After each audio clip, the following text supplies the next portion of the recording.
Dobry dien. Hello, can you hear me?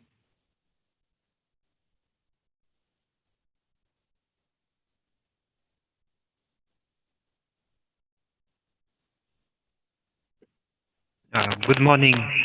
Yes, we're here. Good morning. I would like to test the screen share. Okay. Yes, okay. Yeah, this is Robert Schrock. Okay, so let me try this.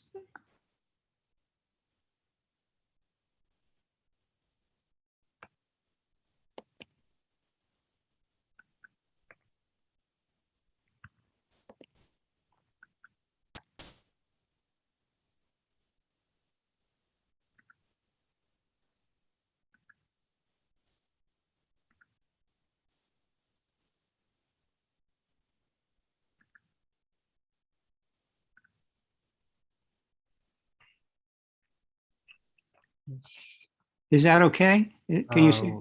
Yes, we see the presentation, but it is not full screen now. Oh, really? That's strange. It's full screen here. Okay, let me try this again. Let me go back. Yeah.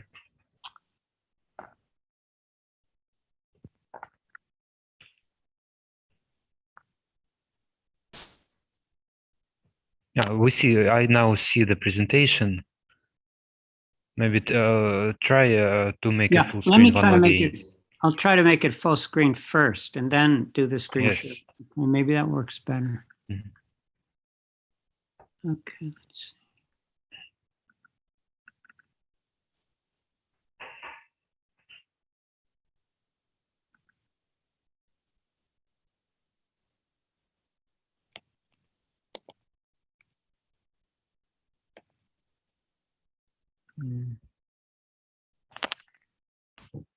No, I don't know why, Okay. but we do not see. Okay. It's good that we practice. Okay. Yeah. Let me try this again.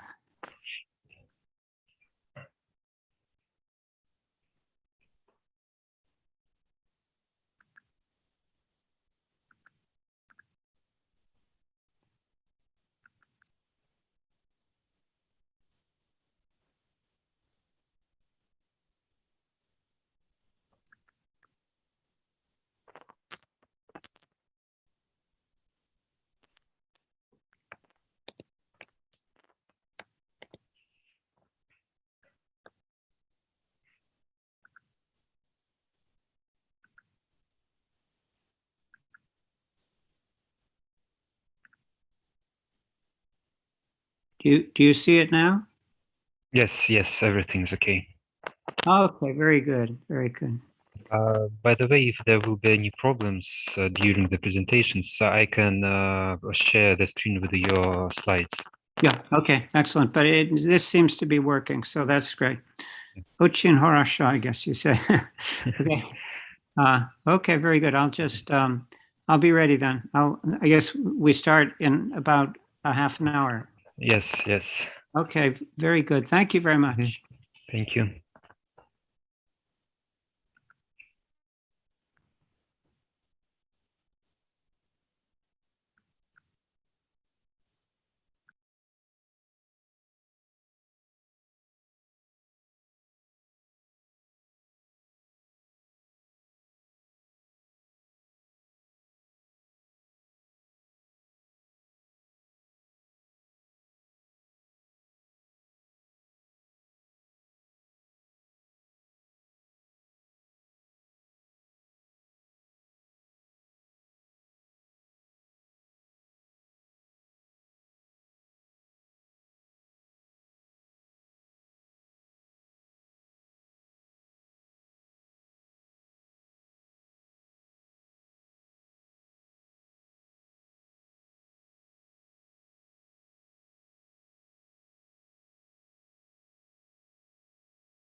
Hello, everybody.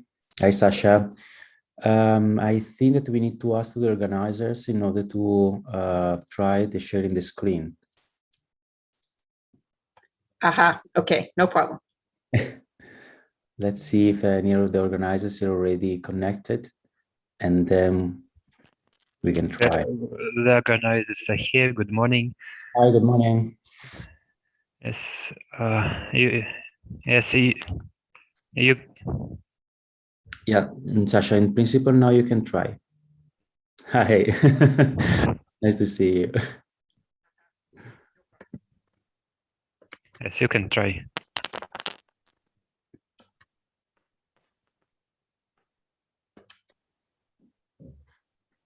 Yeah, perfect. We can see the slides. Yes, we can see. So is it okay like that, or do you prefer full screen? I think that is fine. Is okay? Excellent. Yeah, we can see completely all the slides. Good. So, Good, good, good. Okay. I can maybe unshare.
If the organizers agree, I would wait a couple of minutes more, just maybe 32, and then we can start.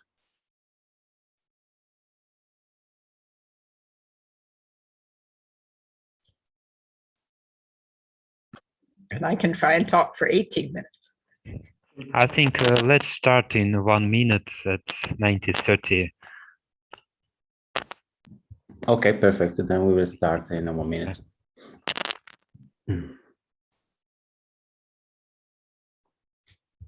So in the meantime, let me remind to all the speakers that it's 20 minutes plus 5 of discussion. And then I will make a sign at 20 minutes after the start of the talk, just to say that we are entering the question time. Okay.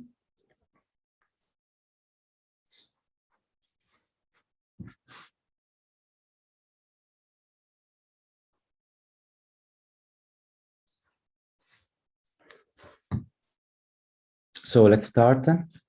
Good morning, everybody. Welcome to this session, more devoted to lepton flow violation and beyond the standard model physics. The first speaker today is Sasha Davidson. So please, Sasha, it's yours. You are muted. Sasha, you're muted.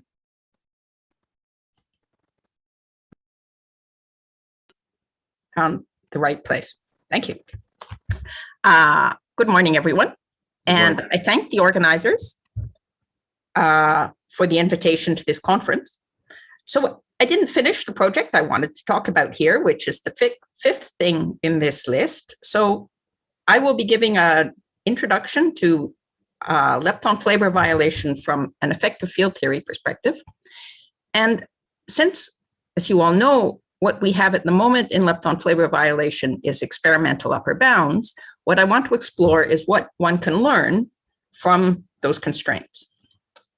So lepton flavor violation is a contact interaction where a charged lepton changes flavor. So for instance, where a muon decays to an E and a gamma. And it's new physics that we know should exist because with the neutrino masses and mixing angles we observed, there are no conserved lepton flavors.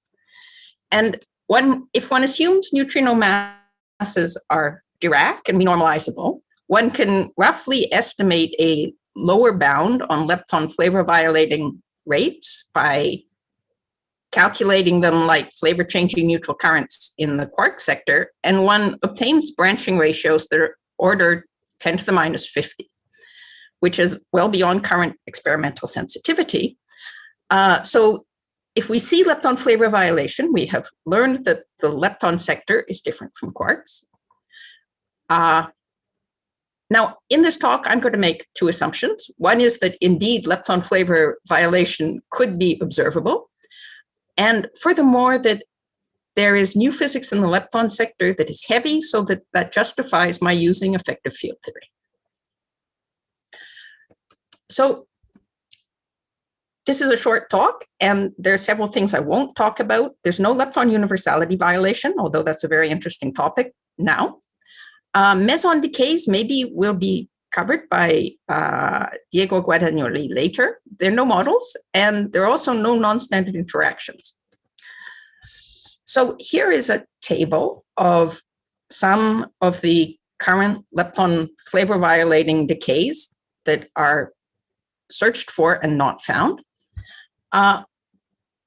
If you look in the particle data book, in the muon sector, you find 4 muon decays, and I will be focusing on the first 3 here, who are mu to E gamma, mu to 3E, and this curious thing, mu A to EA, which is muon conversion on nuclei, and I will come back to later.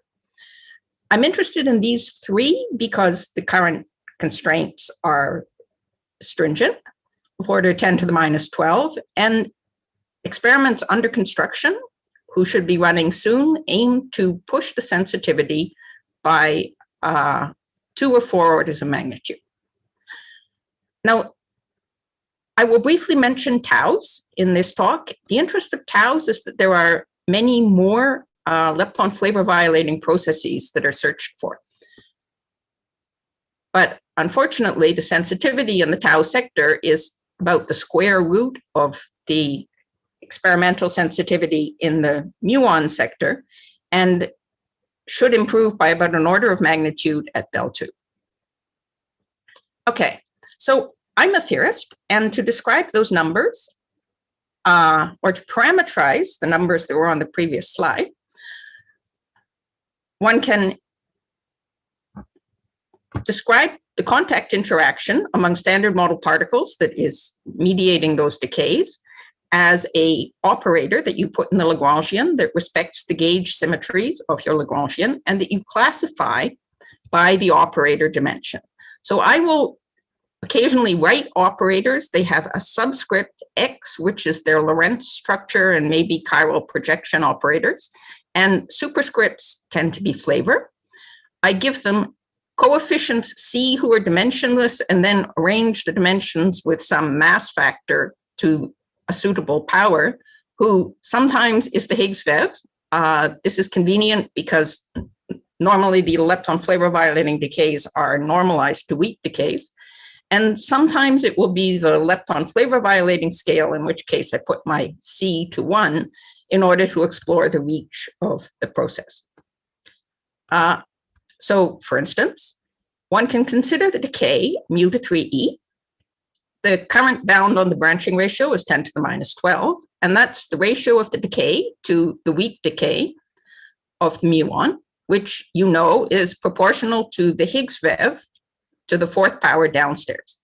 So if I were to assume that mu to 3e is mediated by some heavy vector, similar to the W for weak decay, then the mass scale of that vector, I could call lambda of lepton flavor violation, and the current constraint says it's about 100 TeV, and the future sensitivity of this process, mu to 3e, can probe up to 1000 TeV. Now, if you compare this to the tau sector, tau to 3 lepton, the branching ratio was of order 10 to the minus 8, and that probes a new physics scale, which is about 10 TeV. So you see that the muon reach is significantly better than the taus. Now, let's come back to this mu-e conversion process. The idea is that you take a beam of mu minuses and you shoot it at a target. It's important that they be mu minuses because you want them to be captured on the nuclei in the target. And the target of the upcoming experiments will be, the first target will be aluminum. So let's suppose aluminum. And the muon is supposed to fall down to the 1s state. And you know in the 1s state, the radius of the orbiting fermion wave function is inversely proportional to its mass. And that means the muon wave function is much, much smaller than an electron wave function. And indeed, it's of order the size of the nucleus. So for aluminum, the muon wave function is a little bit bigger than the nucleus. But if you took a heavy nucleus like gold, the muon would sit inside. Now, in the standard model, this muon can decay in orbit, or it can be captured by a proton in the nucleus and change the identity of the nucleus. Now, what one would like it to do in the lepton flavor violating version is you want it to convert to an electron, and that electron escapes with the energy of a muon mass minus the binding energy of the muon. So it's a very findable experimental signature. And to do that, the muon could have interacted with the nucleus essentially in three ways, either with the electromagnetic field via the dipole operator that mediates mu to E gamma, or via contact interactions with neutrons and protons. And this interaction from the perspective of the nucleus is some non-strongly interacting thing that exchanges a little bit of momentum with it. So it looks very much like WIMP scattering on nuclei. And indeed, it can be classified like WIMP scattering on nuclei as there's a spin-independent processes which are enhanced by a factor of A squared because they're coherent on all the nucleons in the nucleus. And then there is a spin-dependent process, which doesn't benefit from the A-squared enhancement. And so the coherent operators are vector and scalar 4-fermion operators involving a muon and electron and either a proton current or a neutron current, and also the dipole. And the spin-independent, to which there's much less sensitivity, are axial vector and tensor. Now, I'm reminding you about this process for two reasons. One is that it has the best sensitivity to lepton flavor violation at the moment because of this A-squared enhancement. And in future, it will have even better sensitivity because the experimental reach for mu-E conversion is planned to be better than any other mu-to-E process. The other reason I'm waving it around is because there are many steps in this calculation. There is beyond the standard model physics, there is chiral perturbation theory, there's nuclear physics, and they would profit from having more theorists work on them. So if you're looking for something to do, I encourage you to work on mu-E conversion. Okay, let's go back to mu-E data and think about mu-to-E gamma. This is, there are two operators that mediate mu-to-E gamma, which are the dipole operators involving either left-handed electrons or right-handed electrons. And because the outgoing fermion is relativistic, chirality is more or less a good quantum number. So these two operators do not interfere, and an upper bound on the branching ratio gives you an upper bound on the coefficient, which is of order 10 to the minus 8. And so then you can ask, well, in your model, how big did you expect that C to be? So let's back up and look what we had sitting in front of the operator. The operator involves a muon, an electron, and a photon. And so there's the dimensionless coefficient C, and then there's a factor of the muon mass. That's for dimensional analysis, and because there's a Higgs leg in this operator, if I build it SU2 invariant. And then 2 powers of mass downstairs. So this thing, I could anticipate that there will be 2 powers of the new physics scale downstairs. There is a loop to some power because I can't generate the dipole operator without a loop. And then upstairs, I have a factor of electromagnetic coupling because I want to attach a photon. I have a Higgs VEV, and I may or I may not have the muon Yukawa, depending on whether I'm attaching the Higgs to the muon or a heavy particle inside the loop, which is the second row here. And you see that even if you go to 2 loop, and even if you include the muon Yukawa suppression, you probe scales that are beyond the reach of the LHC. And again, if you compare this to the tau sector, the tau's ability to probe physics beyond the LHC is much more restricted. Okay, so far, what we have reminded ourselves is that current mu-to-E bounds are restrictive and sensitive to loop effects. So we want to know how to include them. And I'm interested in this from an EFD perspective. If you're building a model, you can just calculate in your model at some loop order sensitivity. But in effective field theory, I can just draw diagrams with my contact interactions and decorate with them with loops involving standard model particles. And this gives me renormalization group equations for the coefficients of my operators, which I can then solve analytically, numerically as I like, and I will get as a solution my, say, a coefficient of one of my operators at the experimental scale, which is the muon mass, as a function of coefficients at a new physics scale multiplied by some matrix, which I know. So explicitly, I can make a nice messy formula. This is the dipole coefficient that contributes to mu 2e gamma. Remember, it was supposed to be smaller than 10 to the minus 8. And if I, instead of going to the new physics scale, I go to the weak scale just to be concrete, I can write it as this complicated sum of many, many operators at the weak scale. Now that doesn't look very interesting. What can I do with that? You can calculate one at a time bounds on all the operators' coefficients at a high scale. So what are these good for? They tell you that if your model predicts a smaller value of the operator coefficient than this, for sure it's consistent with the data.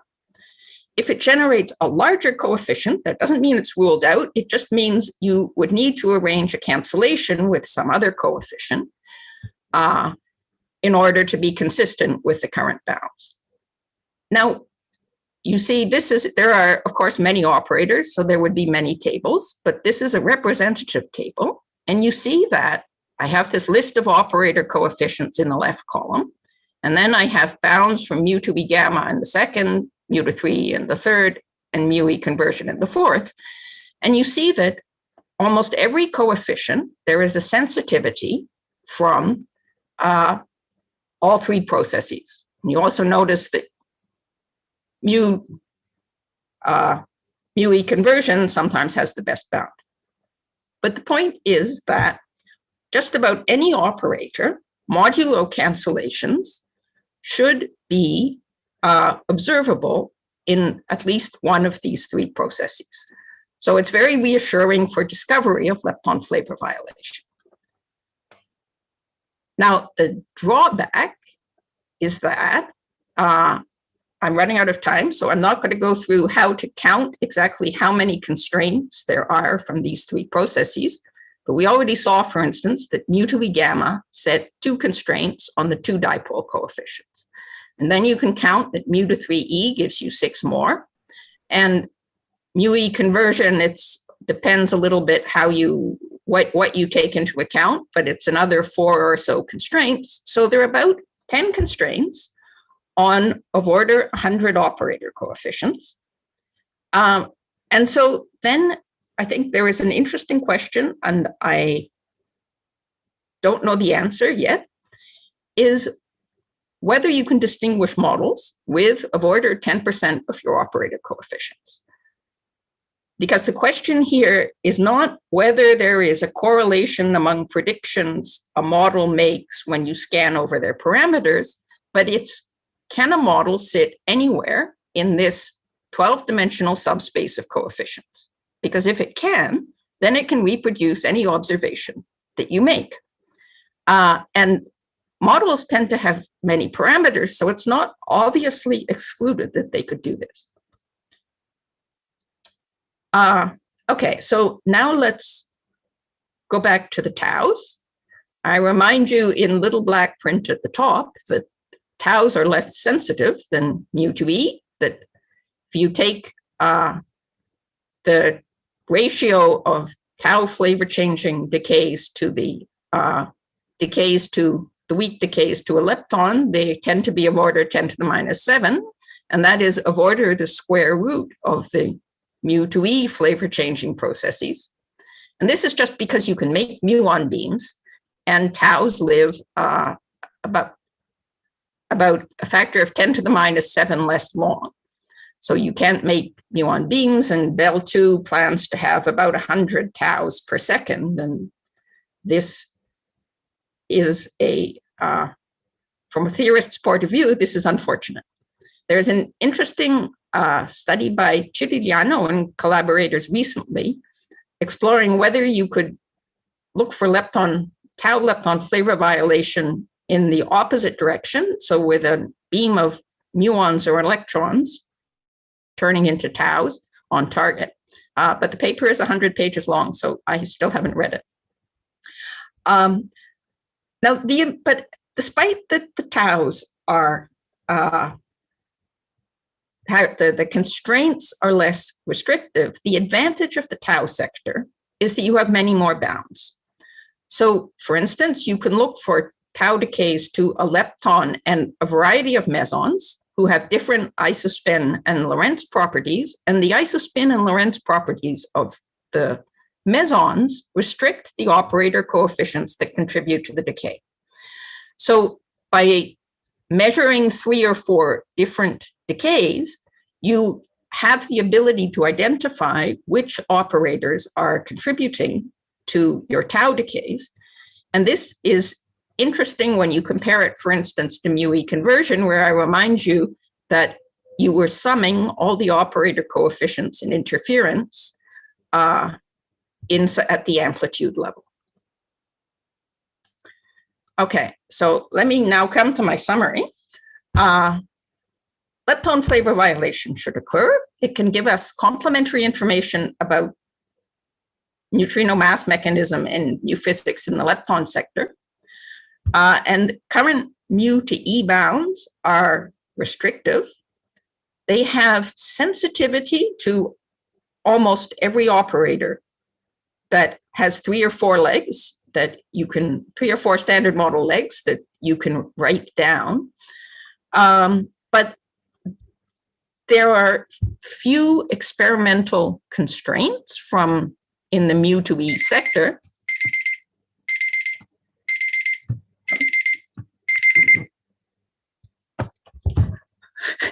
My telephone tells me that I should have stopped talking,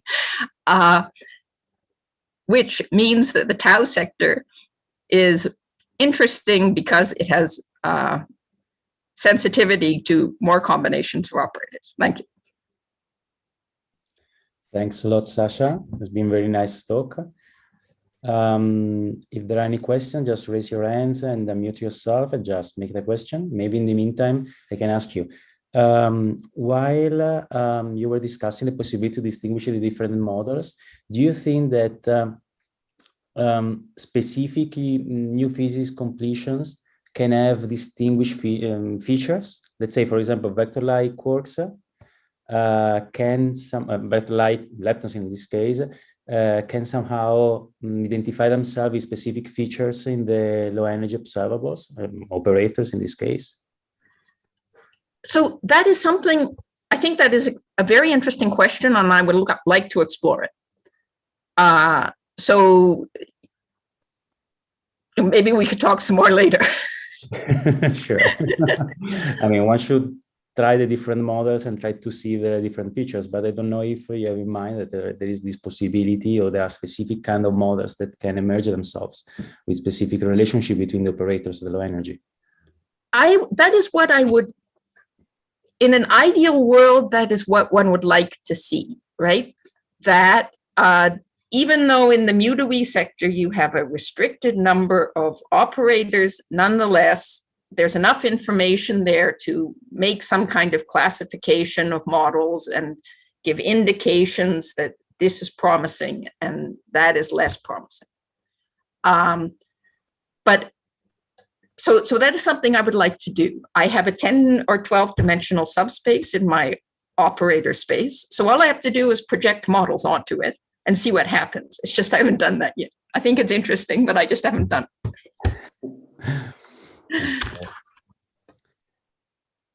There is time for another question.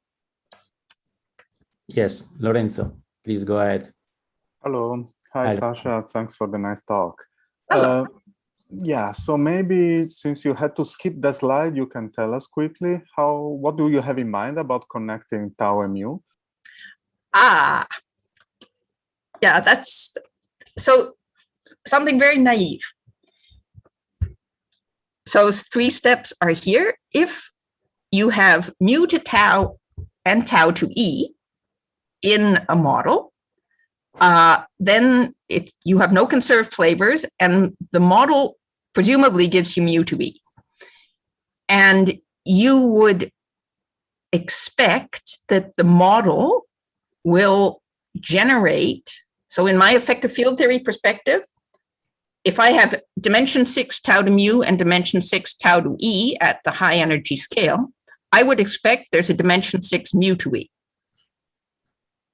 That is, and therefore that the amplitude is much bigger than the product. However, That's model dependent. In effective field theory, I can say, okay, I anticipate that there is a contribution to mu to E, which is simply the product of the amplitudes. And because the sensitivity to mu to E, it in some cases is better, because the branching ratios for mu to E in some cases are smaller than the square of the branching ratios of tau to something, it is possible that you can calculate a sort of semi-interesting mu to E rate as the product of E to tau and tau to mu. Now that still isn't interesting until, for instance, imagine you see tau to mu. You don't see mu to E. This could tell you where you should not see tau to E.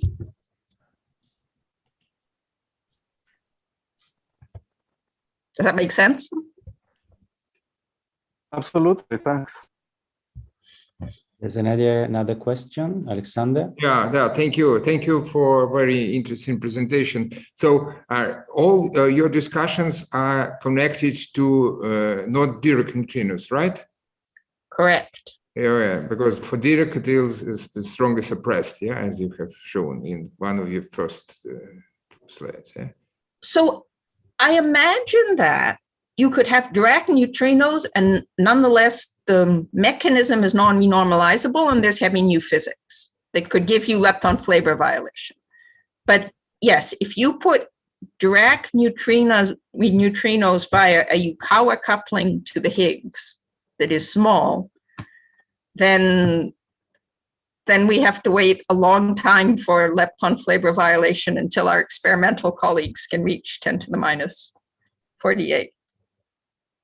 So it means that one might think that probably in the future, when these effects will be observed, hopefully, it will be possible to say whether neutrino is Dirac or Majorana particle, or this is not possible. So I don't think it's guaranteed. If you see lepton flavor violation, then that tells you there's new physics in the lepton flavor sector. It doesn't necessarily tell you that new physics is responsible for neutrino masses. So you would have to do many more experiments and have really convinced yourself that you had identified the model of new physics in the lepton sector before you could make that connection for sure, I think. Okay, well, thank you very much. Thank you. So thanks a lot, Sasha. And then we can go to the next speaker, please. Robert Schock. I invite him to share the slides.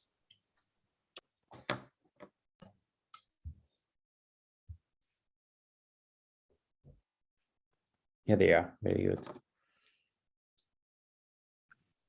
We cannot listen to you, Robert. Right. Can you see the slides? Yeah, now we can. Okay, very, very good. Let me start my timer here. Just a second.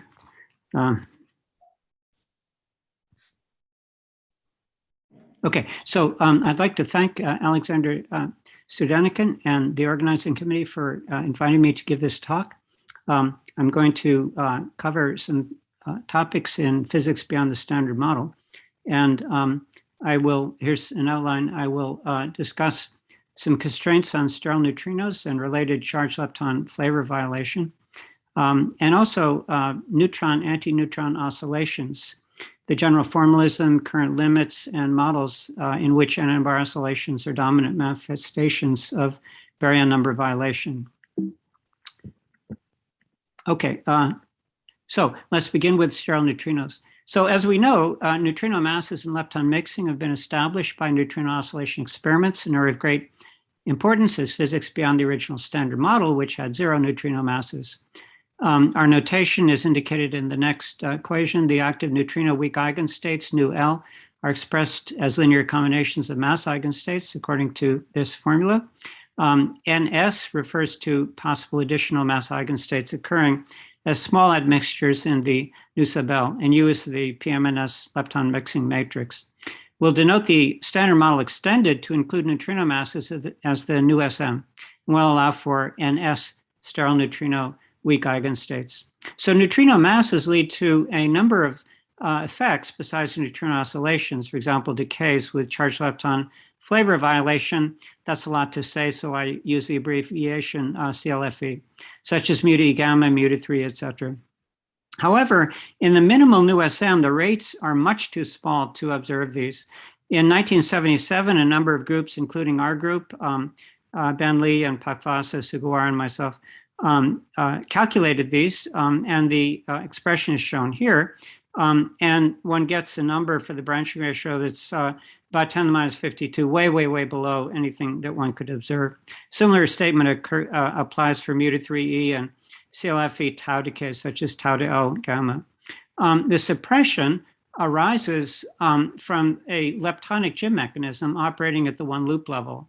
The necessary and sufficient conditions for that are that the leptons of the same chirality and charge have the same weak isospin I and I3, which I proved in a paper with Ben Lee back in 1977. With a mostly sterile neutrino that might exist, nu sub 4, having an illustrative mass of about, let's say, 0.35 GeV, using upper bounds from Na62 at CERN, we get a much larger branching ratio by 20 orders of magnitude, but it's still very small, much too small to see in experiments. A massive Dirac neutrino has a magnetic moment, which Fujikawa and I calculated in 1980. It's shown here. And again, it's very, very small. If you plug in the values which you would infer for mass eigenstates, this is extremely small. Current limits from astrophysical constraints and lab experiments are in this range here. There's a nice review by Carlo Giunti and Alexander Studenikin. And at this conference, actually, I learned more about the very interesting search for mu nu using coherent elastic neutrino atom scattering from tritium using liquid helium target, which is discussed in this paper. Okay, so let me go on to test for massive neutrino emission via lepton mixing and nuclear and particle decays, which I proposed back in 1980. And discussed in a paper I wrote actually in 79, which I contributed to the PDG, which was published in 1980. Among these tests is the search for heavy neutrinos emitted in two-body leptonic decays of charged pseudoscalar mesons, denoted as M plus to L plus nu sub L, where L is E or mu, and M is any of these pseudoscalar mesons. One searches for a peak in the energy distribution at this energy, which is less than the value it would have for negligible neutrino mass emission. Here, this is nu sub 4, it's making it smaller. The sensitivity of this test stems mainly from, first of all, the fact that the signal is monochromatic. It's a monochromatic peak in this distribution. And also the removal of helicity suppression for, in the case of the decay to heavy neutrino in the positron mode. This involves a relative enhancement factor of up to 4 to 10 to the 4 in pi E2 decay and 10 to the 5 in KE2 decay, with very little phase-space suppression for moderate neutrino masses. And it's evident here that we're considering neutrino masses much larger than the EV scale that were discussed in the very nice talks yesterday on reactors and the LSND mini-Boone anomaly. So the peak search test was applied retroactively to data in my paper in 1980, and it's been applied in a series of dedicated experiments over the past 40 years at these labs in PyL2 decay, in KL2 decay, at KEK, also at Serpukhov, Brookhaven and CERN, and in BL2 decay at Bell, to set very stringent upper limits on these mixing matrix coefficients as functions of the neutrino mass. Some recent results from the TRIUMPH experiment are shown here. Bryman et al. In these two papers on pi E2 and pi mu2, and from the Na62 experiment at CERN, many papers. This is a series of papers shown here, and some of these authors are present in this conference in K mu2 and Ke2. Massive neutrino emission would also change the ratio of branching ratios. For example, for pi E nu to pi mu nu, this ratio R pi, similarly RK and R d sub s, E tau and mu tau from their standard model values. So the agreement of the measured ratios for pi, k, and d sub s mu tau, and the consistency of the upper limit on R d sub s e tau with standard model predictions provide further constraints. So here's the rate for the decay into L nu in the standard model. It's shown here, well-known formula, where VAB is the appropriate CKM mixing matrix formula, matrix element. For the decay to a heavy neutrino, we get this formula here, where rho is a combination of the matrix element squared times phase space. It's a function of these delta m and delta Lm and delta nu sub 4m, where these are ratios of squared masses indicated here. For the massless neutrino, rho has this simple reduction. And so the ratio of the rates for decay into a massive neutrino divided by the standard model is shown here, UL4 squared times rho bar, where rho bar is the ratio of rho divided by the rho in the standard model. A recent analysis that we've done on this with Doug Bryman, the spokesperson for the TRIUMPH experiment, is in these papers here. And here's a graph that we get for UE4 squared upper limits as a function of m nu 4. And for example, this is from our pi E2 over pi mu2 ratio. This is for K. This is nuclear beta decay. I'll discuss in a second. This is pi, this going up here. This is D sub S and B decays. And these results in black are direct peak search experiment limits from NA62 and from the TRIUMPH experiment, and here from the Brookhaven experiment. For U mut 4 squared, we get this result. And there are a number of contributing experiments here. This, for example, was something I did back in 1980, a long time ago. The emission of a massive neutrino in mu decay is more complicated, but it would change the apparent spectral parameters, and so one can set a limit there. It's not very restrictive. So this is from DS, and this is from an experiment at the PSI laboratory. Okay, so I should note that these, of course, are direct kinematic bounds on these quantities. In addition, one can, of course, search for neutrino production and decay in fixed target experiments and also at colliders. These are dependent on the neutrino decay channels. Now, given the PMNS lepton mixing, it follows that massive neutrinos can also be emitted via lepton mixing and nuclear beta decay. This is the formula. So here's the emission, here's the result for the DNDE. If you have just emission into the usual neutrinos at negligible mass, negligible for our purposes. And this is the term coming from a possible heavy neutrino. The E is the total electron energy, and C is this coefficient here.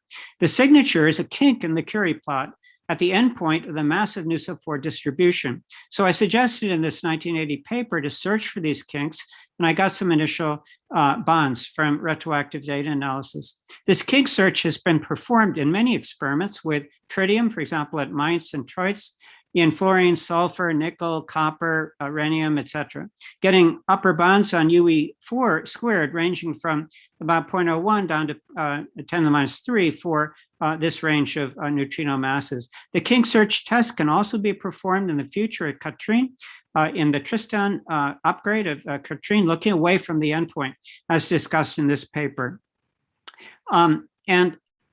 Let me try to get this next. Yeah. And so further bounds one can get from cosmology with some assumptions about the early universe history.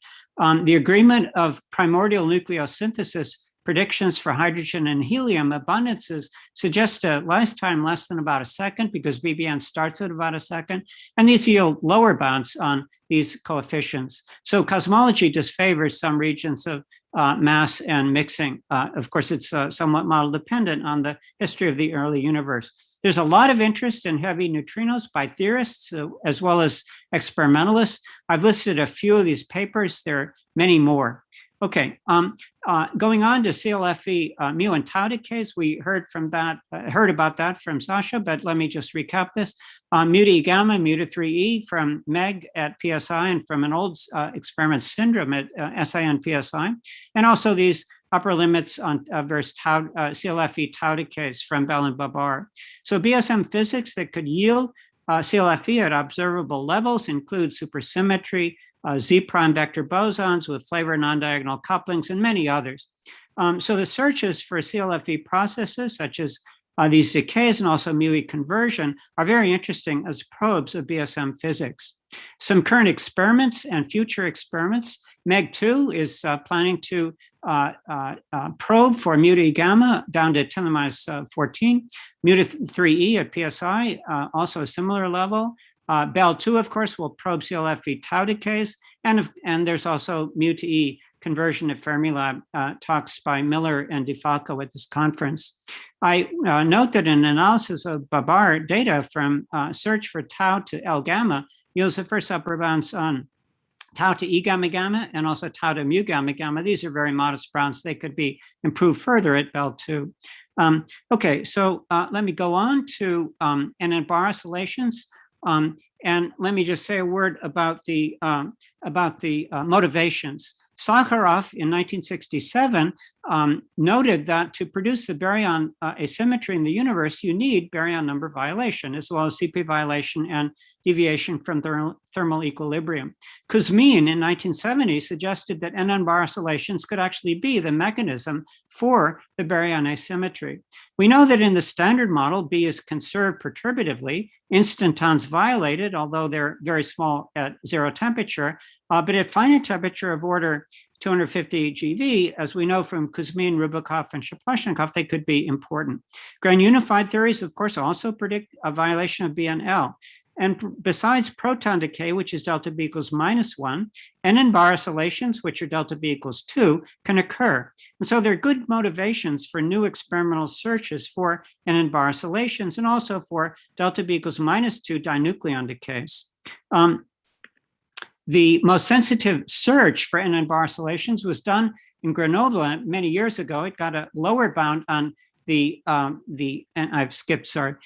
The formalism here for NN-bar oscillations in field-free vacuum is summarized here. We have a 2x2 matrix. The diagonal elements are indicated here. The off-diagonal element, delta M, is the value of the transition matrix element.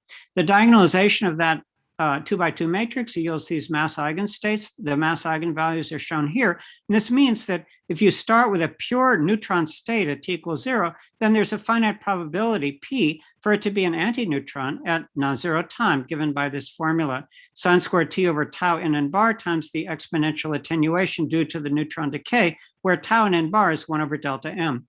As I mentioned, the last experiment was, done at ILL and got a lower bound on tau NN-bar of about 10 to the 8 seconds. A future experiment could improve that, and there is a plan to do that at the ESS in Lund in Sweden. R&D for improved sensitivity in such an experiment with ultra-cold neutrons has been done by Professors Fomin and Serebrov at the Kurchatov Institute in Gatchina. The NN-bar oscillations lead to matter instability via annihilation of the N-bar with neighboring nucleons. And this can be searched for. It has been searched for at super K, giving a lower bound of tau N-bar about 5×10 to the 8 seconds, a reasonable improvement on the old bound from ILL. Okay, so the question one can ask is whether there are theoretical models that can predict that. And the answer is yes. We've analyzed such models, and I'll discuss them here. Some of these works are with thesis student of mine, Germahanta. Others are with senior people, Nusanov and Mohapatra. So we're going to discuss NN-bar oscillations in an extra dimensional model. And these will show actually that proton decay can easily be suppressed well below experimental bounds, while NN-bar oscillations can occur at a level comparable to existing limits, going back to a work that I wrote with Nusanov a number of years ago and extended in these papers here. So we'll consider models in a d equals 4 plus n dimensional spacetime. The extra coordinates will be called y. The fermions have a factorized wave function shown here, where chi f is strongly localized in the extra dimensions with a Gaussian profile shown here. Mu is a multiplicative factor, and the inverse of mu, or sigma, gives essentially the half width of these Gaussians. A is just a normalization constant, and we'll use a convenient dimensionless parameter eta is mu times y. These models have been of interest for a number of years because they can provide a mechanism for obtaining a generational hierarchy in fermion masses and quark mixing by placement of the fermion wave function centers in the extra dimensions. We're going to use a low energy effective field theory EFT approach with an ultraviolet cutoff M star. It will suffice for our discussion to consider the lowest KK modes. We have analyzed higher KK modes in this paper here. The gauge and Higgs fields will have flat profiles in the extra dimensions. Starting from the Lagrangian in the d-dimensional spacetime, we get the Lagrangian in 4 dimensions, the AFT, by integrating over the short distance physics. And A is indicated here. We'll define lambda L as 1 over L, which is about 100 TeV. That means L is about 10 to the minus 19 centimeters, and sigma over L is 1 over 30. This gives adequate separation of fermions while fitting in the compactification interval and is consistent with precision electroweak data, collider bounds, and flavor change in neutral current constraints. Yukawa interaction gives you, after the integration, it gives you these Gaussian factors here, and hence masses for the standard model fermions of this form here. And as you can see, given this very strong Gaussian factor, it's very easy to produce the strong fermion generational hierarchy with different separation distances shown here. The leading nucleon decay operators are 4 fermion operators, QQQL, and hence one can suppress nucleon decay well below experimental limits by arranging that the wave function centers of the U and D quarks are separated far from those of leptons. The key point is that this does not suppress NN-bar oscillations because the NN-bar transition operators do not involve leptons. I'll skip this and skip this, I think, in view of the time, and just show you some of these NN-bar oscillation operators. These are 6 fermion operators, 6 quark operators. There's several that one can write down. I and J are SU2 indices, and the color tensors are indicated as T sub S and T sub A with these expressions here. Okay, so we integrate again, to get the low energy EFT, we integrate over the extra dimensions. We get various integrals shown here, I1 and 2 for those types of operators, I3 for the O3 operator, and this one for O4. Then we combine that to get the coefficients in the 4-dimensional low energy EFT from the kappa in the higher dimensional space divided by this scale factor M NN bar, which comes in just for dimensional reasons. Okay, so we have these kind of separations of the positions of the wave function centers in the extra dimensions for the quarks. That fits the data that we know on quark masses and mixing. And we find that the coefficients C sub R for R equals 1, 2, and 3 are very small compared to C4. And therefore we'll focus on C4.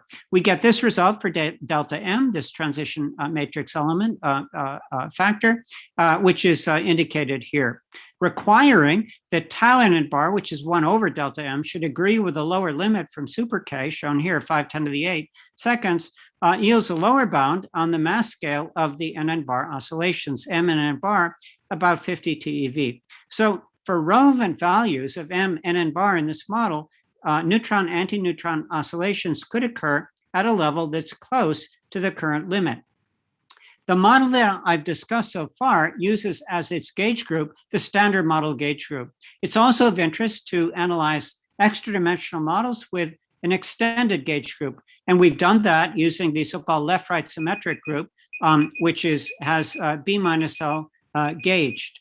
And we've carried out this analysis in a paper with Girmahanta and also with Mohapatra. And I'm trying to turn off my timer here. We have then also discussed in this review paper here with other authors, other models that can produce NN bar oscillations near to the current limits. So I come to my conclusions.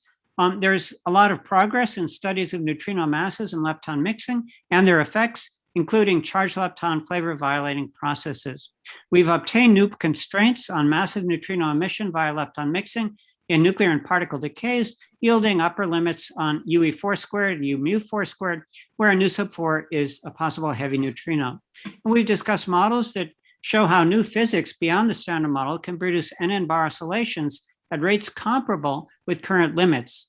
These models also show that NN-bar oscillations can actually be the main manifestation of baryon number violation, with proton decay being strongly suppressed. So I'd like to thank Professor Studenica and the organizers and also the audience for your attention. Thank you. Thanks a lot, Robert, for this clear talk. Yes, there's already a question by Petro. Please go ahead. Okay. In your lower bound for NN bar, there is a lambda QCD, but lambda QCD is a quantity which is scheme dependent. And in this way, isn't there some problem with that or not?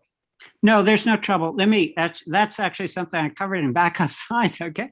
So here's my backup slide on that point. So here we express this in terms of an actual lattice QCD calculation of the matrix element of this operator by Bukov, Tsiritsyn et al. And what they get is that the matrix element is about 2 times lambda QCD to the 6th. This, because of the 1/9th power that this matrix element is taken to get MNN bar, that's 2 to the 1/9, which is just an 8% increase. So 47 goes to 51 TeV. It's a very small effect. But yes, we of course have done that in our papers. Yeah.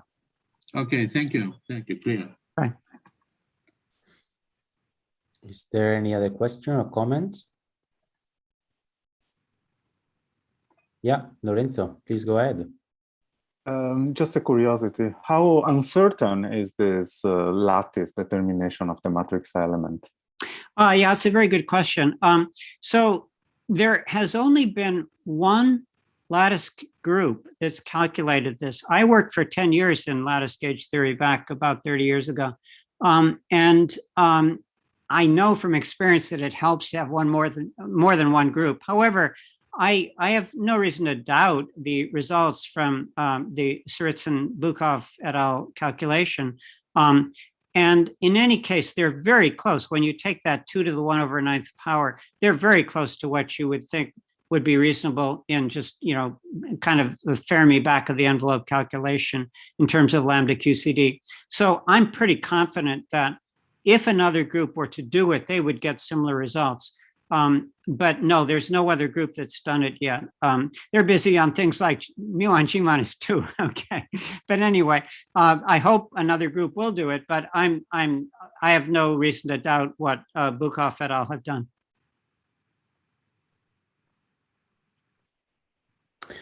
Okay, so I think that we are finishing the time.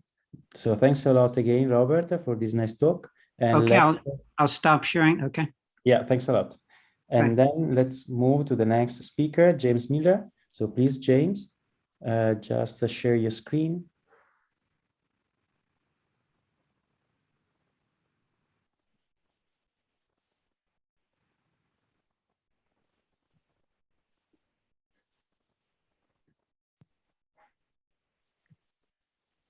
Can you see that?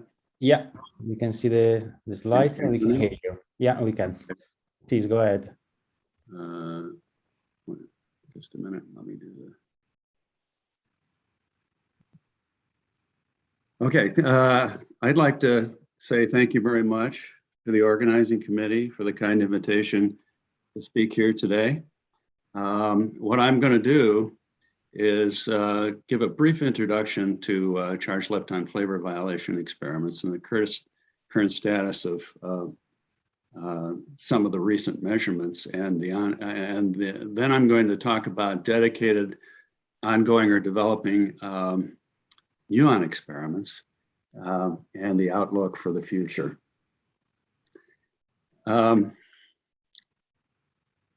Now, of course, we know that neutrinos oscillate, and lepton is obviously not conserved in this process, but lepton flavor violation has not been observed in the charged lepton sector.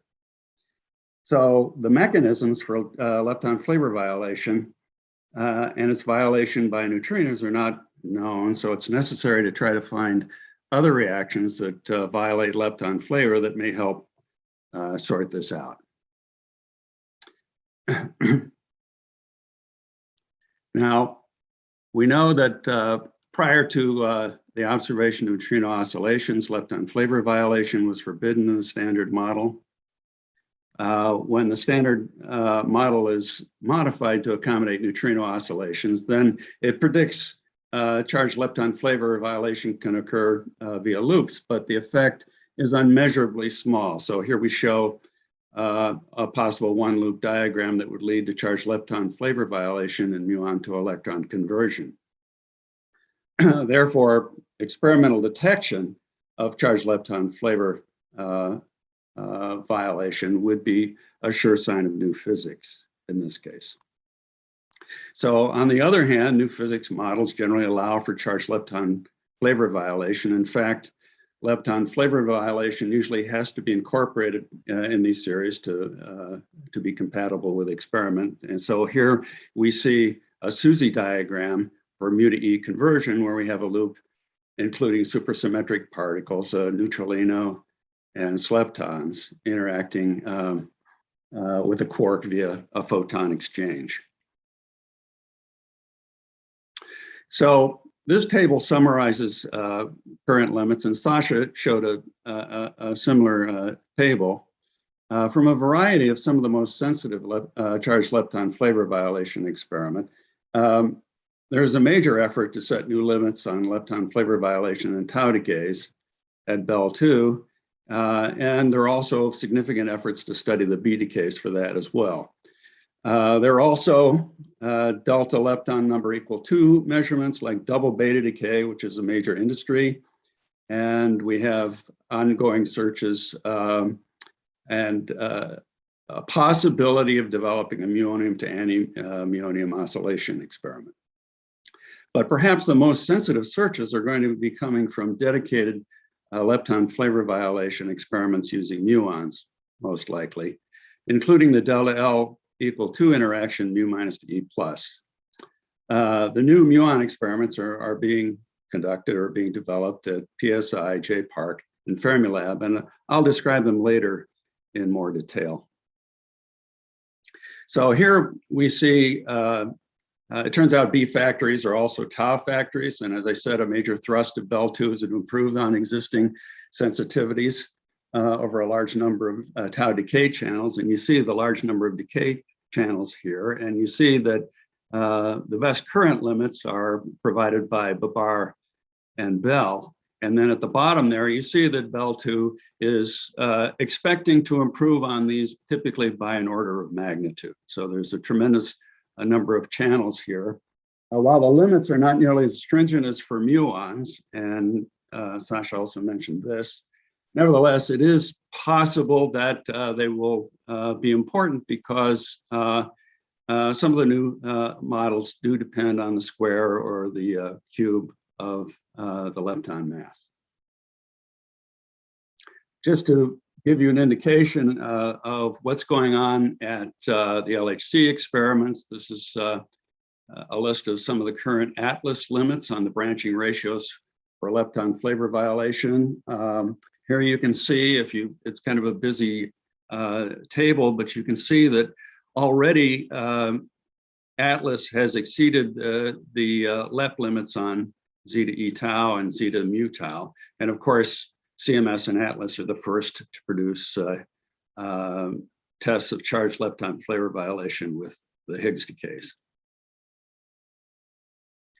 Now, an important result is the recent announcement from the LHC-B experiment of tension between the standard model prediction and their measurement of lepton universality in B decays. Their measurement of the ratio of B plus decays to muons relative to the electrons differs from 1 by 3.1 standard deviations. If this is confirmed, it would imply that there is also a violation of, probably would imply that there is also a lepton flavor violation, since new physics models that could account for the non-universality typically also include lepton flavor violation as well. So now I'm going to turn to lepton flavor violation experiments using muons. Why muons?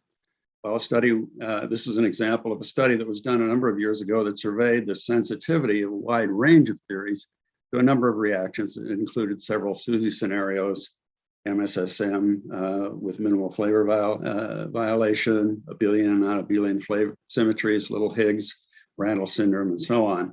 It was found that the proposed experiments using muons were sensitive across the board, although a number of other reactions, such as tau decays and EDMs, scored pretty well also, if you can read the small print. So why muons too? There are significant experimental advantages to muons. They are relatively easy to produce and they're relatively long-lived.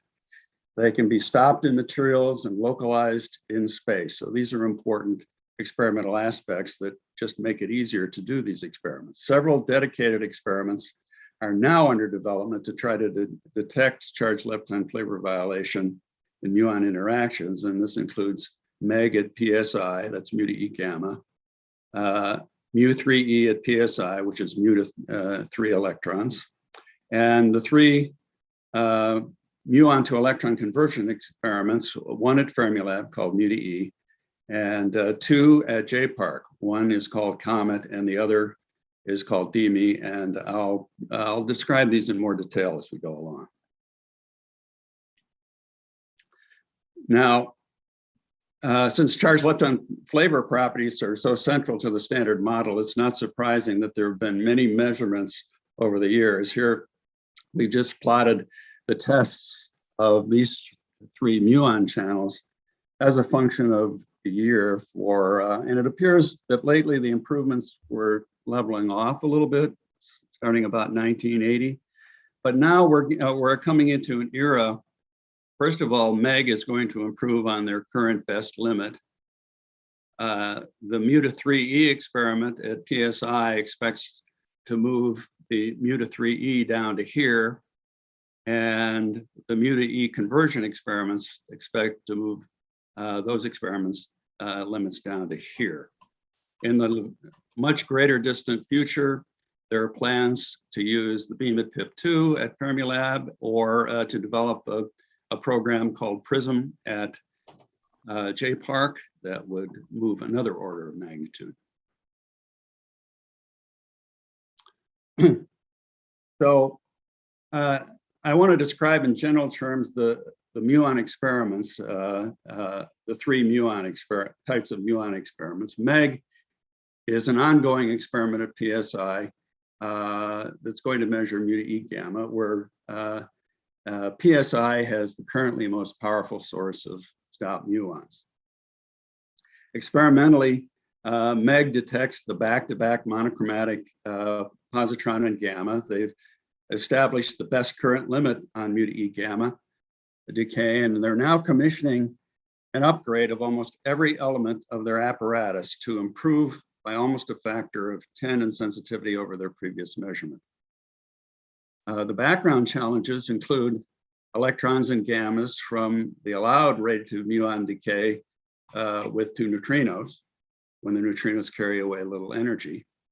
And the other category is accidental coincidences between a positron from ordinary muon decay and a photon from radiative muon decay, or from positron annihilation in flight. This accidental coincidence background will dominate at high rates, and it's currently believed to be the limiting factor in improvements to mu to E gamma sensitivities in experiments beyond what's expected from the MEG upgrade.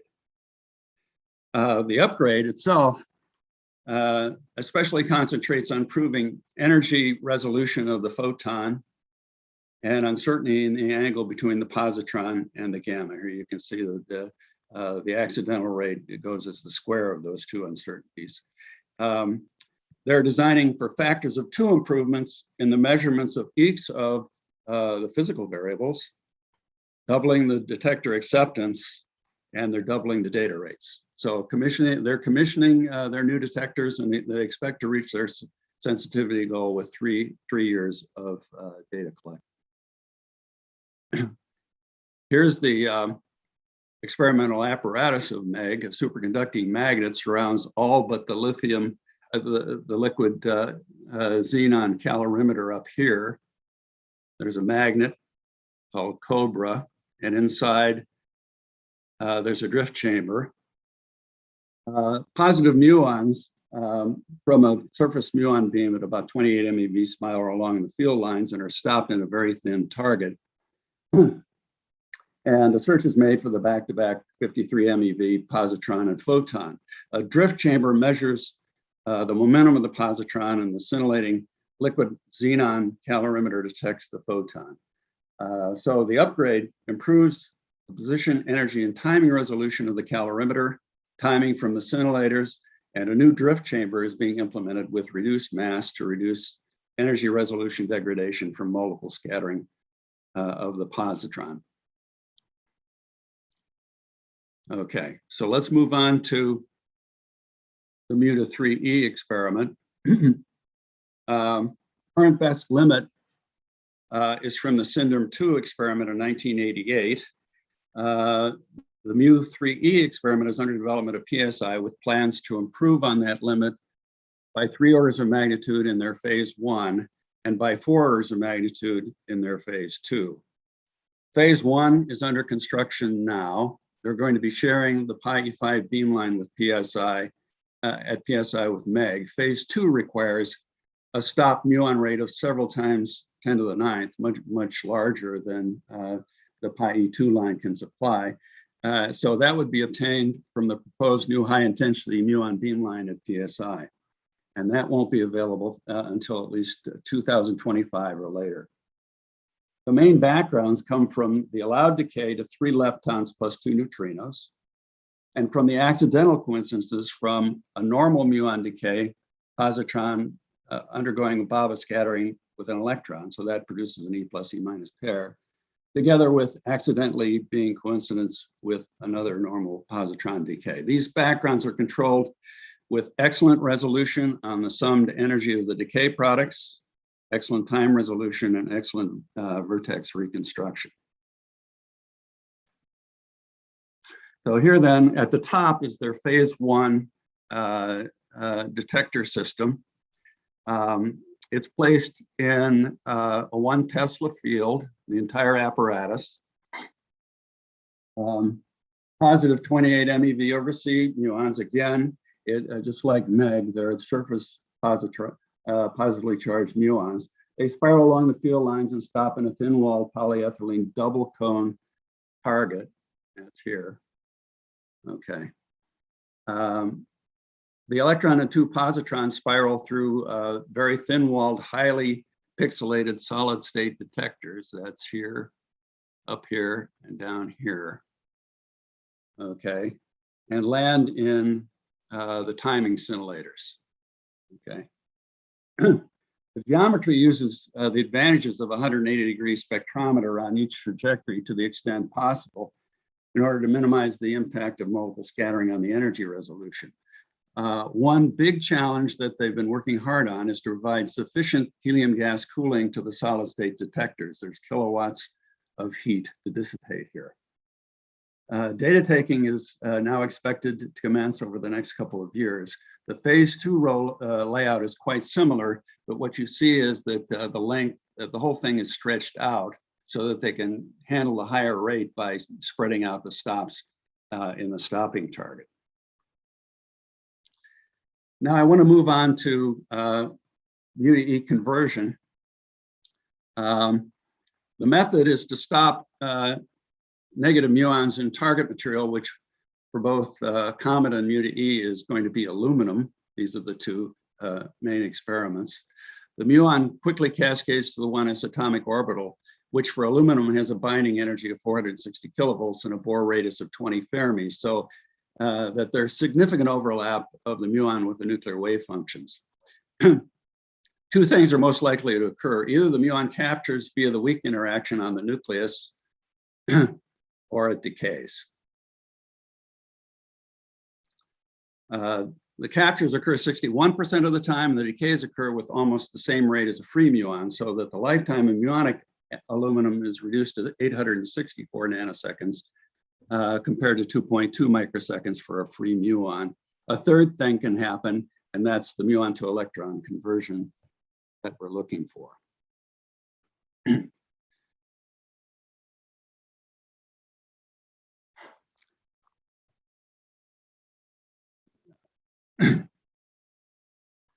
In the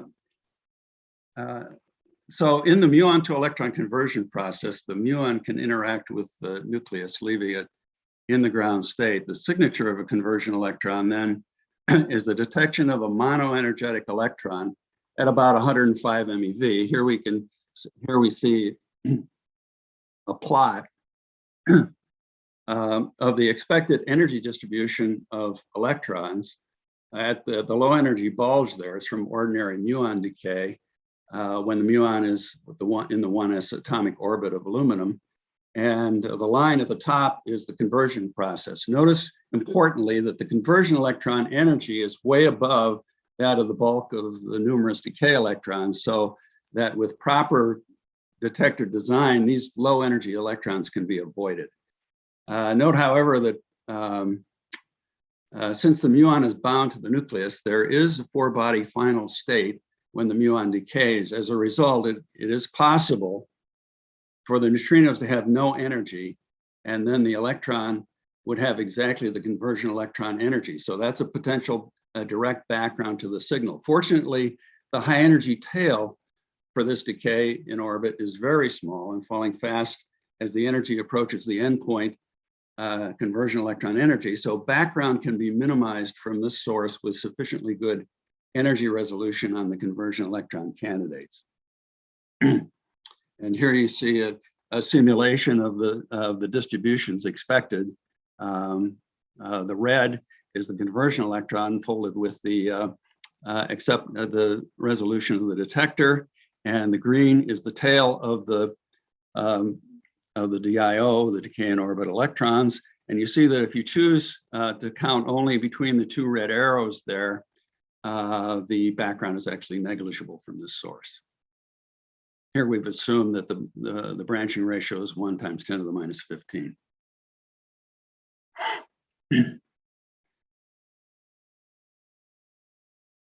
Okay, so the muon to electron limit quoted is the ratio between the rate of electron conversion and the rate of muon captures. The current best limit for that is 7 × 10⁻13 at 90% from the Syndrome 2 experiment at PSI. Comet Phase 1, now under construction, plans an improvement in the current sensitivity by a factor of 100 over the next few years, with data taking scheduled to commence in 2023. MUTE Run 1, which happens before the planned 2-year Fermilab shutdown at the end of 2026, plans an improvement by a factor of 1,000 with data taking in 2025 and 2026. After the 2-year shutdown, MUTE plans to finish to their original goal of a 10,000-fold improvement in sensitivity over the current measurement. MUTE is an experiment that's fully funded to go to the full 10,000, and its Run 2 should be complete early in the next decade. Comet Phase 2 has a similar factor of 10,000 sensitivity goal over a similar timescale, but is not yet an approved experiment.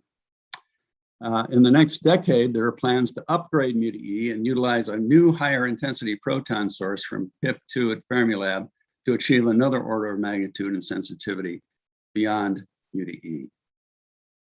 So I'll try to quickly describe how MUTE works. Comet uses most of the same beamline principles, so it'll be instructive from that point of view. What happens is the muon beamline consists of 3 superconducting solenoids connected in series. There's the production solenoid, the transport solenoid, and the detector solenoid. An 8 kilowatt 8 GeV proton beam strikes a tungsten target in the middle of the production solenoid inside a 4.6 Tesla field of the production solenoid. Low energy pions are held in spirals by the strong field, and many of them decay to low energy muons, and many of them then spiral down the transport solenoid into the detector solenoid, where there's a series of thin aluminum plates where the muons stop. A tracker and a calorimeter are located downstream. Tracker and a calorimeter are located downstream to catch the spiraling conversion electron candidates, which spiral at large radius because they have a high momentum. Meanwhile, almost all of the much lower energy but very large number of decay electrons from muons decaying in orbit don't have enough transverse momentum to strike the detector, and these spiral harmlessly downstream into a beam dump. Okay, I'm up to 20 minutes, so I'm gonna have to speed up.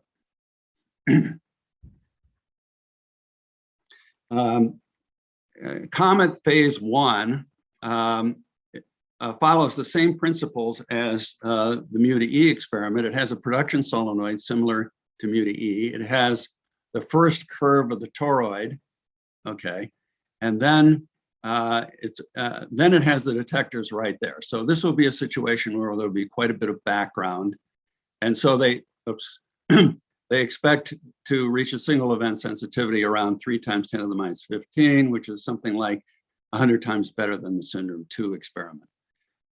Phase 2 is much more ambitious.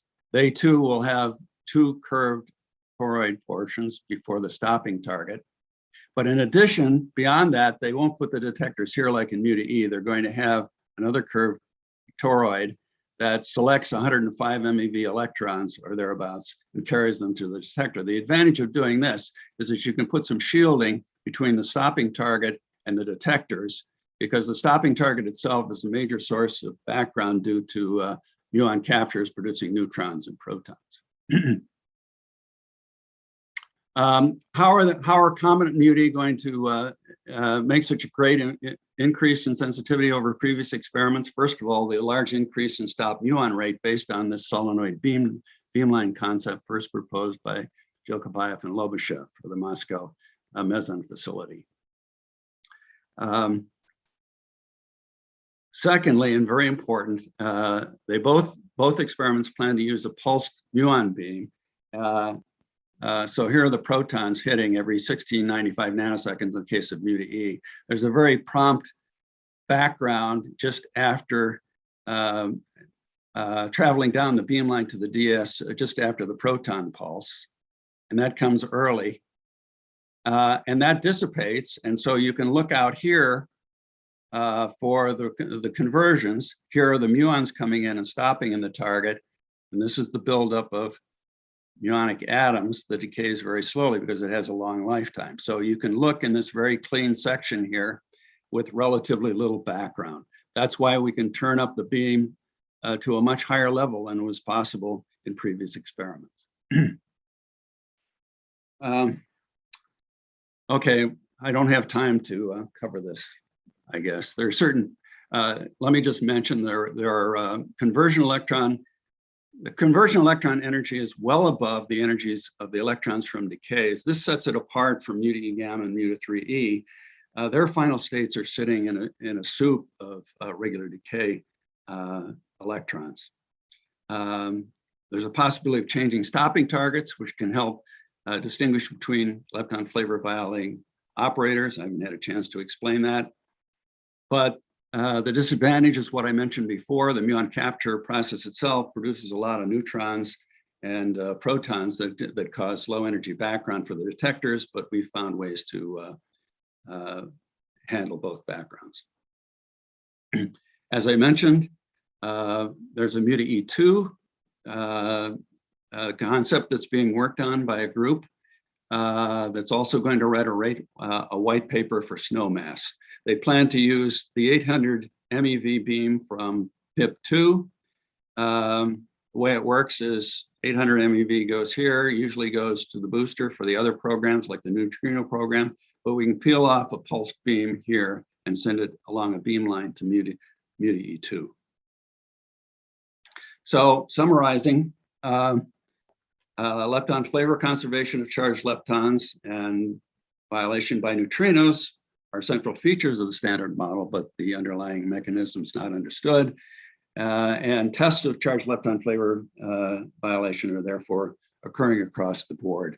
There's a hint of lepton flavor violation implied by the non-universal, the suggestion of non-universality by the LHCb result. And dedicated new high sensitivity experiments in the muon sector have the highest sensitivity, probably, depends on the new physics model with mass scales in the hundreds of thousands of TeV. So it's going to be exciting because there's going to be quite a bit of improved experimental information across all of these interactions in the next few years. Thank you. Thanks again. Thanks again to the committee. I'm sorry I went on. No problem. And in any case, we went over the question time. So if there is a very last urgent question, please go ahead and raise your hands and you unmute yourself. Otherwise, thanks again, and we move to the next speaker. Thanks a lot, James. Next speaker will be Stefano Di Falco. So please, Stefano, please share your slides.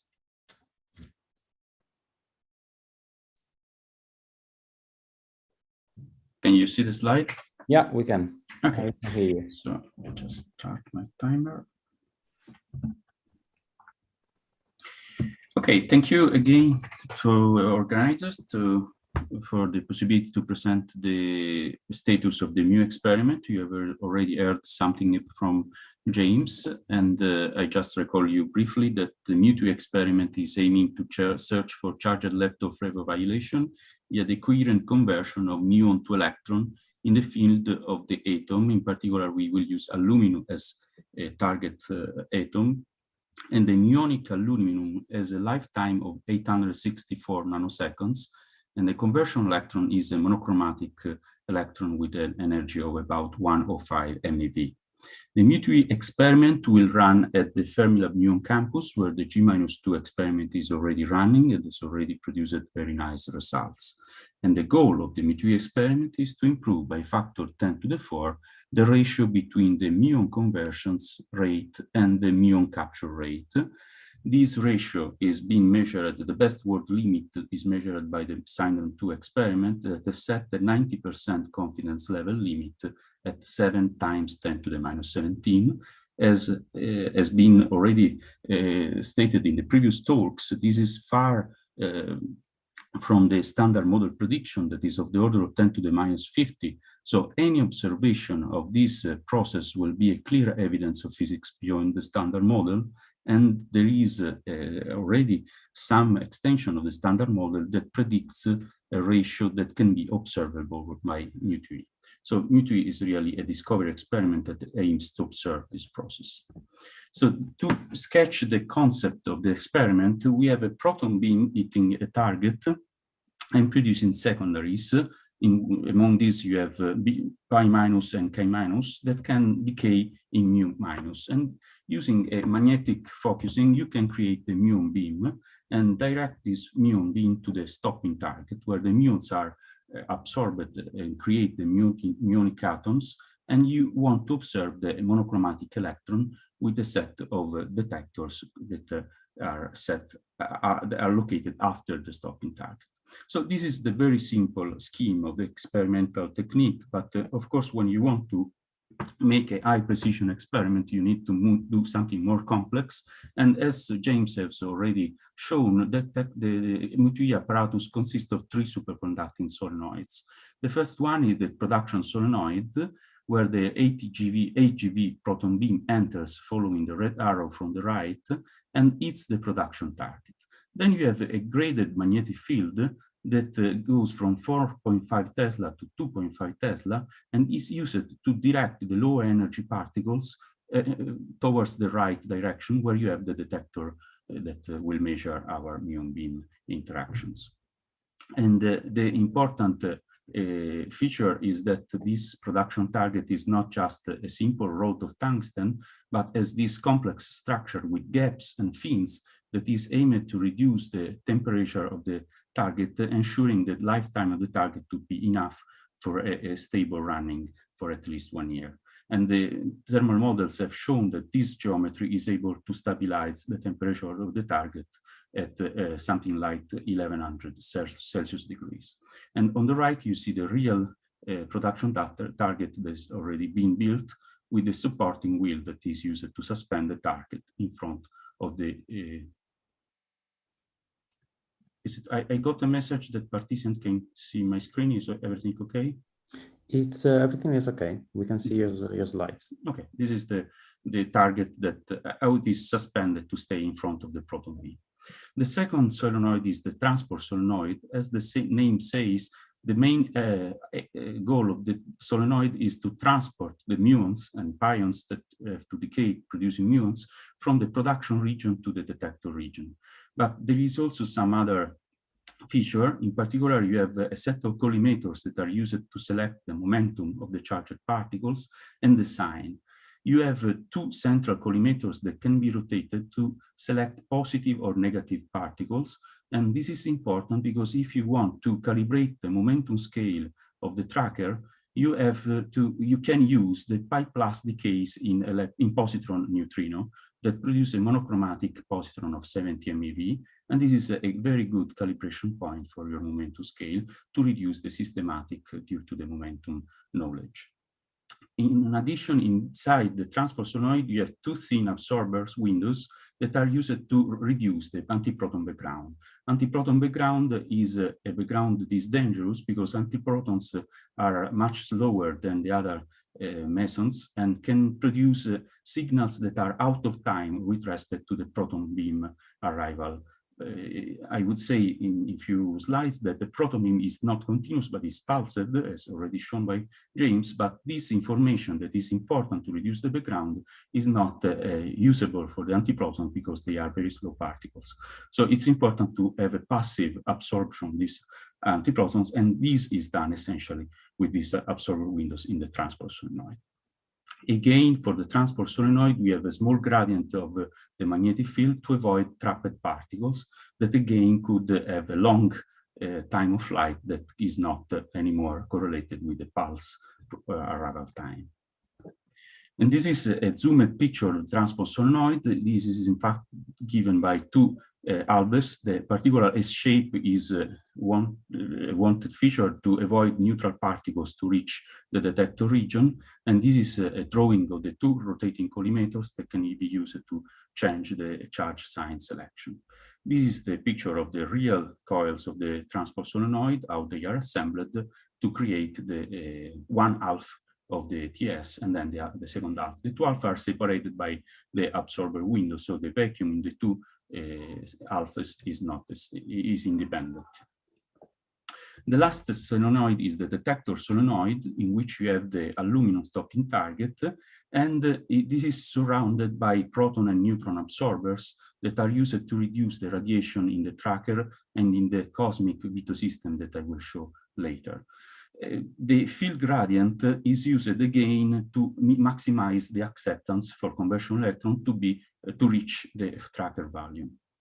In the tracker volume, and you have a uniform field of 1 Tesla, and this is again important to maximize the momentum resolution, to get the best possible momentum resolution.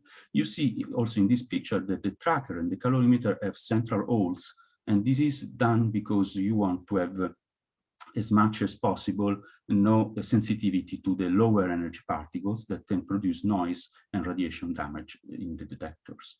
The calorimeter has 2 disks. I will show you the reason why in short. So this is a picture of how a muon conversion would look like. You have the muon stopping in the target, then the electron spiralizes, is detected by the tracker, and if it misses 1 calorimeter disk, the distance of the calorimeter disk is such that it will be detected by the second one. On the right, you see the picture of the real already built stopping target. This is again not a unique solid aluminum bar, but is a segmented target with 37 foils of aluminum. Each one is 100 micron thick. And the reason for this is that you want to minimize the amount of material crossed by the conversion electron before exiting from the target in such a way that you minimize the fluctuations of the energy loss and improve the momentum resolution. Also, for the stopping target, we have central holes in these aluminum discs to reduce the interaction of the low energy beam particles, and so to reduce the radiation damage in the tracker and calorimeter detectors. As I already anticipated, the proton beam is a pulsed proton beam. And if you remember that the lifetime of the muonic atom is 864 nanoseconds, this allows you to search for the conversion electron in a delayed time window, starting about 700 nanoseconds after the proton pulse arrival. And if you have an interbunch of 1.7 microsecond, this allows you to reject and to be not sensitive to all the prompt backgrounds. The most dangerous one being the radiative pion capture. The pions that are captured, that do not decay, are captured in the stopping target and emit a photon, real or virtual, with that converts in E plus, E minus, and the E minus becomes a background for your conversion electron signal. So it's important to have this very clean structure of the proton beam with no protons out of pulses. And the fraction of protons out of pulses is called the extinction factor. Simulation showed that you need an extinction factor better than 10 to the minus 10 to reduce the radiative pion capture background at the wanted level. And in fact, the simulation of the accelerator beamline for the moment predict extinction factor better than the needed one of the order of 10 to the minus 12. The most important background for the experiment is given by cosmic rays. You expect about one cosmic event per day emulating the 105 MeV conversion electron. So it's important to identify these cosmic rays. And for this reason, we have the cosmic ray veto system. That is a set of 4 layers of scintillator counters that surrounds the detector solenoid and the last part of the transport solenoid. You ask for 3 out of 4 counters to define the passage of a cosmic particle, and the efficiency is higher than 99.99%, the expected one. Of course, this must be checked during the experiment, and you will measure this efficiency looking for the data collected without beam, because a large fraction of the time of the running of the experiment will be when the beam is directed to the NOVA experiment. So we will have a lot of data without beam to check our cosmic ray efficiency. The tracker is a straw tube tracker. As already said by James, the straw tubes is a very light structure that is aimed to minimize the Coulomb scattering and the energy loss fluctuations, so to improve the momentum resolution. Each straw tube has a diameter of 5 millimeters and is read at both ends by ADC and TDC to measure energy, deposition, and time. And you have straw tubes of different lengths that are combined in circular sectors that are called panels. You combine 3 panels rotated by 120 degrees to get a plane, and you combine 3 planes to get a station, and 18 stations for a total length of 3.3 millimeters are the tracker. And the station transverse view looks like this, and you see that the circular hole is exactly what I was anticipating. The aim is to be not sensitive to the decay in orbit edge, that is 52 MeV. And in fact, also particles with the momentum lower than 80 MeV coming from the beam are not producing hits in the tracker, while the conversion electron of 105 MeV is perfectly inside the acceptance of the tracker. So the trick is to reduce the noise and to help the track pattern recognition.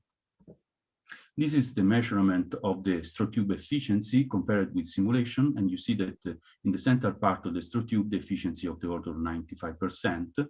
And the transverse coordinate resolution is 280 microns, while the longitudinal coordinate resolution is 43 millimeters. This says that the performance of straw tubes are in agreement with simulation. You use the simulation to produce the resolution plot. And this is the resolution plot obtained making the difference between the reconstructed momentum of the conversion electron and the momentum of the electron at the tracker entrance as given by the Monte Carlo. And you see that full width maximum is of the order of 29 0.29 MeV/C. But if you really include also the energy losses in the stopping target, in the proton absorbers surrounding the stopping target, this is the expected spectrum for the conversion electron reconstructed by the tracker. And you see that full mid at maximum is 0.96 MeV, so essentially 1 MeV/C, and the left tail is due to the energy loss. This is the very important distribution to select the signal against, for example, the decay in orbit background, as already shown by James. The electromagnetic calorimeter is composed of 2 disks of CSI crystals, and each crystal is read by 2 silicon photomultipliers that are then connected to ADCs that are sampled by a digitizer, waveform digitizer, each 5 nanoseconds. And the performance of the calorimeter have been checked with a test beam with a prototype with 51 crystals, and for the impact angle of 50 degrees for electrons of 100 MeV, you have an energy resolution of 7% and a time resolution of 23 picoseconds using only one of the 2 detectors of the 2 sensors reading the crystal. So this information has been inserted in the simulation to evaluate the particle identification capability of the calorimeter combined with the tracker. And this is important because most of the cosmic background is due to muons that have a momentum exactly equal to the one of the conversion electrons, but have a different time of flight because they have a different mass, so a slower speed. And you can select the time of flight distribution is a powerful variable to select electrons from muons of the same momentum. Also, the energy deposit in the calorimeter is about the same of the momentum for the conversion electron, while it's a factor 40% about of the momentum for the muons. So the energy momentum ratio is another powerful variable to separate 105 MeV muons from the electrons of the same momentum. These informations combined with some topological information from the deposit in the calorimeter are used to create a neural network, and the result is that you are able to suppress the 105 MeV muons to a negligible level with respect to the electrons of the same energy that are background. So we are setting everything to show you the sensitivity, but before telling you the updated value for the mu2 sensitivity, I have to say some words about the run schedule of the experiment. The beam on target will arrive late 2024, and the first run of data taking will be in 2025 and 2026, mostly with half of the full beam intensity. And this, in any case, as I will show, will ensure to improve by factor 1000 the signal to 90% confidence level limit. Then there will be the shutdown for the neutrino beam upgrade, and in early 2029 we will start the second run of mu2e with full beam intensity, aiming to improve by factor 10 to the 4 the signal to experiment. So I will present now the result of very recent updated analysis that uses the results of the test of prototypes and improved analysis tools. And the outcome of this analysis is that the main background for the experiment is due to cosmic rays that are not crossing the cosmic gravito system and enters from the hole of the transport solenoid needed to insert transport solenoid. So in this picture, you see that the muon arrive and interact with the material upstream of the tracker to create electrons that are then not separated by, cannot be recognized as something different from the conversion electrons produced in the stopping target. This is the most relevant background for round 1, what is obtained by simulation. The second most important background is the already discussed decay in orbit. And you see this plot that has already been shown by James that shows you that the tail of the decay in orbit falls down as the 5th power of the difference of the energy to the endpoint. So it's important to have this momentum window as narrow as possible to reduce the DIO contamination. And this, in fact, will be optimized to get the best sensitivity together with the time distribution. The other two important backgrounds are the antiprotons, and as I said, they can only be suppressed using the passive absorbers in the transport solenoid. And then you have the radiative pion captures that I already discussed that have a very different time distribution. You see that they essentially die at 800 nanoseconds after the proton pulse arrival. So a time window cut is able to suppress also the RPC background. An optimization of the momentum and time window cut has been done to get the best sensitivity for the run one, and the cuts corresponds to an estimated cosmic background of 0.05 for the run one event, 0.05 events, 0.04 DIO events, 0.01 antiproton, and 0.01 RPC, for a total of 0.11 events of background in run one. So this is a very low level of background that tells you that essentially also the run one is mainly a discovery experiment, and you have a 5 sigma discovery just with 5 events observed. So if we will have 5 candidates, we will claim a 5 sigma discovery. To have this, we will need our new ratio to be 1.1 10 to the minus 15. That is already lower than the syndrome 2 experiment limit. If we don't observe anything, we will improve the 90% confidence level limit of syndrome 2 to 6 10 to the minus 16. And this is an improvement better than a factor 1000 with respect to the best current limit. So I reached the conclusions and the outlook. I say that I've said that the multiple prototypes, test and simulation are confirming the design detector performances, and simulation say that we are able to reach our goals. At the moment, we have no indication of the main problems to reach our goals. So the construction of the beam lines, solenoids, and detectors is well underway. And in 2025, we will have the start of round 1 that will allow to improve the syndrome 2 experiment by factor 1000. A second run starting in 2029 will have the goal to improve to 10 to the 4 this limit using an higher intensity beam with a better signal background, cosmic background ratio. And something I didn't have time to discuss is that in the same time we have the search for the conversion electron, we can also search for the process mu minus converting to E plus with the nucleus changing by 2 units its charge. And this is a lepton number violating process. And also in this case, the single event sensitivity for round 1 will be better than factor 1000 improvement respect to the syndrome 2 limit. And as already said by James, mu2E2 is also a proposed experimental improve that is expected to improve by factor 10 mu2E result using a higher intensity beam with lower energy proton beam that will not be sensitive to antiproton background. That's all I wanted to say. Thank you. So thanks a lot, Stefano, for the very clear talk. Is there any question? Just please raise your hands and unmute yourself.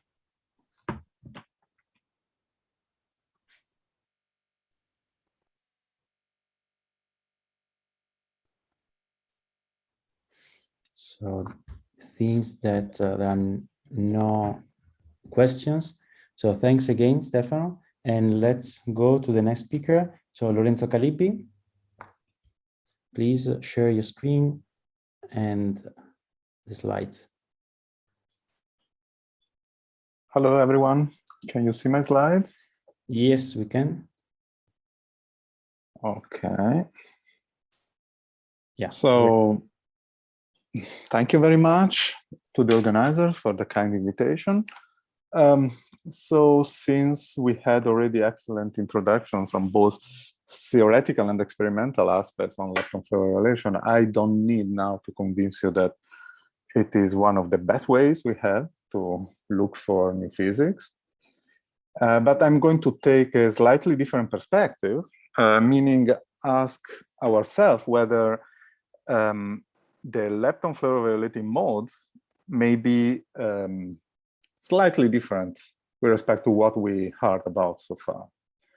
So basically what I'm going to assume is that there is some new light particle, some new particle that I'm going to call A, which is light and invisible from the point of view of experiments, but couples to leptons with flavor violating couplings.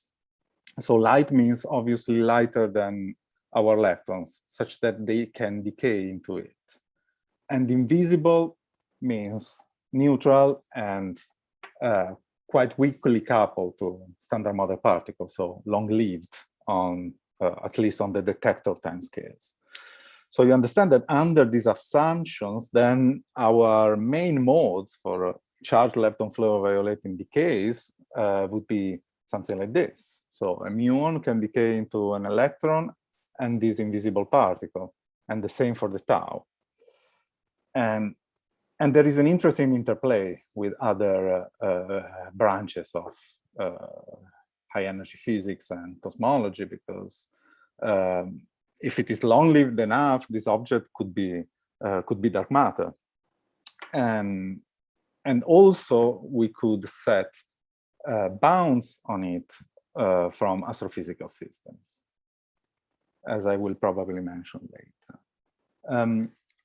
So how natural is assuming something like this? Why should be light and weakly coupled? Well, this happens automatically if this object is a pseudo-Nabu-Gosson boson. So coming from a broken global symmetry, global U1 in particular, so what people also call the axion-like particle. So depending on what symmetry we're breaking, these kind of objects can have different names. What do they have in common, though, is this kind of interaction with the standard model fermions, in particular with the standard model leptons. So you see this is a derivative coupling. So it involves the derivative of the axion-like particle, and this is consistent with the fact that it's a pseudo-Nabu-Gosson boson. So there is a shift symmetry, so there is no potential modulo some explicit breaking that then will give mass to this particle, and it couples to, well, in general, it can couple to a lepton current, either vector or axial vector. And these are dimension 5 operators, so you need a suppression by a scale. And this scale is just the scale associated to the breaking of our global symmetry. So it's naturally to have it feebly coupled, precisely because this scale may be very large. So it suppresses the coupling to our leptonic currents. So as you can see here, I'm just parameterizing the most general couplings we can have. And I'm writing these matrices, which means that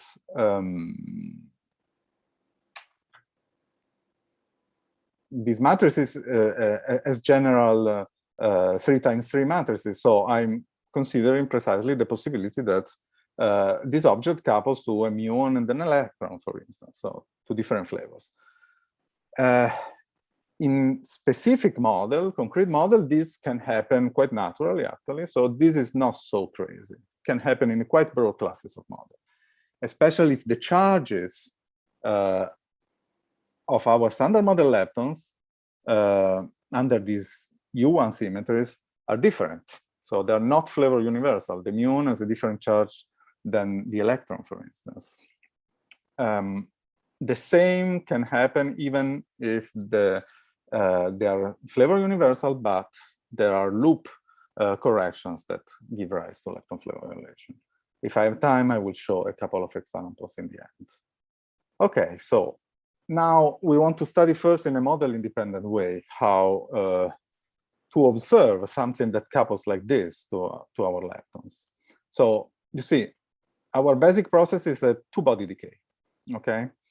It's just a simple two-body decay, and I'm parameterizing here the suppression from the scale in this way, introducing this effective flavor violating scales where I absorb the flavor violating adimensional couplings. So I want to constrain these scales from experiments and see what we can do in the future.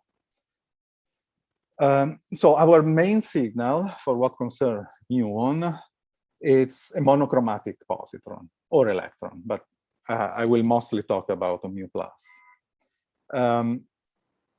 So we can write the differential decay rate in this way. It depends the dependence on the angle of emission of the positron, depending, of course, on the chiral structure of the coupling. So it will depend if it couples to the vectorial current, the axial current, or both. And this is exactly the same that happens for the standard model decay. So this is the ordinary differential decay rate of the muon, which is also not isotropic because, well, it depends on, comes from weak interaction that violates parity. In particular, there is this dependence on the emission angle proportional to the polarization of the muon. Okay, so, and this comes to an interesting possibility. So if you employ polarized muon beams, that is what usually these experiments, these lepton fluorinating experiments do, because muons come from pion decay. So naturally, you can obtain very highly polarized beams. This formula here tells you that there is a way to suppress the standard model background from the the usual Michel decay, because if you are close to the kinematical endpoint, okay, so close to the muon mass in the positron momentum, so this half of the muon mass, of course. So if this x is equal to 1, this spectrum goes to 0 in the forward direction. Okay, defined as the well, defined with respect to the muon beam from the direction where the muons arrive, or if you want, opposite to the polarization of the mu plus. So in the forward direction, this decay is less and less likely to occur, and our signal is precisely here because it's a two-body decay, right? So the energy of the positron is monochromatic at mu half, approximately. And this was used, this technique, by an old experiment performed at Triumph in Canada, with a spectrometer with a very good momentum resolution, about 70 keV at the endpoint. And precisely, they were looking for this. So to a peak on in the forward direction of the kinematical endpoint. So they didn't find anything, and they set a limit on the branching ratio of mu to e to this invisible particle at the level of 10 to the minus 6. Of course, this limit can, this was set for a case that the signal is isotropic, okay?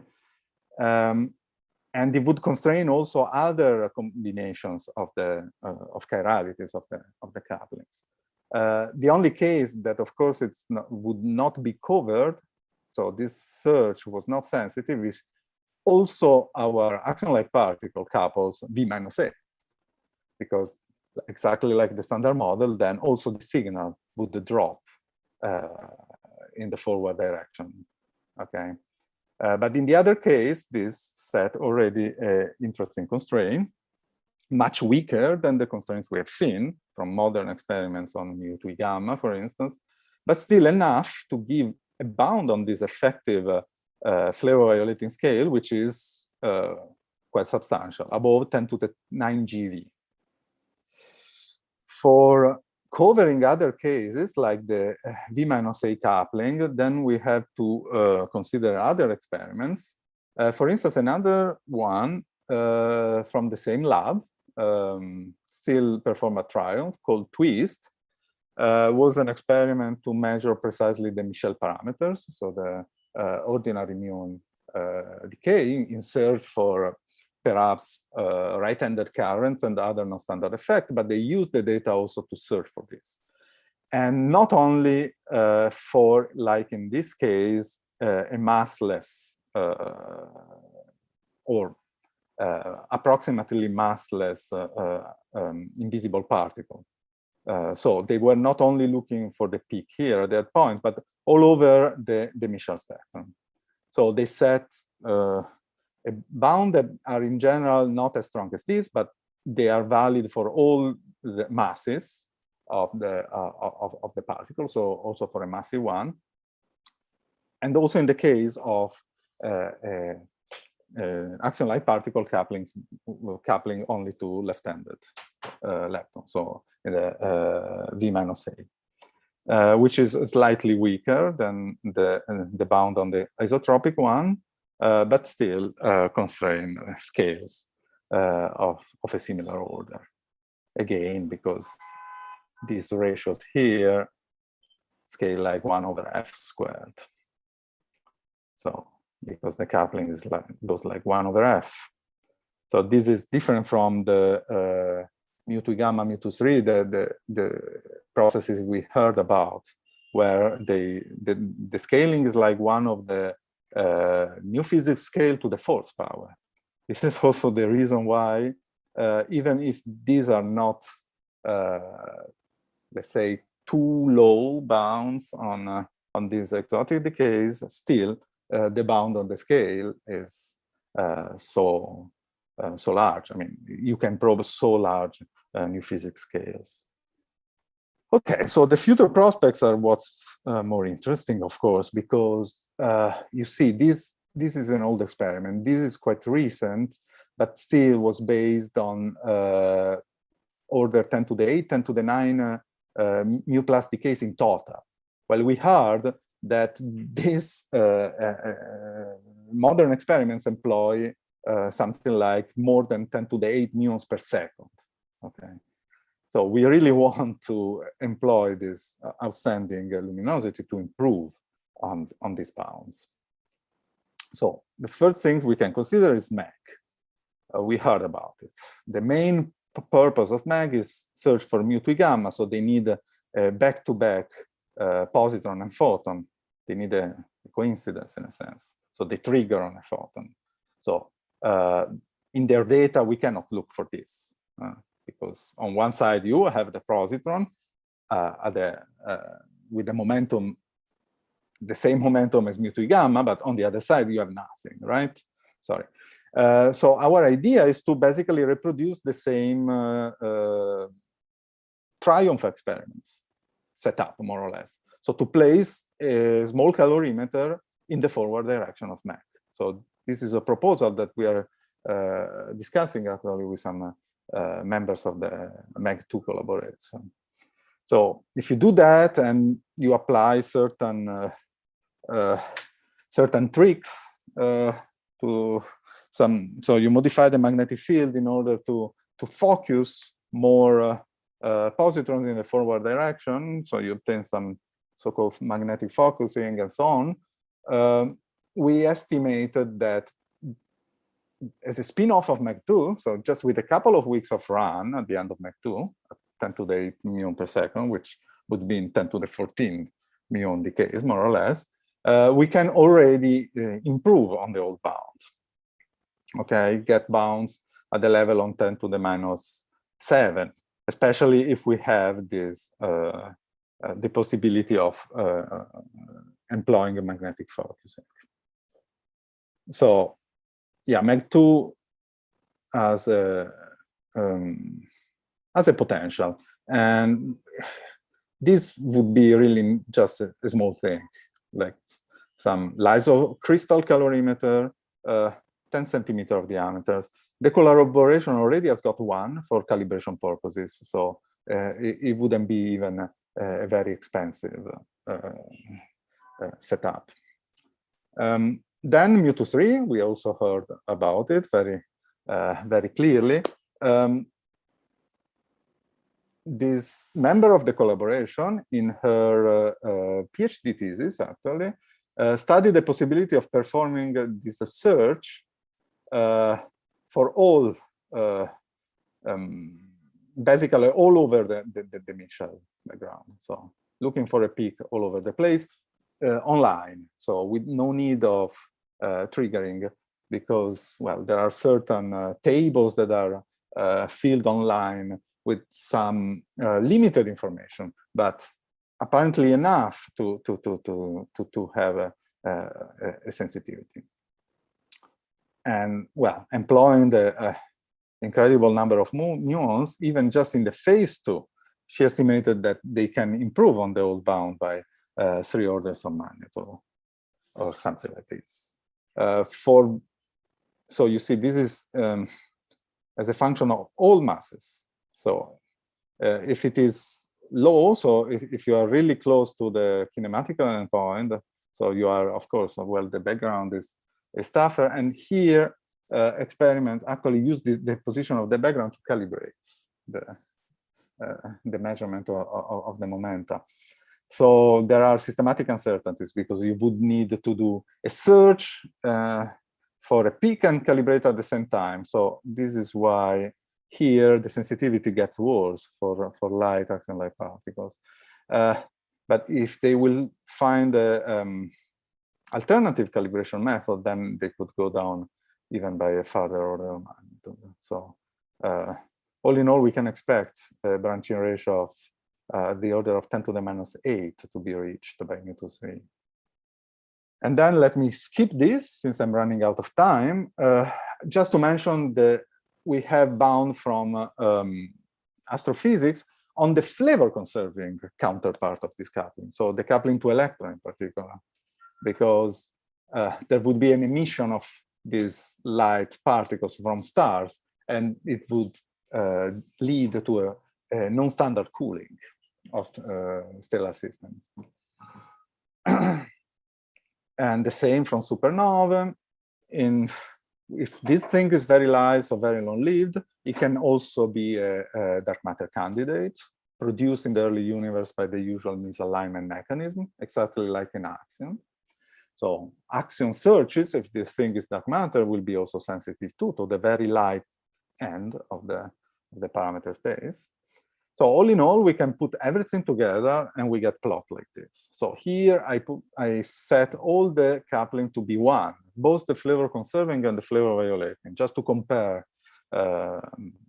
different bounds on the same page as a bound on the U1 breaking scale. So these blue and green lines are the exclusion from the old experiment. So everything below these lines is excluded. There are 3 because it depends on different combination of this chirality of the coupling. While our future experiments could reach a further order of magnitude in the sensitivity to the scale.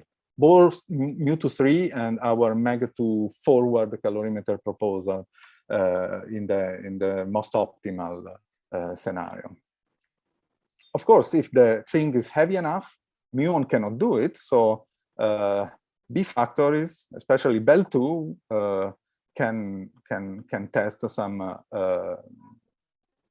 uncharted parameter space.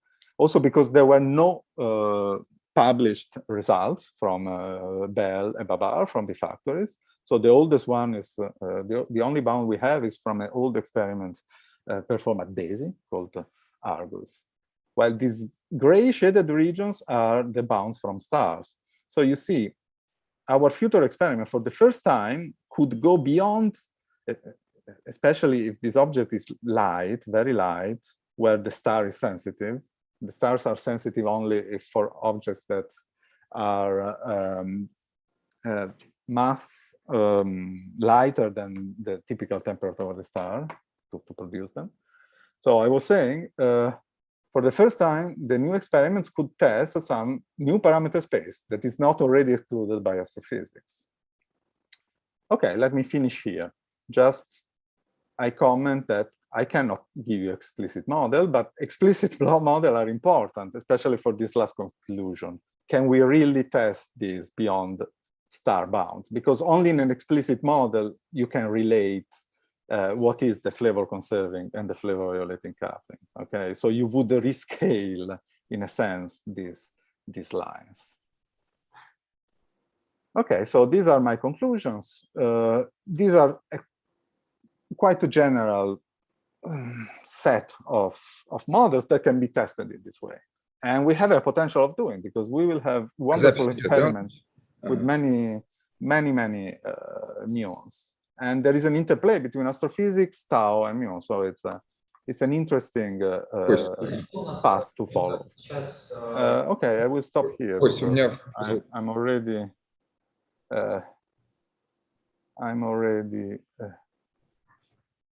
Yeah, thanks, Lorenzo. Alexander, you are unmuted. I don't know if you wanted to make a question. Yeah, thank you. Thank you very much, Lorenzo.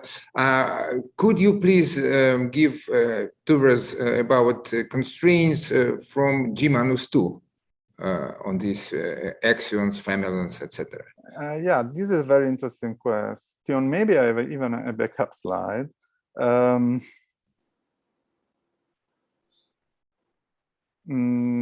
Well, not really. This, okay, G-2 constrains this. Actually, you could even explain the G-2 with an axial-like particle, like in here, okay? But notice that this is a completely different region of the parameter space. So it's for scales around the TeV, okay? So it's far below my plot. Here I stop at 10 to the 5. So over there, the thing is not invisible because it's quite substantially coupled. So it decays into photons or into electrons, depending on the coupling. So it's a different region of the parameter space. The region where these experiments will be sensitive, where this object is invisible, the suppression of the couplings, since the scales are so high, it will be so large that they cannot contribute to the G-2 substantially. But similar models could. But of course, you cannot search for them in this way. But for instance, with ordinary lepton flavor violating modes, mu2 mu2e gamma gamma, for instance, and things like this. Okay, well, thank you. There's another question by Diego. Thanks, Luca. Hi, Lorenzo. Thanks very much for this very nice talk. I had a quick question on this slide. So I understand correctly that the bound from tau to EA or tau to mu A, probably tau to EA from Argus at the moment is the most constraining measurement or lack of measurement? But it's the only one involving taus that we have, and it's the most constraining for FA. It's the most constraining above the muon mass scale. Or if you want, also the supernovae bound can exceed, they can reach more or less 200 MeV or so. But above 200 MeV, there is nothing else that can test this parameter space, but tau decays. So yeah, Argus would be the most sensitive. And I know that you wrote a paper about that recently, and so let me just show a slide. So Argus, you see, 500 inverse picobar, an experiment, result published in '95, and we don't have any bound from Bell and Baba. There was a simulation from Bell people saying how much, if they analyze their inverse subtobar, how much they could reach. And of course, it's already beyond Argus. We just rescaled, considering that Bell 2 will have a 50 times higher luminosity to draw this thin purple line. But I know that you have other ideas about that. So thank you. So another question from Robert. Right. So a comment. So in that, I didn't really have time to talk about it, but in the paper that I wrote with Bryman more recently, we do have a slight improvement on Argus. It's about a factor of 4 for the electron mode, and about a factor of 3 for the muon mode in tau to L plus ALP axion-like particle over a considerable mass range. So in terms of the decay constant F, for the muon case, you had 3.3 10 to the 6 GeV. We would increase that by a 1.7 square root of 3. And for the electron mode, you have 4.3 10 to the 6 GeV. We would increase that by about a factor of 2. So it gets almost up to 10 to the 7. We do that using a method which it's analogous to what we did for the other effects that I discussed, namely, if you did have a decay into the EA or mu A, it would change the measured branching ratio given the acceptances and so forth. And so the agreement of the measured branching ratios tau to E and tau to mu with the standard model predictions can be used to get a slight improvement on the old Argus bound. So that's in our paper. I didn't have time to talk about that in my talk, but it's a paper we wrote in June. Thank you very much. That's very interesting. Right. I will read your paper. Okay, good. Okay, thanks a lot, Lorenzo, for this nice talk. And thanks to everyone. Move on. And please unshare. Very good. So next speaker is Diego Dagnoli. So please share your slides.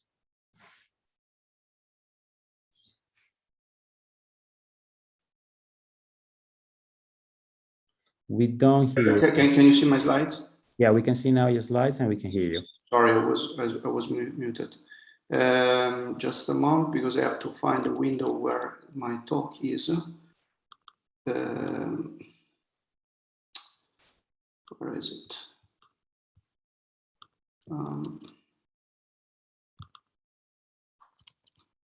But where is my talk?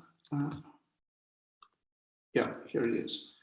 Can you see the change of slides, right? Yes, we can. Okay, so I proceed, I guess. So thanks a lot for the organizers, in particular to Alexander for the kind invitation to this history-rich venue. I would like to provide an overview of lepton flavor violation in another twist, namely in meson and baryon decays.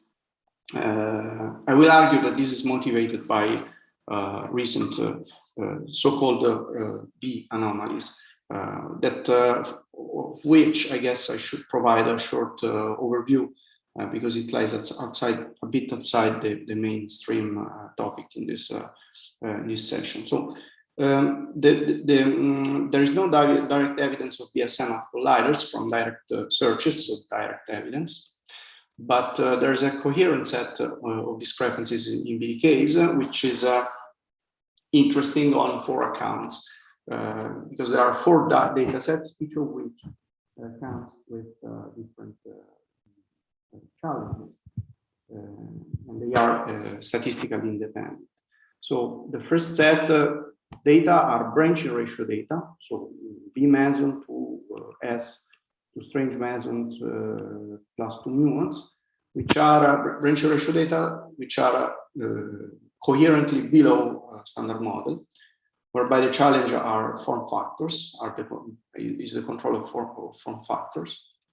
Then there is okay, and this is an example of what I'm talking about. Here you see predictions, and then you see data that are everywhere below the predictions. These predictions are from lattice QCD, and so from first principles. Then there is a second set of data, which is angular data in B2K star mu, whereby the challenge are charm loops. And then there is a third set of data, which are B2S mu over B2S EE ratios, which are naturally lepton universality violating observables because, you know, muons over electrons. And here the challenge is basically statistics. These are loop processes, so this is stuff on which at some point we do expect new physics of some sort. And then there is another, you know, kind of set of discrepancies in B2C tau nu over B2C average of light leptons ratios. Here the challenge is more complicated. It involves systematics because of the neutrino, but these are three processes. So this kind of discrepancies are a bit less clear as far as the interpretation is concerned from a theory point of view. Although well, so concerning the interpretation of this data, one can make minimal considerations, namely before any fit, which go as follows. First, quite remarkably, most data hint shifts to just two effective couplings. Namely, of all the operators that enter the effective Hamiltonian for B bar to S bar to 2 muons, basically, well, to 2 leptons in general. Basically, so these operators would be, for example, a left-handed current on the quark side times a vector current on the lepton side plus an axial vector current on the lepton side with couplings which are these Wilson coefficients. Then there will be right-handed quark operators. So here it's a left-handed structure. Right-handed quark operators, dipoles, scalar, tensor operators. Of all these structures, only these two basically, to first approximation, it's mostly these two which looks to be like being affected, and in particular only in the mu flavor direction, as you can see here.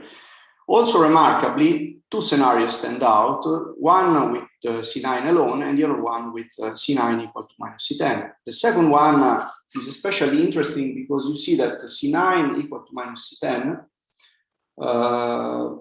reconstructs a left-handed current also on the electronic side, on top of the quark side. And this is something that can be aptly written in terms of SU2, weak SU2 invariance, of course.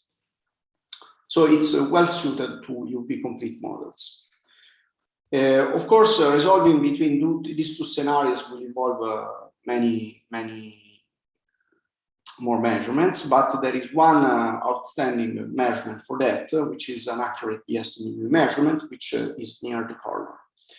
Because the present single measurement error is about 16%, an update by LHCb is foreseen, and so the experimental combination with Atlas and CMS may soon be able to confirm or exclude this shift, namely a deviation of order 10% in C10.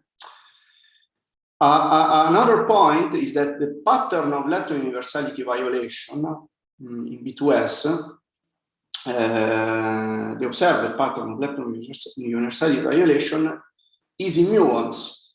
Okay, so in other words, effects in dielectron data look like being negligible with respect to effects in muons, and effects in ditaus are not well measured enough to be yet very constraining. So this could be the allowed effects in tau could still be much larger than the measured effects in mu. And this is suggestive of new physics coupled dominantly to third generation fermions, as pointed out in this paper, which in turn resonates with the topic of lepton flavor violation, which is the thing that I want to talk about. But before saying this is that new physics coupled to dominantly to third generation plus weak SU2 invariance makes it natural to link actually B2S and B2C data. So all these points are interesting theory considerations that make for not only an experimentally coherent, but also a theoretically meaningful set of discrepancies. Okay. Now I will skip actually the quantitative picture because I will skip it. This is just to say that quantitatively the two scenarios, these are the two scenarios that stand out, and this is quantitatively what this means. And there is also this other scenario here, but it doesn't explain P2K star mu. So why lepton flavor violation out of all these anomalies? Well, why not in the first place? No, why not in the sense, if we observe lepton universality violation, then in general we should expect also observable lepton flavor violation, because exceptions exist, but to be convincing, these exceptions require that the specific lepton universality violation dynamics that one conceives to explain the B anomalies also implies per se some symmetry that prevents observable lepton flavor violation. The minimal flavor violation is one such example, but in other cases, this additional symmetry is ad hoc. Ad hoc is not derogatory. It's just meaning that it's an additional symmetry on top of the hypothesis that you make to explain a lepton universality violation. So, well, I will say more later on this. But actually, to understand this, one doesn't need really rocket science. One could start from the basic facts that are, communicated, so to say, by B2S data, namely the fact that this can be explained upon stroke by a left-handed cross a left-handed structure, work times lepton, as I argued before, and with Wilson coefficients that are hierarchical across generations, or in particular much larger for mu than for E. Then such pattern invites to write down a purely third generation interaction of this kind, of the kind left-handed down quarks times left-handed down type leptons in this prime basis, which just means with a coupling that is much larger than the Fermi coupling, and with a prime basis, which just means that since this coupling lives well above the electroweak scale, this is the weak eigenbasis. This is not truly tau, it's a weak eigenbasis, which needs to be rotated to the mass eigenbasis. Okay. The rotation that you perform to go to the mass eigenbasis will, of course, change this operator, will misalign this operator with respect to the third generation, and will give you not only lepton universality violation, but also lepton flavor violation. Now, the question is whether this lepton flavor violation is measurable. Of course, lepton universality violation would be, if RK is confirmed, but who says that lepton flavor violating effects would be measurable, even assuming the truth of this thing here? But, well, the point is that the relation is parametric. The point is that the relation is parametric because RK, the amount of the departure of RK from unity, can be related to the Branchy ratio for decays such as this one, because these Branchy ratios are normalized. They are normalized to a Branchy ratio which is B2K mu. And the normalization goes as the departure of RK from unity squared times a function of ratios of the leptonic rotation matrices only, not the quark ones, because the quark side rotation is the same here as here. It's B2K and B2K in both cases. It's only the leptonic side that changes. This function of ratios is of order 1, somewhere in flavor space, this must be of order 1, because if a ratio is much less than 1, then another ratio is much larger than 1 because the U are unitary matrices. And so putting in numbers, you see that this is order 2%, this is 10 to the minus 7.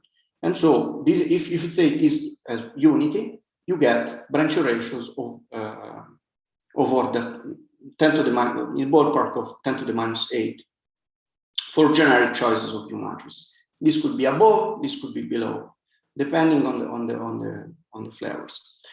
Now, of course, certain lepton favorability decays already represent strong constraints, in particular lepton decay, lepton flavor violation, or charged lepton flavor violation, as people call it.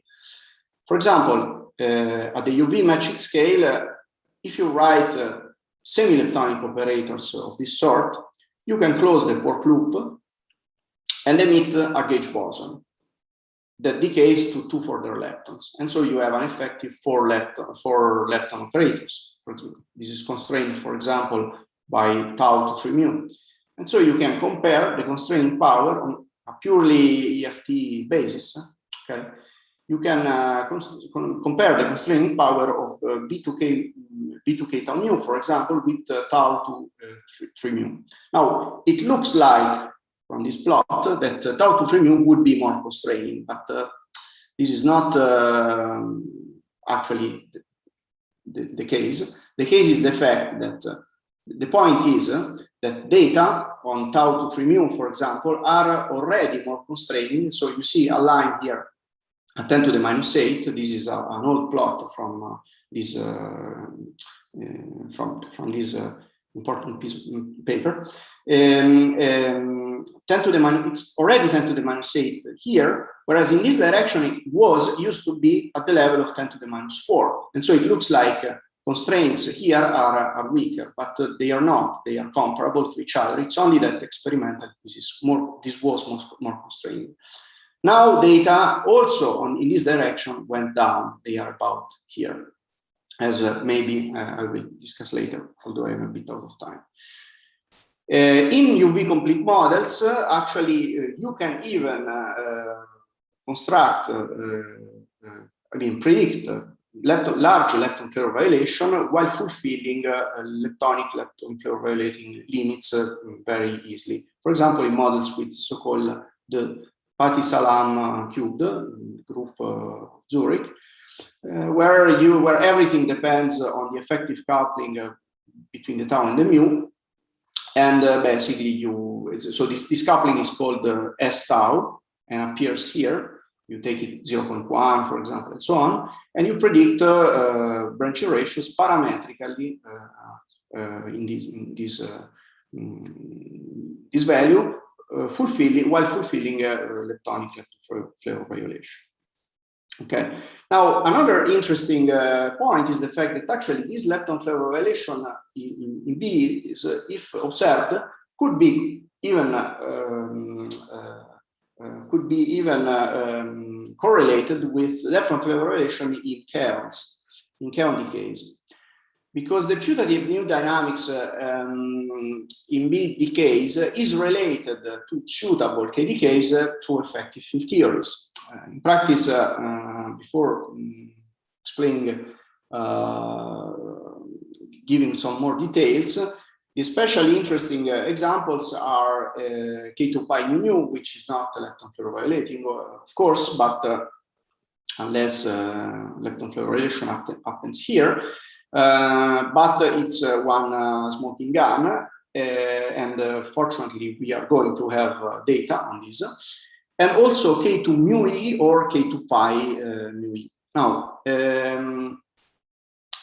all of these decays, it turns out, can be explored not only at dedicated K factories, like, Koto or Na62, but even at B factories, even at B machines, including LHCb, acting as K factories, because they are also they also produce extremely obviously kaons, and they can perform their detection detailed detection capabilities, especially for decay short. Now, but not only. Now, the new physics in BDKs, so why correlated effects? The new physics in BDKs can be described by effective operators times effective couplings over a scale squared to dimension 6. These are semi-leptonic operators, namely 2 quark indices, ij, 2 lepton indices, kl, and the scale here can be fixed using general arguments, and it typically lies between a few and a few tenths of TeV. Now, the C coupling actually factorizes, the C coupling encodes the flavor structure, and it actually factorizes in 2 couplings, so to say, according to the theoretical framework, to 2 kinds of theoretical frameworks that one can choose from, assuming that dynamics is 3 level. So if you assume a new colorless massive boson, of course you will have that the boson on one side is coupled to 2 quarks, so you will have a lambda q ij times a lambda l kl, whereas if you have a leptoquark, you will have on one side a coupling il, and on the other side you will have a coupling j k. Okay, this is sesquilinear, of course. Now, in many motivated scenarios, actually, these lambdas are correlated across B and KDKs. I make just an example of which I first provide the conclusion, namely the fact that on the basis of B discrepancies, LHCb may actually improve existing limits on KL to mu e and K plus to pi mu e, and even bite some of the parameter space that makes them beyond the standard model like in the light of these discrepancies. Now, in particular, behind this conclusion is the fact that we assume V minus A cross V minus A SU2 weak invariant QQLL Hamiltonian, which has been adopted elsewhere to explain the anomalies on general EFT grounds. We assume a CKM-like ansatz for the lambda Q coupling. Okay, even in the case, or even in this case here, you can fierce the interaction to have a lambda Q times a lambda Q coupling. Okay, because this is B minus A cross B minus A. And so you can always perform a CKM-like ansatz. In both cases, I mean, on the other hand, we stay agnostic on the lambda L coupling. We take it either unity, whereby you get limits like this, limits, signals, so to say, 0.3 and 0.03. And you go down more and more, and you can see the branch ratio size that you can probe against the scale of new physics. I am 20 minutes, I guess. I go quickly through the status of lepton fluoritic searches, and then I conclude if I am allowed by the moderator. You enter in the question time. So, you have 4 minutes more, but you can. Okay, as you wish. So then I go directly to the conclusion. These are the searches. I just wanted to say that they are biting the 10 to the minus 9 branch ratio level, as I mentioned, but this is mostly round 1 searches. Only this one is also round 2. And the conclusions are the fact that as of Morion 2021, the anomalies endure with one clear message, which is lepton universality violation, putatively. That lepton universality violation and lepton fluoridation and lepton flavor violation are 2 sides of the same broken symmetry. Of course, you could have devised a model to make the CKM matrix diagonal before it was found that it's actually not diagonal. And in general, and that model would have been an additional hypothesis. And in the same way, LUV and LFB are 2 sides of the same broken symmetry.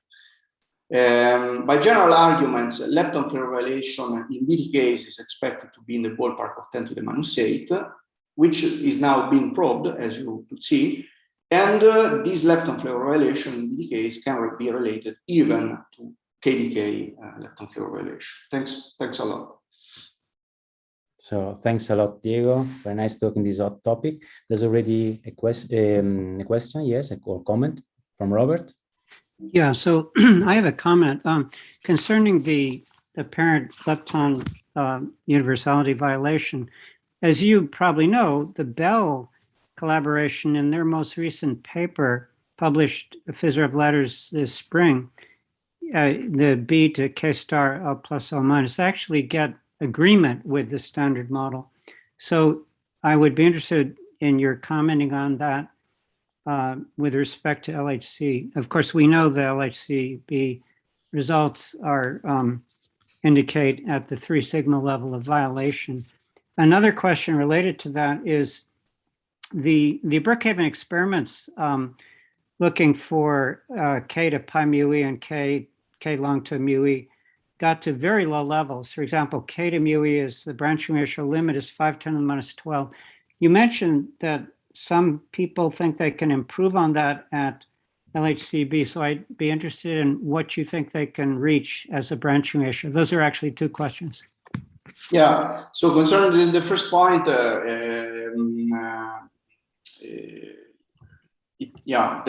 measurement is one out of many, and I mean the global picture conveys a 3 sigma. 3 sigma discrepancy, which is not the result of an isolated measurement, but it's even confirmed by a number of cross checks. For example, the fact that Bell at some point produced mu specific and E specific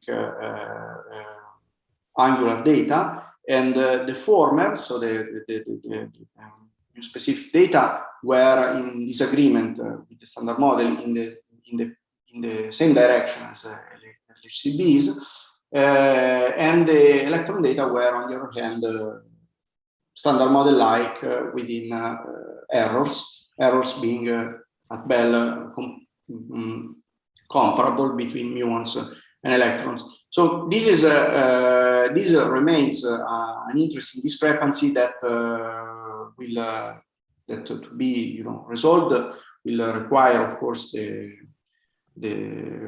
Bell 2 will be crucial, but the jury is still out. You will agree that the jury is still out. Oh, sure. It's just the most recent PRL is based on more than 700 inverse femtobars. It's a lot more data than they had before. Yeah. So it's something one has to take into account. Yeah, I agree. Of course, the jury is out. Still, even if then I will come to your second question. Still, even if B2K star mu mu should be much more standard model-like than it is at the moment, there is there is an array of people ready to argue that B2K star mu mu should probably be standard model-like because of charm loop effects. I don't belong to this set of people because of a recent paper by Plenary et al., which somehow settles the question of the real impact of charm loops, which should be very small.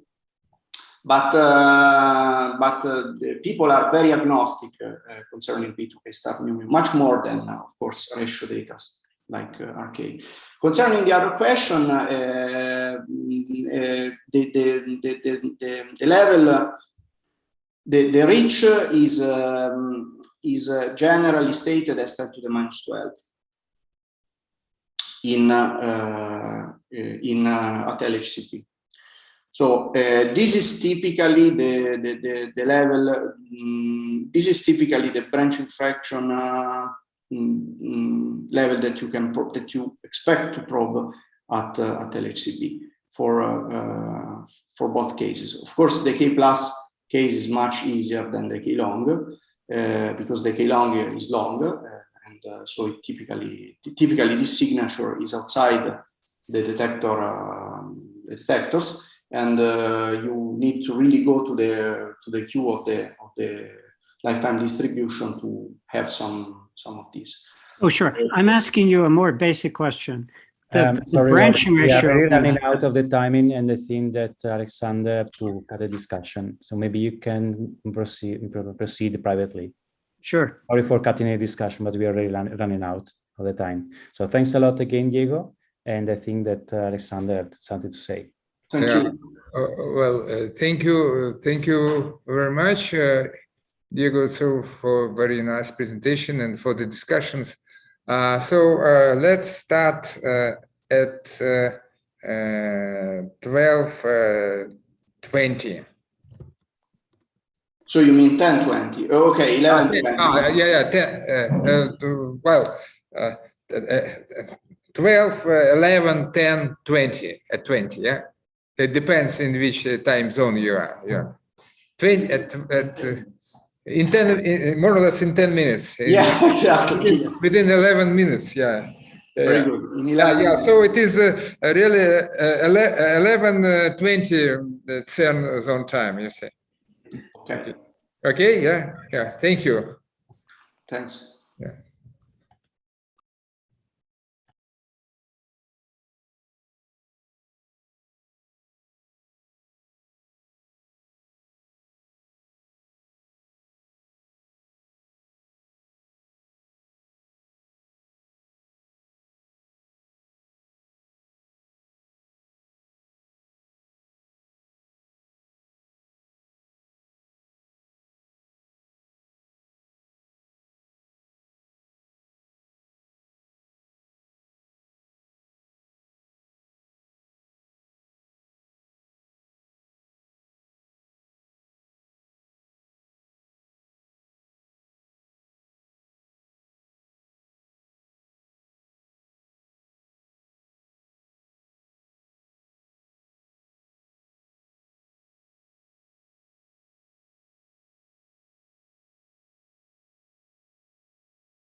Okay, it's 11:20 in Central European time, and I guess we should start.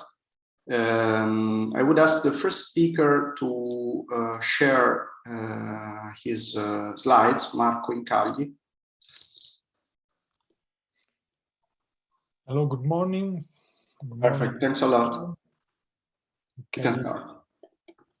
let me enter full screen. Okay, there we go. So, good morning. I'll be talking about the recently published measurement of the muon magnetic anomaly by the Fermilab G-2 experiment. So, what is G briefly? G is the proportionality constant between spin and magnetic moment, and what is called the magnetic anomaly A is the fractional difference of G from the value of 2. Why the number 2 is important? Because for Dirac particles, or as we would say in modern language at 3 level, the G should be equal to 2, G is equal to 2, and thus the anomaly should be 0, and it acquires a value different from 0 due to radiative correction, the first one being the famous alpha over 2 pi proposed by Schwinger in 1948. So why this quantity is so important? Essentially because it can be determined with very high precision theoretically. And here you see the recent publication by the so-called theory initiative group that has an error, an uncertainty of 370 parts per million, parts per billion, and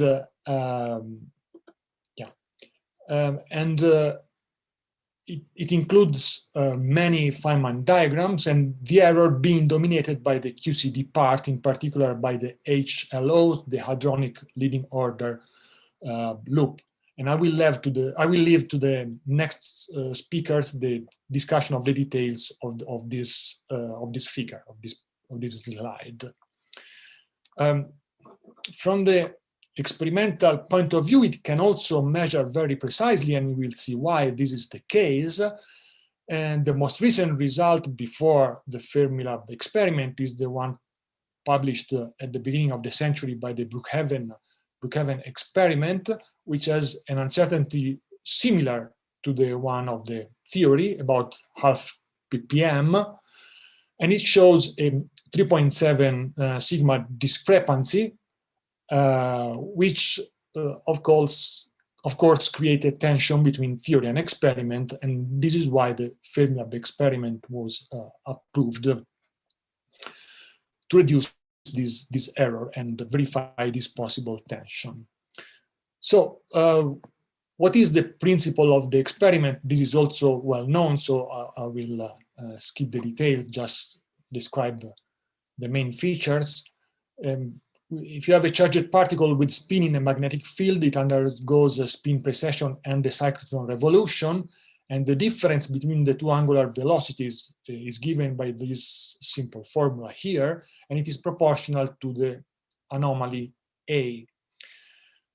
Therefore, if G was equal to 2 and thus A equal to 0, the momentum and the spin vectors would run parallel to each other, while G being greater than 2 by approximately 1 per mil, as the S vector, the spin vector, rotates faster than the momentum vector. In particular, in the Fermilab setup, it advances by approximately 12 degrees per turn.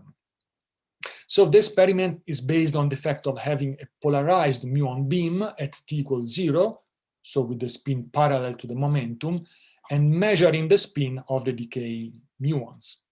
So how is it possible to have a polarized beam and to measure the spin direction? We use it's possible thanks to the V-A structure of weak decays. And you see two simple sketches in the pion and the muon rest frame here. So essentially, this means that the neutrinos are left-handed and antineutrinos are right-handed. And because of this, the muon momentum is anti-parallel to the spin. Note that we are talking about positive muons produced by the decay of positive pions that are produced by the positive protons of the accelerator complex.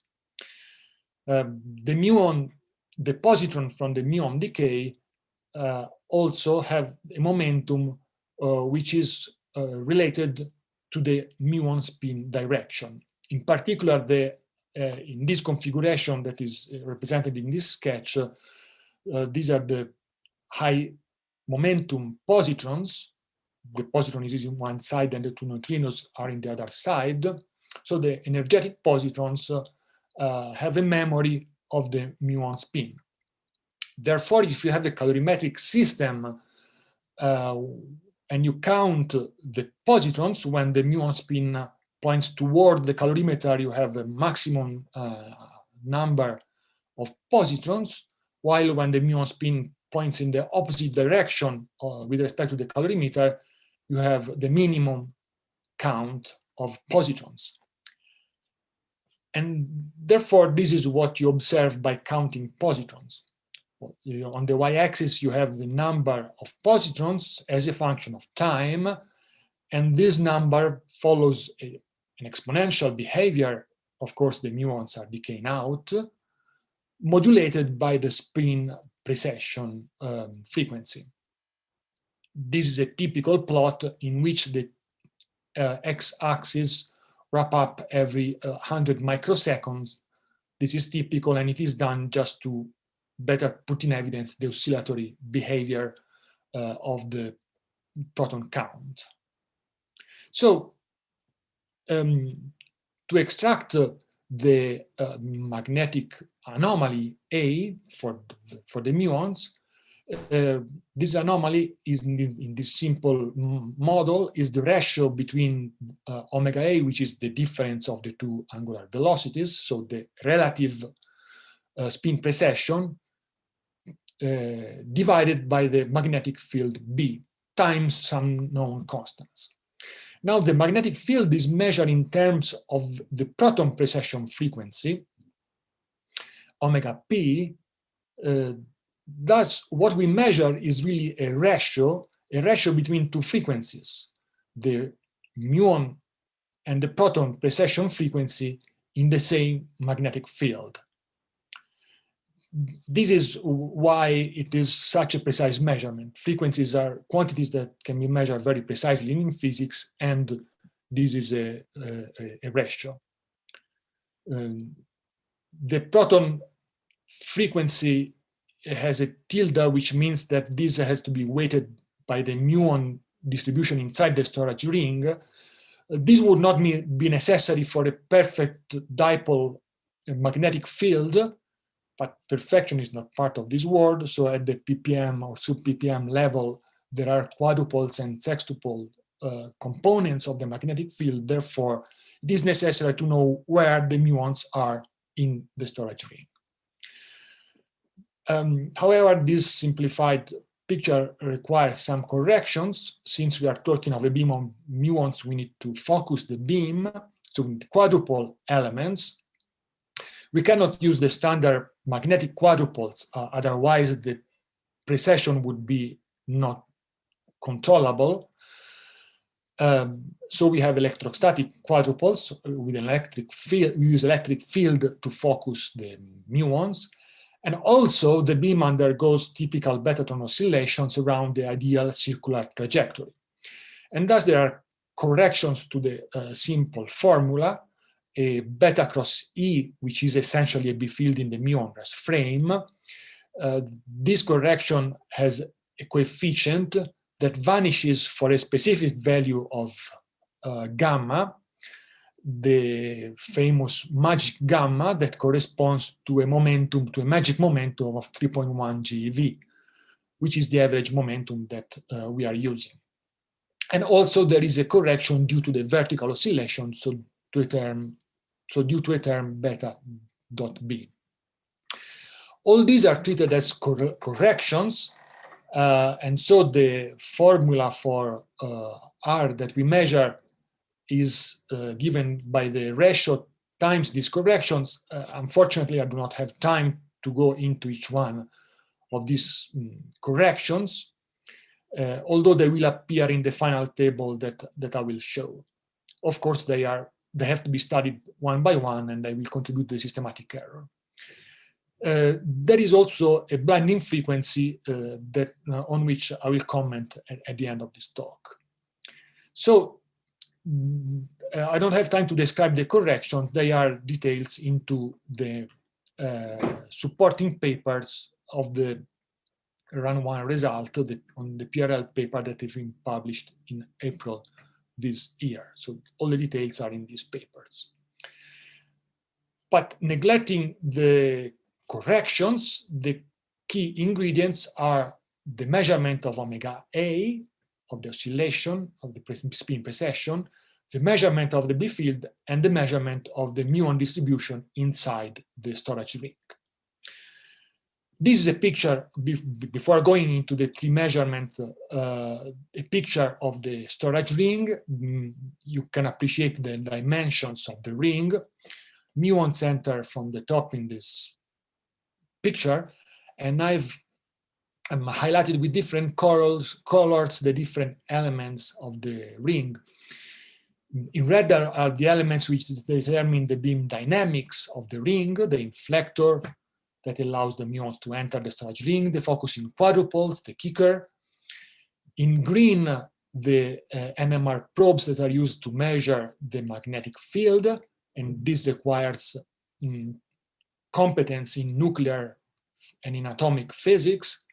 And in yellow, the calorimeter and the trackers that measure the positrons. So this is more particle physics, more competence of particle physicists, and this is my field of expertise, by the way. Thus, the experiment is made by 3 communities that have a very large overlap, however. So it is a quite complex experiment, all in all.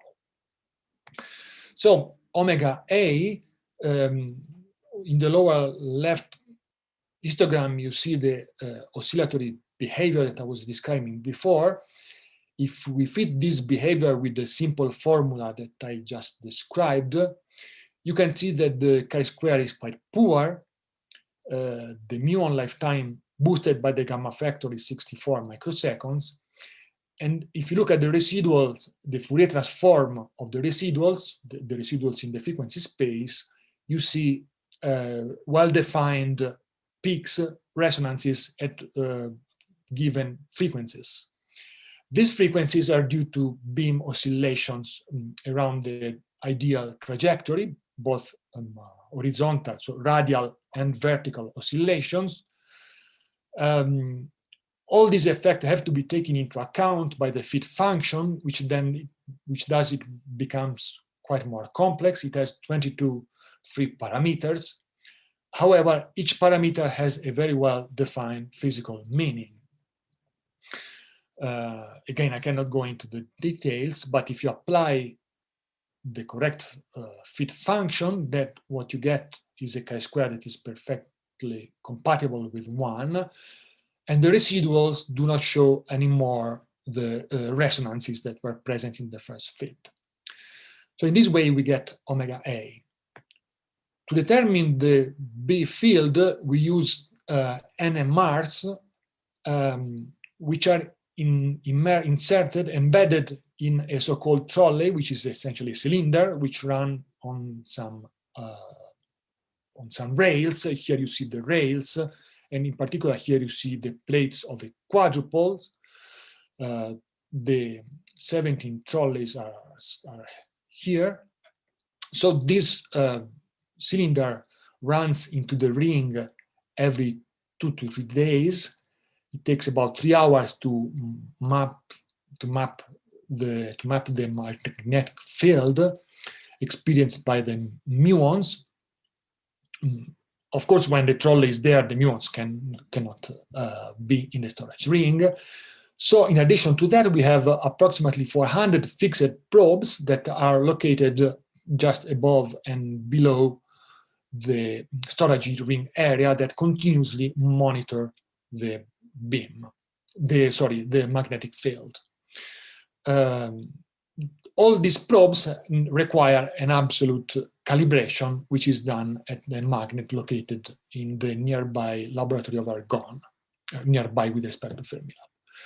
In this way, we get maps like this one here, contour maps of the magnetic field as a function of the azimuth location of the beam. Finally, we need the muon distribution inside the ring, and the muon distribution is measured by two tracker stations made of straw tubes. The tracker stations are in the vacuum, but not, of course, in the storage region. So they do not measure directly the muons, but they measure they track the positrons, they decay positrons, and by tracing back these positrons, they get the muon distribution. So in this way, it is possible to build maps like the one that you see below. We have only two tracker stations, so then the azimuthal distribution of the muons has to be extrapolated by using beam dynamics models, and this is one of the sources of the systematic uncertainties of this measurement. In run one, the muon beam was not perfectly centered, as you can see, and this will give a contribution to systematic error that I will comment in a couple of slides. So finally, this is the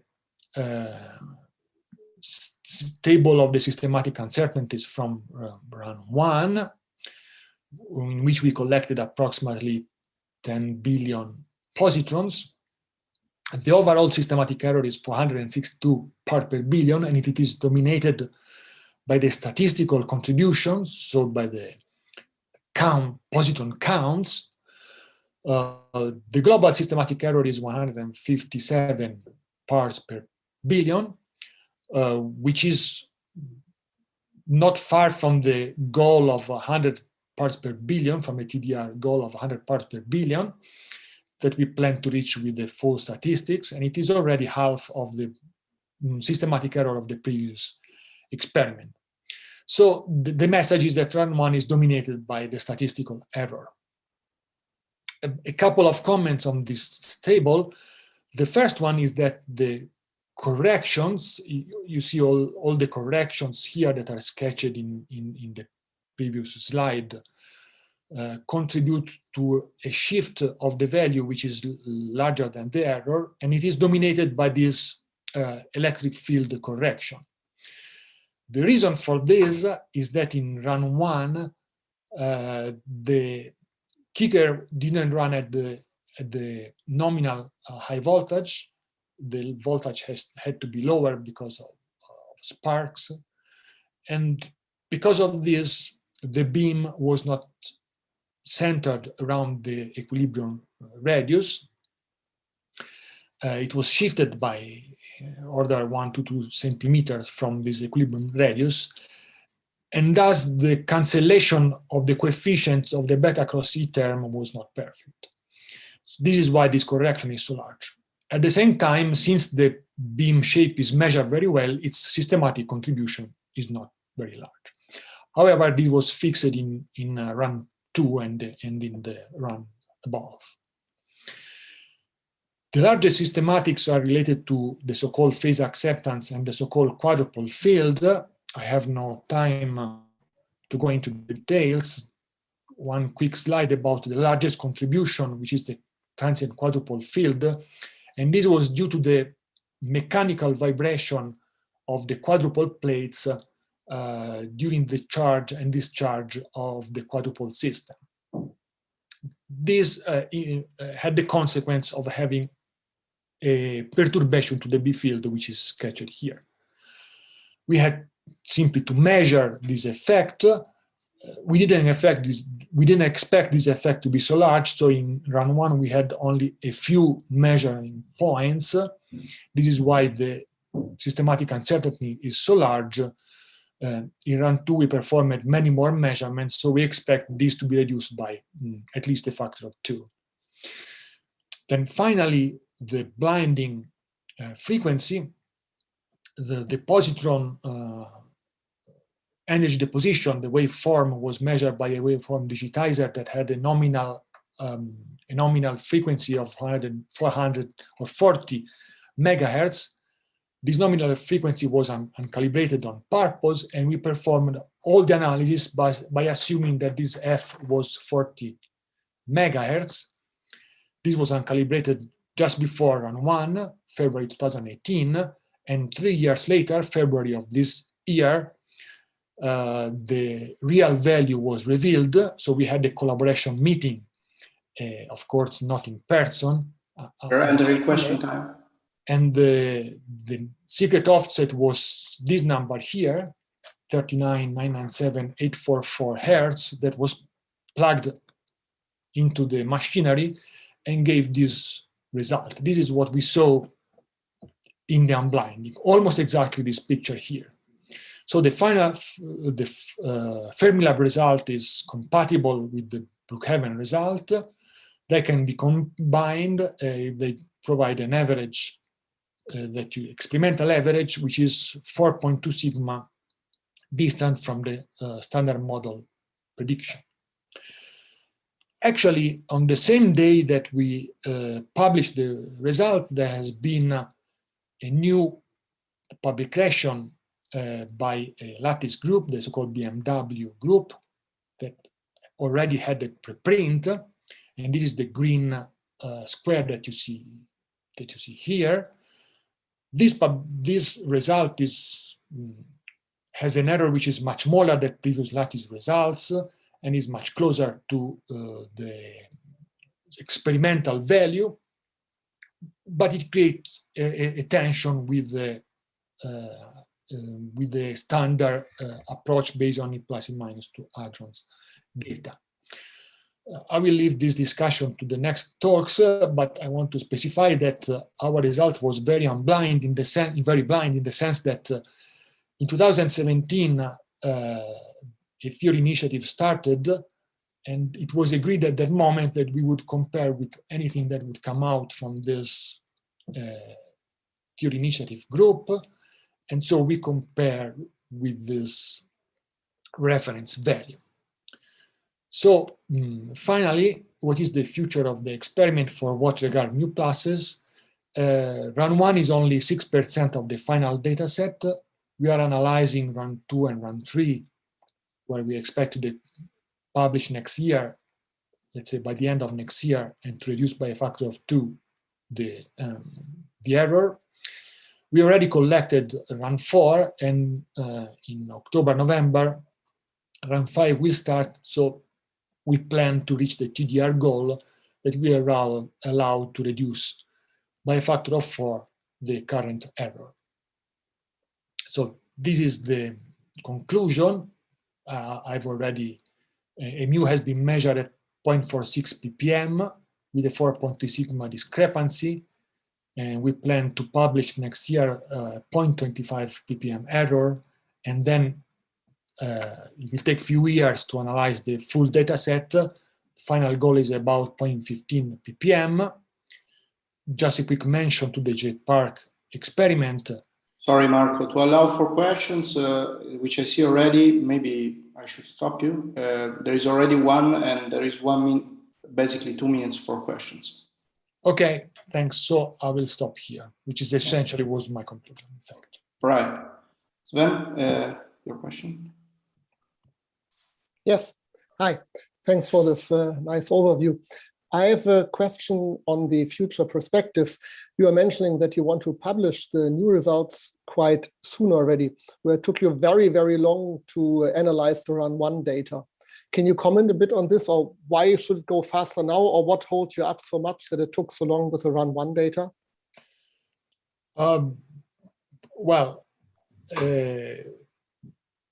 As in every experiment, the first analysis is always the most complicated. You have to get systematics under control. However, we plan to publish run 2, let's say at the end of next year, which is 2022, run 2 and run 3. Run 2 was taken in 2019 and run 3 in 2020. So the analysis time is of the order of 2 to 3 Okay, Yeah. so you started with the run 2 and 3 analysis already during the run 1 analysis. Yeah, you didn't do this separately, you do it simultaneously. Okay. Yeah, essentially, because the analysis means reconstruction, means a lot of preliminary work which goes before analysis, that is included in analysis. However, this is a prediction. Maybe that we will go in 2023. It's not guaranteed that we will publish next year. We aim for the end of next year, but it can be that we will go to 2020. Okay, thanks a lot. Thanks a lot. I think time is over. We are perfectly on time, and we can proceed to the next one, to the next talk by Tom Blom on the lattice QCD calculation of the hadronic light scattering. Okay, can you hear me? Yes, we can. Can you see my slides? Yes, also your mouse. I say them incorrectly that this was the light by light, so but that was my timer. Go ahead. No problem. Please go ahead. Okay, so I'm going to give you a very brief overview of the theory status of the muon G minus 2, and I'll focus on the hadronic contributions. As we'll see, those are the most important, have the largest uncertainties, and therefore they're the ones that are most important to get under control.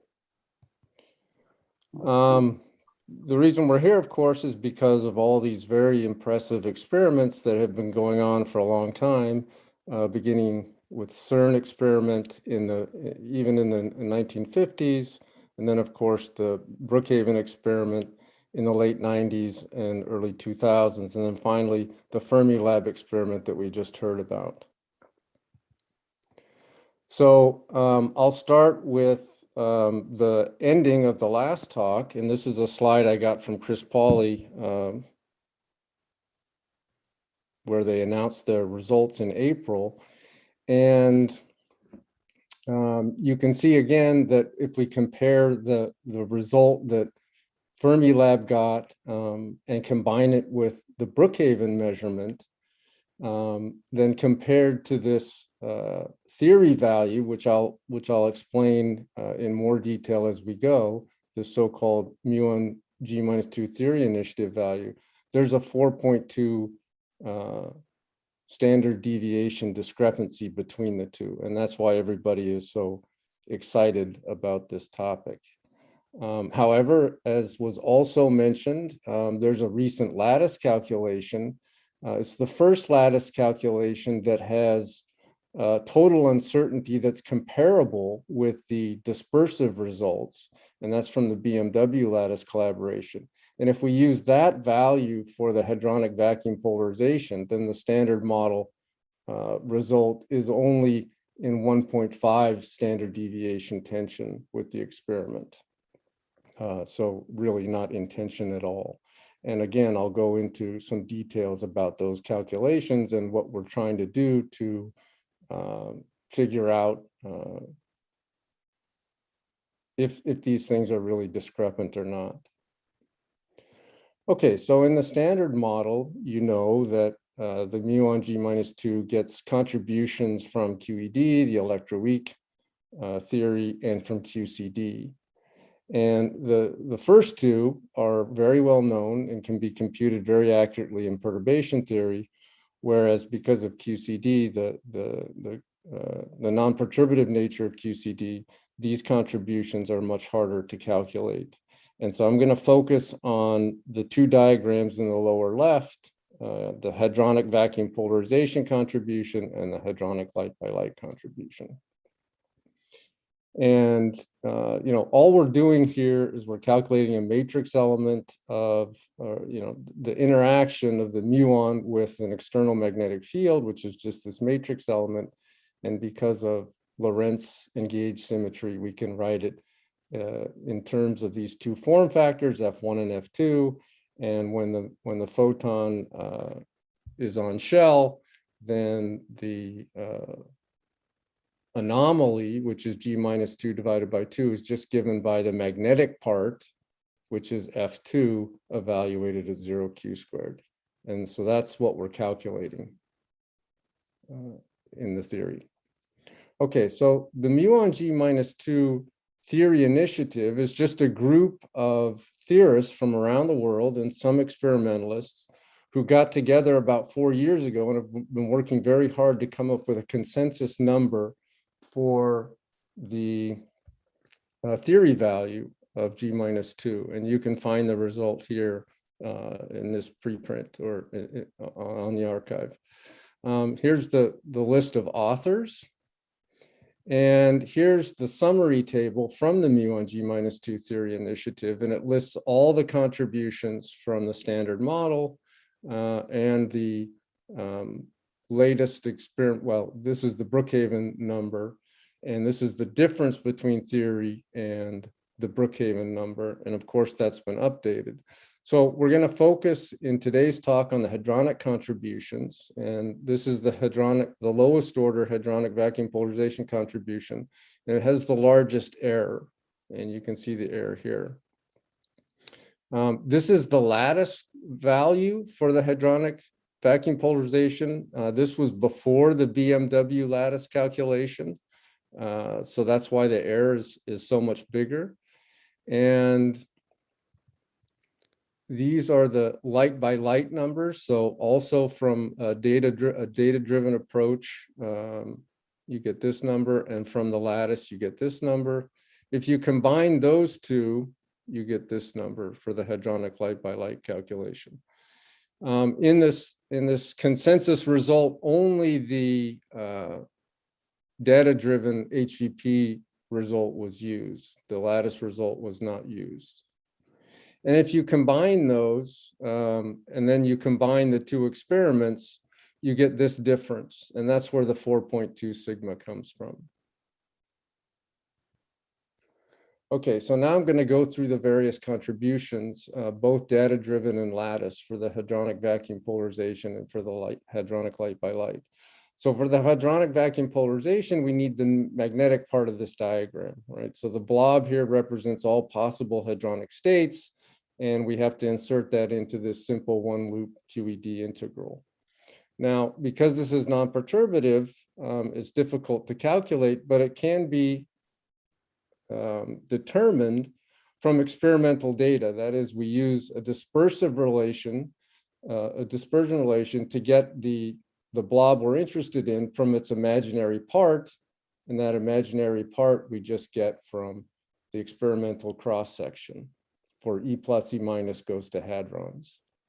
And so this is a picture of all that data that's used to get the cross-section, or what's usually used is this R ratio, which is the cross-section divided by the cross-section for mu plus mu minus goes to E plus E minus goes to mu plus mu minus.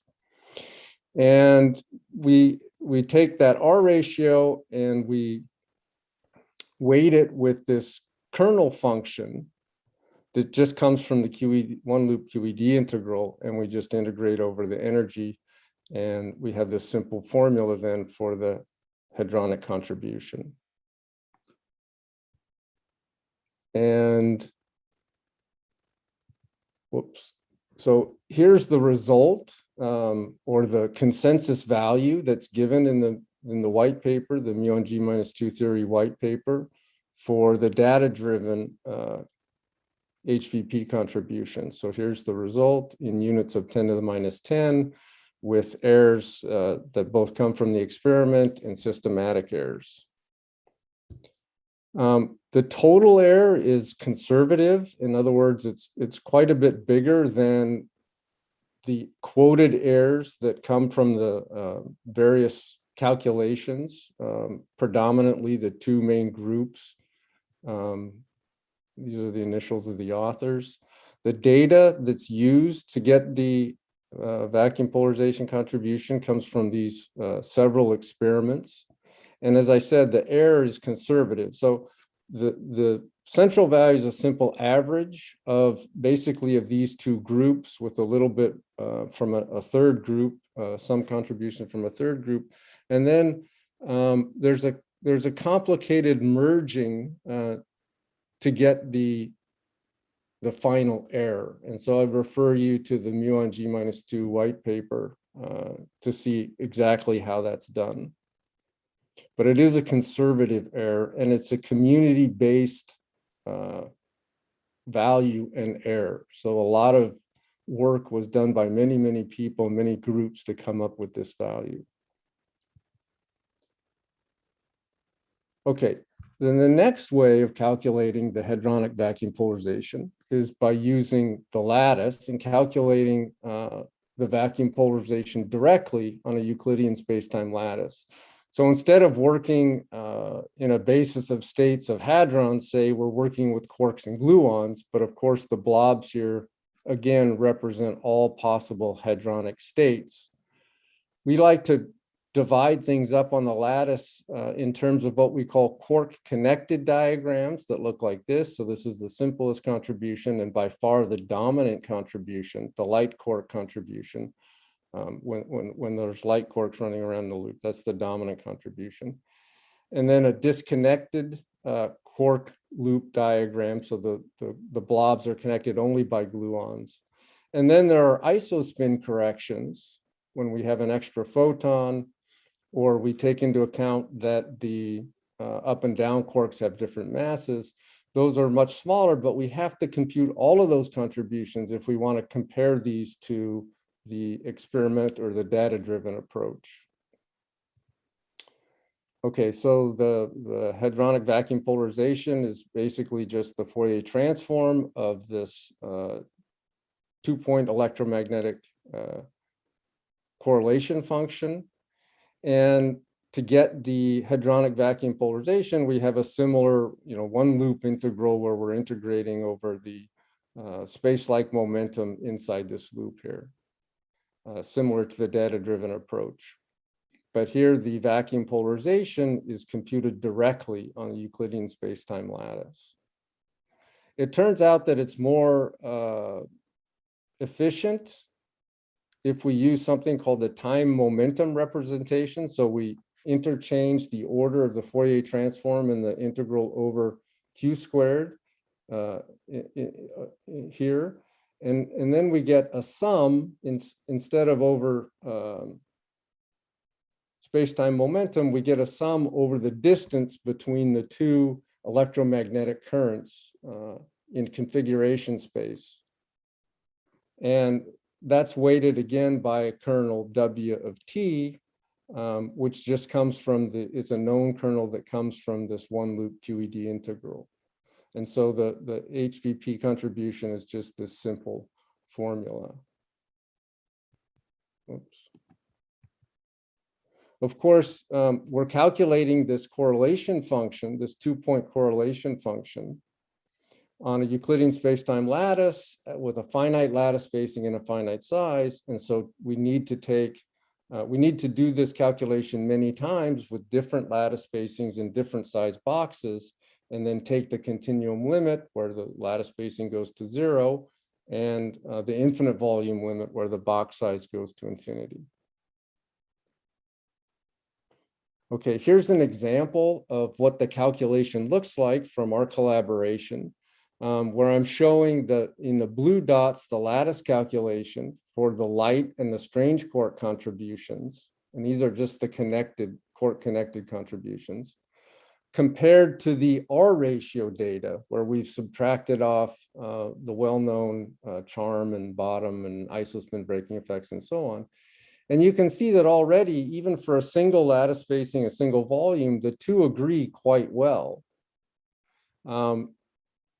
It turns out that the lattice calculation is actually more accurate than the dispersive calculation in this intermediate distance region. But of course, at short distance, there are lattice spacing effects where the lattice calculation is off. So that's a systematic error. And then at long distance, where the correlation function is dominated by two light pions, the statistical errors get large and the correlation function gets noisy. And that makes the lattice calculation more difficult in the long distance region. So here's a summary of the lattice calculations to date compared to the data-driven calculations and the experiment. or the no new physics, which you just get from taking the Fermilab and Brookhaven experiments and subtracting off everything else except the vacuum polarization. And you can see that the lattice results lie above the dispersive results, and that's why if you take the lattice results, there's, the lattice is consistent with both the dispersive results and the no new physics result.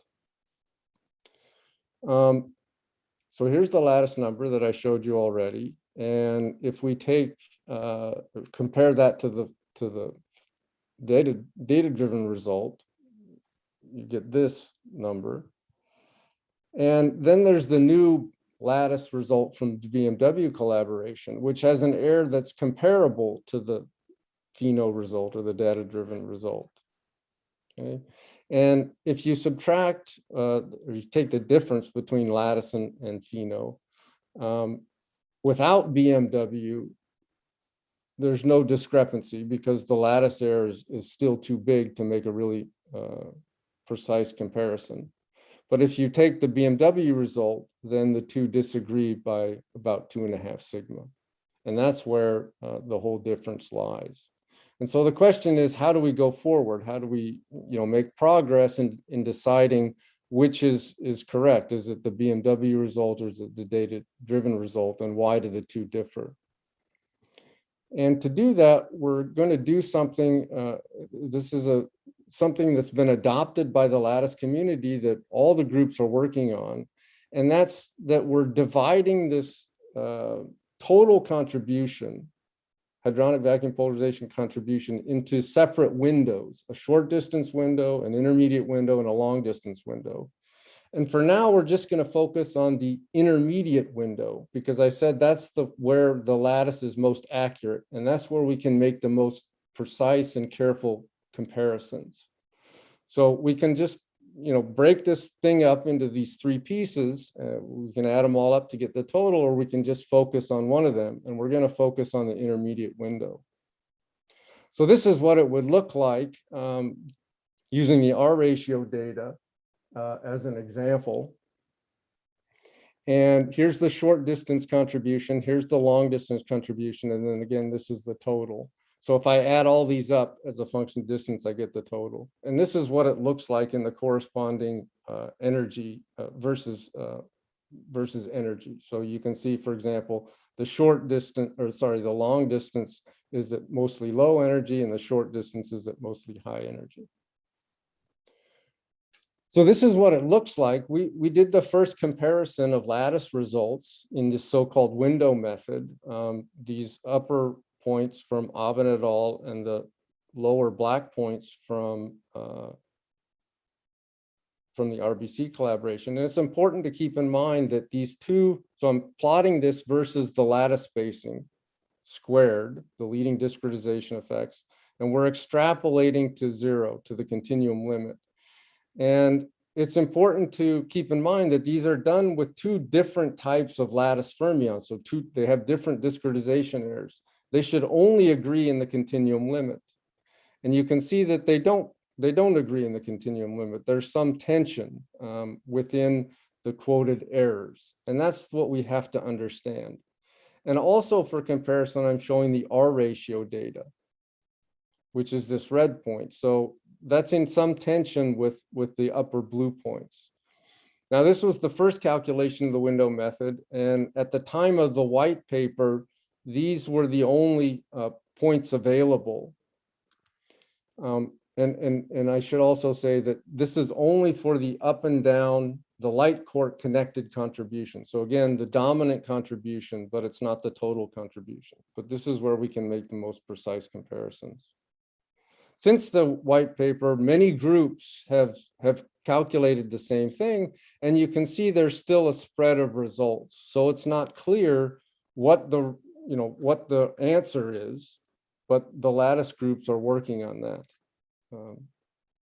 trying to improve their calculations, both systematics and statistics, to come to a conclusion. This is another plot of basically the same quantity, but now from the BMW paper, showing their extrapolation. You can see that it's not a simple extrapolation. You can make corrections to the latest lattice data using models and chiral perturbation theory. And that's the difference of these two curves, but these two curves should extrapolate to the same point. And so when you take the continuum limit, again, you get a spread of answers, and that's what leads to this result from the BMW collaboration. And again, it's compared to the previous results I showed you in the R ratio. And so the thing to really keep in mind here is that there's a real tension between BMW and the R ratio for the window as well. And this is where we can make a precise comparison, and hopefully we can get to the bottom of the discrepancy between the R ratio and the lattice results. So this is a very obvious discrepancy. So the question is, ultimately, is the lattice calculation incompatible with the R ratio calculation? Again, here's another calculation from one of my collaborations, where if you do a simple linear extrapolation in A squared to the continuum limit, it appears again that the result is incompatible with the R ratio result. But we know there are other contributions, there are nonlinear contributions in principle in this continuum limit, for example, that come from the running coupling constant. And if you add a term like that, you can ask, is that consistent or inconsistent with the R ratio? And in fact, we did a fit where we included the R ratio point in the fit, and you can get a pretty decent fit. So it's not yet clear if the two are inconsistent or not. It might be that they are, or again, it might be that there are nonlinear terms that we have to take into account. And in fact, maybe we need to run calculations or simulations at even smaller lattice spacings to discover what the true continuum limit looks like. So these are things that are all in progress now. I'm running very low on time, so I'm going to go by this really quick. Strange and charm court contributions seem to be in good shape. The disconnected contribution seems to be in good shape amongst all the lattice calculations. So, those aren't going to explain the discrepancy. The isospin breaking contributions are not as in good a shape. There are some tensions between various calculations, and only a couple groups, one or two groups, have done most of these calculations. And so we need more groups to do the calculations, and all the groups need to do better. However, the isospin contributions are quite small. So we don't have to have, as good an accuracy as we do, say, for the connected contribution, but there are some things to understand here. We are on question time. Okay, let me go real quick. So, these are the sort of things that we need to do to get to the same accuracy as the experiment, or the projected accuracy of the Fermilab experiment in the next few years. And to do that, the continuum limit and determining the lattice spacing are going to be crucial. That's probably the most important thing that we have to do at the moment, and we have to improve our statistics. The collaborations that I'm involved with are going to make updates to our values soon, hopefully this fall or by the end of the year. In particular, the RBC collaboration, UKQCD collaboration should have a number by the end of the year that's comparable in accuracy to the BMW result. So that will be a very interesting milestone. There's a whole story about the light by light contribution that's similar, dispersive results and lattice results. I won't go through all the details. You can find them in the white paper, but the situation is much better than for the hadronic vacuum polarization, in that the lattice and the data-driven results are in perfectly good agreement. And the upshot is that hadronic light by light will not rescue the standard model. The value and the error now is well enough known that we know the discrepancy can't come from light by light. So it has to lie somewhere else. Okay, I'll just skip that, and then I'll just end here with my outlook and take your questions. Okay, thanks a lot. We have 1+ minute for questions.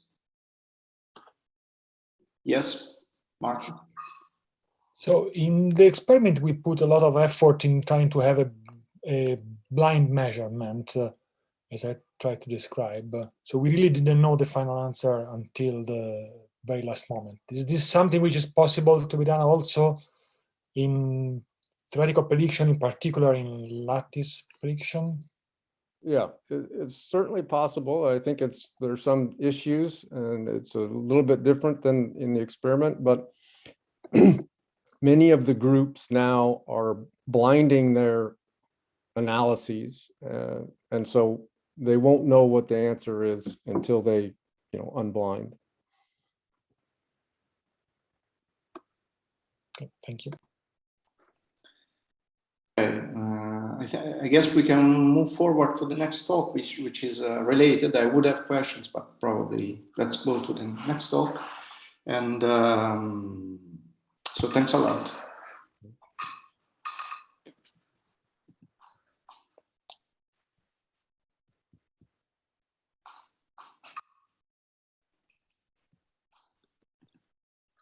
Claudio, can you share? Yes. Can you hear me? Yes. Okay.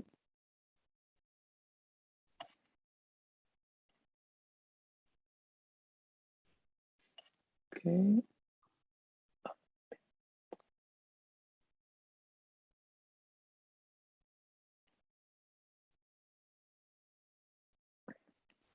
Okay. Can you also see my screen? Yeah. Okay, very good. So, hello everybody. I'm Claudio Andrea Manzari from the University of Zurich, and I'm going to tell you about a recent work done with my colleagues where we studied the correlation between the anomalous magnetic moment of the muon and the electroweak precision observables in light of the recent determination for the hadronic vacuum polarization contribution to G-2. So linking my talk with the previous ones, I will very briefly discuss the situation for A mu and for the determination of the hadronic vacuum polarization. Then I will spend some word on the impact of the hadronic vacuum polarization in the electroweak fit. I will discuss the correlations between the electroweak precision observable and G-2 of the muon in the context of physics beyond standard model, and eventually I will conclude.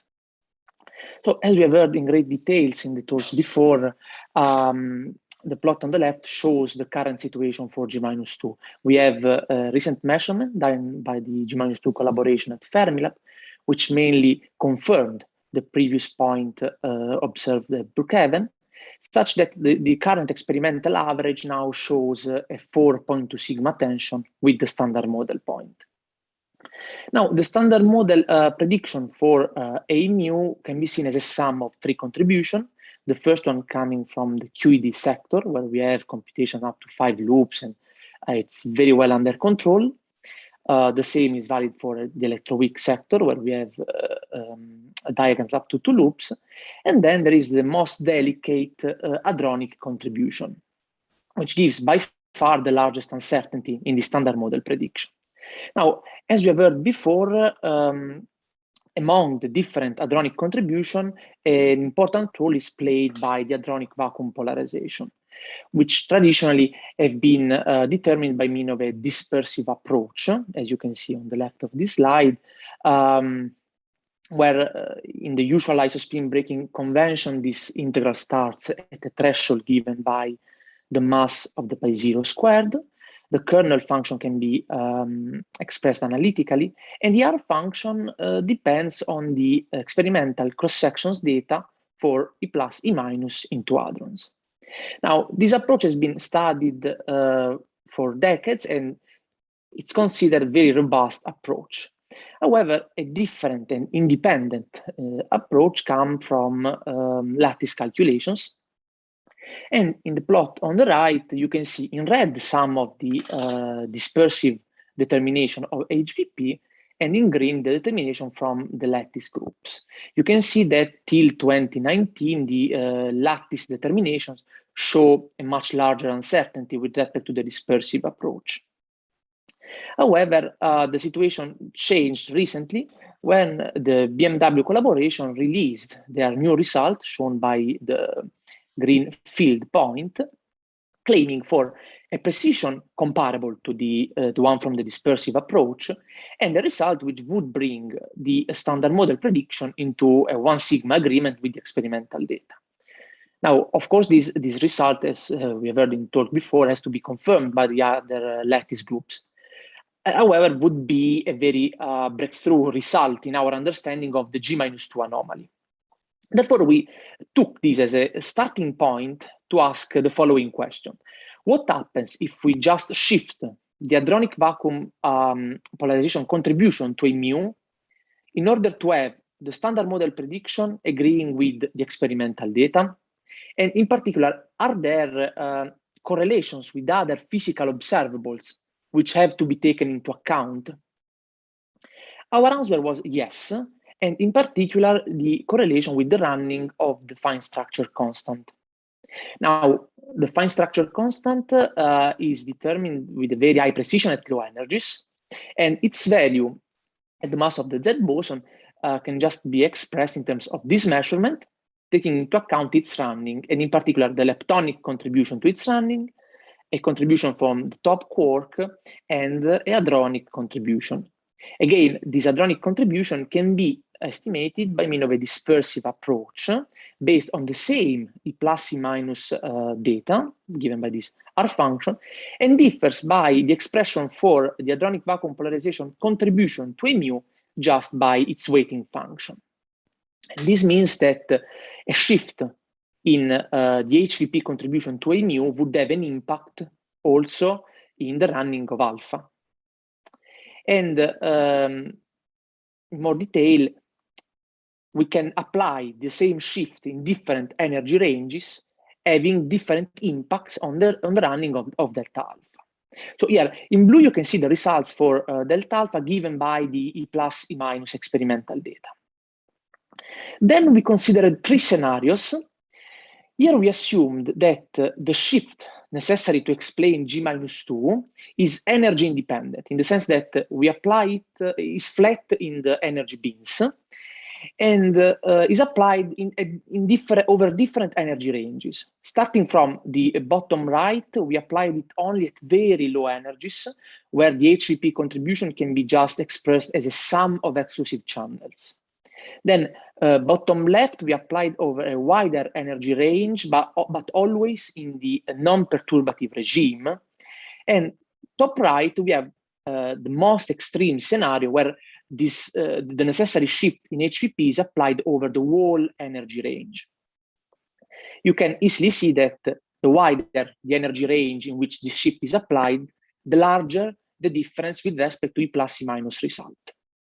Clearly, this last scenario that I considered is very unlikely, since we would need to modify also some perturbative calculations. But we took this just as a reference point to show the maximum impact that we can have on delta alpha.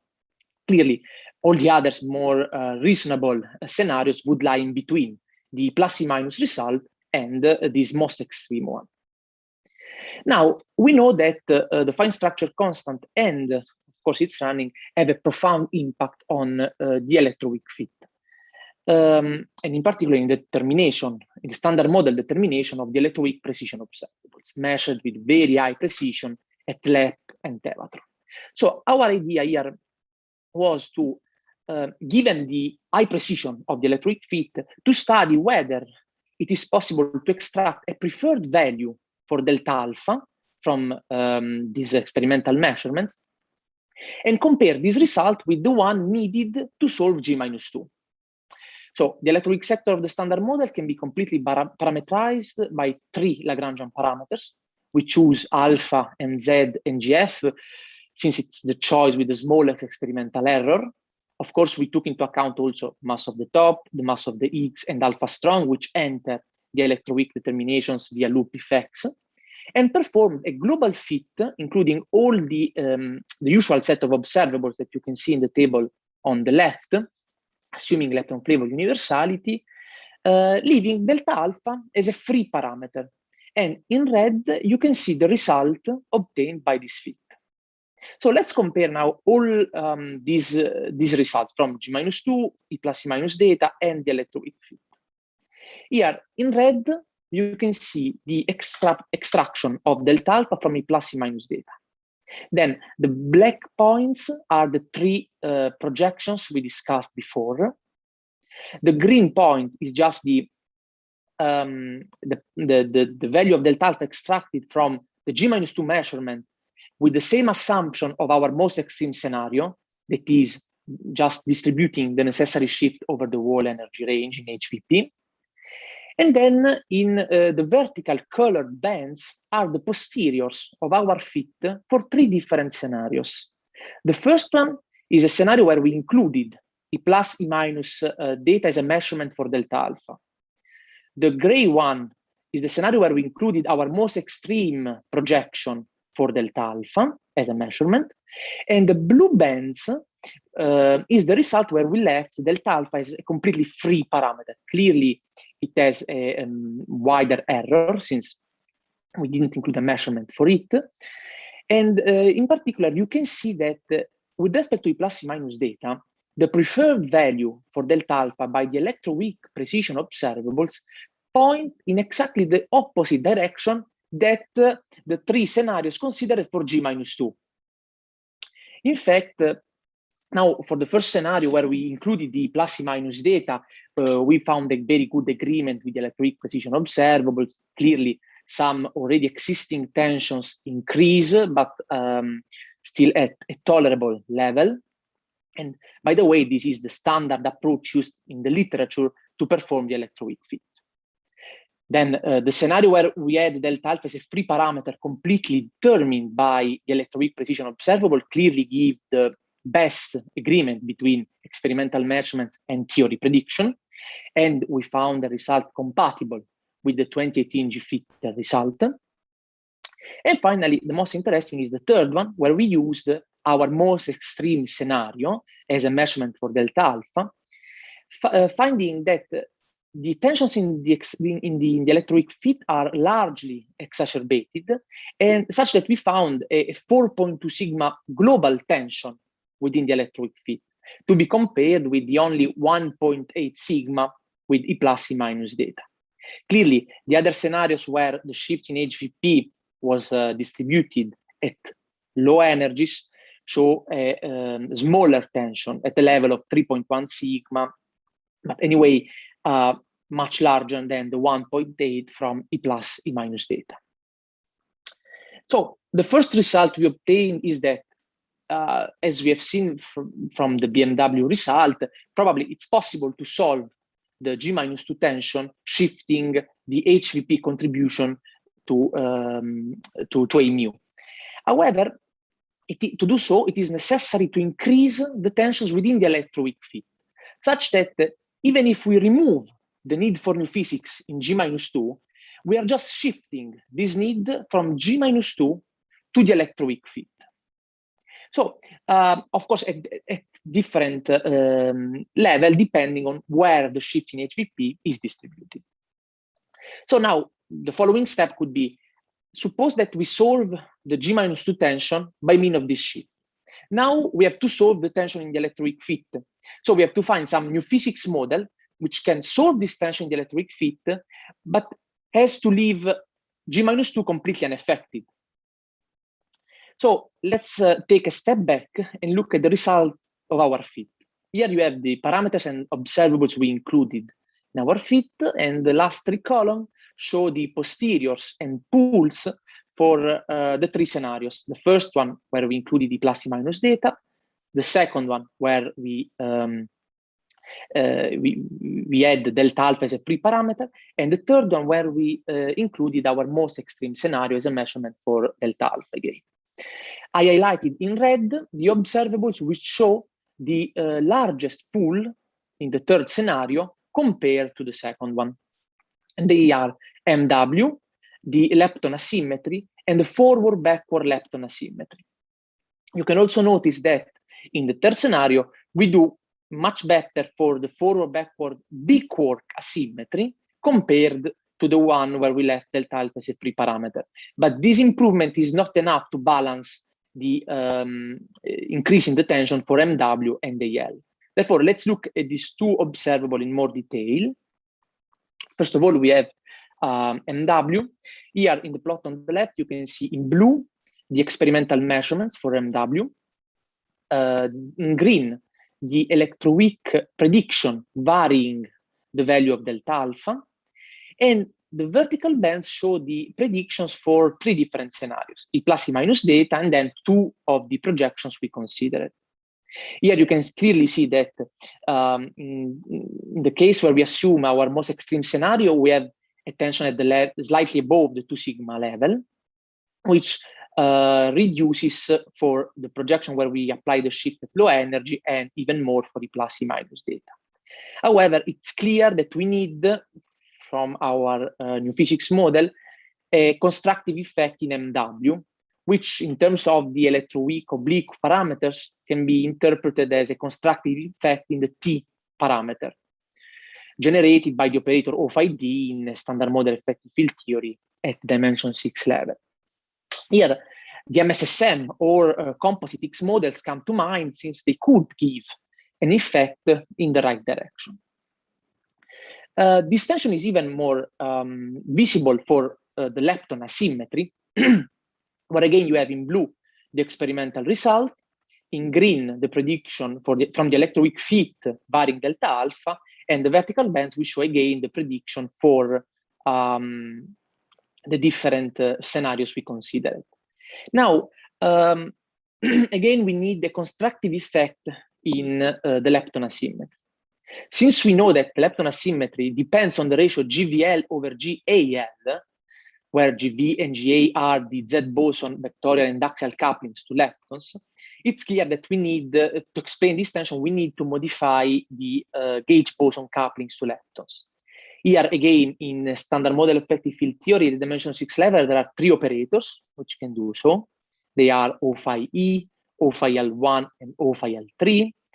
And possible realization are Z prime models or vector-like leptons extensions of the standard model. However, the study of this new physics model was beyond the scope of our work. Therefore, let's take again a step back. We discussed the tensions arising in the electroweak fit. We have seen that the wider the energy range, larger the tensions arising in the electroweak fit. Therefore, it seems quite unlikely that this shift really has to be distributed over a large energy range, not only for the electroweak fit, but as we have said, also because of the high energy perturbative regime.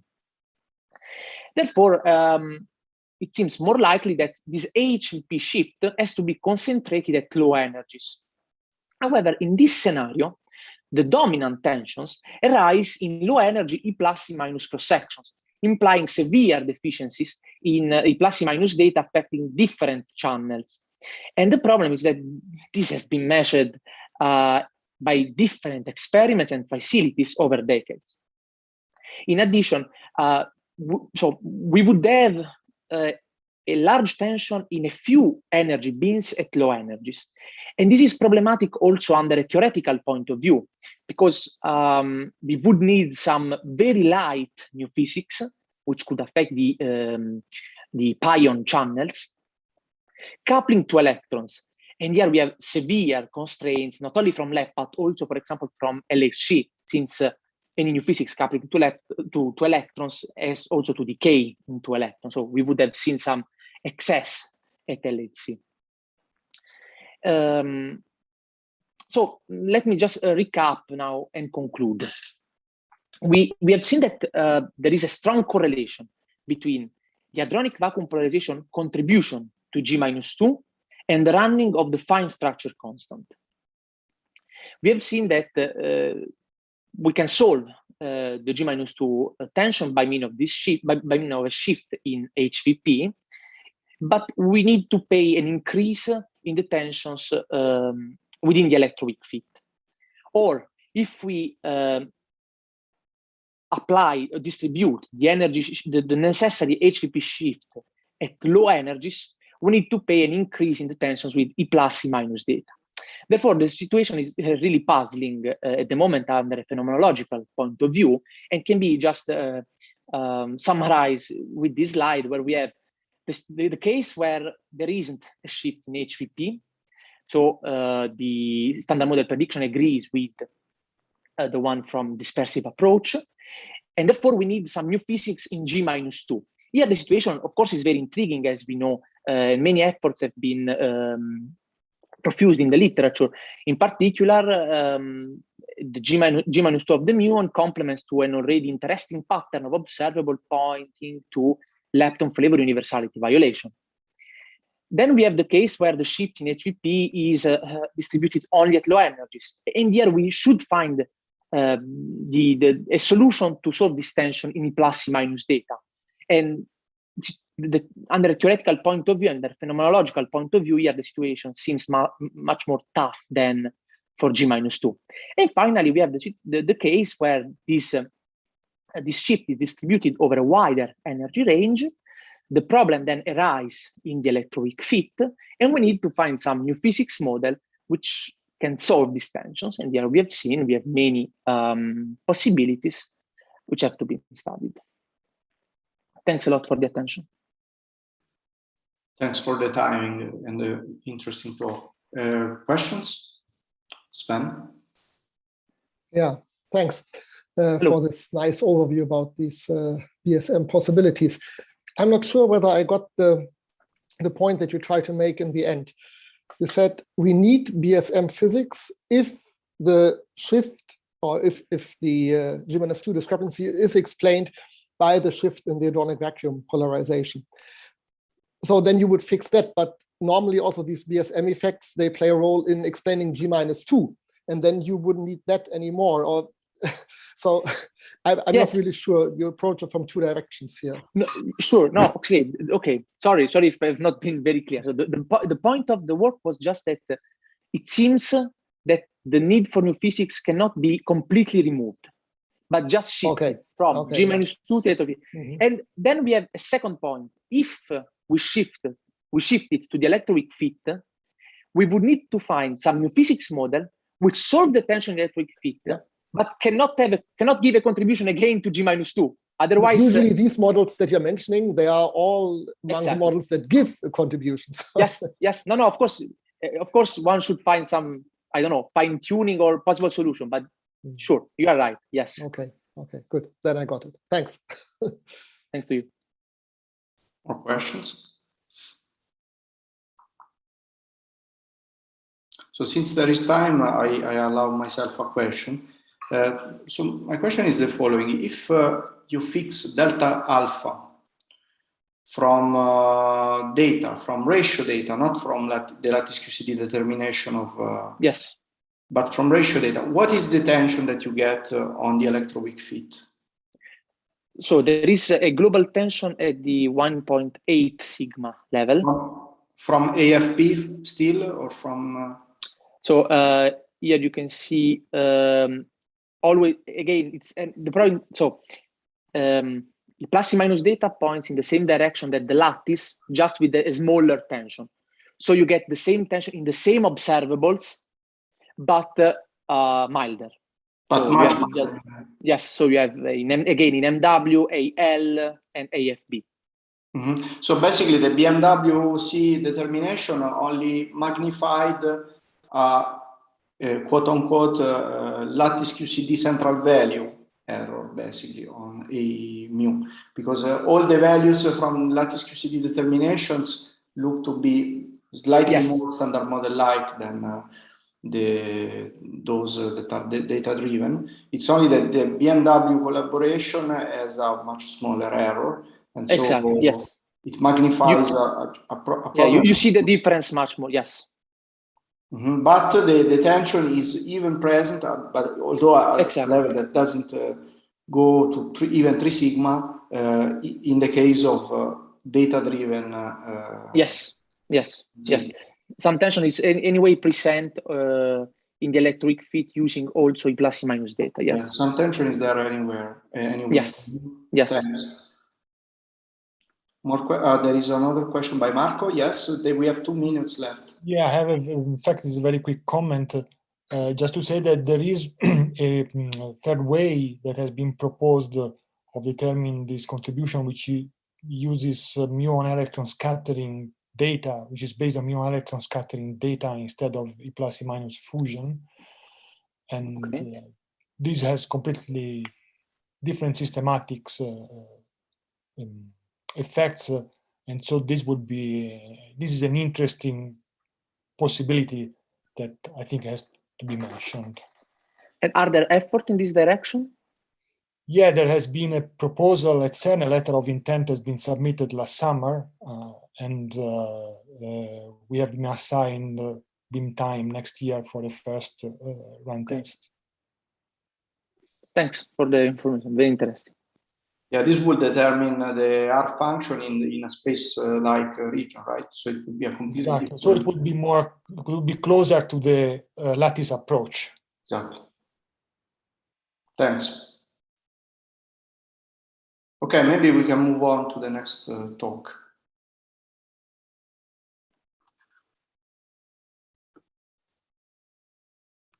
Thanks a lot again for the nice G-2 talks.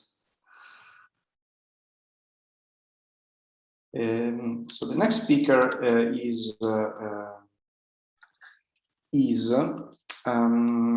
Konstantin Belobordov, and maybe he can share slides. Yes, very good.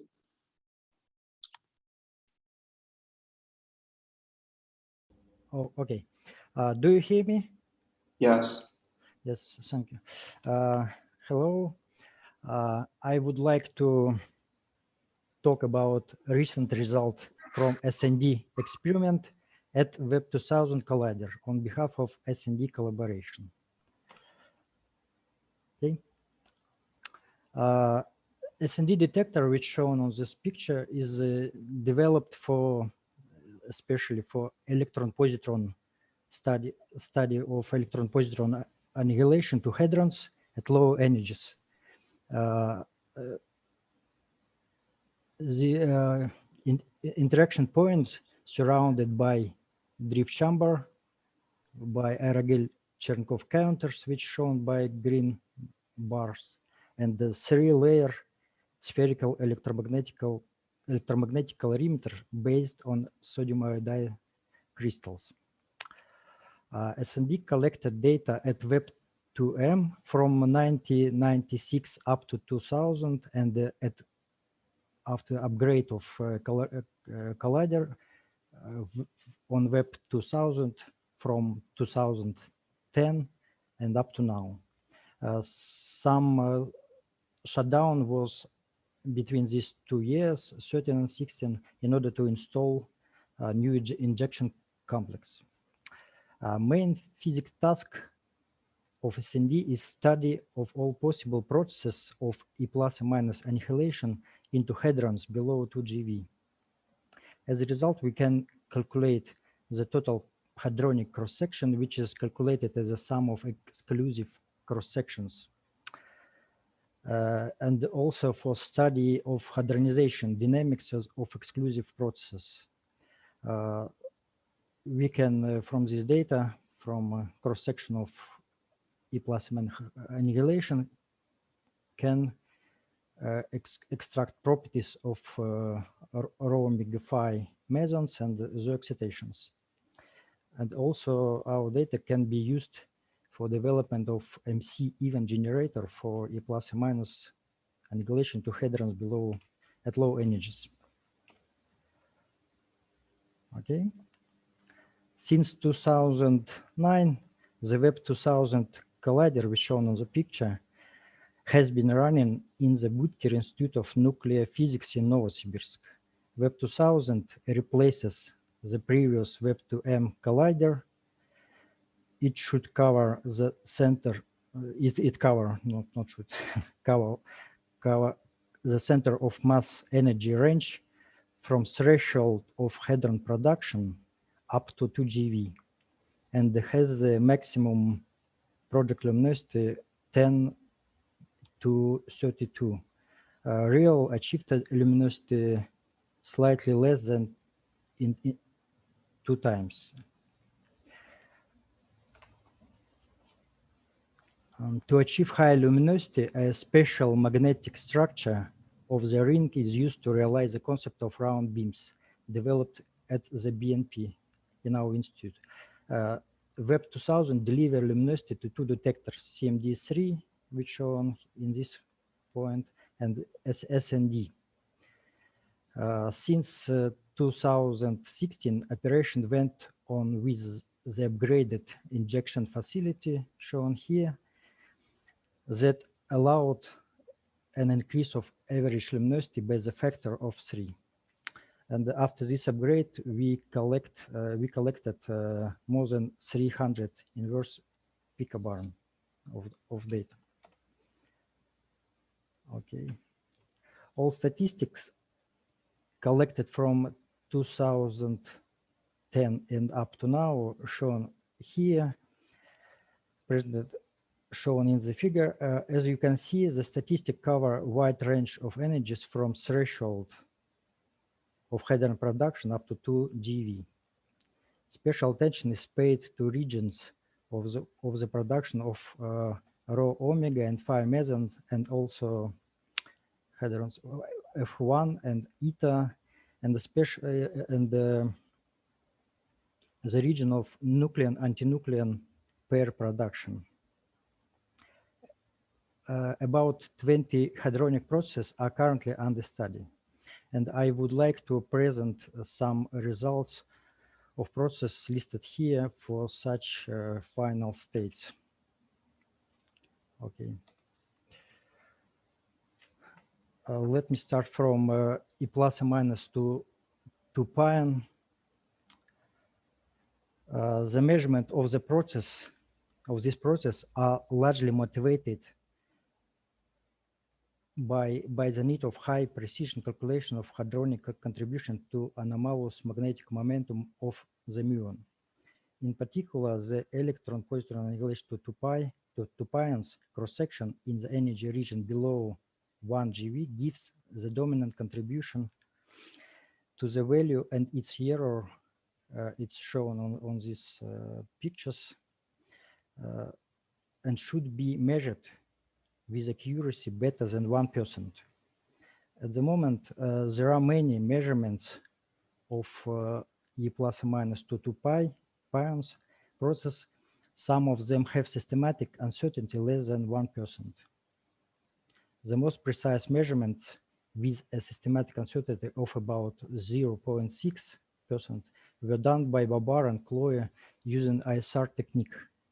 However, as it's well known, the difference between Babar and Chloe cross-section reached several percent, which of course more than systematic uncertainty. Experiments at Web 2000 uses direct scan approach may provide fully independent measurement with sub-percent accuracy.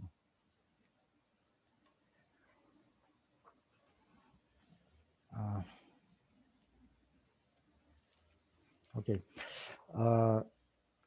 Our measurement of this process to pion is based on 4.7 inverse picobarn data recorded in 2013. This is only 10% of the full SND data set in the energy region under study. The event selection is based on excellent electron-pion separation provided by 3-layer SND colorimeter. Example of such distribution is such parameter shown here on left picture. Left peak corresponds to electron, right to pions. Cross-section result on cross-section shown on this picture. The currently achieved systematic uncertainty is about 0.8%. The different source of the uncertainty are listed in the table here for different energy regions. The curve in the figure is a result of the fit to data with the vector meson dominance well. The obtained resonance parameter parameters are in reasonable agreement with the previous SND measurement and the particle data group. And we can compare main parameters, which shown here, for our previous measurement and the new one. Okay.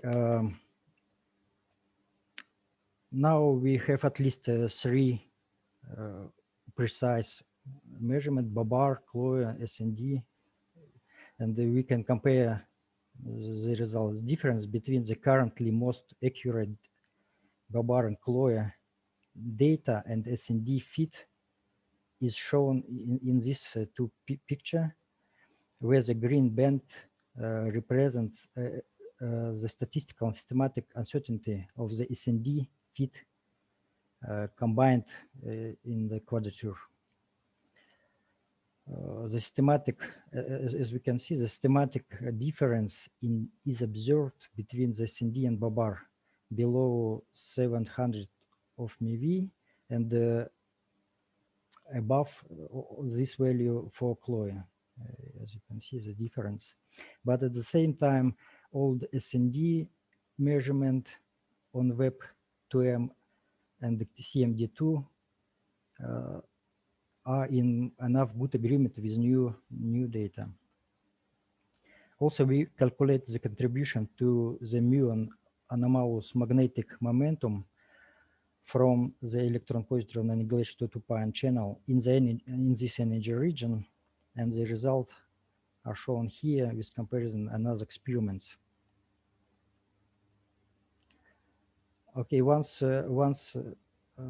we have such disagreement between experiment, this slide shows possible explanation of such difference in both direct scan and the ISR methods. In both methods, the integral equation should be resolved to obtain the Born cross-section. This convolution Born cross-section with the radiator function for direct scan and something the same for mass distribution in ISR method. Well known that the function of this function is well known theoretically, but the resolution function is determined using the simulation and tested at narrow resonances. The data minus MC difference in the tails of the resolution is hard to be tested. This could be a source of some systematic between experiments. This is only assumption. Okay, now let me go. The next process is electron positron annihilation to neutron anti-neutron near the threshold. This process near threshold was previously measured.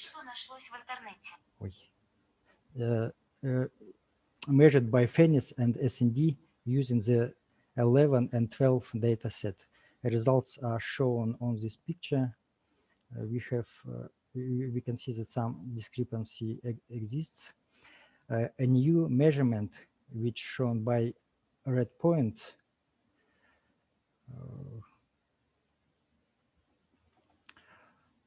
is based on the 2017 and 9 data and uses time measurement in the calorimeter, which appear only in 19 data set, as I remember. This time distribution shown on these two pictures for different energies. The time distribution is fitted by sum of distribution of signal, which represented by red histogram, cosmic background by green one, and beam plus electron positron annihilation background, which located near zero. Our new result is lower than the previous, as you can see. The reason are underestimated beam background and incorrect MC simulation. It was observed after some study. Systematic uncertainty for this new measurement neutron to neutron is approximately systematic is approximately 10%. A new recently recently appeared data from BESS3 for neutron anti-neutron cross-section shown on this picture above 2 GeV.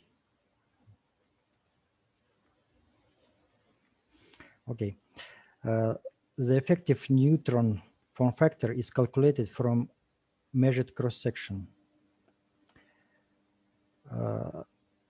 For the form factor value as a function of the event energy are shown here, where the proton form factor for Babar experiment is shown for comparison. This empty pointer is a Babar data, blue one SND, BESS3, red. You can see that near the threshold, somewhere here, both neutron and proton form factor are close to each other within measurement errors, but with energy increase, the neutron form factor considerably low. For comparison, okay,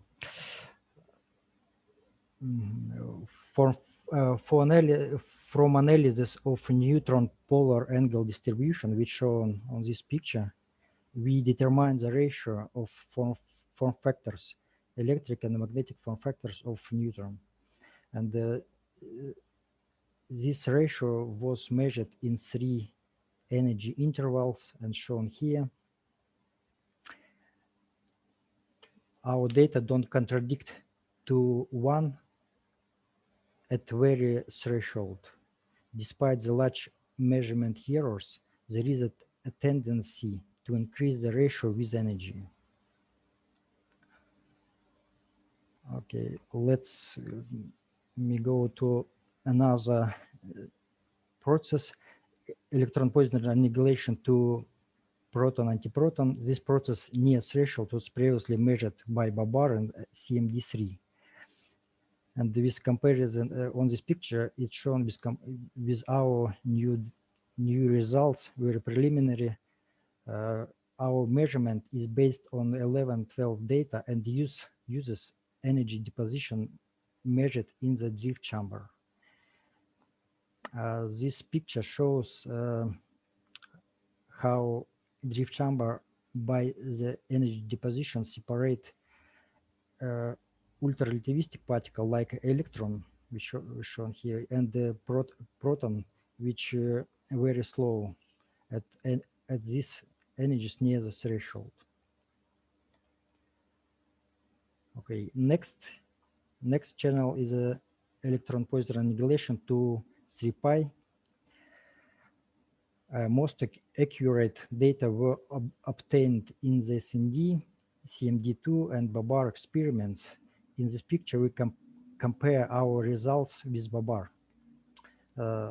Previous published data and the new one, which presented in this slide. Both SND measurement are consistent with each other and with the Babar measurement. To peak in the cross-section corresponds to omega prime and omega 2 prime resonances.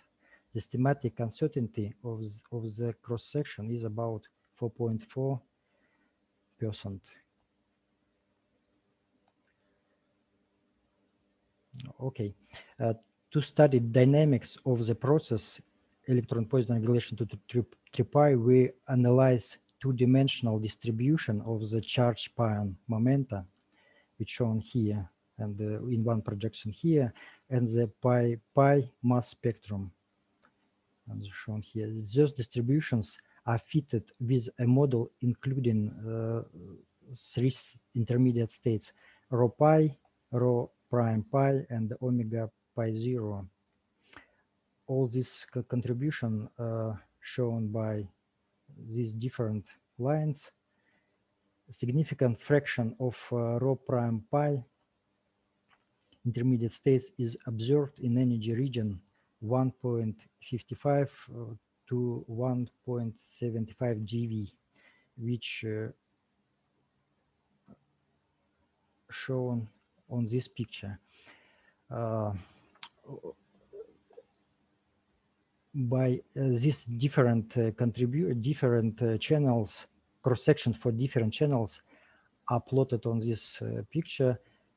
Total cross section indicated by this solid line. The isovector intermediate states omega pi 0 gives sizable up to 2% contribution to this process, and shown by stars here. The cross-section of intermediate states rho pi differ significantly from 0 in the range in this range where the resonance omega 2 prime is located. And you can see that we have here some kind of resonance structure. In the rho pi cross-section, black squared points, the resonance structure near omega 2 prime isn't seen. We didn't see any structure here. We conclude that the rho prime pi intermediate state gives a significant contribution to the decay omega 2 prime to 3 pi, and that the omega prime to 3 pi decay is dominated by the rho prime intermediate states. Okay. Next final state, next cross section is a plus or minus 2k plus k minus pi 0. The analysis is based on 26 inverse picobarn data recorded in the center mass of energy from 1.27 up to 2 GeV. The cross sections for two intermediate states, charge k star k and phi pi 0 intermediate states, are measured separately and shown on this picture of both intermediate state cross section for both intermediate states. The plus or minus 2 k star k cross section is dominated by phi prime, shown here. The isovector process E plus or minus 2 phi pi 0 is suppressed by Aussie rule. 3 measurements of the cross section are fitted simultaneously. 3 measurements, 2 from Babar in different final state and the one from new one from SND fitted simultaneously. The fit by the sum of the rho prime and rho 2 prime contribution cannot describe the data near 1.6 GeV, where we have 3 points in different measurement, which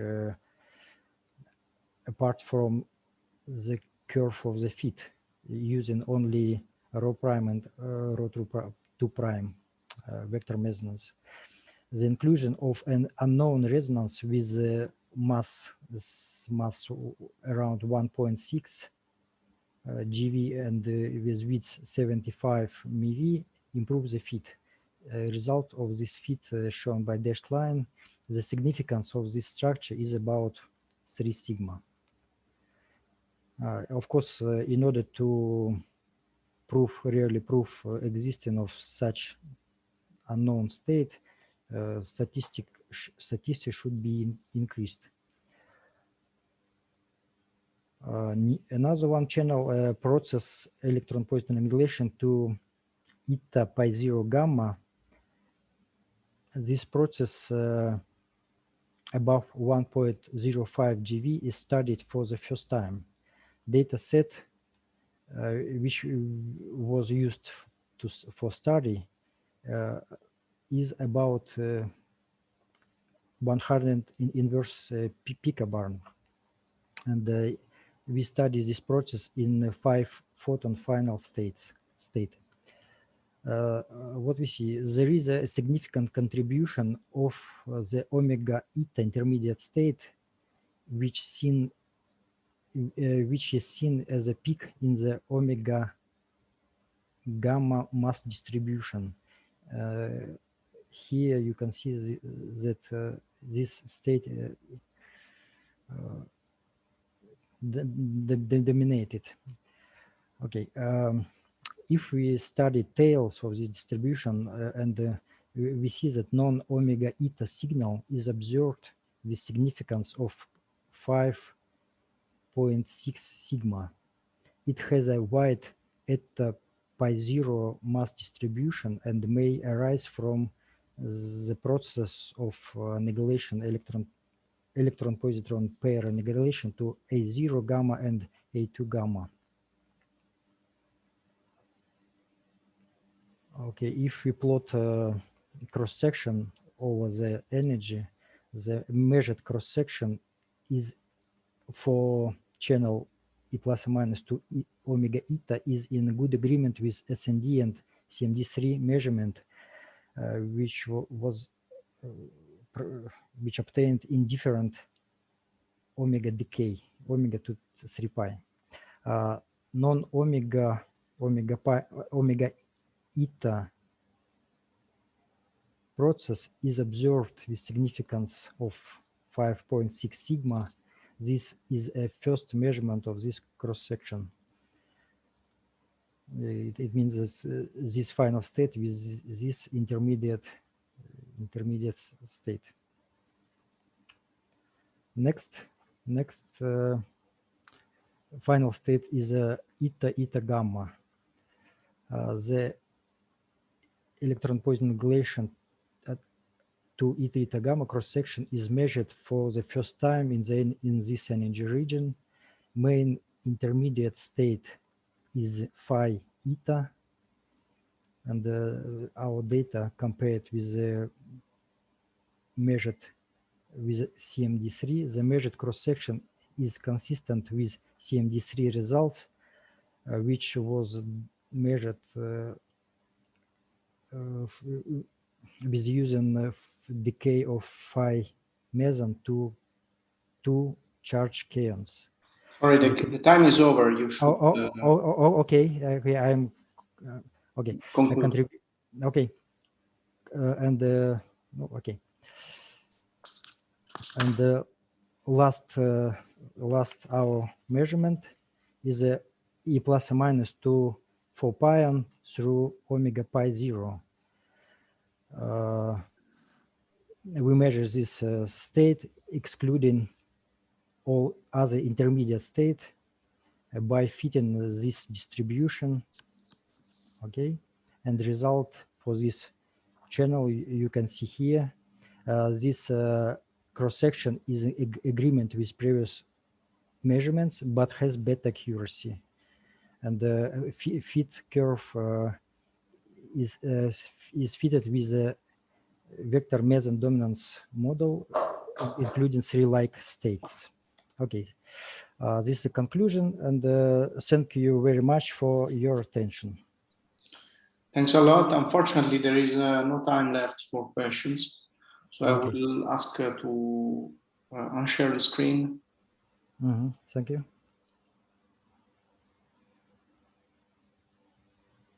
Oops. How I should? Oops. Okay. Yeah. Thanks a lot. We can proceed to next talk by Evgeny Solodov.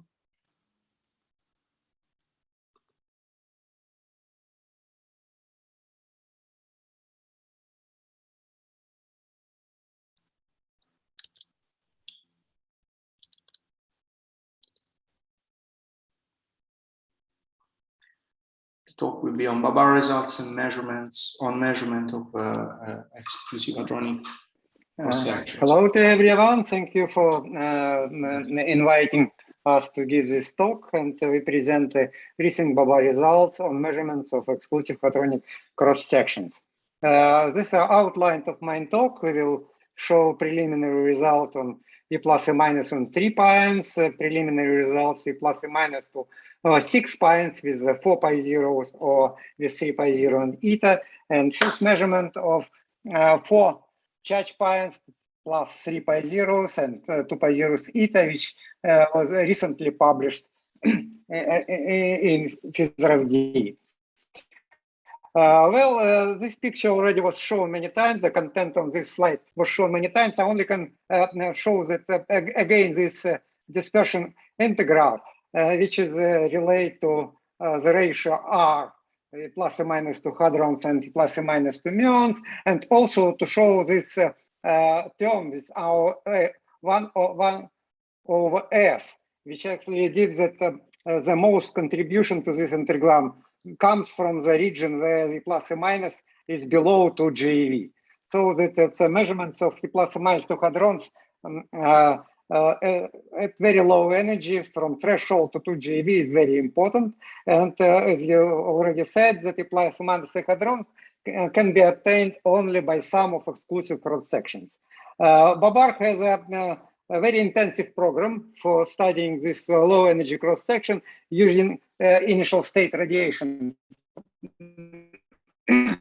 processes, which are shown here. This is on the left. This is a normal scan of E plus or minus energy with studying hadrons, but on the right, this is a diagram shows the process we are studying in Babar, where the cross section is determined as a convolution of low energy cross sections for E plus or minus 2 hadrons and radiative function, which can be calculated with very high accuracy. The picture of this kind of event is shown here. You see that you have a very high energy photon, which can be declared at ISR photon. On the other side, you see the hadronic events, which is can be studied from the very low energy from the threshold. This is there are some advantages of this kind of study because the cross section can be studied directly down to the threshold, and all square root of S, all effective center of mass energy can be studied simultaneously. And because of the high luminosity B factory, we have relatively large effective luminosity down to the threshold. It's shown here for certain integrated luminosity of Babar. But this is the picture shows that what already measured with the Babar using this method, and you see how many processes already were published, and all publications are shown here. And I only show that the first line on here because it was more than 15 years. It was the first measurements of the plus or minus 3 pints, and it was only 20% of available integrated luminosity. And this process already was shared in the previous talk, that it gives the second largest contribution to anomalous magnetic moment of the muons. And shown here, this is a squared error shown in 3 pi here. And previous Babar measurements was used only 20% of this available statistics. And now we present the new preliminary measurements using the full data set and extended. The cross-section actually was not published below 1 GeV. And now we perform this measurement and published the cross-sections. And the accuracy in the hadronic contribution can be decreased by a factor of 2.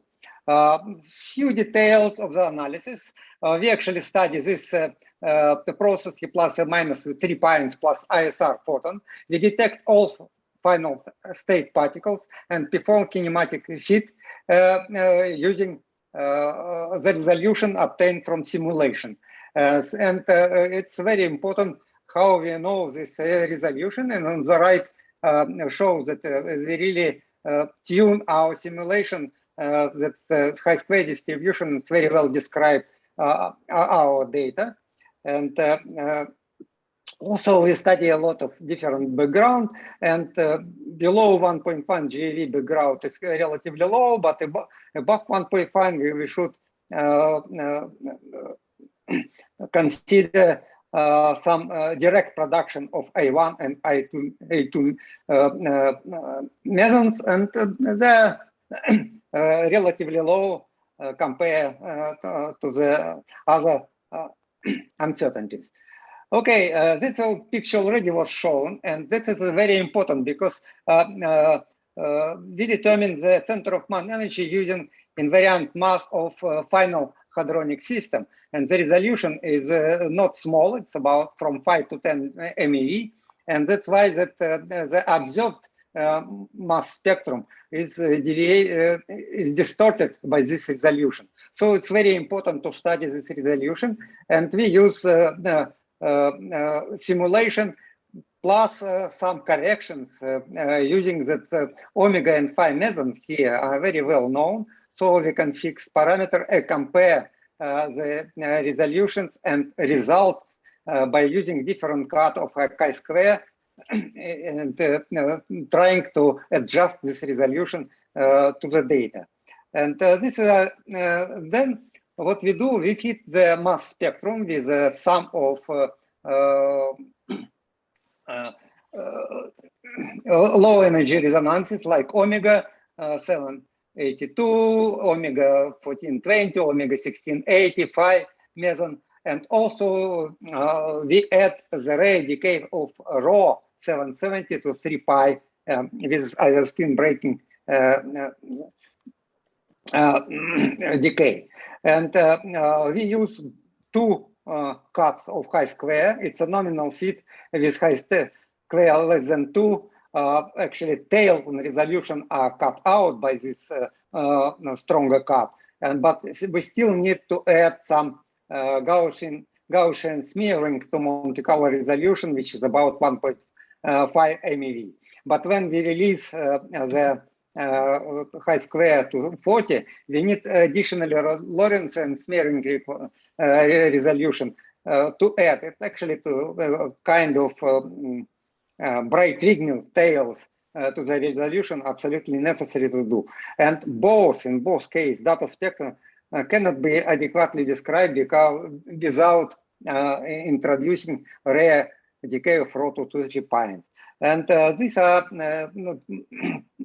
slide shows the result of the fit with different approaches with smearing of Lorentz smearing with adding or removing the rod into 3 pi, and the only reasonable description comes when we use both the long tails and resolutions and rho into 3 pi. And the results of the fit are shown here. We obtain parameters of omega and phi, and they are in reasonable agreement with the many measurements presented in particle data group, and so it's in agreement with world averages numbers. But what is new, we actually extracted rho into 3 pi array decays with significance greater than six standard deviations, and the only it's much better precision compared to the only available result done by S&D 20 years ago. Okay, and using this extracted line shape of the resolution, we are able to unfold our mass spectrum and obtain cross-section, and cross-section are shown here. You see that the cross-section is 5 order of magnitude changing here, but in our measurements provide the systematic uncertainty.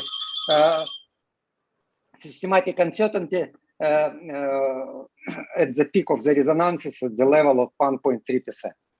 Okay, this is a comparison of our data with the new with the previous measurements, and there are some tensions with CMD2 and with SND, with SND, with CMD3 at the omega region and with a phi above. But it's still reasonable agreement. Okay, and this is what we obtain above 1 GeV, and it's also some a little bit tensions with the recent SND data. and also above 2 GeV. We also extracted cross-section with a reasonable accuracy. And finally, this is the impact to anomalous magnetic moment for 3 pions shown here in comparison with different calculations by different groups. And we are in agreement with all calculations, but our uncertainty in factor of 2 less than the previous calculations. Okay, let's turn to other topics, and the reasonable questions here: that is anything is still missing in low energy cross sections? And this plot is showing the R ratio below 2 GeV, with the red band is a sum of exclusive channels. Points are shown that inclusive measurements. And black line is calculations using quantum chromodynamics. And you see that there are some certain deviations from inclusive measurements below 2G, and also some, but the most precise measurement, even with some precise measurements, it's quite large deviation. It's actually a question what is going on here, but also there are some tensions between calculations of quantum chromodynamics and sum of exclusive cross-section here. It's also around 5% discrepancy. It could be indication that some channel can be missing. And what we concentrated to understand if we are missing the many hadron channels with many pi zeros. The first, this measurements was done in 2018 for 2 pi and 3 pi zeros and 2 pi eta. And we extend the study and trying to measure the cross sections for 4 pi with 3 pi zeros or 2 pi with 4 pi. Let me show that first that what recently was published this year. It's 4 charge pions plus 3 pi zeros and 4 charge pions with 2 pi zeros and eta. And we again detect all particles. We assign that the highest energy photon is an ISR photon, and then default kinematic fit. And the two pairs of photons I assigned and fixed at pi zero mass, and we look to the invariant mass on remaining 2 photons. And the remaining 2 photons shows us the peak at pi zero and the peak at eta, which indicating that we observe the signal from the studied channels. And we extracted cross sections. The cross sections are shown below. There are no other measurements, and this is the first observation of these measurements. But it's very important to look to the internal structure, because internal structure contains narrow resonances like eta, omega, and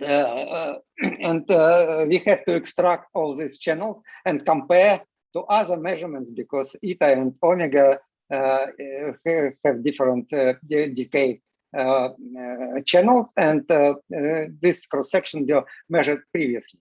And indeed, we extracted these channels shown on the upper pictures, but also we extracted something new, which we never measured, and omega, pi plus, pi minus, pi zero, pi zero. This cross-section was not measured before, and but I should say that it's not missing in the calculation of R measurement. It was added using isospin relations, but direct measurements significantly improve the uncertainty in these calculations. And also we see, of course, the G-psi and psi2s in this channel, and extracted branching fractions, most of them for the first time.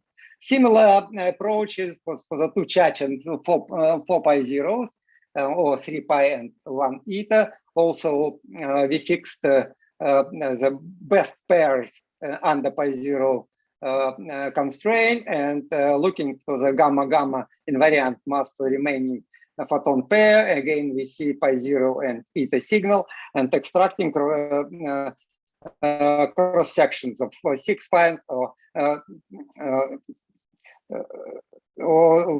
3 pi 0 and eta.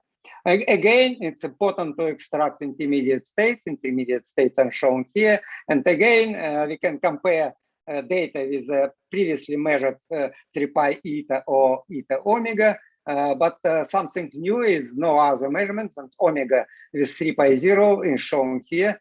We show also this channel also was somehow added to the calculations using isospin relations. Okay, again, GPSI signal is also seen, and also we performed measurements of the corresponding branching fractions. Okay, this is my conclusions. The new measurements of a plus and minus of 3 pi was done with based on entire Babar data set.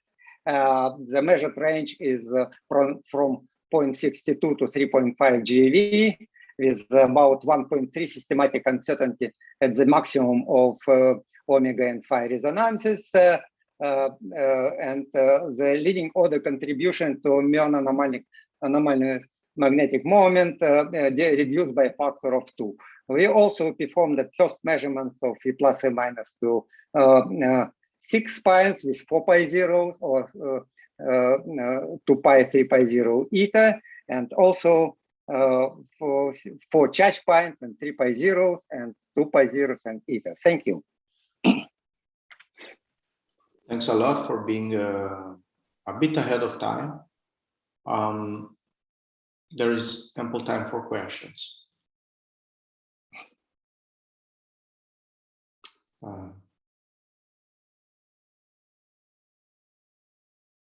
I still don't see any. I had a question concerning the range which is measured. This range so the range is 0.62 to 3.5 GeV. To which region does this correspond in the lattice regions method? And are these data directly comparable with the lattice data? I don't know. That's a question for lattice people. How well they can configure, they calculate only this channel particular, but in previous talks it was shown that when they divided the region from low energy, high energy, the low energy is completely covered by this below 1.1 GeV, from 1 to 1.5 GeV. This is a low energy region. Okay, I see. Yeah, so the 1, 2, 3. So this region encompasses also the intermediate region, probably. So it's the low. Oh, as well. Yeah. I was wondering. Low energy and yes, and I see. I was wondering how these. I mean, how resonant regions could be compared to lattice data, but I guess they aren't, because. Well, that's a question. In Euclidean space, you. Yeah, I think, yeah, well, if lattice people could comment, but so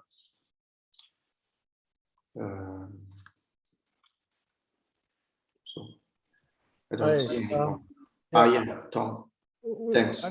I could show the plot again, if I could share my screen. Let me stop share my. Okay. So.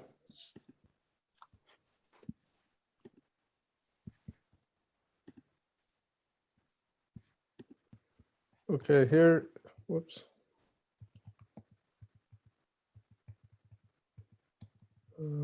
Okay, here's the plot. So here's the in configuration space or Euclidean space, and here's the corresponding energy plot. So the intermediate window is somewhere between 0.4 and 1 Fermi, let's say. And well, I guess I don't have that on that. So here's here you can see the short distance window goes from, so 0 to 0.5 Fermi or something. And then the long distance window is maybe 1 to the rest. And then you can see, here's the short distance window that goes all the way down to maybe 2 JeV or something.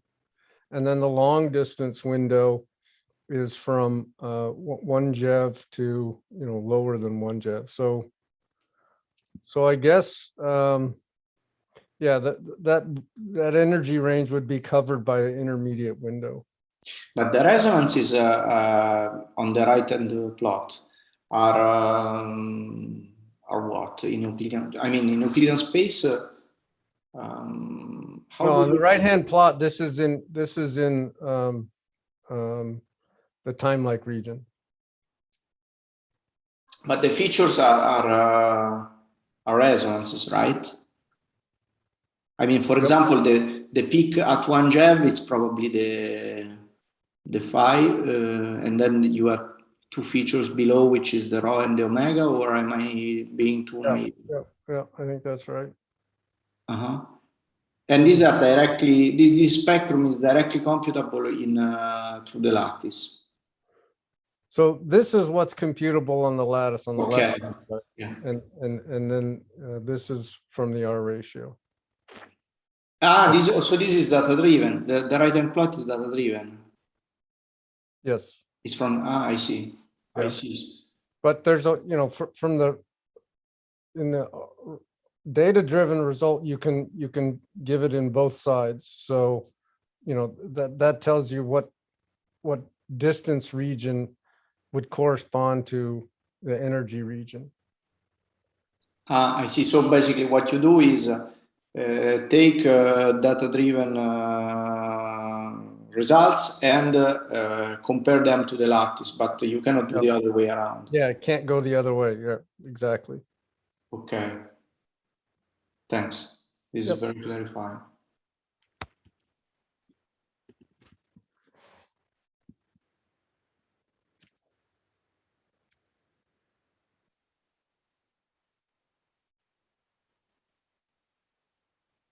Well, Diego, I can't hear you. I think you're muted. Sorry. So thanks a lot. This is very clarifying. And I guess we can go to the next talk. I don't see any other questions. So Sven, maybe you can share. Yes. Hi. Thanks. Let me go to full screen. Okay. You should be able to see the slides in full screen now. Yeah. Yes, we do. Okay, good. So I will talk about BSM interpretations of the result that have been discussed in the previous talks. And I was asked not only to talk about my own results, but to make it a little bit broader. And I will try to do this by looking at a few more scenarios here. I will first give some general introduction, and then I have 3 parts which are always introduced by a little quote, and you can guess which kind of models will be covered in each of these sections. Good. This plot we've seen many times. I just skip it. We know this 4.2 sigma. Well, let me just say, in this talk, I will just take this discrepancy seriously and see what are the BSM interpretations or conclusions coming from this new and enlarged discrepancy from the standard model. And well, again, this is the number.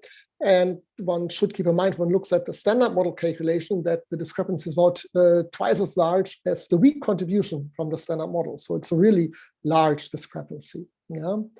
And what one would expect in general for new physics contribution is the standard model contribution times suppression with the new physics scale here that comes into the game on top of the standard model times some coupling factors here.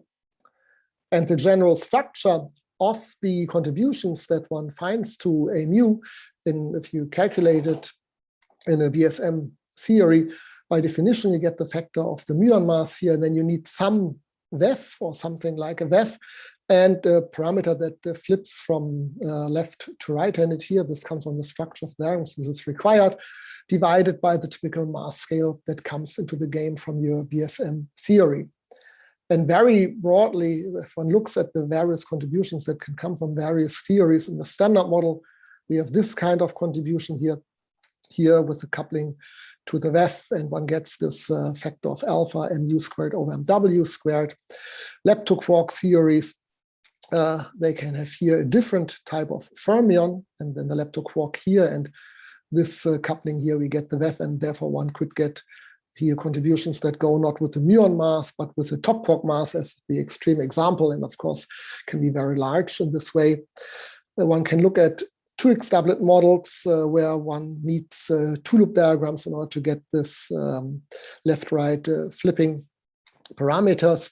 But we will see how even this kind of 2-loop diagrams can give a large contribution here. This is possible, and we get also this 10 beta enhancement. 10 beta is the ratio of the 2 vacuum expectation values that we have in our 2x doublet model, and this can go up to 50 or 60, and then this can give a very large contribution. In SUSY theories, which I will discuss a bit more in detail later, one can have here, for example, a kind of a Higgsino particle, the SUSY partner of the Higgs, and then here one gets this left-right flipping contribution. And one sees that one can also get 10 beta enhancement, and here factor of this mu parameter that comes from the Higgs mixing divided by the SUSY mass scale. Finally, it's also possible to have models that explain the muon mass purely radiatively, where one then gets contributions at the size of mu squared over nu physics mass scale squared. So this is the general overview. I will now look at 3 different models, one in more detail than the other 2. But the first one is the general 2x doublet model, where the quote is 2x doublet models are as natural as 1. At least this applies if you work for 20 years in this kind of field.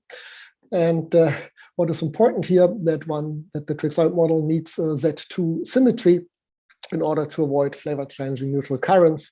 And depending on how the Z2 symmetry is extended to the fermions, this determines 4 types of these models, 1, 2, 3, 4. They also have different names here, which are frequently used in the literature.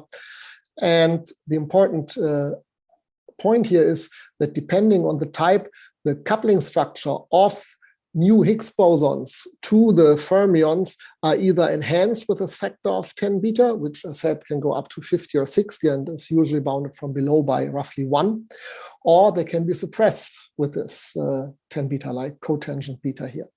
And if one wants enhancement of the coupling of new Higgs bosons to, I wrote here taus, but of course the same applies to muons, then one has to go to either type 2 or this type 3 or X or lepton specific. Yeah, these are just different names for this kind of model. And it has been known for a long time that there are these 2-loop diagrams, or so-called bar-Z diagrams, where one has here, for example, a Higgs coupling to the muons, where this coupling can be enhanced by 10 beta. Here one has a photon coupling or a gauge boson coupling, and then the new fermion loop running around. And depending on the couplings here, one can get more enhancements. Yeah, and then the photon couples to this fermion here. The same is possible with the charged Higgs and, for example, a W here. And if you remember the table from the slide before, you will see that only type 2 and type X can have this enhanced couplings to muons like here or here. And there's been a re-evaluation after the new result came out. Actually, the literature about BSM models is so vast. I think there were something like by now 100, 150 plus publications. So I will just flash very few of them. To give a full overview would require much longer time for the talk. This is one result that has been obtained for the 2x doublet model, either type 2 on the left-hand side or type X on the right-hand side, where the green and the yellow areas are the ones now favored by the new updated G-2 discrepancy. And one can see that this new Higgs boson, the A boson here, has to be relatively light, yeah, below something like 50, and this tangent beta value has to be relatively large. And in type X, Same MA range is required, but 10 beta has to be even larger. However, there's one thing that is a bit hidden in this kind of plots, because here the other Higgs bosons have been set to 200 GeV, which is a kind of natural mass scale if you are so low with this new CP odd Higgs boson, whereas here it has been set to 600 GeV. And the reason is that if they are not set to 600 GeV or above, there's a problem with electric precision data and the flavor observables. Yeah, so type 2, if you try to accommodate G-2, you are in trouble with other measurements. Is that you take into account precision observables and then flavor data, and you're in trouble and it doesn't work. And only type X can be put into agreement with both of them. However, one thing that has not been taken into account here is the decay of the Higgs at 125, which is precisely measured, which has been discussed during this conference yesterday, to two of these new A bosons. And you would probably get a large distortion of your branching ratios, etc., and this kind of decay, which may put into question also this kind of solution here. So the 2x doublet model as such doesn't seem to be a very good candidate anymore to explain this, taking into account all the other data as well. There are extensions, and I think this will be discussed later on, where 2x doublet models plus extra data can still do it. Good, so let's go to a 2x doublet model with more particles, and this is the second slightly larger part here, which I called "Susie fits like a glove," and this is actually a quote by Bill Marciano, which he said after the BNL result came out in 2001, where I was lucky to be postdoc there those years, which was very exciting. And now after 20 years, we have finally the updated Fermilab result. Just a very quick overview. Probably you've seen this many times. Here on the left-hand side, standard model particles, quarks, leptons, gauge bosons, and an extended Higgs sector set. We have 2x doublets. And then the SUSY partners, scalar quarks, scalar leptons, SUSY partners of the gauge, and the Higgs bosons. And the important message from this little cartoon is that there's a large uncolored and electroweak sector. Yeah, here we have additional electroweak particles, and also here there are electroweak neutral and color and charged particles present. Very quickly, what is important if one looks into supersymmetry, we have the so-called neutralinos and charginos, where these are the SUSY partners, of the gauge bosons and the Higgs bosons, and they can mix the charged ones. They form the charginos. We have two new input parameters here called M2 and mu. And also 10 beta, this ratio of the two VEFs enters. The neutralinos, also the SUSY partners of the neutral gauge and Higgs bosons. We have 4 of them, neutralino 1, 2, 3, 4. And as before, this M2 and the mu enters, plus one additional parameter called M1. These are soft SUSY breaking parameters. And finally, what is important if you look at the supersymmetry are the scalar leptons, the SUSY partners of the leptons of the standard model, where we have here again soft SUSY breaking parameters that lift the masses up above the limits that come from LHC and other experiments. So we have these are the masses for the charged scalar leptons, and also the scalar neutralino is given by this mass term here. Good. Now, why or how can supersymmetry do it? These are the diagrams that are responsible in the game here for the muon-muon photon coupling, either here with a scalar neutrino and then a chargino, or on the right-hand side here with a neutralino and a scalar muon. And one of these couplings, which is marked by a red dot, gets this additional enhancement factor of 10 beta. So while in the standard model, the electric contribution, as I was saying before, they go with alpha over pi and then mu squared over w squared. Here we get the SUSY mass scale, but the enhancement with tangent beta. And this is a very simplified formula for the one loop contribution where all masses are taken the same. And you can see that one is easily in this ballpark -100 to +100 times 10 to the -10, where this is the new required range. And if you require agreement at the 2 sigma level, this will severely restrict your parameter space. And I like to phrase it like this. If SUSY exists, it should fix G-2, and this means that there must be light electric particles. And you may say, well, they're all excluded by the LHC searches, and this is all impossible. I'll tell you the real status of this in a moment. So what was the general idea? To get a really global overview, what can be done in this kind of models. We focus on the electroweak sector, not taking into account the colored sector, because we just do not know the connection between the sectors. There can be many types of connections. We ignore the colored sector for now. We impose all the relevant constraints, of course, G-2. Then we have a dark matter candidate, the lightest neutralino. So we want to predict the correct relic density. Also, the direct detection experiments should be fulfilled. And of course, the LHC searches for light electric particles. Okay. The main idea is that we obtain lower and upper limits on the various electric particle masses here. Yeah, and then we can also look at future prospects at collider searches. We take into account G-2, either the old or the new result. We also take into account the dark matter relic density using the code micromegas, and also direct detection cross sections are evaluated by micromegas. Here for G-2, we take the code GM2 calc, which is the best on the market. And just for the LHC exclusions, you think, everything below 1 TeV is excluded. Indeed, there are searches for some particles which exclude in the results published this kind of parameter space, depending on which search is given, a larger one or a smaller one. The important point to note here is that these results are given for simplified model spectra. In order to really apply them to the model, one needs a reinterpretation for each parameter space, and we do this via the public code Checkmate, where my two collaborators, Vanimala and Deepshita, did a heroic work to include all these latest results. Okay, I skip this, and I come to the possible scenarios that there can be, and this really covers nearly everything this model offers.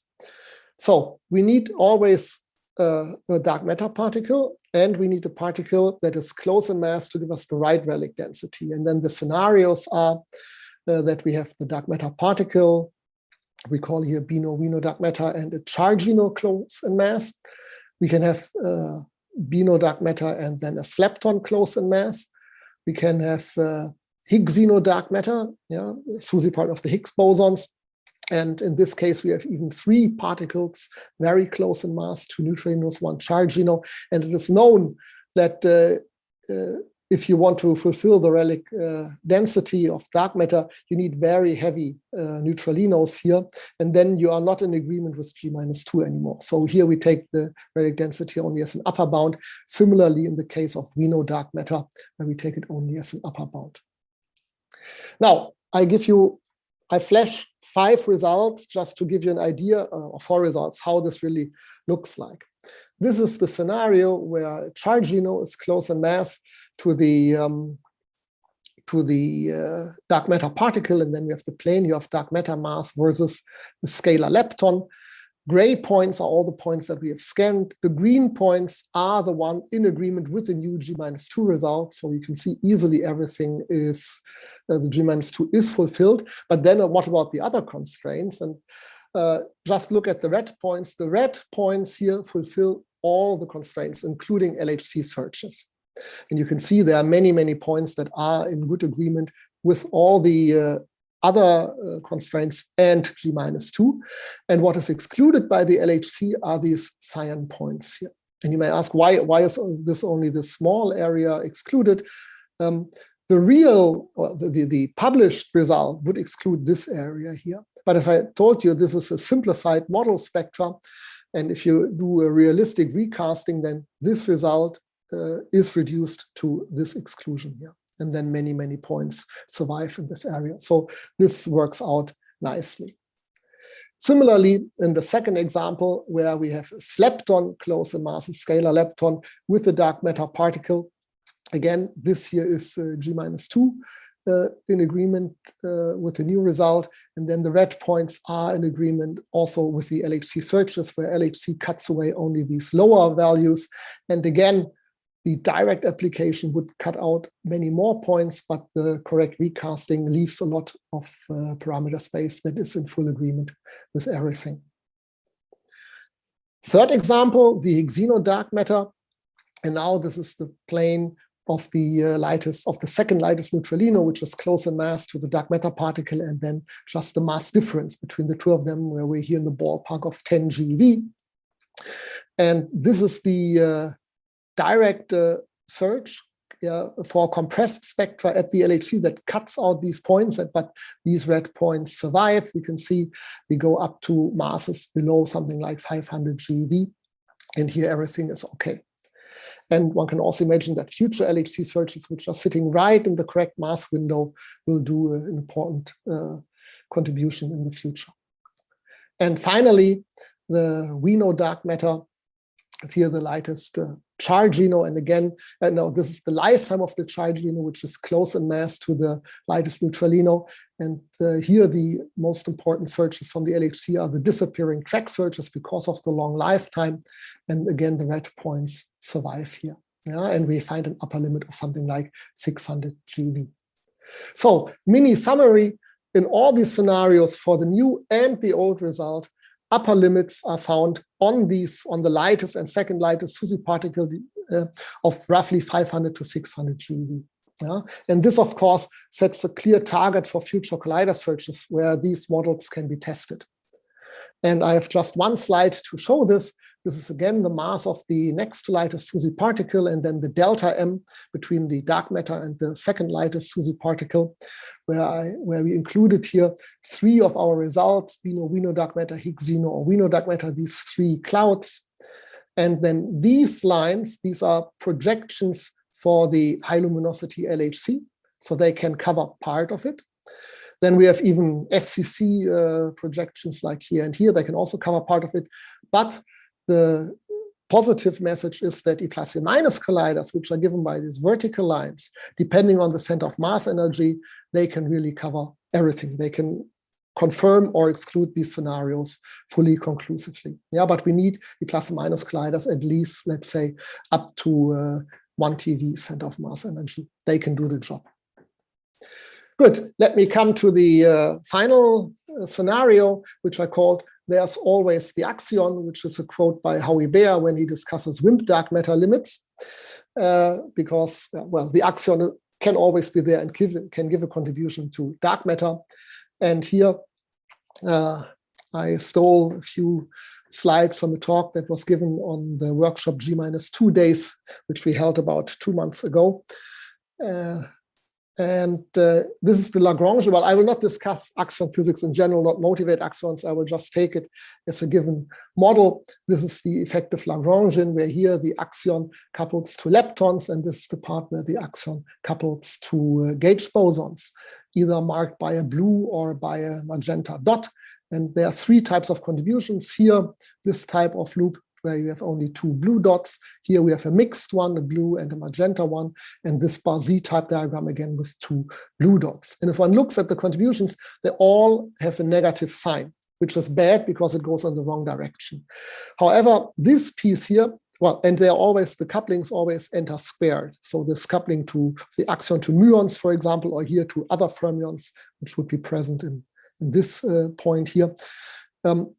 So here, this is always negative, and then here you need a minus sign between these two types of couplings that you have here. Then you can go into the right direction. This is required. And one can look at, well, 2 cases where one has, for example, only the coupling of the axion to muons and to photons, which gives then this 3 types of contributions. I'll come to the parameters in a moment. And as I said, one needs a negative sign between these 2 types of couplings here. One can look at where G-2 is fulfilled in this type of scenario, where this is the mass of the axion, and then this is this coupling of the axion to photons divided by this FA parameter from the Lagrangian. And in this type of parameter space, G-2 would be fulfilled. And then these are the other searches that exist already. You can see in principle, one is fine, but one needs always quite large values of this FA divided by C gamma gamma, yeah, which is indicated here. Okay, so this is one type. I'll skip this one. The second type would be if one has only C mu and CE, so no direct coupling to the photons, and then one has these two diagrams. And again, one needs a minus sign between the two so that this contribution can be overcome by this type of contribution. And also here, if one looks at the parameter space that is favored or allowed, this red band here where these are experimental limits, one finds that the axion must be heavier than 2 GeV, and again, rather large values for this kind of ratios here. Yeah, and yeah, this is the summary of the parameter space where G-2 would be fulfilled. And the conclusion was in the talk where I took these results from by Gigi Fan, that the axion couplings to standard model must be unnaturally large. And this can be achieved if one extends the model by additional meta content, then integrates out this meta content. But at that moment, one should think about considering really the full UV complete model rather than the effective model that was investigated here. Good, let me come to my conclusions. The new G-2 result confirms the old results and the deviation. And if this is real, then this implies relatively light electric particles. Looking at the 2HDM, only type X can do it in this kind of parameter space. But there are this decay that is shown here, the H125 A is not taken into account, which may also rule out this possibility. In the MSSM, we scanned the parameter space and took into account all the relevant constraints, G-2, dark matter relic density, direct detection, and electric SUSY searches. We obtained upper limits on the masses and then can evaluate the future prospects. There were these various scenarios that I was discussing. And in all these scenarios, we find upper limits of about 600 GeV for the lightest and the second to lightest SUSY particles. They can partially be probed at the Halumi LHC, but E+ and minus colliders will be needed to conclusively test these scenarios. And finally, the axions, in principle possible, but as I was saying, the coupling to the standard model must be unnaturally large. And then one should go to more UV complete models where one could get effectively this kind of coupling, and this should be investigated in further detail.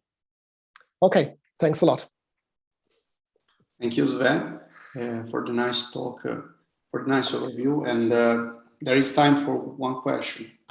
Yes, Tom? Oh, hi. Thanks, Sven. Hi, Tom. Nice to meet you again after 20 years. Nice to see you. We were postdocs at Brookhaven together. Yeah. So how long do we have to wait for the LHC to either, find these particles or rule out the supersymmetry for good? Well, it hinges upon two things. Yeah, the connection between colored and uncolored particles, where this is a theory assumption and we just don't know. Therefore, we concentrated on the electroweak sector. If one does this, then the LHC can't do the job.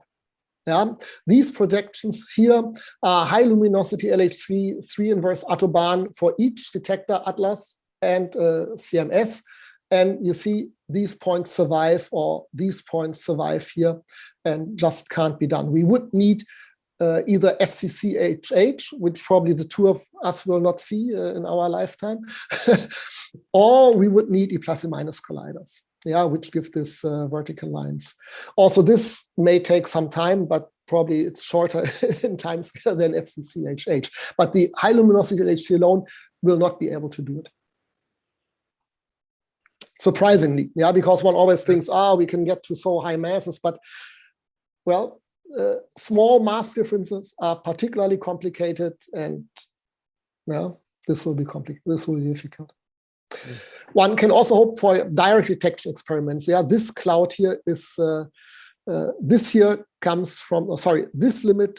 No, this limit comes from the finite lifetime, I think, and this comes from the direct detection. And if they go together, maybe they can do the job. Yeah, but this depends then also for the dark matter searches. Yeah. Okay, thanks a lot for these clarifications. I think we have to move on.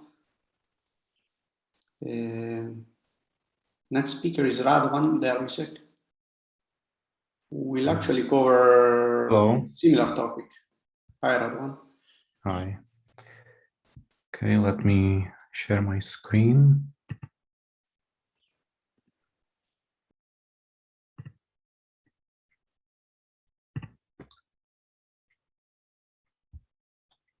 Okay. That should work. So can you hear me well? Yes. Okay, excellent. So I'm going to talk about muon G-2 and some related observables in models with very heavy new Higgses and new matter fields, somewhat different from the previous talk. So let me start with a brief motivation for models that I'm going to be considering. Of course, models with more Higgses are among the simplest extensions of the standard model.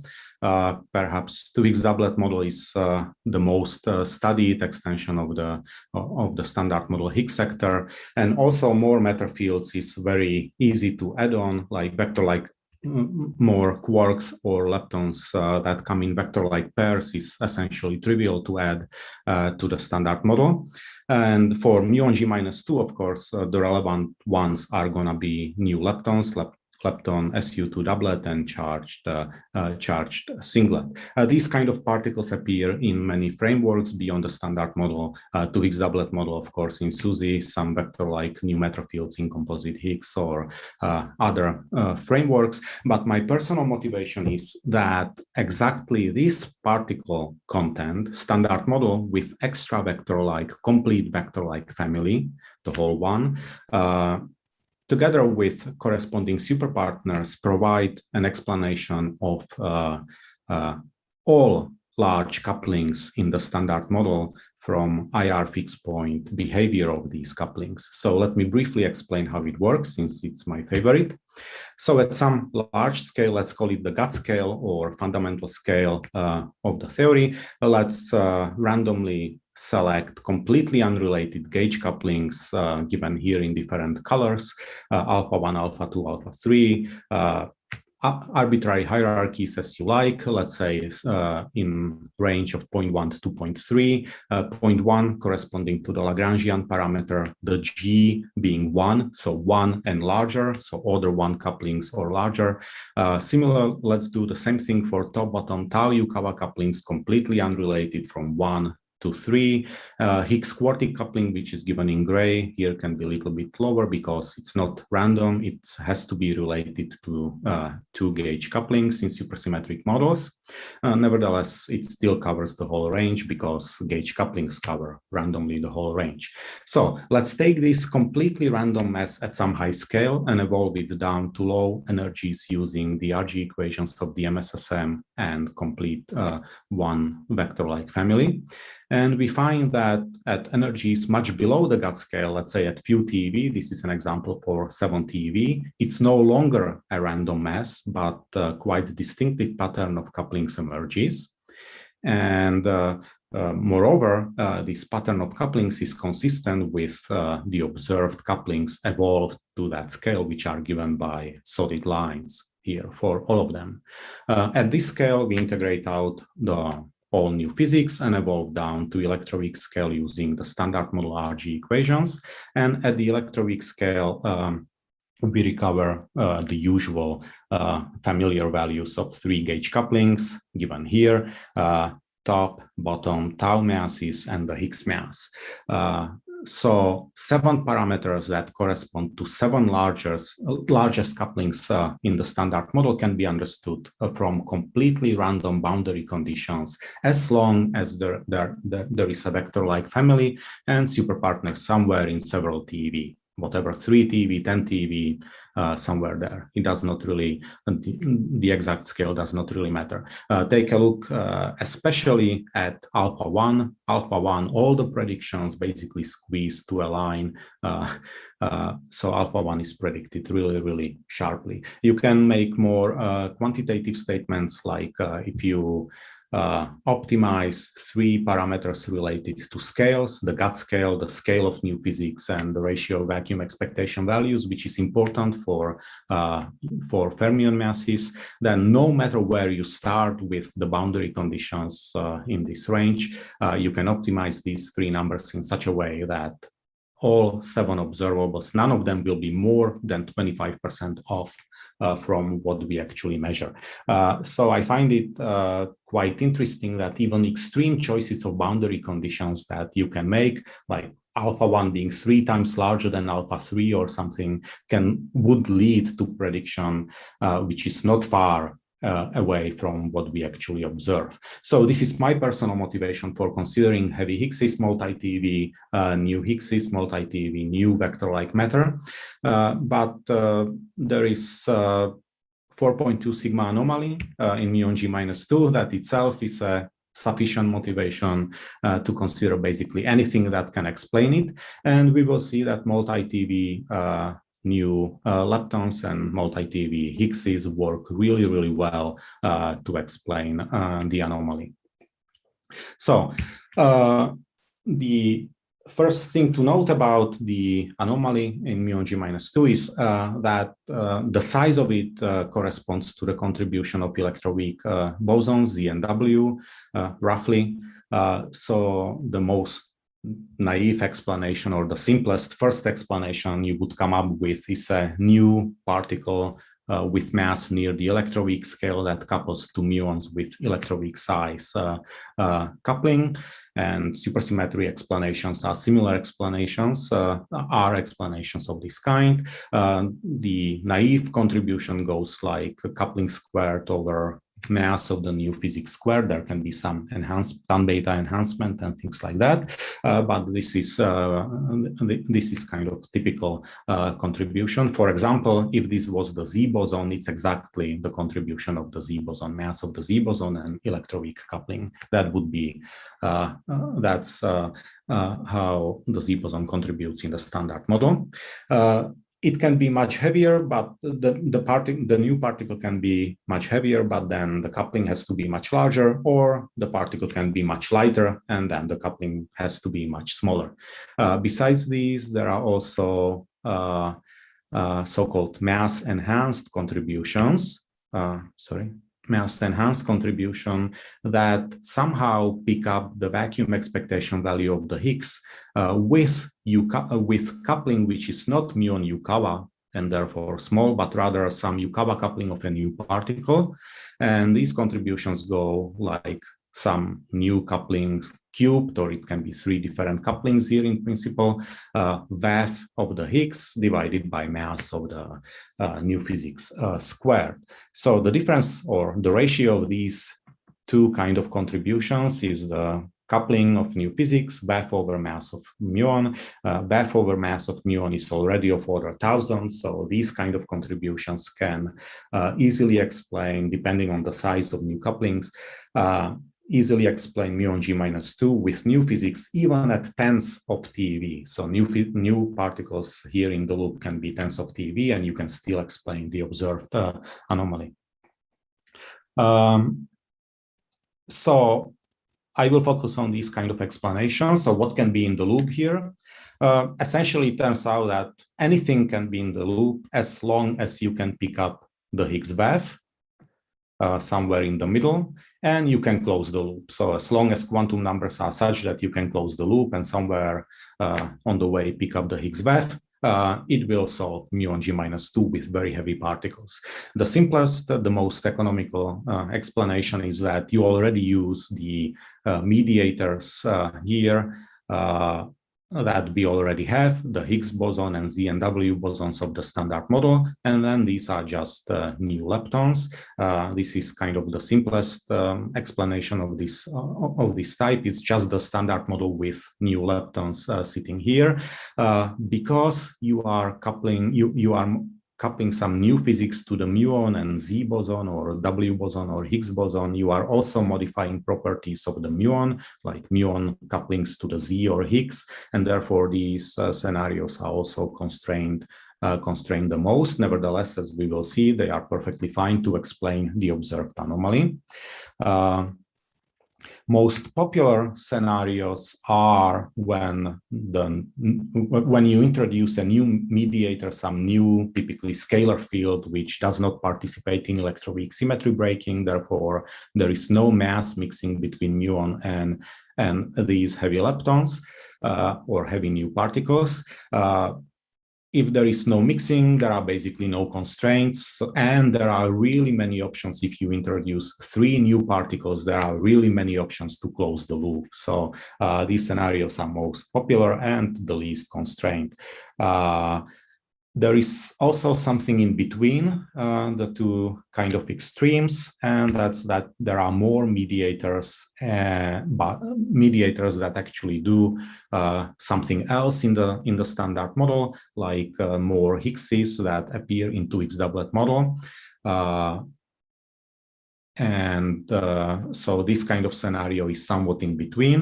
I will focus mostly on this scenario in the rest of the talk, 2x doublet model with vector-like leptons, and we will see that it actually interpolates between just the standard model and these scenarios where you have new particles that do not result in constraints from precision electroweak observables. It's actually quite nice that there is one parameter that takes you from the standard model to these kind of models. So it's a nice laboratory for many new things. Okay, so you can add to the well-known 2x doublet model new lepton doublet and charged lepton singlet with the same quantum numbers as already existing standard model particles. We also add neutral singlet, but you can basically forget it for the purposes of this talk. It does not really do much if these two particles, if the charged leptons are present. So you can focus on just underlying part of the Lagrangian, which is the general Lagrangian that describes mixing of the muon with the second generation of standard model leptons. You can collect all the terms to form charged lepton mass matrix, which is here. I'm again not focusing on electron and tau. Those are not relevant for the talk, so it's just muon and the mixing with heavy leptons. You can diagonalize this matrix, and you will find that because you are mixing now SU2 doublets with SU2 singlets, when you diagonalize the mass matrix, you not only obtain 2 new mass eigenstates that we label E4 and E5, but you also modify muon couplings to the Z boson and W boson and the Higgs boson, and you also generate couplings between the muon and the heavy leptons. One thing to note that will be useful to understand the results is that if you, at energies, if you take the new leptons to be very heavy, the whole underlying Lagrangian just shrinks to one term. So the Lagrangian, effective Lagrangian is very simple, just the usual Yukawa term that you have in the standard model, plus this new term, which looks just like Yukawa term with extra H dagger H. It's a dimension 6 operator. When Higgs gets a F, it generates a new contribution to the muon mass, which we label MMu-LE, which means contribution to the muon mass from mixing with these heavy leptons, L and E, and the muon mass then has 2 sources, the usual Yukawa coupling and the extra contributions from the mixing. This parameter is also directly linked to the contribution to G-2, and that's why this understanding is actually quite convenient and useful. Separate contributions to muon G-2 are all given here. The Z boson contribution with new leptons, W boson contributions, charged standard model Higgs contribution here, heavy Higgs, heavy CP1, heavy CP odd, and charged Higgs contribution here. All of them individually can be written in this nice compact form, which is given by mass of the muon. This mass generated from the mixing with new leptons divided by VEF squared, and the only difference is overall coefficient, which is listed here for individual contributions. The standard model gauge and Higgs bosons add up to overall -1. Heavy Higgses add up to overall negative tan beta squared. So you see that these contributions of heavy Higgses are tan beta squared enhanced compared to the contributions of WZ and standard model Higgs. And more importantly, they are tan beta squared enhanced compared to corrections to muon couplings that can be constrained by precision electroweak observables, because these contributions to G-2 are related to modifications of muon couplings. So if these contributions of new Higgses are tan beta squared enhanced to the contribution compared to the contributions of standard model gauge bosons and or Higgs bosons to G-2, they are also tan beta squared enhanced compared to constraints from precision electroweak observables. So tan beta squared interpolates between just the standard model. If you take tan beta to 0, you have basically just the standard model with properly redefined couplings, of course. You would have just the standard model with usual constraints. If you take tan beta to infinity, you would basically recover models with new scalars that do not participate in electroweak symmetry breaking, and there are no constraints from precision electroweak observables. So that's what I meant when I said that the 2x doublet model interpolates between the standard model and models with new scalars not participating in electroweak symmetry breaking. Of course, within 2x doublet model, both limits are not physical, but this gives you a good understanding of the tan beta dependence of the results. Okay, so what can you get out of the 2x doublet model? Here are all the scenarios that can explain muon G-2 within 1 sigma in the tan beta versus the Higgs mass plane. This is universal Higgs mass. All the heavy Higgses have the same mass. Color coding corresponds to the mass of the lightest new lepton. And the 3 different plots just correspond to different size of new couplings that you allow, 0.5, 1, or perturbativity limit square root of 4 pi. And so you can see that to explain G-2, even with couplings of order 0.5, you can have new leptons somewhere at 2 to 3 TeV and new Higgses up to whatever 6 TeV. Increasing the couplings to 1, you can have new leptons up to 6 TeV and new Higgses up to 20 TeV. And if you take it all the way to the perturbativity limit, you can have 40 TeV new leptons, still explaining G-2 or close to 200 TeV new heavy Higgses. Now, I should know that all these scenarios explain G-2 with contribution from heavy Higgses that dominates the explanation of muon G-2, gives more than 50% of the contribution needed to explain the anomaly. So even close to 200 TeV Higgses can in principle explain muon G-2. Okay.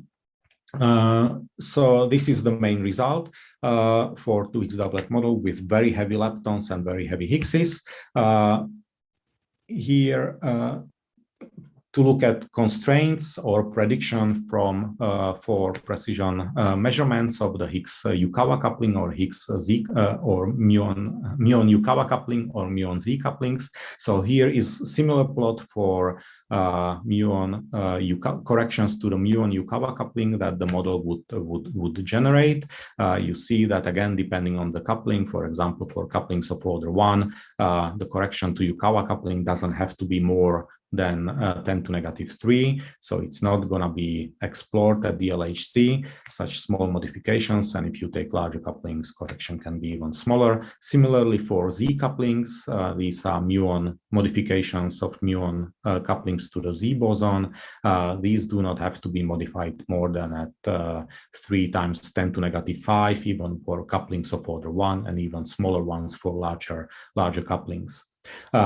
Important thing to note is that larger the scale of new physics, larger corrections to precision observables, like larger corrections to muon Z couplings or muon Yukawa couplings, and vice versa, lighter new physics, smallest correction to muon Z couplings or muon Higgs couplings. So to cover the whole parameter space, you need both precision machines and energy machines. Of course, all these heavy particles are beyond the reach even of future colliders, so you need precision machines for this region of the parameter space. Okay, I would like to briefly make the connection with the standard model with exactly the same new leptons, so not 2x doublet model, just the standard model. In the standard model, contribution to muon G minus 2 and muon Yukawa coupling, or Higgs 2 mu mu, which is related to it, are highly correlated. As you can see on this plot, these are all possible scenarios that you can have in the standard model with new leptons. They are color-coded according to the mass of the new leptons, going from some lighter ones to heavier, and heavier. And you can see that in the limit of heavy new leptons, the prediction is essentially a straight line. So muon G minus 2 and Higgs 2 mu mu are completely correlated, and that's because this correction to the muon mass controls both G minus 2 and both Higgs 2 mu mu through the muon Yukawa coupling. Okay, these regions, gray regions, are excluded already by measurement of by searches for Higgs 2 mu mu. But what is quite amusing is that the central value, or 1 sigma range of muon G minus 2 is consistent with exactly the standard model prediction for Higgs 2 mu mu. And that's actually a scenario when the muon Yukawa coupling flips the sign. So you go from muon Yukawa coupling to minus muon Yukawa coupling. That's exactly the scenario that happens for MULE being -1. And that's roughly what that actually lies just a little bit below the current central value. The whole 1 sigma range of delta mu predicts Higgs 2 mu mu, the ratio of Higgs 2 mu mu compared to the standard model being somewhere in this range. Okay, so this could have been essentially anything, right? It could have been ruled out by many sigma already, but it happens to be muon G minus 2 happens to prefer this range that is not ruled out now and actually will never be ruled out by the measurement of Higgs 2 mu mu at the LHC or any future machine if something close to standard model is observed. So that's quite amusing about this scenario. There are also contributions to Yukawa couplings and Z couplings in the standard model that I will skip because I want to mention a couple of other observables which are also related to it. So in the standard model I mentioned you have this effective Lagrangian, and it's not a surprise that Higgs 2 mu mu was completely fixed. It's because there are just two possible couplings here in the effective Lagrangian. One is completely fixed by muon G minus 2, and the other one, or the other constraint, comes from mass of the muon. So mass of the muon and G minus 2 completely fixed effective Lagrangian. So whatever comes out of it is completely fixed prediction without a free parameter. So when you plug in the WEF and the standard model Higgs expansion to it, you will not only get the muon mass and then also through loops muon G minus 2, but also muon Yukawa coupling, mu mu Higgs Higgs operator, mu mu triple Higgs operator, which are, these couplings are uniquely predicted by G minus 2, which is a great opportunity for muon collider because you can produce 2 Higgses or 3 Higgses with known total cross sections, which are given here as a function of square root of S, center of mass energy of a future collider. The central solid line and the shaded regions correspond to the measured value of G minus 2 and 1 sigma range.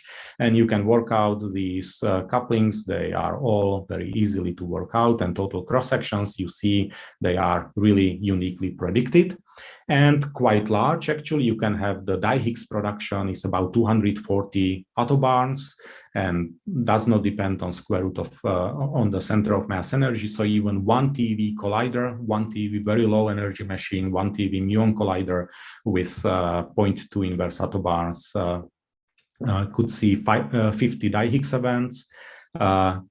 For tri-Higgs events, total cross-section goes quadratically with square root of S, So at some energy, it actually is even gonna dominate the di-Higgs production.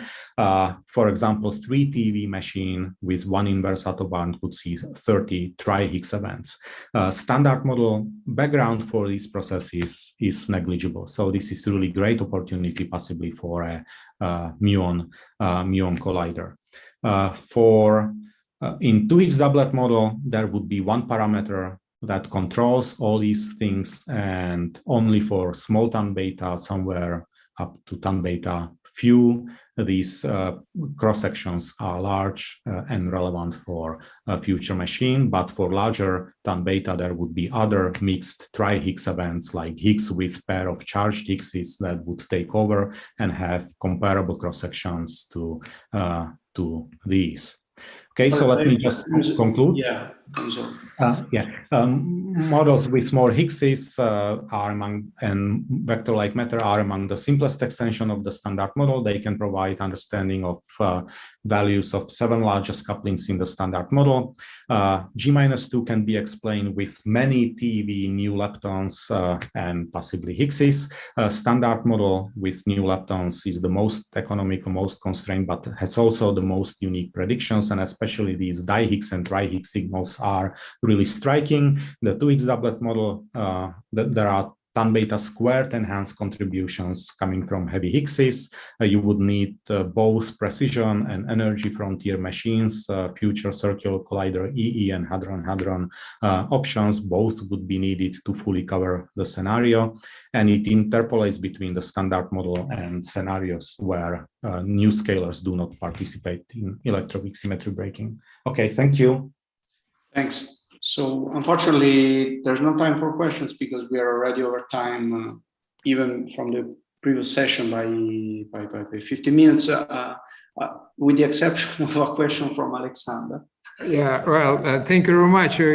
Thank you for the chairman to give me this possibility. Radovan, thank you for a very detailed theoretical analysis of particular new physics contribution to G-2. So the point is that in my previous life, I just perform a lot of one-loop calculations to different to G-2 contributions from different hypothetical new particles. And if I just recall correctly, in the case of scalar and pseudoscalar contributions to one-loop contributions to G-2, in addition to the mass ratio squared, there is a logarithmic term. So, and this logarithm of mass ratio squared can be quite large. So I think that probably this fact should be counted if you are considering scalar or pseudoscalar contributions. Well, thank you. Yeah, thank you very much. I somewhat oversimplified in the talk, but we have complete calculations, including logs in the formulas. I simplify the formulas that assume certain things to make it simple. Okay, well, thank you very much. Thank you. Thank you. It's a correct comment. Thank you. Thank you. Thank you also on my side. Next speaker, maybe.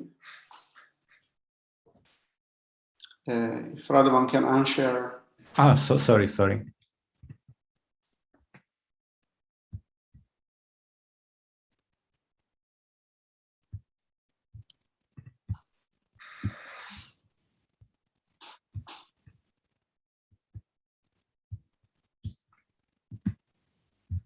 So can you see my screen? Yes. Okay. This now full screen? Not really. We see the frame around the. Okay, so.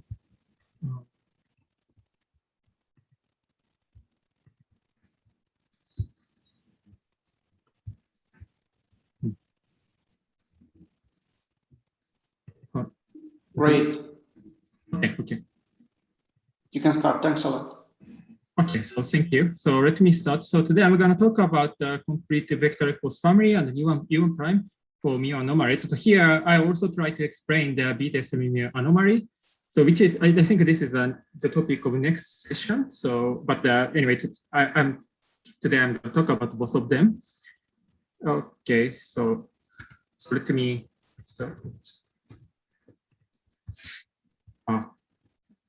Okay, so I think I don't need to introduce Min-J-2. And in this talk, I try to explain the excess, the discrepancy of this value by the new physics contribution.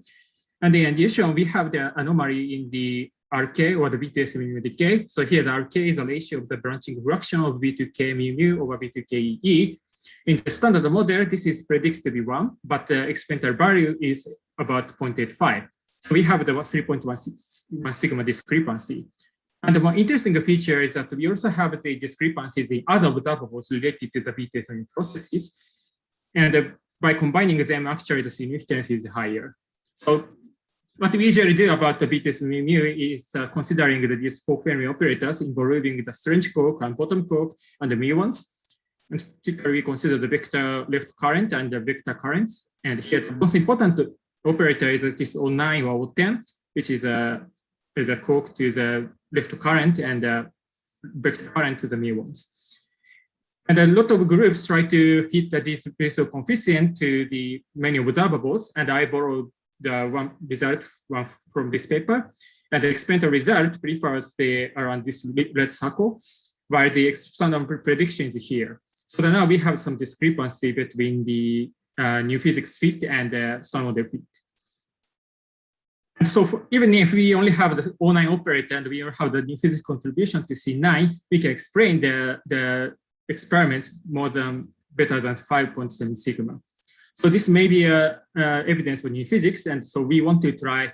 We'd like to explain these anomalies simultaneously in one model. So this is our motivation. So I'm going to talk about our model that can explain these anomalies simultaneously.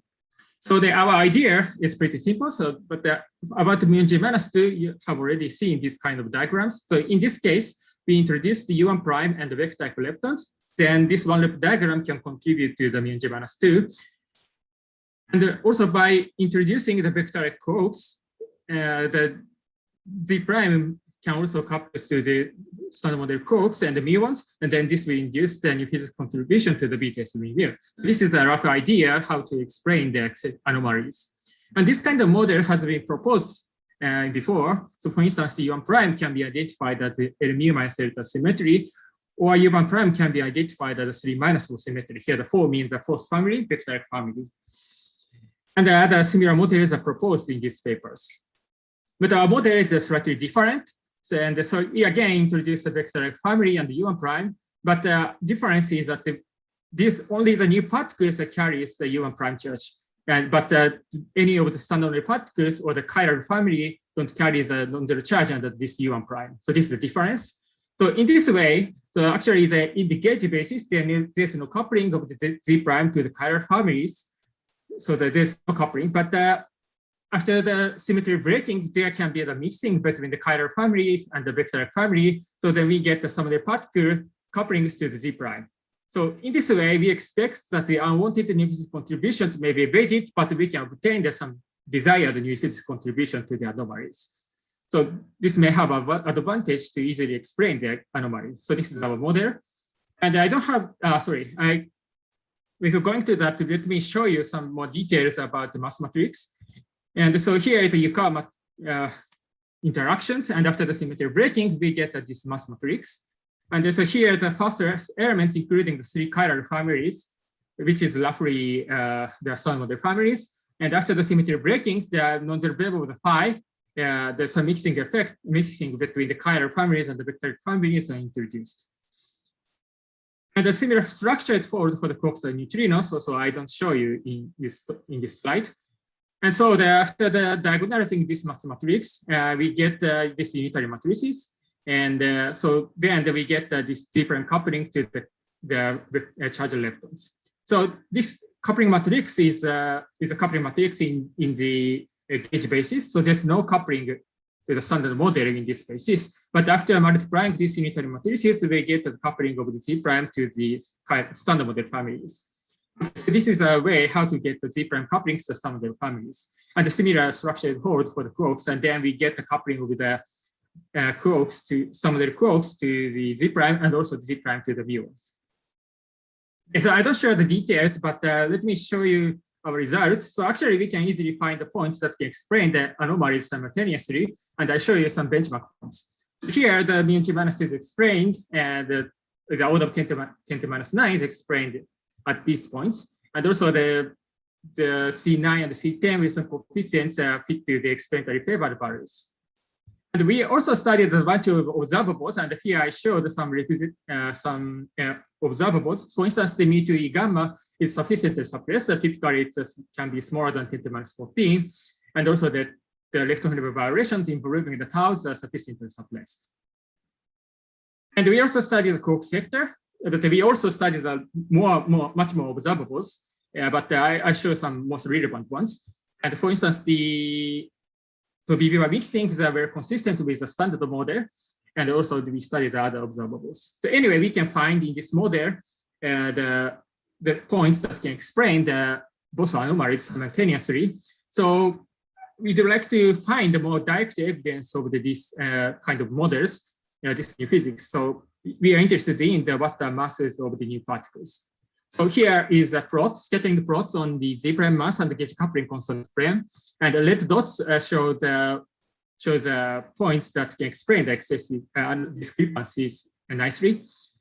And so actually there is some upper bound on Z prime if we require that this gauge coupling constant to be perturbative up to the typical grand intention scale of the 10 to 16 GeV. Then actually the coupling should be smaller than 0.35. And in this case, there's an upper bound of Z prime mass to explain the anomalies. So here we see that the Z prime mass should be lighter than 800 GeV. And if the coupling is smaller, then the limit is the mass is lighter. So now we have some upper bound of the Z prime, and this must be a good target at LHC. And more interestingly, we also have another particle should be light to explain the anomaly. So, and in this case, because we don't introduce any additional Higgs doublet, unlike the previous talk, vector-like leptons should be pretty light. So in our case, our upper bound is around here. So we can explain the excess that G- only when the vector-like lepton is lighter than 1.3 TeV. And actually, if the Z prime is heavier, then the vector-like lepton should be even lighter, like 5 or 700 GeV. So there is a strong upper bound on these particles, vector lepton and Z prime. So this must be a good target at LHC, or that can be constrained at the current experiments.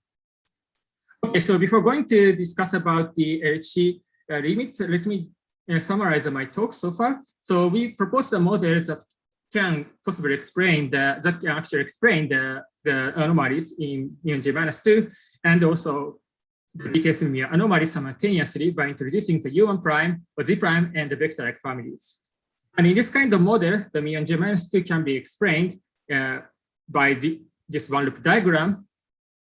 And so in this case, typically the Z prime mass is about 500 GeV if the coupling is this order. And also in this kind of model, the BTS mu anomaly can be explained simultaneously. And again, the Z prime mass of the 500 GeV is favored, and these sizes of the couplings can explain the anomaly simultaneously. Okay, so let me go to some possible signal from this crossover model with the Z prime and the vector-like lepton. So far, I introduced the model with a vector-like U1 prime, but actually this can be applied to other model if the model includes the Z prime and the vector-like lepton, and maybe explaining the G-2. Before discussing about that, let me discuss about the Z prime search, because we know that if the Z prime decays to the sum of the particles in the same way as the Z boson, the limit is about 5 TeV. So 500 GeV is clearly excluded. But in our case, the situation is pretty much different.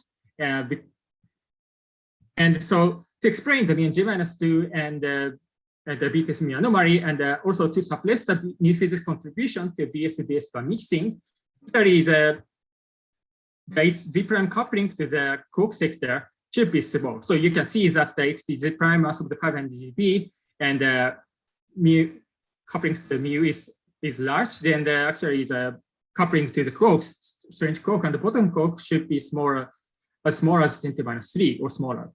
So we expect that typically the Z prime couplings to the Cook sector is small. So in this case, the production cross section can be suppressed. So in this case, we can find that the fiduciary cross-section can be smaller than 1/5. So this is smaller than the experimental value. So we expect that typically we can easily find the parameter points that can evade the strong constraint through the Z prime.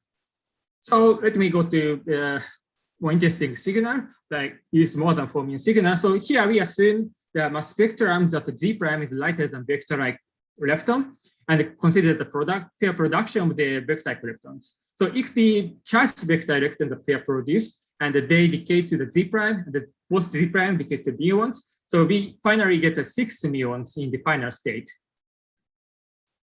But if in our case, the Z prime can also couple the neutrinos through the left-hand coupling. So, but even if the one Z prime decays the neutrinos, we still have 4 muons. And also we can consider the vector neutrino production. And in this case, both Z prime should decay to the by muons. But in this case, we can also have the more than 4 muons. So these several processes can have the more than 4 muon signal, which may be the very golden channel to look for this kind of model, because this may have the very small backgrounds. So in the later analysis, we assume the following. The one is that the vector lepton is mostly the singlet or doublet-like. So the production cross-sections are given by here. And of course, the production cross-section of the doublet is larger. And so we also assume that the vector neutrino has the same mass as the charged one. And I note that in the mixing case, maybe the cross-section is in between these two extreme cases. And another important assumption here is that Z prime only decays the muon or neutrino. So as I said, Z prime couplings to the quarks should be suppressed to explain the anomaly and also suppress the new physics contribution to BS by mixing. So we may be able to neglect the decays to the quarks. So we neglect that. And we also assume that the left-hand coupling to the dimuons and also the right-hand current of the muons are the same. So this case is preferred to explain the large C9 contribution compared with the C10. And so, that to explain the BTS anomaly, that large C9 is the most preferred. So this is motivated from the anomaly. So in this case, this branching fraction of Z prime to mu mu is 2/3, and the less decay mode is Z prime to mu mu. Okay, so what we did in our analysis is that recasting this analysis by Atlas, and we can consider that these signal regions are most relevant for us. And the first two signal regions, they require only the 4 muons, more than 4 muons, and the boson-like vector-like, invariant masses of the lepton pair should not be close to the Z boson mass. This is the meaning of the Z veto. In addition to this, they require that the M effective should be larger than 600 GeV in the loose region and 1.25 TeV in the tight region. So here the M effective is the sum of the missing ET plus the PT of the lepton and gens.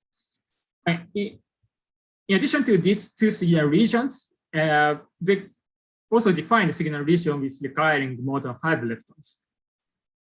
And so in this case, there's no further cuts applied, so just requiring the 5 leptons, because this is already a good cut and there's very low background in this region. And the experimental result is here. And unfortunately, we didn't find the significant excess from the standard prediction. However, we have some small excess in the 5 lepton signal region of 1.9 sigma. So we see that the data is a slight bit larger than the standard prediction. So of course, this is 1.9 sigma, so this is not enough to construct a model, but we already have the model. So it would be nice to study whether we can explain this excess or not in this class of model. Particularly, we are interested in whether we can explain that this excess together with the other anomalies. And okay, so before going to that, let me discuss about the current limits. And we also have another important parameter of the branching fraction vector lepton to Z prime. And so we give a study the upper bound of this branching fraction. So for this is the result. And so for the singlet vector lepton case, if the result is around limit is around here. So if the branching fraction of the vector lepton to the Z prime is 1, then the limit is about 1 TeV, but the limit is weaker if the branching fraction is smaller, and particularly if the vector like lepton, branching fraction is smaller, and if this branching fraction is smaller than 0.3, then there's no limit. But in this SC2L doublet case, the limit is stronger because of larger product cross-section. And the limit is around 1.3 TeV and weaker for the smaller branching fractions. So even though this is an elliptic particle, the limit is very strong and it can be as strong as the 1 TeV or even larger for the doublet case. And I noticed that the limit from the 5 lepton signal region is weaker because of the excess. And our model only predicts sometimes only for muons, so there's no contribution to the 5 lepton signal region.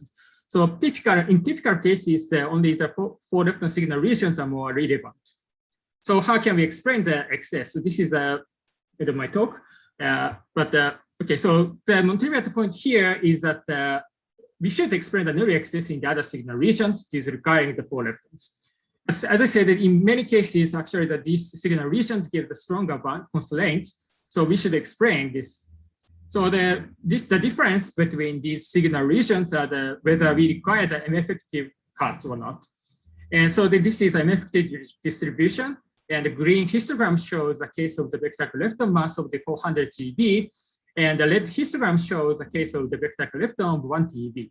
So we see that it's distributed around 800 GeV if the vector lepton mass is 400 GeV, while it goes to the heavier region if the mass is heavier. So it picked around twice the mass of the vector lepton mass. So actually, so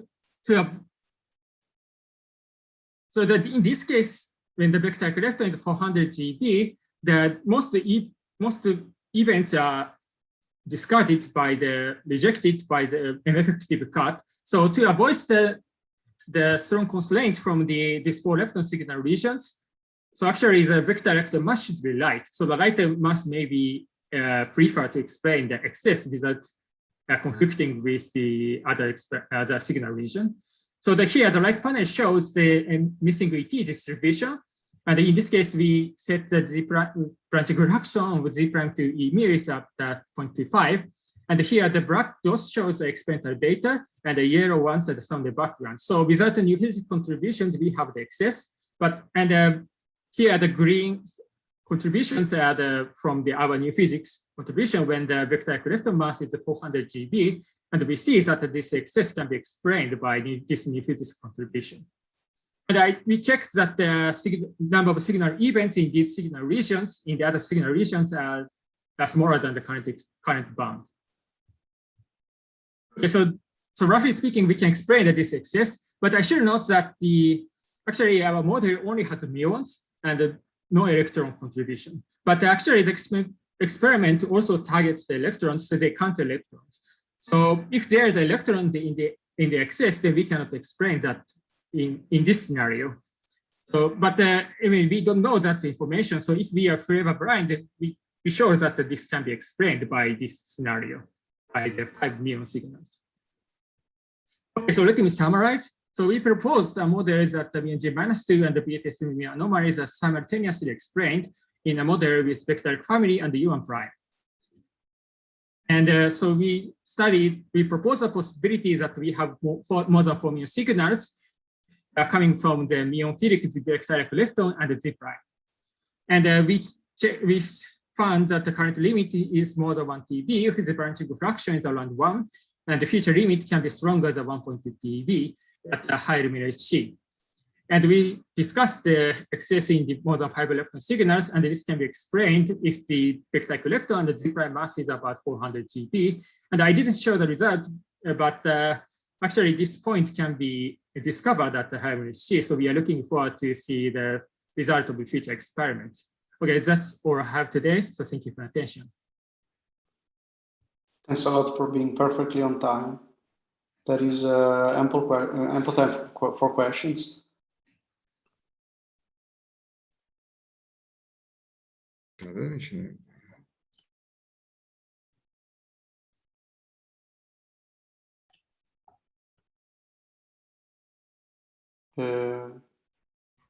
For the moment, I see no questions. Did you want to add any comments, Junichiro, to to your material?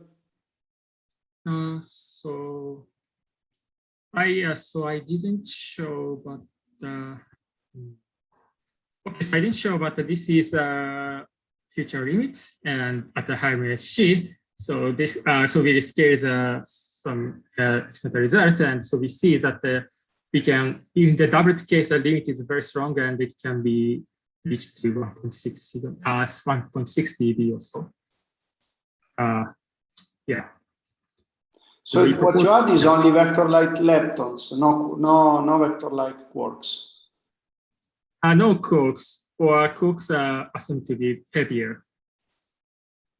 Yeah, decoupled, basically. Yeah.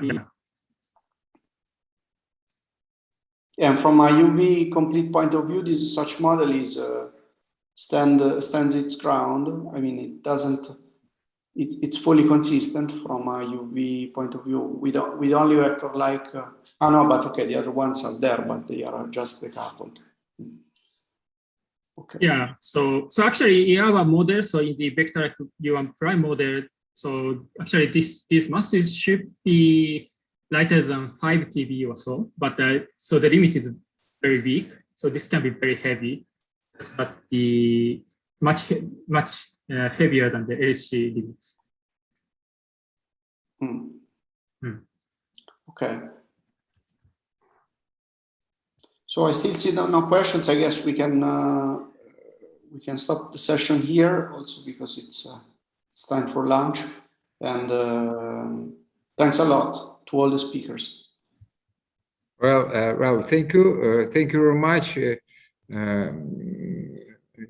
Juichiro, and also Diego, that you managed to reasonably improve the situation that was 2 hours ago. I mean, following this timing of the conference. Yeah. So I suggest that we shall start at 3 sharp. Yeah, at 15. Yeah, within 15 minutes. Yeah. Okay. Okay. Thank you very much. Thank you. Thanks.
Dr. Vale, are you on?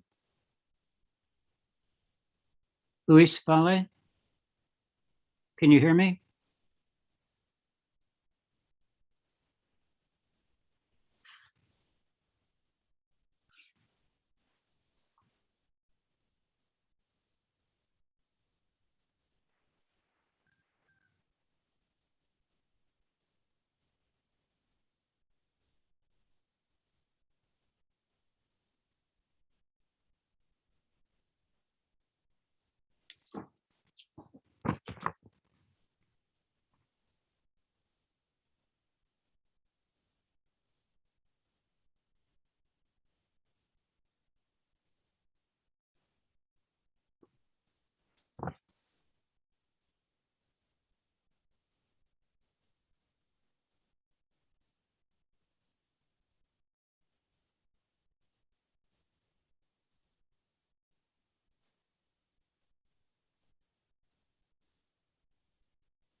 Dr. Vale, can you hear me?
Hi, Robert. Hi, is this Luis Vale? Yes, it's Okay, me. very good. You want to test your transparencies? Yes, please.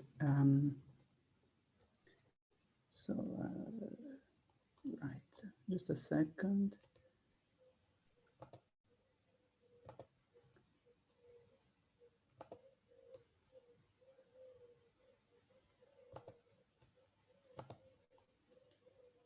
Can you see? Yes, that's very good. Okay, we're about a half a minute away from beginning. Should I keep sharing or should I stop Yes, sharing? please. Yes, Okay. yes. By the way, do you know how I can put the marker with a red dot, a red spot, you know? Sorry, it's on your, let's see now, on your menu, there will be a little icon that indicates what marker. That indicates what? Annotate, perhaps? What marker you want to use, yeah. But the arrow's fine. We can see the arrow. Okay, it's 9 o'clock, so let's begin the next, sorry, 9 o'clock my time, it's 3 o'clock your time. So let's begin the next session with Dr. Luis Vale Silva, and he'll be talking about probing the flavor of new physics with dipole processes. Okay, and you have 20 minutes and then 5. I'm sorry. Am I also sharing my camera or not? Sure, yeah, you can turn on your camera, that's fine. Just a second, because I don't see myself. Yes. That's okay now. Okay, so thank you very much for the introduction, and many thanks for inviting me to give this talk. Yeah, but now we don't see your slides somehow. Oh my gosh.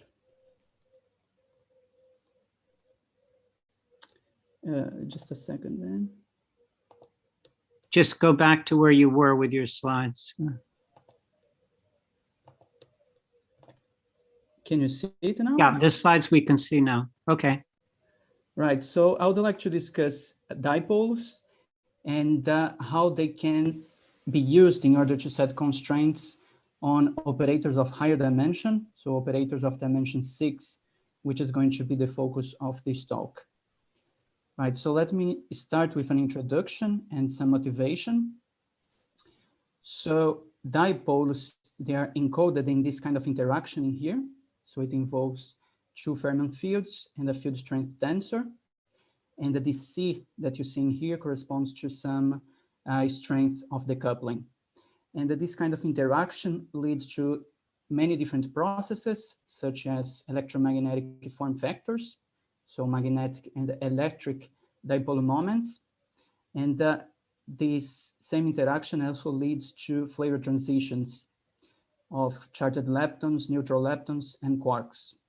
And by studying this kind of interaction here, we can study the flavor structure, including lepton flavor violation, and also sources of CP violation in the standard model and also beyond in both the quark and the lepton sectors. And there have been plenty of talks on these topics already today in this conference. So let me illustrate how these dipole processes can set constraints on your physics. And here I give 3 examples, which are the electron electric dipole moment, the branching ratio for mu gamma, and the neutron electric dipole moment. And the bounds you see here are bounds on this coupling here of this interaction. And as you can see, these different bounds have sensitivity to very high energy scales. So much beyond the TV, much beyond the reach of current collider physics. And this is also due to the fact that the standard model is highly suppressed. So it gives essentially non-contribution to these processes. And therefore, new physics can be clearly identified by studying these interactions among others. Right, so the hope in here is that by studying dipole processes, we can have new insights in order to understand the origin of flavor. And in this talk, in order to model new physics effects, I'm going to discuss SMAFT. So the focus of this talk concerns a new heavy sector of a characteristic energy scale much above the electric scale.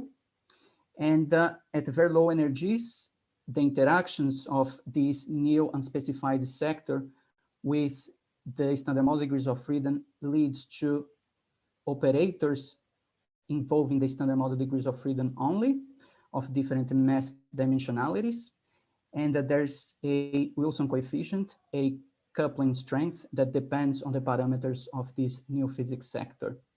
And these different operators, they are suppressed by powers of this characteristic scale of new physics, depending on the mass dimensionality of these different operators. So if we are interested in a new weakly coupled new physics sector, then we can focus on the operators of lowest dimensionality. And here I'm going to discuss operators of dimension 6, and more specifically operators of dimension 6 that respect the symmetries of the standard model. So there's a minimal and a complete basis for such interactions, such as the Varsal basis, which is divided into 8 categories, depending on the field strength tensor, the Higgs doublet, covariant derivatives, and the Fermion fields that one can have. And one particular class of operators is this dipole one in here that involves 2 Fermion fields, 1 field strength, and the 1 Higgs doublet. And that this kind of interaction leads to contributions to the dipole Lagrangian that I introduced previously. So here we have different operators inside this class, depending on the fermionic content and on the different field strength tensors that one can have. Right, so another important category of operators in this talk is going to be 4 Fermion interactions, and that this is analogous to Fermi contact interactions in the standard model. But here we have not only operators involving only left-handed chiralities, but all kinds of combinations of chiralities of the fermions. Right, so the main idea in this talk in here is that based on the mixing of non-dipole operators into dipole operators, we can set constraints on the strength tensor, on the couplings of these non-dipole interactions. And the mixing is illustrated in these diagrams in here. So we have insertions of different operators of dimension 6, one-loop insertions, and they have divergences, and that these divergences are renormalized by dipole counter terms. Right, so for instance, we have one specific operator, 4 Fermion operator, that leads to such a mixing, which has this structure in here. And even if this effect is one loop suppressed, we can still have very important bounds on the new physics scale. So there are only a few classes of operators that mix into the dipoles at one loop, and that the full anomalous dimension matrix has been calculated for the whole set of operators of dimension 6. And then we have plenty of operators of dimension 6 that do not mix into the dipoles at one loop. And in this talk, I'm going to discuss 4 Feynman operators for which this one loop vanishes. Therefore, the leading order shows up possibly at 2 loops. And I'm going to discuss the calculation of this 2-loop mixing and provide some phenomenological implications on the coupling strength of these new interactions of dimension 6. Right, so let me discuss then 4 Feynman operators. As I said previously, there's this operator in here that leads to a mixing into dipoles at one loop.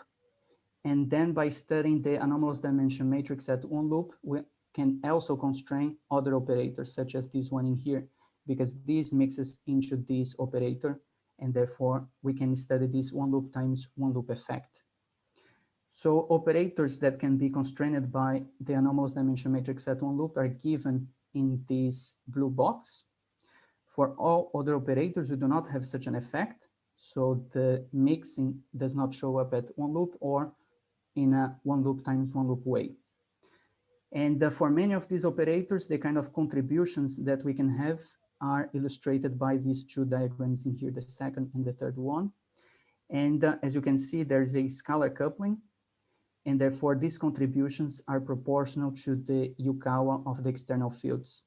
And therefore, if we are interested by light external fields, then this mixing effect, which is illustrated by these 2 diagrams, is suppressed. In some cases, which are the ones inside the red and the orange boxes, we can have this kind of contribution that avoids having small Yukawas proportional to the Yukawas of the light external fermions.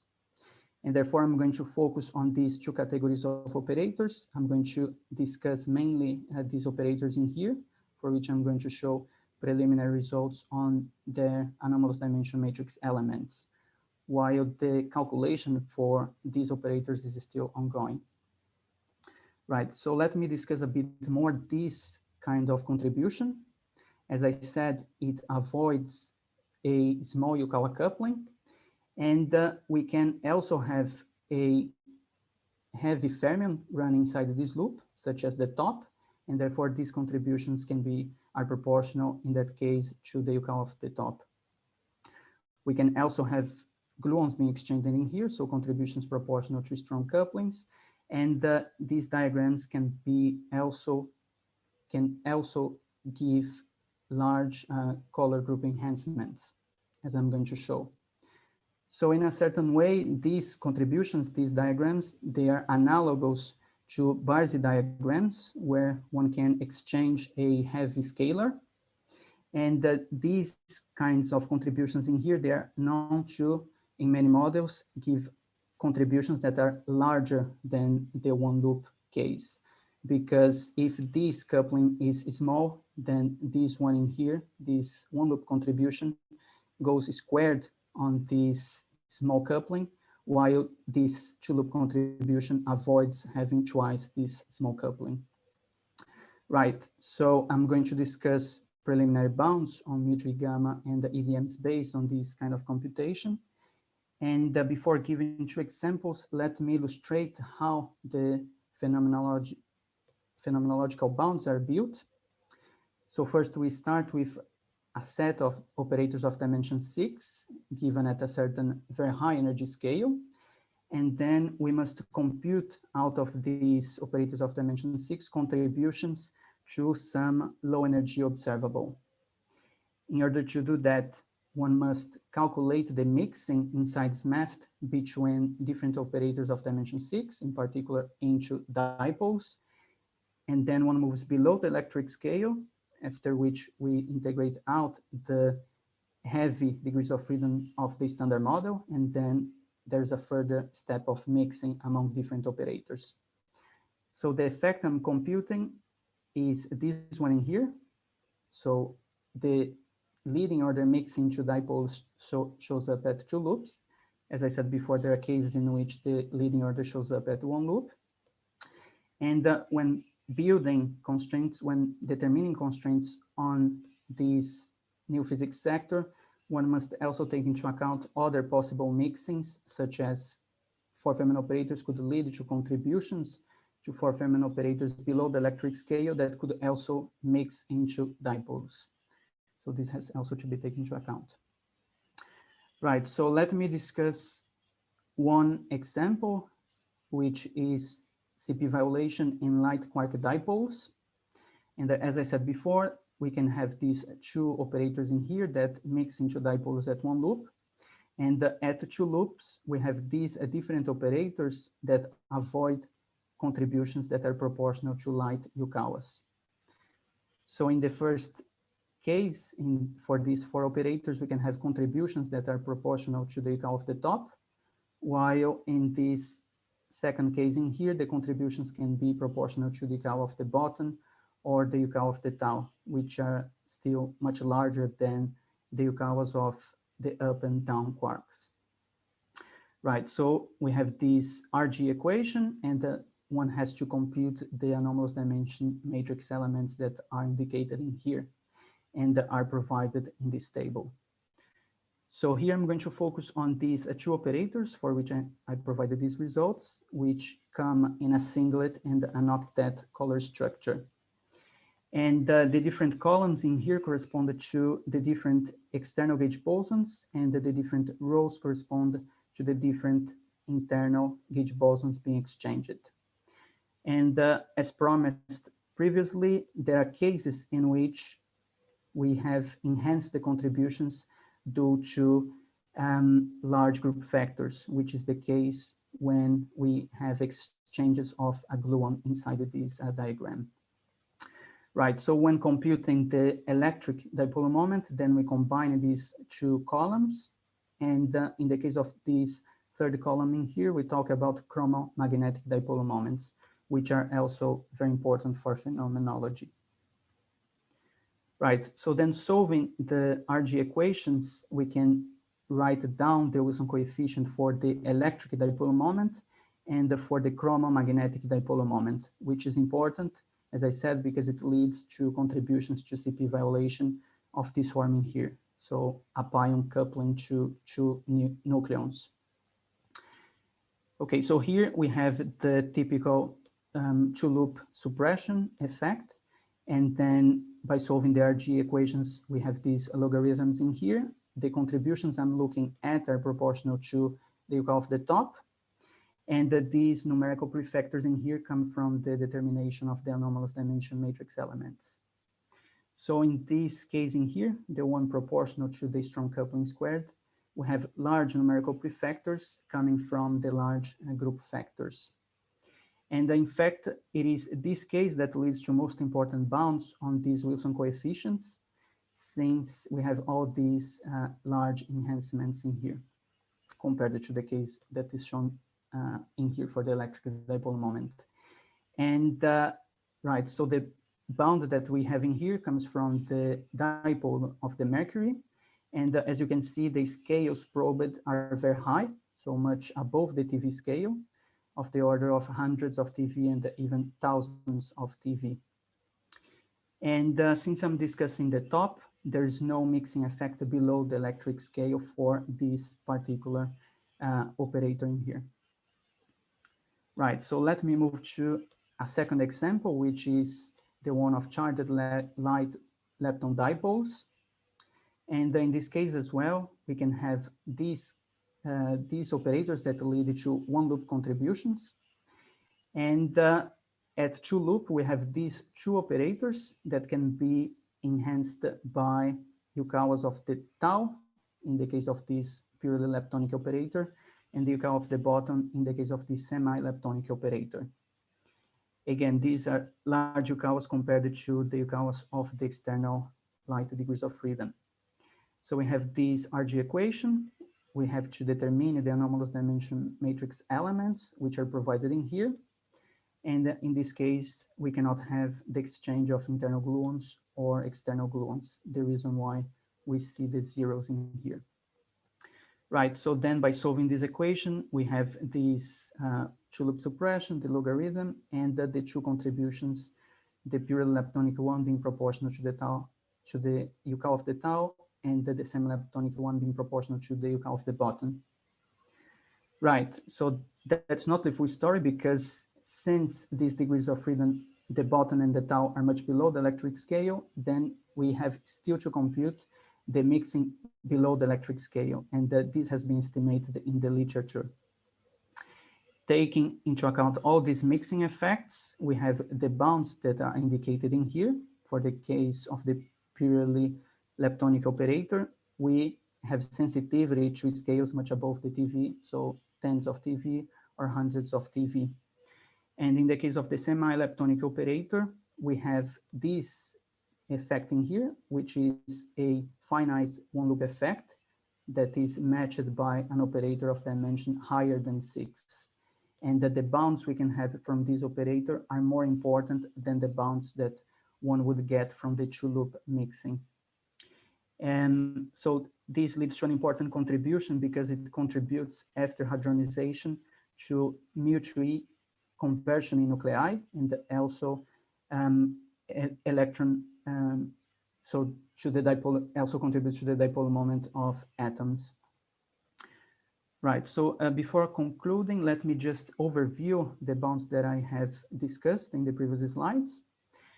So in green and in red, I show those bounds that are derived thanks to the mixing at two loops. That's a leading order effect. That's the one I have been discussing. And they are compared to the bounds that we can have without taking into account this two-loop mixing. So these are indicated by the blue and by the yellow columns. And so the vertical axis in here corresponds to the scale of new physics, and in the horizontal axis we have different operators with the flavors indicated. Right, so in many cases, the most important bound, as I said, comes from this two-loop mixing effect, while in cases where this does not lead to the dominant constraint, it's still competitive compared to the effect coming from the one-loop effect that I discussed in the previous slide. Right, so this brings me to my conclusions. I have discussed dipoles because they are a generic tool in order to understand the origin of flavor and CP violation. And I have discussed this math because this provides a systematic approach for studying neo-heavy sectors. I have discussed the leading order two-loop mixing effects between non-dipole operators into dipole operators. And thanks to this mixing, I have set bounds on the Wilson coefficients of these new dimension 6 operators. So many thanks for your attention. Okay, thank you very much, Luis. And are there questions? Yes, Sasha. So hello, and thank you very much for your talk. So I have two questions. I was wondering, can you give an idea of the relative size of the two-loop vector to dipole mixing above and below MW? Yeah, so that's the effect I discussed in here. They come in the same order, so it's right. They have similar sizes, but there's a caveat in here because I mean this comes from just an estimate that you have done based on BS gamma. So ideally, one would like to calculate it more explicitly, but in any case, the answer is they give similar sizes. Yes. Okay, if you say so. And the second question was the two-loop anomalous dimension you are computing is more complicated because you do it in Smith. I missed your first slide. Yeah. Is it published, or are you still? This is still work in progress. It's still work in progress. So very good. Yeah. Okay. So I wait some more. Yeah, please. So yeah, so I'm still doing some extra cross checks on this category of operators that are indicated in here. And yeah, I'm still finishing at the two-loop computation for the operators that are given in here. Okay, thank you very much. You're welcome. Are there other questions?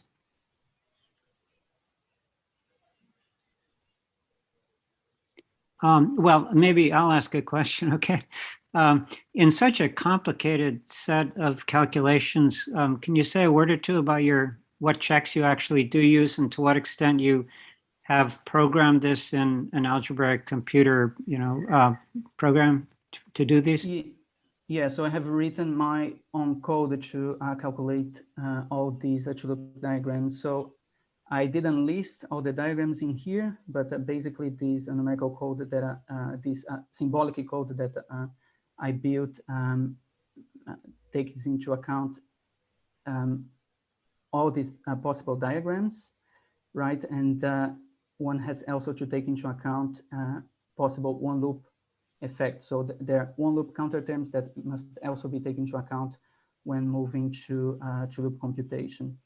So all these are code I have written myself. And your renormalization group running is done at the one loop level, or for QCD you do a little bit more than that. Is that right, or what? Which effect? The renormalization group running of your various operators and the mixing and the anomalous dimensions and so forth. So the effect I was discussing is this two-loop effect in here. So right, so this gives the leading order ready. So perhaps you're talking about a correction to that. I'm not sure. That's fine. That clarifies what I was wondering about. Just the order to which you compute the mixing of the operators and the running. That's fine. Okay. So thank you very much, Luis. And if there are no further questions, we'll go on to the next speaker, Dr. Shiomi from KEK. Yeah, let me stop sharing. Okay, good. Yes, thank you again. Very interesting work. Okay, excellent. You can change it to full screen if you like. That's actually nearly full screen right now, but if you want to make it full screen, that's fine. Okay, I want to go full mode. Can you see my screen? Yes, very good. So you have 20 plus 5. And so now Dr. Shiomi from KK will discuss results from the Koto experiment at JPAR. Okay. Thank you. I would like to thank organizer for giving me this opportunity. Today, I would like to talk about the search for the rare K-on decays at the JPAR Koto experiment. Okay, let me start from the physics on the K-long to pi0 bar decay. This decay model is a flavor changing neutral current process of the SD transition like this. And this decay mode has several features. First of all, this decay mode is very rare because due to the gem separation and the hierarchy structure of the CKM matrix. And this decay mode is theoretical clean because this decay mode is governed by the short distance physics involving top quarks. And in addition, this decay mode is a CP violation process because K-long is CP odd state. On the other hand, pi0 bar is CP even state. And the branching ratio on this decay mode is predicted to be 3.0 plus minus 0.3 times 10 to the minus 11 in the standard model. And the uncertainty mainly come from the CKM parameter errors. And the theoretical uncertainty only 2% level. Thanks to those features, this decay mode is very sensitive to a very high energy scale like 100 TeV.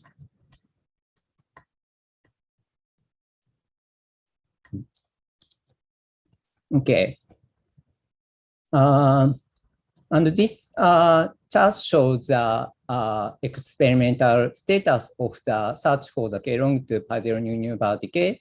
Current experimental upper limit on the pi0 nu nu bar is set to be 3 times 10 to the minus 9 at the 90% confidence level by the Koto experiment with the data set taken in 2015. And below this direct limit, there is an indirect limit coming from the branching ratio of k plus to pi plus nu nu bar, which is called Grossmania limit. And below this Grossmania limit, there is large room for new physics. This plot shows the correlation between the branching ratio of k long to pi0 nu nu bar and k plus to pi plus nu nu bar. There are various new physics scenarios which predict the large enhancement of the branching ratio of Woth decay mode. And the Koto experiment search for the k long to pi0 nu nu bar decay at the JPARC. JPARC is a new proton high intensity proton accelerator facility in Japan. It is located in Toka, Ibaraki here, and it has a 30 GeV main ring here, and proton from the main ring is extracted to hadron hole. And our experimental area is in hadron hole. And this is a collaboration photo. 50 people from the 5 countries joined the experiment. And this is the experimental principle. K-long decay to pi0 and 2 neutrinos, and pi0 decay to 2 gammas immediately. And 2 gammas are detected by the CSI calorimeter. And we confirm that there is no other detectable particle by using the Beto detector surrounding the Beto decay region. And we assume 2 gamma coming from pi0, and we calculate the vertex on the beam axis by using this equation. And also we calculate pi0 transverse momentum. And we require high transverse momentum for signal events because neutrinos carry away infinite transverse momentum. And we define the signal box on PT and Z plane, and the event inside the signal box is regarded as candidate event. And this schematic view shows a Koto detector. And we have CSI calorimeter to detect 2 gamma. This is a photo of CSI calorimeter. And in front of the CSI calorimeter, we have charged Beto counter to identify charged particles. And Beto decay volume is surrounded by inner barrel, main barrel, front barrel.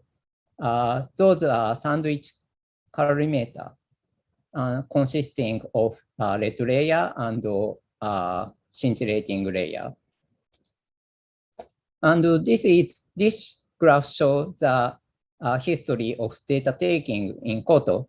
The first physics run was carried out in 2013, and we set the most strongest upper limit on the k-long to pi0 nu nu bar decay by using 2015 data.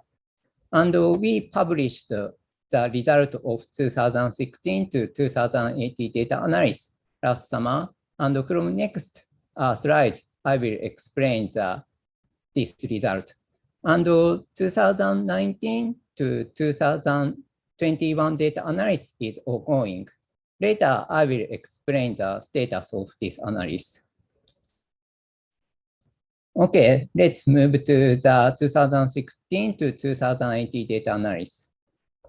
At first, I will explain the preliminary result presented at K-on conference in September 2019. Then I will explain post-unblind analysis, and then I will show the final result of 2016 to 2018 data analysis. We applied the blind analysis, so we blinded the signal region, and before determined selection criteria by using the data outside the signal box. And after fixing the selection criteria, we opened the signal box in August 2019.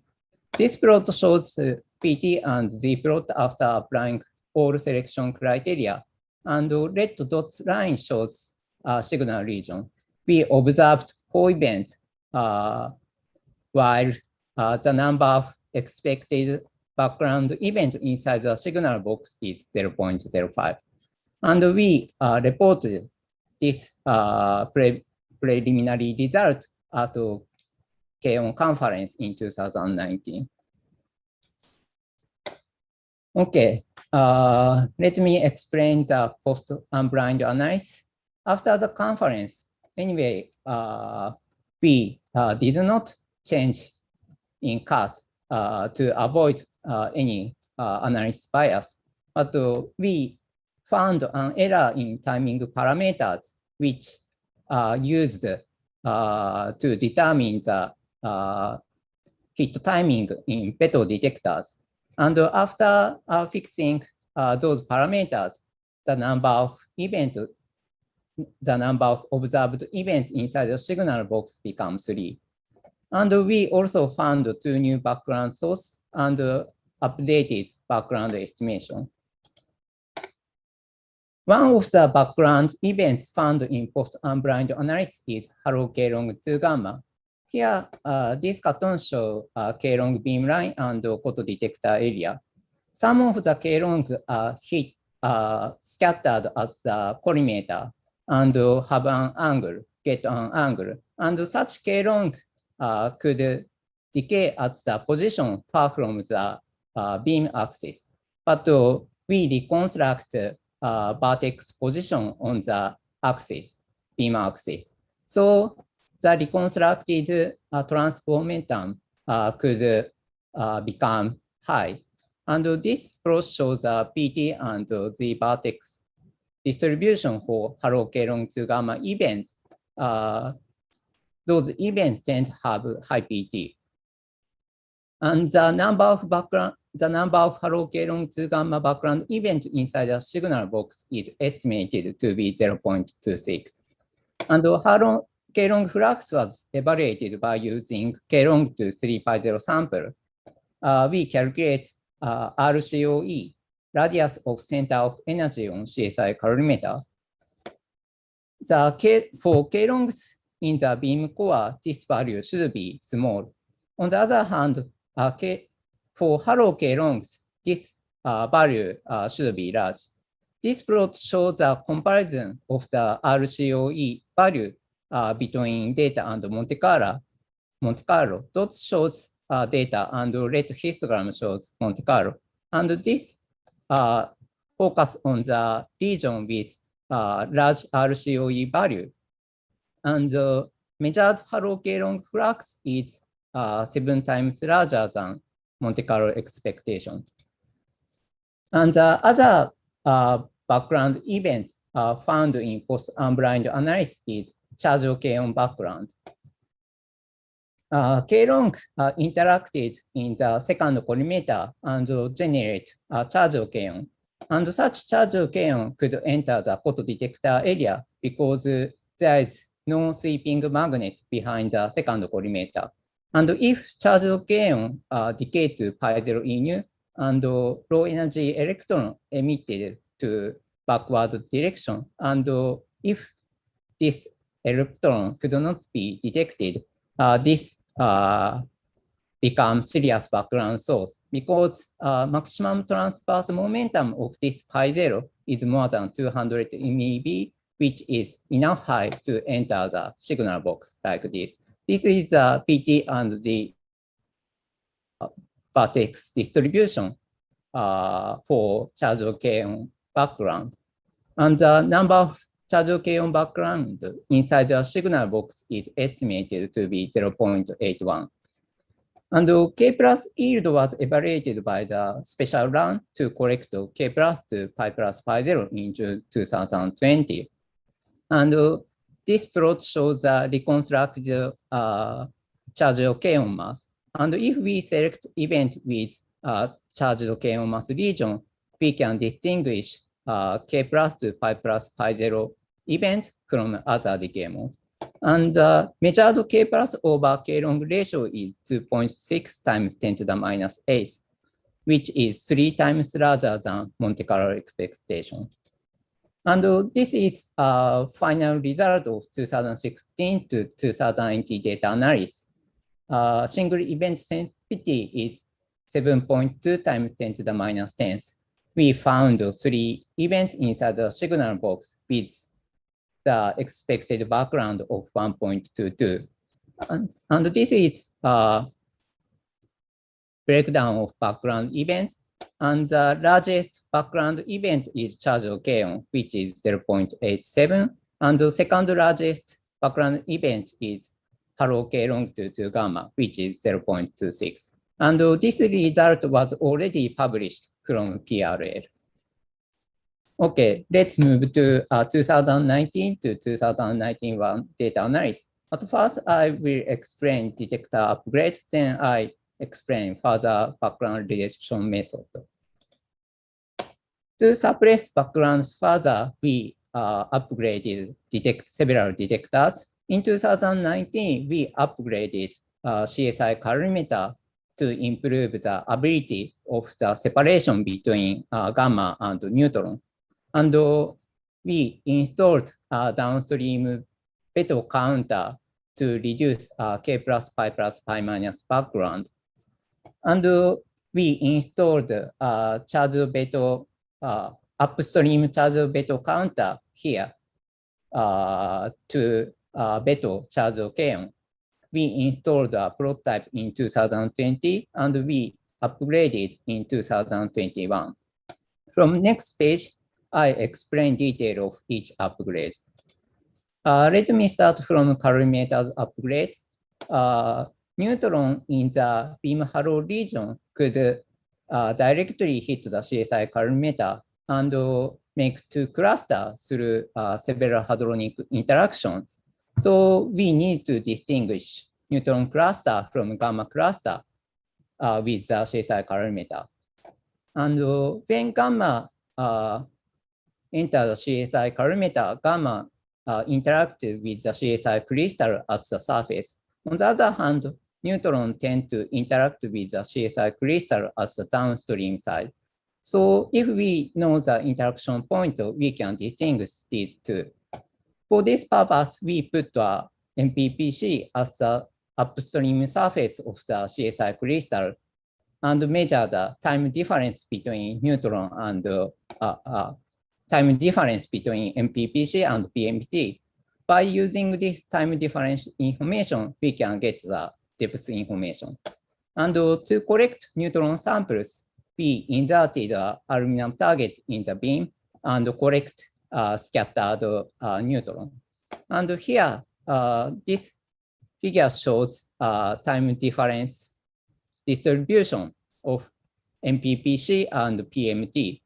Black is for gamma samples and blue is for neutron samples. We can see clear separation and we can reduce neutron background to 2.1 times 10 to the minus second level while keeping the signal efficiency to be 90%. Next is downstream charge beto counter. Charge of pion coming from K long to pi plus pi minus pi 0 decay escape from the beam hole in the CS calorimeter. And before reaching the downstream detector, sometimes charge of pion disappear due to the interaction with downstream vacuum pipe. So we installed a new charge beto counter inside the vacuum pipe.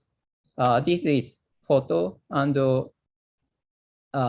this is the vacuum pipe, and inside the vacuum pipe, DCV is installed. And the bottom figure shows PT and Z plot. Left shows before applying DCV cut. In this point, there are events in the low PT region, but after the applying DCV cut, those events can be removed. So low PT events are coming from the K long to pi plus pi minus pi 0 decays are effectively removed by TCV. Okay, next is upstream charge of Beto. This counter, location of this counter is at the most upstream of the photodetector system here. And this detector is installed to Beto K+ in beam. We installed prototype module in 2020. This is photo of prototype module, which is a plate with 1 mm square scintillating fiber, and MPPC is used as a readout device. And the prototype detect counter had 30% inefficiency due to a limited coverage in sensitive region and irradiation effect of the MPPC. So we installed new UCB in 2021. This is a photo of new UCB. And new UCB is a plate with 0.5 mm square scintillating fiber. And MPPC is used as a readout device. And new UCB fully cover beam, and new UCB is tilted to the beam axis to reduce the insensitive region, and MPPC is put far from the beam. And we evaluate the performance UCB by using beam data. This cartoon shows the mechanism of charge on background. Here, there is our beam line, and there is sweeping magnet. And if we turning off this sweeping magnet, we can collect a large amount of charge of kaon, which come from the target here. And this figure shows the energy distribution of the UCB for K+ event tagged by K+ to pi plus pi 0 samples. And if we set the threshold of 0.04, which correspond to 0.4 MIP level, we can achieve 95% efficiency with 5% accidental loss. And next is K-long to 2 gamma. This cartoon shows the difference of the signal and halo K-long. In case of halo K-long, K-long decay at a position far from the beam axis, but we reconstruct the vertex position on the beam axis. So there should be inconsistency between cluster shape and reconstructed angle. So we develop a likelihood ratio cut based on shower shape like this. We can see clear separation between signal and background. And also we develop multi-variable analysis cut using the reconstructed kinematical variable like this. And combining these two cuts, we can reduce halo K-long to 2 gamma by a factor of 15, while signal efficiency keep 90%. Before I summarize my talk, let me mention the prospect. This is a data accumulation, and run 81 to 87 show means data set taken in 2019 and 2021. And rough estimation of the single event sensitivity for run 81 to 87 is 5 times 10 to the minus 10. And physics data taking will be resumed from fall of 2022 with a higher intensity beam after the main ring power supply upgrade. Okay, let me summarize my talk. The Koto experiment studies the K-long to pi 0 nu bar decay. Result of the 2016 to 2018 analysis has been published, and Koto will continue to take data and improve sensitivity by reducing background events with new detectors and improved analysis method. Thank you for attention.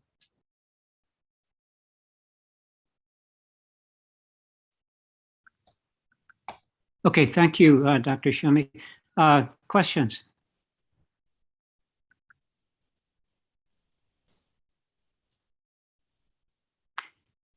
Okay, I guess I would ask a question. So the theoretical branching ratio is 310 to the minus 11, and your current limit is the published upper bound on the branching ratios a few times 10 to the minus 9, and the running that you are discussing in the future will get you part of the way toward 310 to the minus 11. Do you want to comment a little bit more on your prospects for actually reaching that branching ratio? After current our estimation, after the main ring power supply upgrade, we will take 3 or 4 years data taking, and then sensitivity itself can reach the level of order of 10 to the minus 11. But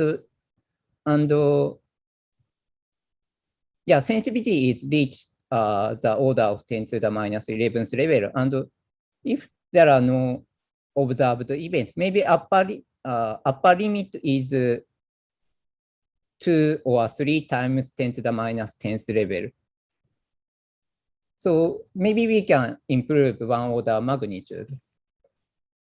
Okay, very good. Thank you. Are there any other questions?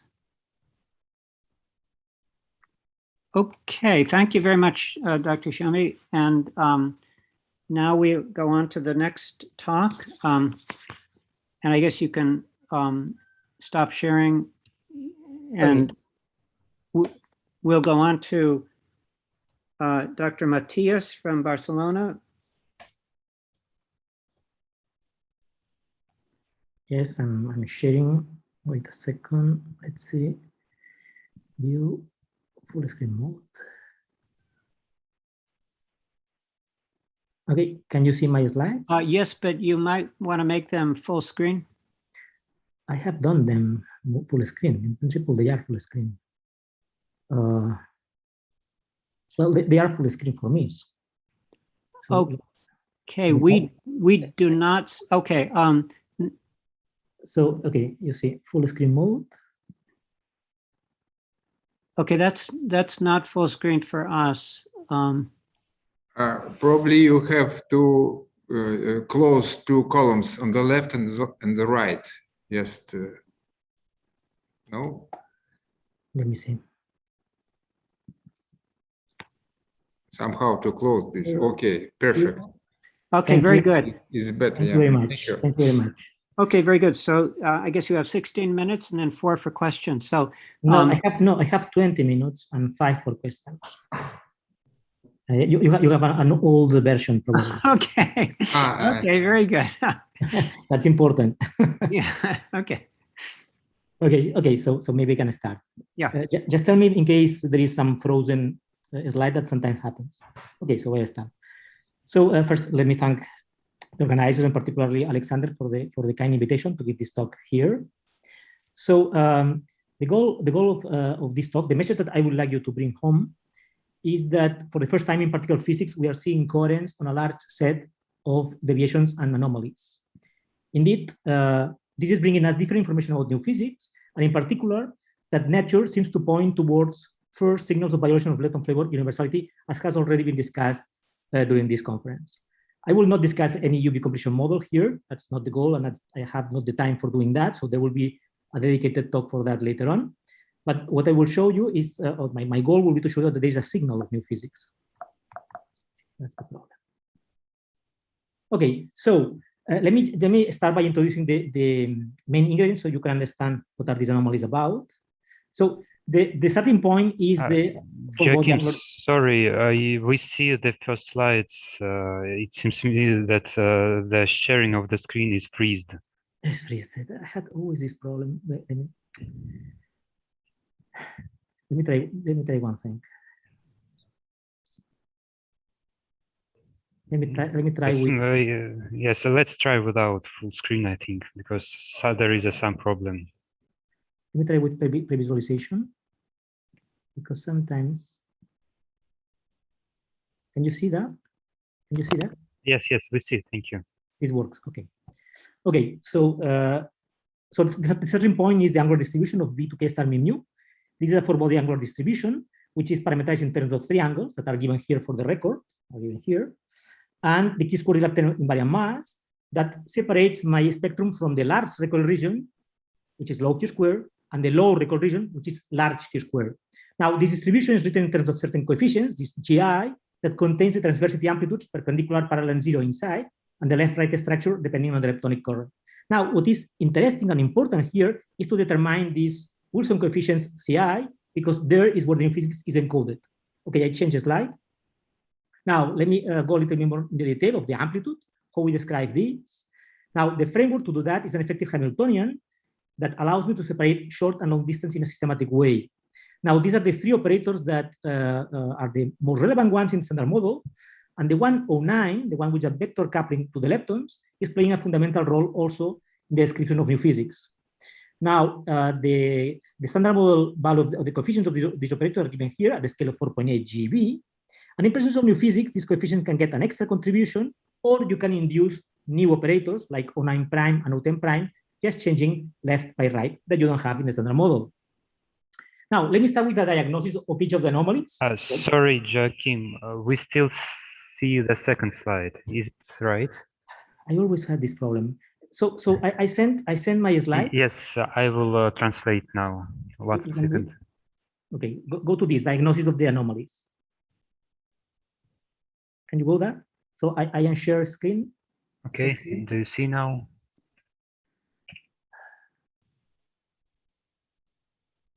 Yes. Can you go to the next, and the next?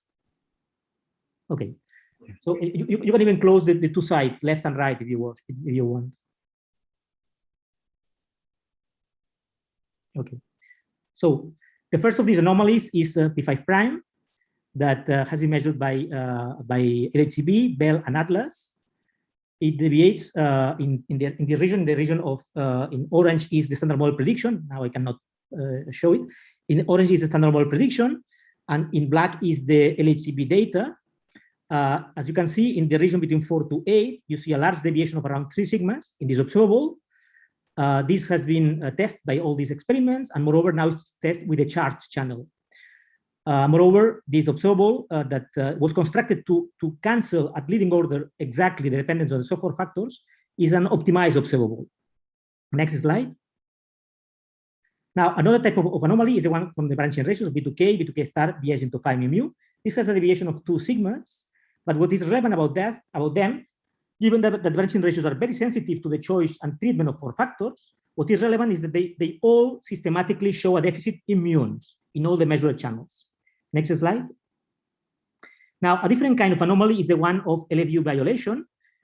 This is the observable RK star, for instance, that is defined here, the branching ratio B2K star mu versus B2K star A plus A minus. It shows a cancellation of all uncertainties in the standard model. And in presence of new physics, this cancellation is not working anymore. This is important. When you want to disentangle new physics, RK star is not a good observable. For the moment, we observe 2.5 sigma deviation in the 2 beams observed on this RK star. Next slide. A related observable to this is RK. This RK shows a deviation now of 3.1 sigma, so it has passed the evidence threshold. This one, differently from the case of RK star, so a cancellation of all uncertainties in the standard model and in presence of new physics. Now, a very interesting information that also LHCb has provided for the first time is the electron distribution. The electron distribution corresponds to the blue line on the right-hand side, on the plot right-hand side on the bottom, that you can see is quite a standard model-like. So this is telling you that there is a space for new physics in electrons, but the bulk of the effect is in muons. Next slide, please. Now, another important LFV observable is Q4 and Q5. This is the difference between the optimized observable P4 prime and P5 prime, with decay into muons or electrons. This has been measured by Bell. This one shows a cancellation of all uncertainties in the standard model, like the other observables, and in presence of new physics, enjoys the optimization of the observable P4 prime and P5 prime. So in this sense, Q4, Q5, and RK are at the same level of cleanness, also in presence of new physics, while RK star is in a completely different league. That's an important message that I want you to understand.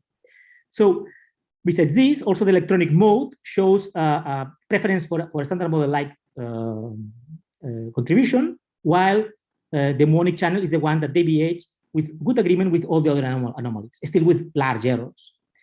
Next slide. Now, Bayes into mu has been measured by LHCb, CMS, and Atlas, and they show a combined deviation of around 2 sigmas. Our average that we take here is this 2.85 that takes into account that the latest branching ratio of Bayes into mu from LHCb approaches slightly the standard model. Next, please. Now, a different kind of LFU variation observable is the one, I mean, up to now I was discussing the ones of Bayes into LL, is this one coming from B to C L nu. This is a charge decay. The observable that measures this LFU variation observable is given here, this RDRD stab, you can see it on the bottom. It was measured by Babar, Bell, and LHCb, and they show a combined deviation of around 3 sigmas. Now, at tree level, I mean, the difference between this and the previous one is that this is a tree level anomaly. So it requires a tree level new physics, while the other ones, RK and RK star and Q5, are loop level. So it's kind of much more natural, the ones that you find there, than this one. And this was kind of unexpected. Next slide, please. So let me discuss now the Odoric uncertainties. Next. Okay. So there are two sources of Odoric uncertainties. The local contributions for factors that parameterize the transition from a B into a meson. This is the quantity called A mu here that contains the operator O7 and O9, and B mu that contains the operator O10. Besides that, you have non-local contributions, charm loops, that corresponds to the third plot on the right-hand side, that has a property that contributes at the same place as A mu. And you can see this T mu that goes on the top at the same place as A mu. So with the same coupling, vectorial coupling to leptons. This is important because, and it's part of the problem, because you want to separate the charm loop contribution from new physics entering O7, C7, and C9. Next slide. Next. Next slide, please. Okay, so Odoric uncertainty is about 4 factors. There are 3 form factors for B2K and 7 form factors for B2K star and Bayes into phi. At the low recoil, we use lattice QCD, and at the low recoil, you can use like on some rules. For instance, B meson is what we use, the distribution amplitudes, or like meson distribution amplitudes that another group uses. For the correlations, we take into account the one. You can take into account the ones coming from the full form factor, or if you want to be less sensitive to the details, you can take the ones of the large recoil limit. The optimized observables were constructed to reduce the sensitivity to these 4 factors. Next slide, please. Now, another important Odoric uncertainty are charm loops. This is important in the region between large and low recoil.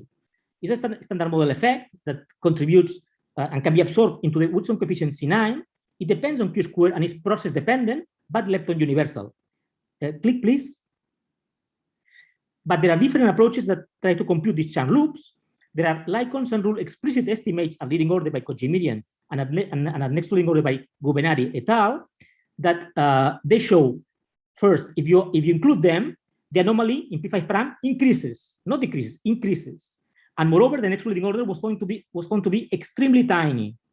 Now, in our calculations, we include the Lycons and rule estimate, and moreover, given the difficulty to compute the relative phase between short and long distance, we include nuisance parameters to try to be more conservative.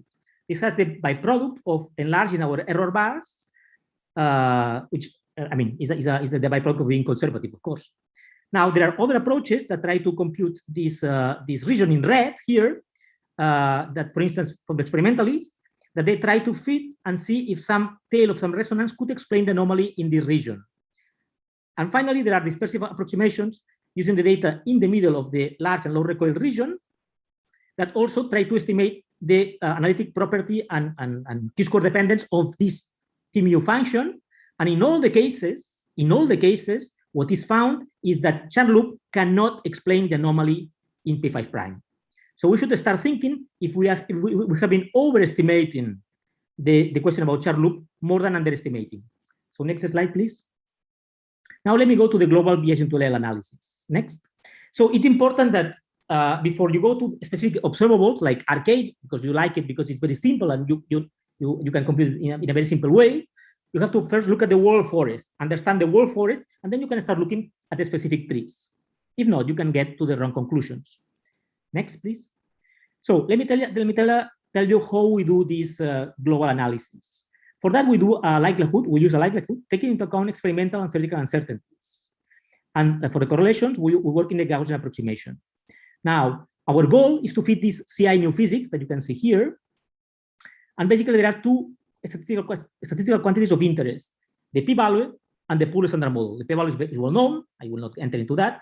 The pool standard model that I will make emphasis here is a quantity that tells you by how much the standard model hypothesis is disfavored in front of a new physics hypothesis. So it tells you that the larger the pool, the better this new physics hypothesis explain the data as compared to the standard model. Next, please. Now, experimental inputs.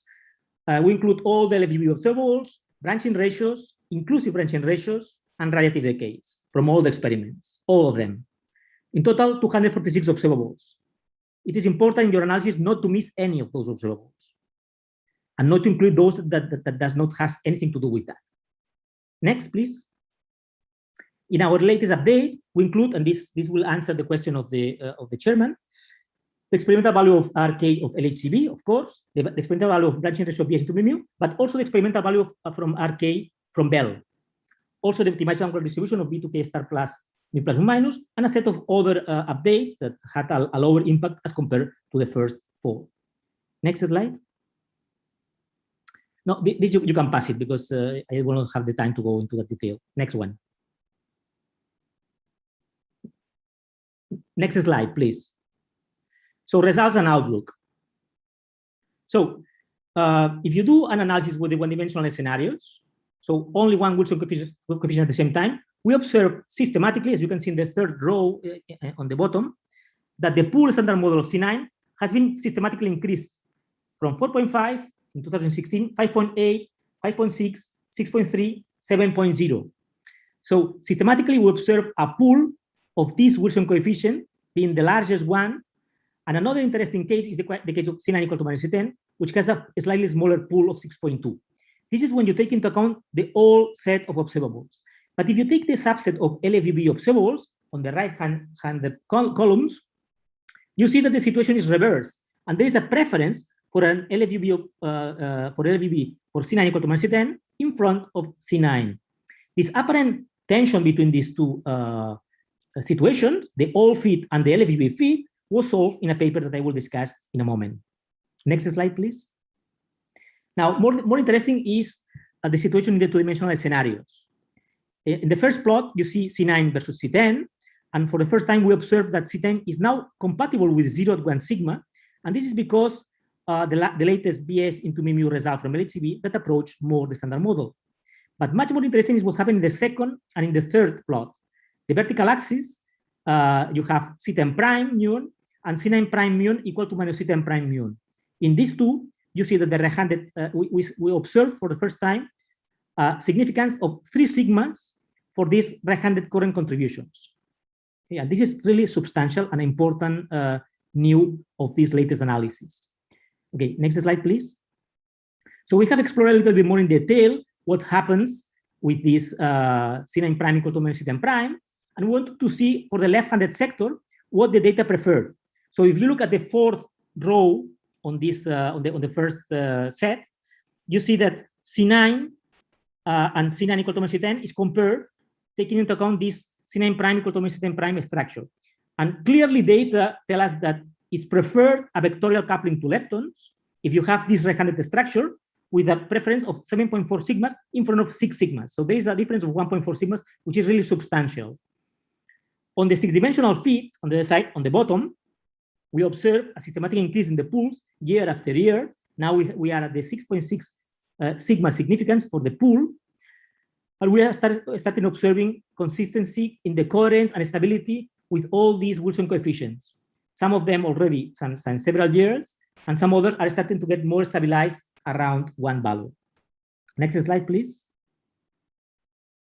Now, this is the solution of the tension that I was telling you before, that the all fit prefers C9 and the LFVB fit prefers C9 equal to minus C10. The solution to this kind of tension was proposed in this paper that is written here, where we propose the idea that maybe we are observing not only lepton-flavored universal value new physics, but a second type of new physics at the same time, lepton-flavored universal new physics.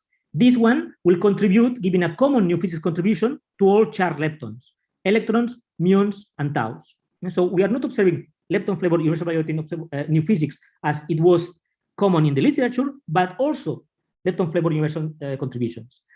And you will see immediately how well this works. If you look down, you have the plot of C9, C10.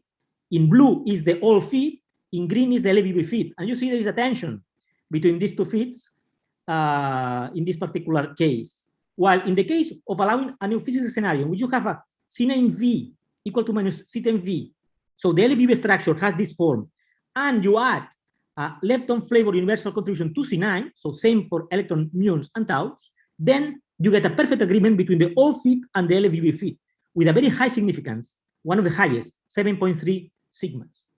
Next slide, please. Next slide. So it's not only that, but the point is that lepton flavor universal new physics can be naturally generated by tau loops if you have a large contribution to BS into tau tau, and moreover, you can connect it to the anomalies in RD and RD star. If you close the loop of this BS into tau tau, you naturally generate a C9U contribution. Same for electrons, muons, and taus. Next slide, please. Now, this can be understood in the context of an SMEFT language that has been already discussed here. There are these operators that has already appeared, these operators with left-handed doublets, O1 and O3. The flavor changing current part of the operator O3 can describe RD star, and the flavor changing neutral current part of O1 and O3, if, for instance, you impose that C1 is equal to C3 to avoid the bound on B2K star mu nu, this is one possible solution, then automatically you have the byproduct of generating a very large contribution to BS into tau tau.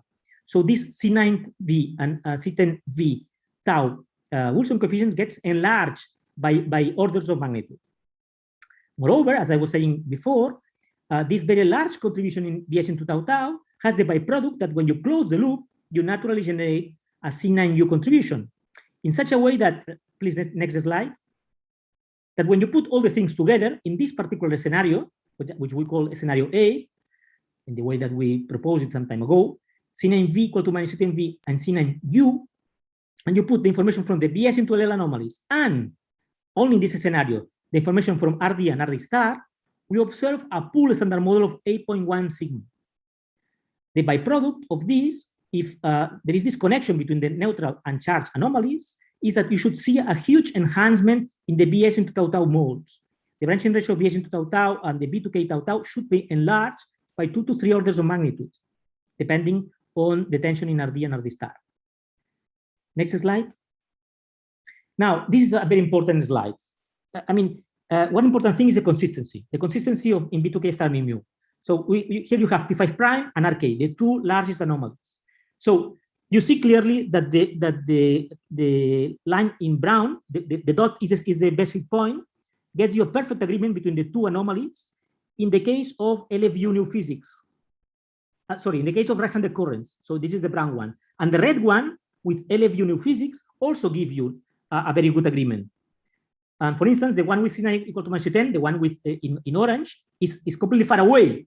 It cannot explain P5 prime. So this is telling you that if you want to explain these two anomalies with a C9 equal to minus C10 V structure, you need lepton flavor universal new physics. If you want to explain it with C9, then you need right-handed current contribution to counterbalance this. So now we are in a different phase, and this is the kind of two most important scenarios. So next slide, please. So the next question is, can we disentangle these two scenarios, the one with LFU new physics and the one with right-handed currents? And the answer to this question is yes. RK cannot. RK is the second column. You can see the arrows that point to this to a scenario. It's impossible to disentangle. RK star, due to the error bars, also cannot. But Q5 can. A sufficiently precise measurement of Q5, as you can see in the first row, can disentangle these two very important scenarios. So now Q5 is on top of the list of the observables that is going to be measured at LHCb by several groups. Next. So what else? And my last slide. So further work that we are doing, we have now explored the S-wave part of the distribution when you have a B2K star 0 L plus or minus with a broad scalar resonance. We have included new observables that I will not discuss here, 2 new optimized S-wave observables for the first time, and also we have studied the prospects with LHP experimentalists of these new S-wave observables. Finally, in the non-electronic sector, we have built a new observable, L observable, that is a ratio between BS and BD. So it's an analog of RK. We have found a tension of 2.6 sigma. We have identified the most probable model-dependent operator, this Q4S, and a possible natural candidate, which could be a Kaluza-Klein gluon. Now, the interesting thing, and that's the reason why I mentioned, is if we could try to make the link between this anomaly and the ones of BS into LL. So conclusions. We observe for the first time a large set of covariant anomalies. We see an increase in the pools, no change in the hierarchies, and 3 dominant scenarios: C9, right-hand occurrence, and lepton-flavored universal contributions. And for the future, we are now exploring a new S-wave set of observables. We have pointed the importance of measuring BS into tau-tau and Q5. And finally, we have pointed this very briefly, this new B-flavor anomaly in the non-electronic sector that I think it will be on the center of the discussion quite soon. Okay, so thank you very much. And sorry for the technical problems. Okay, thank you very much, Dr. Matthias. And it's a very detailed, very careful analysis. Are there questions? Yes, Luis Valle. Hi, Kim. So if I got correctly, you have a very large contribution. Possibly you can have a very large BS tau-tau. So you could observe that in LHCb and or BEL2, right? Or CMS also. CMS. Okay. Exactly. No, that's the point. I mean, if this C1 equal to C3 is fulfilled, then automatically you get this very large BS into tau-tau effect, and it makes something that was not visible turns into something which is visible. And that's the reason why now CMS, in particular, apart from LHCb, is looking at that very seriously. And that was a very, very important point. Thank you. And do you know when they will release the results? I ask every day. No, I don't know. I don't know. No, it will still take some time, I guess. But yeah, that's a very important thing. I agree with you. Okay, many thanks. Okay, any other questions? If there are no other questions, thank you again for a very interesting talk. So this is potentially very, very important. Thank you. And now I guess we'll go on to our next speaker, Dr. Tulipov. Alexander, yeah, hello. Very good. And can you share your screen now? Yeah, I can try.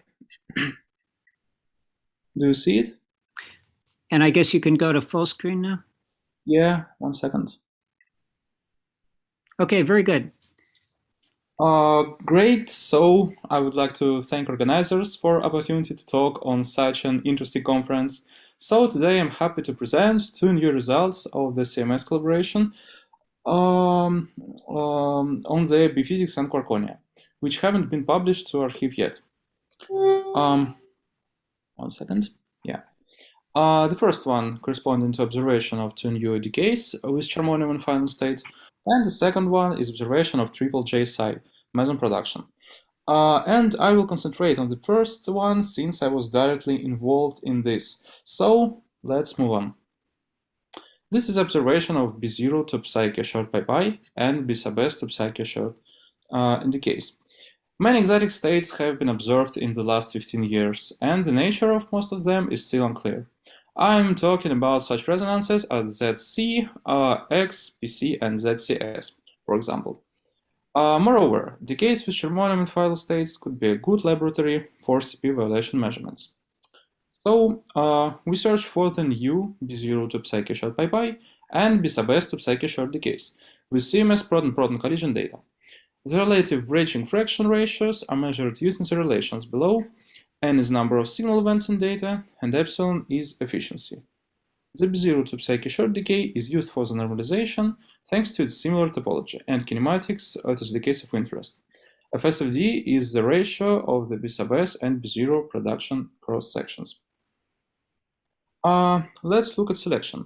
They're constructed psi decays into 2 muons that must also satisfy general muon identification criteria and basic kinematic requirements to reduce the combinatorial background.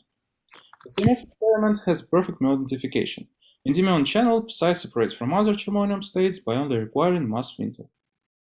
We also apply standard topological requirement on the B and K-short flight length and the mass window for K-short.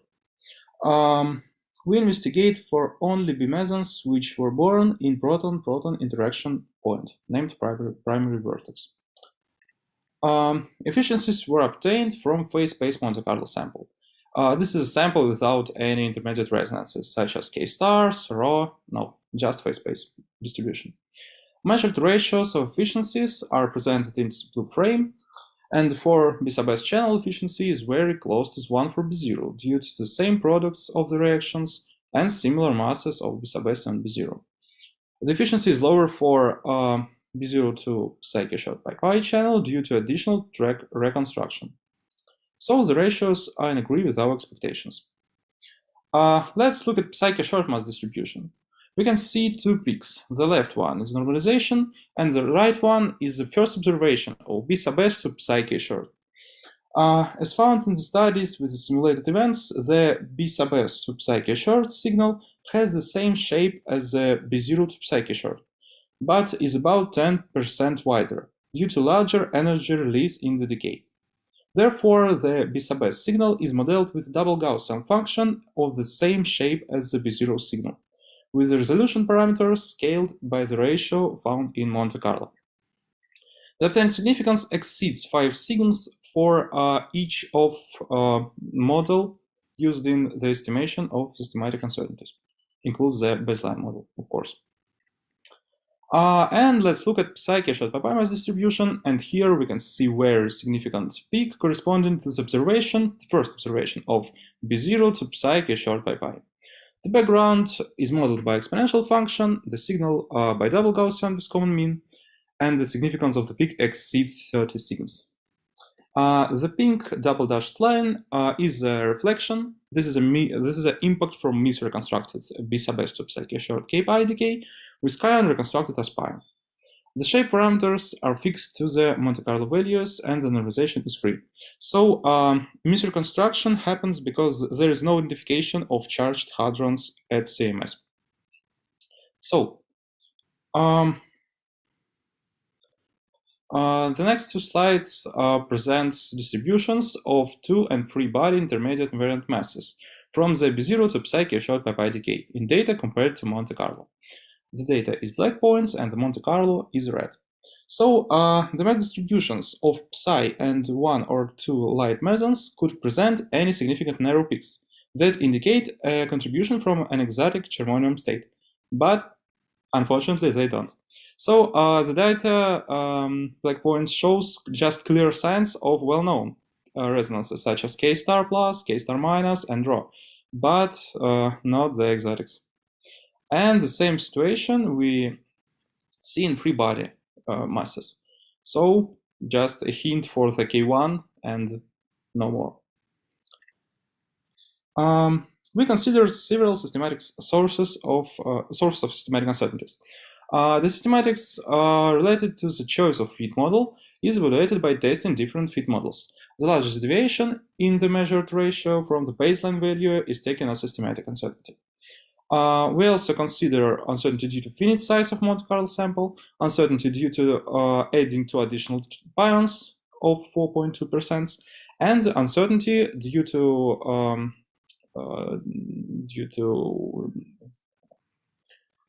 intermediate resonances in short terms. So Monte Carlo simulation, as was described here, the red points represents the smooth curves, when the black points corresponding to the data has some resonances such as K1, K stars, and ρ. And this difference leads to a potential bias in the efficiency. And to estimate this systematic uncertainty, the Monte Carlo sample is reweighted to be consistent with the data. And the difference between the baseline efficiency and the efficiency obtained on the weighted Monte Carlo is taken as systematic uncertainty. So the weighted Monte Carlo is presented by gray points on that histograms, and we can see a good agreement between a good convergence between gray points and black one. So the results of this work: the first observation of the decays B sub s to psi k short and B0 to psi k short pi pi, and estimation of the branching fraction ratios. Moreover, inspection of the phase space distributions of the B sub s to B0 to psi k short pi pi decay doesn't reveal any additional exotic narrow structure. So let's look at the second one. The second part of my speech devoted to observation of triple J psi meson production. So let's look at motivation in short terms. Collisions of protons at the Large Hadronic Collider are characterized by multiple interactions of their underlying partonic constituents. So the study of triple parton scattering processes is useful for investigations in parton model. Moreover, a good understanding of n-parton scattering cross-sections is also important to control backgrounds in rare standard model resonance decays, as well as in searches for new physics in final states where multiple heavy particles are produced. And studies so far focused on double parton scattering, triple parton scattering processes never observed so far. So this work presents the first observation of the production of free J psi mesons in proton-proton collisions. The J psi mesons are reconstructed in their d-muon decay mode, so we have free d-muons yield.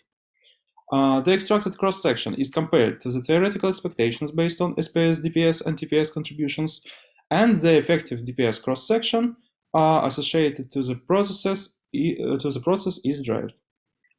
So, the analysis of 6μ final state offers a very clean experimental signature for triple J psi production, including prompt on the left and non-prompt on the right J psi mesons. Prompt J psis are born in proton-proton interactions, when non-prompt are produced in different B-hadron decays. Single, double, and triple parton scattering processes are illustrated in the diagrams. So, let's look at selection and reconstruction. Each of the reconstructed J psi decays into two oppositely charged muons, such as no muon is shared between two J psi candidates. J psi separates from other germanium via mass window. Each of the candidates have to originate from a common vertex with a probability greater than 0.5%, as determined by the Kalman vertex fit. The selection eliminates the possibility of accidental combinations of muons from different proton-proton bilateral collisions. The table with detailed requirement is presented on the left. So, let's talk about signal extraction. The signal is extracted with a three-dimensional unbinned extended maximum likelihood fit in three d-muon invariant mass variables. So the projection of the fit is presented at the bottom of the slide. Signal is described by a single Gaussian with resolution fixed from Monte Carlo fit and mean fixed to well-known PTG J psi mass. The signal is a combination of three simultaneous J psi signals. And the background is modeled by exponential function. This is a 7 rest of the combinations of the three J psi to the signal of background. For example, the background event is signal background or background signal. So the yield is 5 events, and the significance of the observation exceeds 5 sigmas. So fiducial cross-section measurement is given by this equation, where n is number of extracted signal events, epsilon is total efficiency, L is and B is integrated luminosity and branching of J psi to mu. The cross-section is presented in the bottom. So a classification of prompt and non-prompt events is attempted via two approaches, using J size proper decay length. The first approach is just using cut on decay length at 60 micrometers, and the second one use feed it's feed all individual measurements with prompt and no prompt templates derived from Monte Carlo. So both methods lead to the same classification presented at the slide. Let's look at systematics. So several sources of systematic uncertainties are considered. JSI Mason signal shape, alternatives are crystal ball and Gaussian with floating resolution. Dimeon continuum background shape, alternatives are first order polynomial and constant. Muon reconstructed efficiency and trigger efficiency measurement. So this uncertainty obtained as the largest deviation while varying the composition of the Monte Carlo event sample. Also, Monte Carlo has finite sample size, and uncertainties due to uncertainty of integrated luminosity and uncertainty of branching fraction ratio is considered. The total systematic uncertainty of the cross-section measurement is 6.2%. Measured cross-section for triple JSI production within the fiducial region is 272 femtobarons. Using the obtained result, obtained cross-section, theoretical predictions, and Monte Carlo modeling, in a baseline geometric approach that ignores pattern correlations, one can extract the value of the effective double pattern scattering cross-section, presented in the green box. The first uncertainty is due to experimental precision of triple JSI fiducial cross-section, and the second one is due to propagation of all sources of theoretical uncertainties. So let's look at the picture. Within its large uncertainty, this value is consistent with similarly extracted parameters from double Quarkonian measurements, blue, but significantly smaller than the effective double pattern scattering cross-section derived from double particle final states that includes high PT jets, photons, and electroweak bosons, the red one. So the results. The first observation of the concurrent production of free JSI mesons, the fiducial cross-section is measured to be about 272 femtobarons. Under geometric approach, effective DPS cross-section parameter is obtained. And as I told, the effective DPS cross-section is consistent with the same measurements in double germanium channels, but smaller than the one from high PT jets, photons, and electroweak boson channels. And the last slide for me for today. So the CMS collaboration is still continuing the investigations in the B-physics and Quarkonia sector. With run-free data, we will have great opportunities for researching possible beyond standard model processes and standard model processes. So more CMS publications you can find by the link. Thank you for the attention. That's all. Okay, thank you very much, Dr. Tulipa. And this talk is open for questions. Luis Valle, do you have your hand up? I didn't. I'm sorry, it was an accident perhaps. Oh, okay, right. Are there any questions? Yeah, I have a question, but I have a problem with the raising of the hand. Probably have some technical issue. Oh, no problem, no problem. Okay, go ahead. Zoom, sorry. No, I would like to ask to the speaker that in the past CMS measured P5 prime. However, we have already discussed with the person that did the analysis that there were some issues that should be fixed, like taking the FL and P1 and P5 prime from different places. That was problematic because they are strongly correlated. And also the fact that they used numerical approaches instead of analytical expression for the three-dimensional PDFs. So my question is, do you know if P5 prime, if CMS is going to present a new update at some point of P5 prime? I don't know because I I don't know information about that. So maybe I can answer. Sorry for the interruption. Yes. Yes, CMS is doing another P5 prime analysis, which will now include also round 2 data. The previous CMS P5 prime analysis was based only on round 1. So now we have quite a lot of statistics, and we will do the measurement. But I cannot say for the timeline. I think most likely next year, but again, it's not a promise nor something like that. Sergey, please tell to the people that are doing the analysis the importance of doing the integrals analytically and not numerically using raw fit.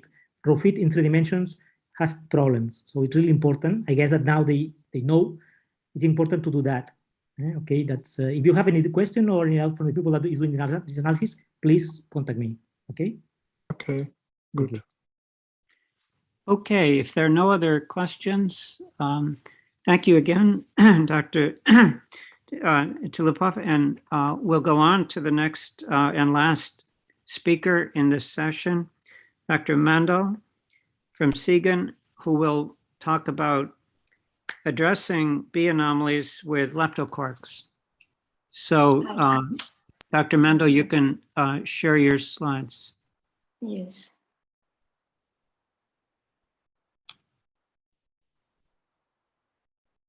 So can you see now? Yes. Slides? Yes. Very good. Okay. Okay. Okay, so let me start by thanking the organizers for the invitation to present the research work in this conference. So I'll be talking about addressing B anomalies with leptoquarks. So basically from morning today, we had like several very nice talks which covered what are the B anomalies. They're really nice, comprehensive, detailed analysis where already we have listened about it. So now if we assume that these B anomalies are actually pointing towards some particular type of BSM models, so that's the main theme of my paper, which theme of my talk, which is this leptoquarks. So let me just start directly. So what are these leptoquarks? So basically the leptoquarks are something which can turn a lepton into a quark or vice versa. So it can be a scalar particle or it can be a vector particle. Now the scalars, they arise in, for example, in R parity highlighting SUSY models. For the vectors, we can have them, we can embed them into some grand unified theories like SU5, etc.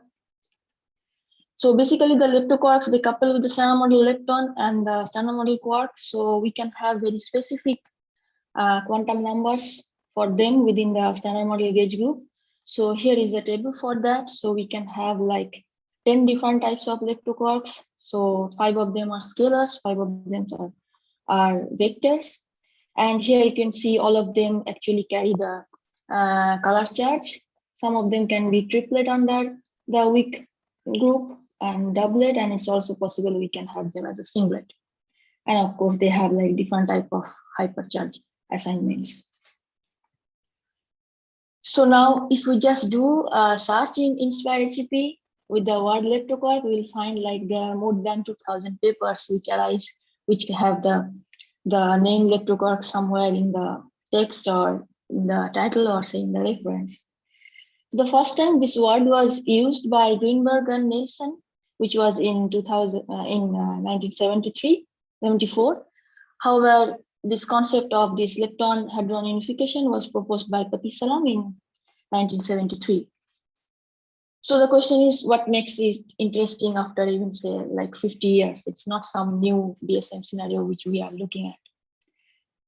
Now we have the answer. So the reasons are the B anomalies. Now I'll be very brief in this, what are the B anomalies, because we already had so many times. So basically we have seen very exciting discrepancies in neutral current charge, in neutral current B decays. For example, is a favor changing transition in B2SLL. So when we construct certain ratios with the muon channel with the electron one, we know very precisely for them in the standard model. And there are experiments like LHCb and Bell and Babar, so they have measured certain these ratios. And we know like starting from 2014, LHCb has seen some deviations, which is like in the very specific region of the Q-square. Q-square is the dielectron image mass square. So here you can see the LHCb data, even with the run 2, we see a depletion in the 1 to 6 GB region for this RK measurement, which is the ratio defined here. And we see the similar depletion in the K-star mode also. So here you can see the muon channels again, the ratio is less than 1. And these deviations are greater than at the level of greater than 2 sigma level. We have also seen certain discrepancies. This is the another channel, which is B sub S to 5 mu. It has the same quark level transition B to SLL, but in this case, the spectator quark is different. And in this case, you see this observable is a differential bunching fraction, so it's not as clean as say RK or RK star. So here the theory predictions are like these bands. But even though we have uncertainties in these theory predictions, we see the similar depletion.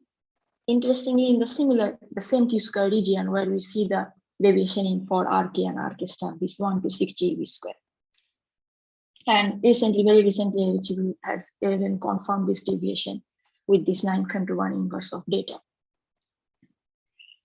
So not just that, we have also seen some exciting discrepancies in charge current transition. So the previous one was the loop transition, and in this case we have a tree-level exchange of a W and B to C transition. And we again can construct similar type of ratios, but this time with tau and with the light leptons. And here you can see various experiments has entered into the game. So there are different blobs and the bars, and the current average from H flag is this red one, which deviates from the standard model prediction of these two observables at the level of 3 sigma. Just to mention that here you see this red blob, it's actually showing that the measured value is higher compared to the standard model prediction for both RD and RD star channel. And we have also seen certain deviation. This is again a similar type of ratio. It has again the B to C L nu transition.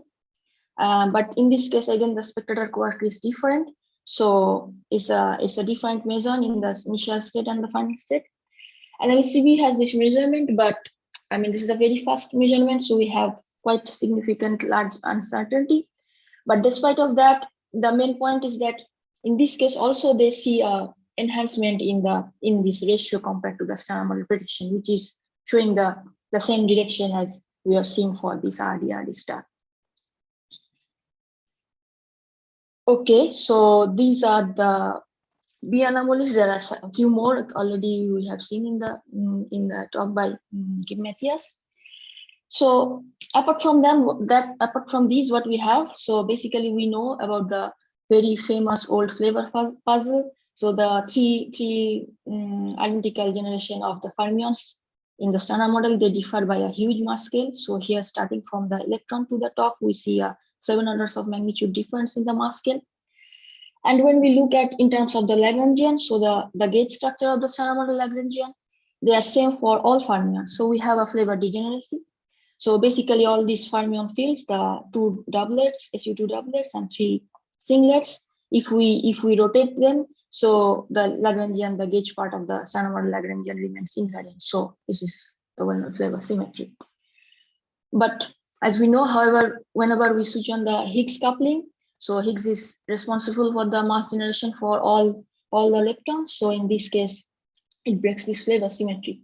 And the flavor symmetry is broken by the Yukawa interaction in the standard model. And we know just for this is for the uptight quark. So for the top quark mass, you see if it's the three diagonal element is at the of order 1, but for the masses for the other particle, they are really, really small. So the main point is like these masses and the mixing in the standard model, they somehow do not look accidental. They are like large number of p parameters. So this is the famous old flavor puzzle. Now, having this new flavor puzzle, the anomalies, and also this old flavor puzzle, we would now like to analyze them in terms of some BSM model. So let's see what are the options we have. So for example, for B2S transition, as I mentioned, this is a loop level decay mode. So we have several possibilities. For example, a heavy Z prime model, extra dimension model, and also leptoquarks can come. And for the B2C, which is a tree-level transition, here we can have a possibility of a charged Higgs exchange in terms of in 2 HDMs. Also, we can have some W kind models, and also leptoquarks can come here. So let me just apologize because it's a very incomplete reference list. So there are like plenty of papers available in the literature which discuss these 2 different types of anomalies.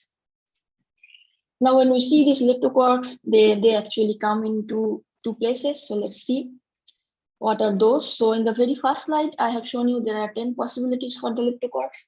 Now among those, it's like only 5 of them can contribute in either of the RD star or say RK star channel.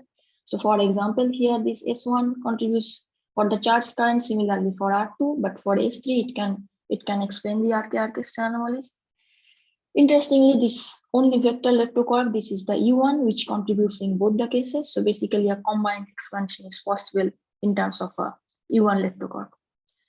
Now E1 is a vector boson, so we need, we can't do just simplified model analysis. We need a very general UV completion for this type of leptoquarks, and it actually increases complication because you already include various different new particles in the theory. So in that sense, if we just set aside this vector leptoquarks, then what are the possibilities in the scalar? So the only way is that we combine like 2 of them. So for example, with S3, we can either combine R2 leptoquark, or we can combine S1 leptoquark. So these are the 2 possibilities from the scalar leptoquark point of view. And so now the question is, how do we determine this new Yukawa structure, these structures where this leptoquark couples to a lepton and a quark? So the one way would be just to fit the data. So it would be a brute force method. So we'll have like large number of free parameters in the theory. So we can fit them with whatever available data we have so far. And the other way would be just to assume some underlying symmetry of the UV model. So we physicists always love to include symmetries in our theory. It's not just because of the theoretical aesthetics of the model, but it also reduces the parameters significantly. So what type of symmetry? So one can have the minimal flavor violation. So it means that the all flavor interactions, they are linked with the standard model Yukawa structure. We don't have any new source of flavor violation. But this minimal flavor violation setup is somehow inadequate to explain the B anomalies which we are actually seeing. We can say it's some peculiar nature of the B anomalies if we really try to combine all of them. So when the minimal flavor violation fails, so we have another choice. We can extend this flavor violation scenario with the leptoquarks. So that means that the Yukawa matrices, these Yukawa type structures, there will be some flavor spurions within these forward Nelson charges. So we'll assign these charges, distinguishable charges, E1 charges for all fermions, and let's see how things work. So just to give an idea, so the model which I'm going to discuss is of course not a full UV complete model. It's just to show how the framework works in terms of this forward Nelson and the leptoquark scenarios. So here you just see if we do a standard model EFT approach. So let's take one example of operator, which is a 4 fermion operator with 2 quarks and 2 leptons. So in the generic EFT, these Wilson coefficients are order 1 number. So we have like for 3 generations, we have like 81 free parameters for this operator. Now, if we impose the minimal flavor violation scenario, so then in this case, we have only 3 new complex parameters. So we have total 6 parameters. We didn't include any flavor violation from the lepton sector. And this is, as I mentioned, this is too restrictive to go to explain the B anomalies. Now let's see how situation goes with forward Nelson charges. So in that case, we have these Wilson coefficients. They go in terms of powers of some small parameter which is called lambda, so which is related to the E1 breaking scale and the mass scale of the symmetry. So this is some small expansion parameter which is generally related to the Cabibbo angle, and we have generation dependent charges for all fermions. And in this case, again, we are back to these 81 parameters for, say, for example, this Wilson coefficient. But however, if we embed the leptoquarks with this forward Nelson mechanism, so then you remember they are connected with 1 lepton and 1 quark. So basically this C factorizes into 2 parts. So we have 2 leptoquark spurions, and they vary like this way. And in this case, we have like around 20 parameters. So it's from 81 to 20, we have like significant amount of decrease in terms of parameters. So then how do we determine the forward Nelson charges? So the sequence is simple. So we have we know the CKM structure. So basically the the left-handed quark charges, we can fix them by solving the CKM matrix and the masses for the fermions. So we can actually set them up to some common offset D. And then if we include the lepton masses, so we have like plenty of constants which are shown here. So basically this, you see, these are the up-type quark related to the up-type quark masses, these are down-type quark masses, and these are the charged lepton masses. So we have different inequalities to solve for this right-handed charges also. Now the charged lepton mixing angle is unknown. So in that case, we have quite some freedom for the charged lepton charges. So let's see. So basically we start with the two leptoquarks. One is the S3, which is the triplet under SU2, and the S1 is the singlet. So here we write the interaction Lagrangian. So S3 has only one term, whereas S1 has two terms. And just to remind, these S tildes, these S, these are actually the flavor spurions. So basically they go as some order 1 values, and they are in some power counting of the small expansion parameter.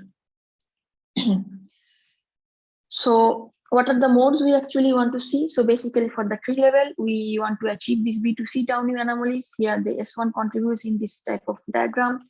For B2S level, we have again the tree level contribution from S3. But not just that, we actually hamper various different other modes, because you see in this case, these S matrices are really general. And here I'm just showing few which are really constraining. For example, B2K or K star nu, K2 pi nu in our case.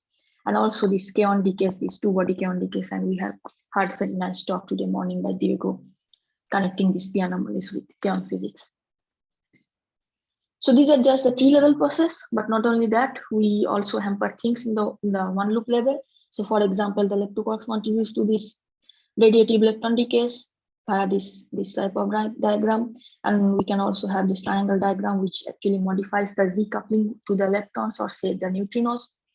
And we also have this box diagram contributions to meson mixing, for example, BS mixing or B mixing or the K-on mixing, or both the two leptoquarks contribute. Now, so basically we evaluate all these possible channels within our setup, and then we try to solve the charges, where some of them are already fixed from the fermion masses and the mixing, but let's see what the other things are doing. So what we find that by solving all different type of constants, we are left with only two solutions. So one is the set of A, the other is a set of B. So here are the structures of the Yukawa type matrices. So in our scenario, you see all of them are actually fixed, just in terms of power counting. And if we had like any normal setup with the leptoquarks, in that case, these S matrices are some 3x3 matrix, which have like all their entries are independent.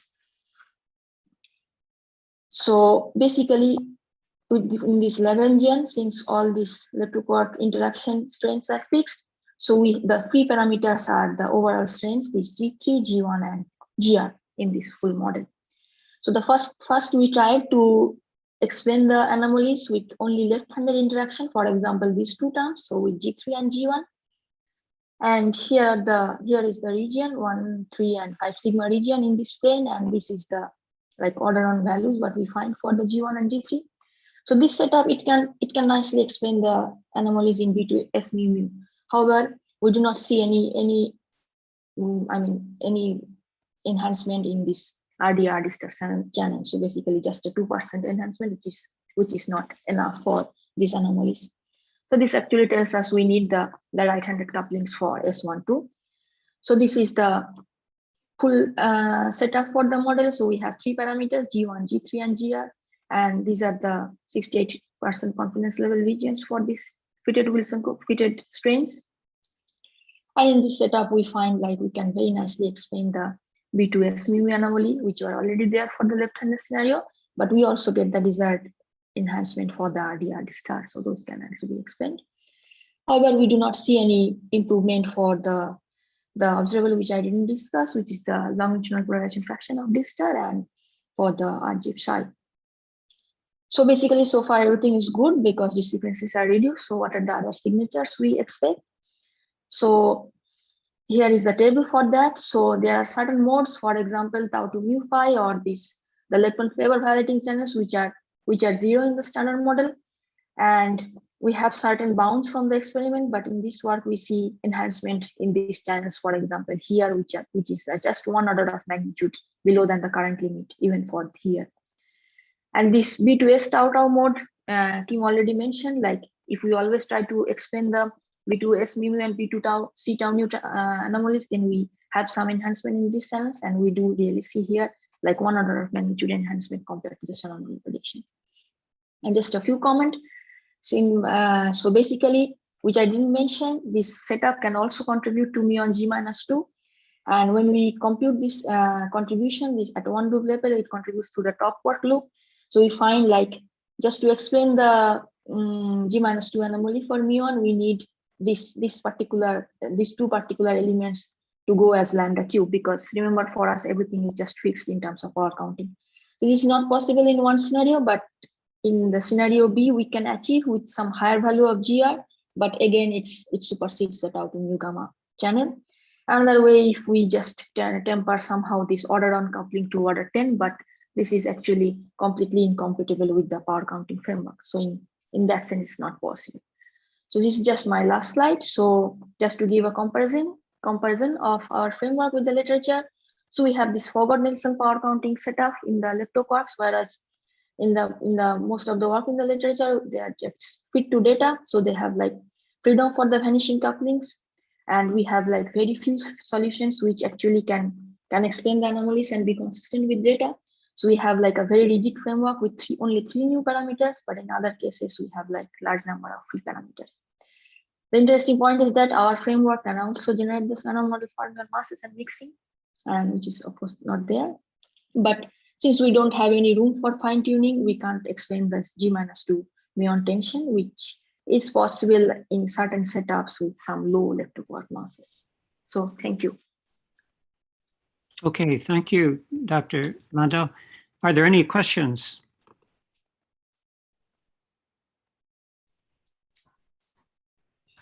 I have one question. Remember that. Yeah, okay.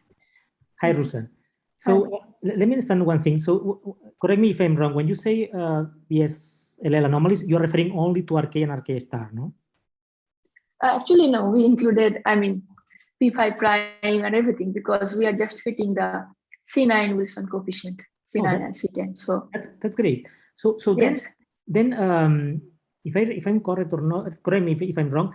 The leptoquark you want, for instance, give you a structure of the type of C9 equal to minus C10 typically. Yes, yes. Huh? Yes. So maybe it would be nice if you could somehow complicate a little bit more the model in order to get a C9 universal contribution, also coming from maybe some structure, some new leptoquark that then explain even much better P5 prime than in that case. Yeah, that's true. That's true. Yeah, that we can do. But yeah. So whatever from the, we took the global fit analysis results for C9 equal to C10. And then we just saw in our setup, we can achieve that particular value very well, whatever the fitted coefficient. So we were happy, but yeah, we can do to have a much better agreement, as you said, like pool of 8 sigma or something like that. No, that was very nice. We can talk even later on if you wish. Thank you. Sure. Yeah, thanks. Okay. If there are no other questions, then thank you again, Rusa Mandel. And that completes this session. Thanks to all the speakers. Okay, let me first thank Dr. Mandel for very deep analysis of communication between leptoquarks and B analysis. And also I'm very thankful to all the speakers of this session, and our special thanks to Robert and who just spent nearly the whole night at the conference, first being the speaker and then was forced by the organizers to be the chairperson. Well, thank you, and I apologize for this. And I just can claim and say that next time when Dr. Schrock will participate next edition of the conference at the Moscow State University, be it here in Moscow, we will not do like this. Okay. Thank you very much, Robert, for you. Oh, it's a pleasure, Alexander. Yeah, thank you. Yeah, thank you. So let's start in 10 minutes from now. In 10 minutes. I don't want to say at which hour, but in 10 minutes. So 10 minutes. So it will be 8. Let's no 5:10. Let's say same time. Yeah, 5:10. Yeah. Thank you very much. There will be parallel sessions, 2 parallel sessions. Yeah. Yeah. Thank you.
Я, по-моему, не туда попал, не в ту секцию. Ё-моё, как выйти отсюда?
Okay, I think we can start the session from now on.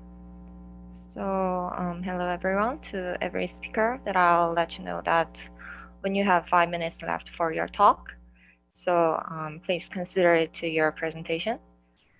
And our first speaker is Alexei Gustov, and I think he will talk about the SPD experiment at the Nika Collider. And this talk is dedicated for 15 minutes. Alexei, can you please share your slide first? Yeah, but let me do that. Oh, okay.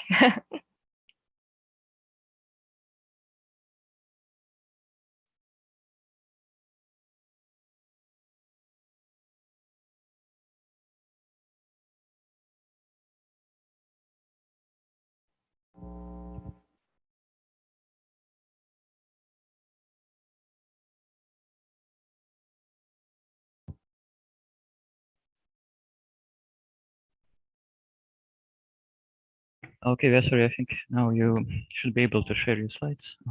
Yeah, okay. Okay. Yes, I think it's coming through, and you can start whenever you're ready.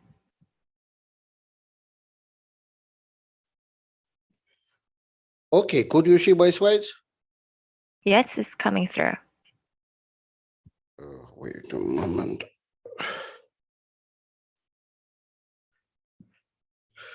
Okay, good afternoon, dear colleagues. I would like to tell you about the SPD experiment at Nika Collider, which is under construction in Dubna now. So, probably you know that Nika Collider should come to operation in the next 2 years. It will have possibility to operate with, first of all, with heavy ion beams, but then with polarized protons and neutrons. At the collider, we plan to have 2 interaction points where 2 experimental setups will be installed. The first one is the multipurpose detector, MPD, dedicated for heavy ion physics. And the second one, and I will speak about this detector, is the spin physics detector, the detector where we plan to study spin structure of proton and neutron and other spin-dependent phenomena. So we plan to have polarized proton-proton collisions with luminosity up to 10 to 32 and square root of S up to 27 GeV. For neutrons, the square root of S is 2 times smaller and luminosity about 1 order of magnitude less. And we hope to have all possibilities for polarized beams, I mean, longitudinally, transversely polarized, and for neutron also to have tensor polarization. So here you see the Nika construction site, like it was probably in April. So, and you see the SPD and MPD experimental holes and the collider ring.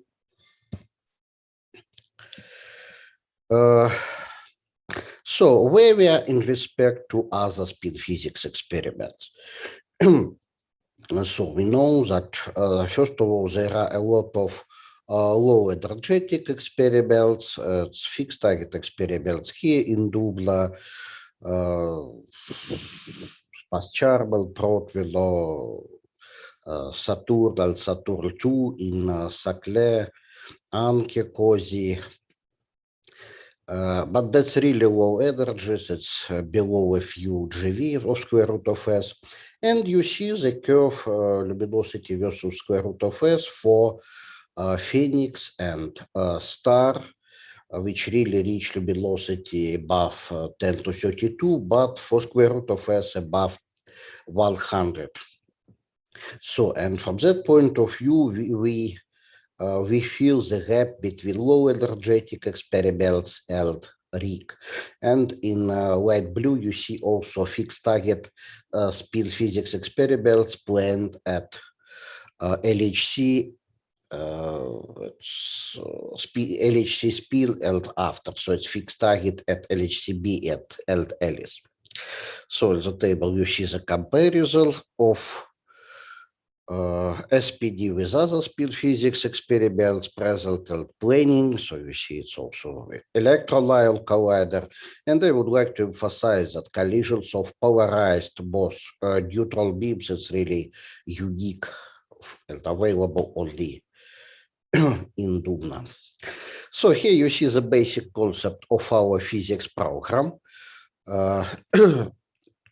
SPD is a universal facility for comprehensive study of gluon content in proton and neutron at large X. First of all, polarized gluon content using 3 complementary probes, dedicated complementary probes, production of charm body, opal charm, and prompt photons.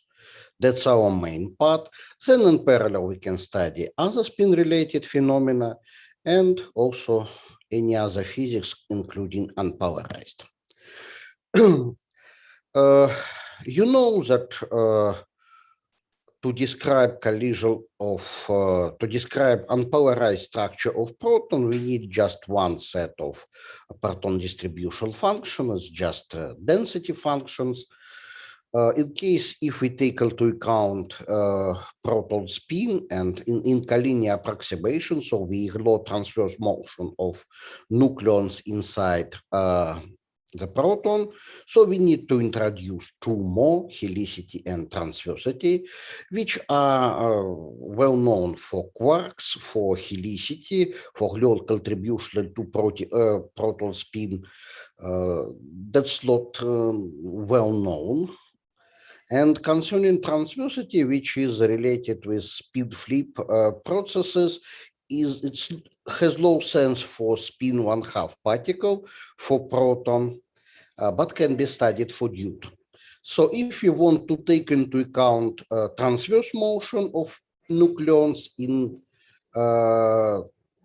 proton, we need to introduce at least 5 more functions, so-called transverse momentum dependent PDFs, so which are also somehow known for quarks, but practically unknown for gluons.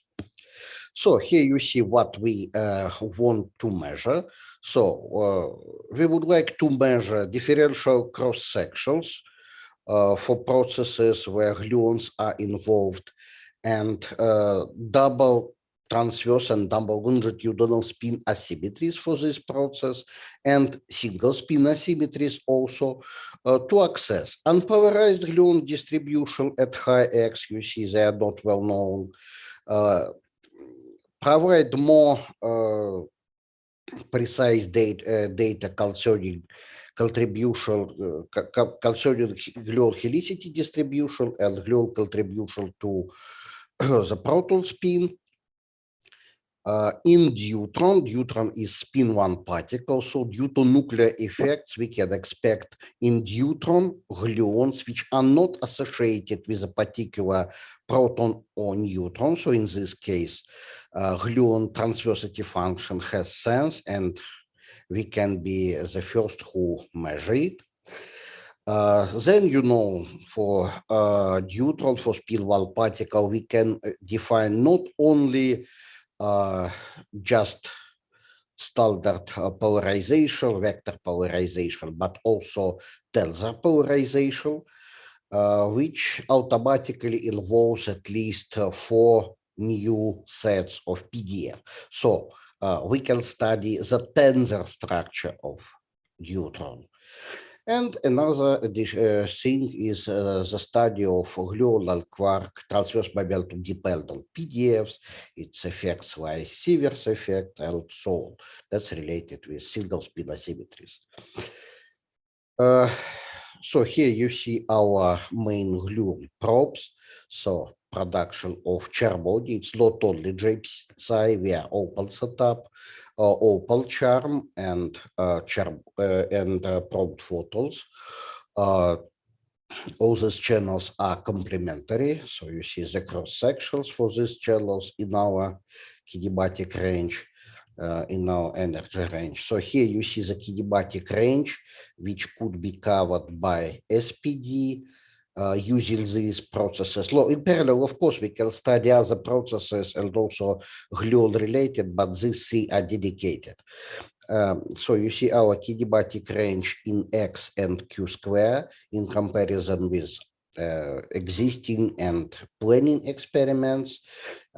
Please pay attention that, yeah, in this region we have a lot of points, but practically all these points are from CDIS experiments for lepton nucleon scattering. So, and probably we will be one of the first who investigate it in pure hadronic mode. Then we expect that probably the beam intensity and polarization and luminosity in the beginning period of data taking will be quite far from the nominal, so we have quite a comprehensive program for the first period of data taking. So our physics program is expressed in two papers. One is not published yet, the second one, yeah, it's already issued. Here you see the concept of the detector. It's a standard configuration for collider beam experiments. So it's vertex detector, since we want to reconstruct D meson secondary vertices, tracker, particle identification system, everything in the magnetic field of about 1 Tesla, electromagnetic colorimeter, and muon identification system. So we plan to run without hardware trigger and produce a lot of data. So you see the amount of data, event size versus the rate in comparison with other present experiments. So here you see the performance for after 1 year of data taking for our main channels, so J psi, P psi prime, high sub C. So please take into account our average, that's square root of S27. Prompt photons with backgrounds and D0 in its decay into pi plus T minus for different configuration of vertex detector.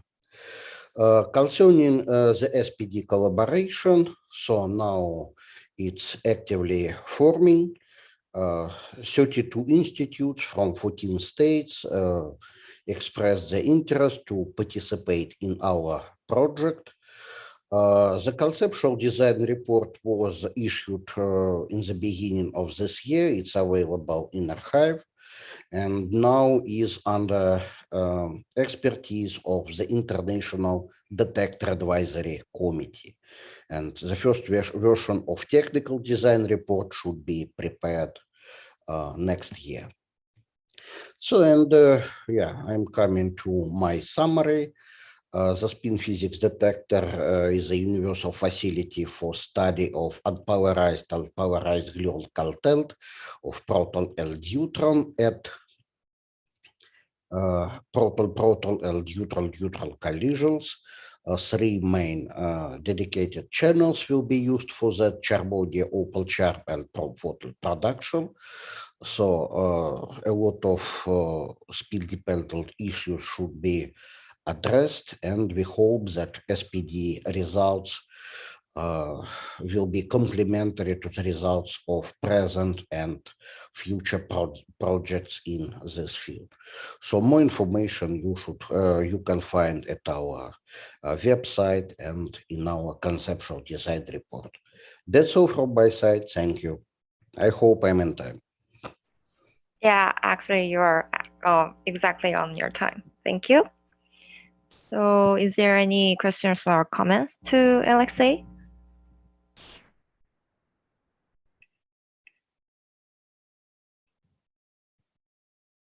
I actually cannot see any hands raised on here. So actually, I have one question from my side because I'm really not familiar to the spin physics. So is there any reason why that you want to proceed for the neutron, because we already having proton spin polarized?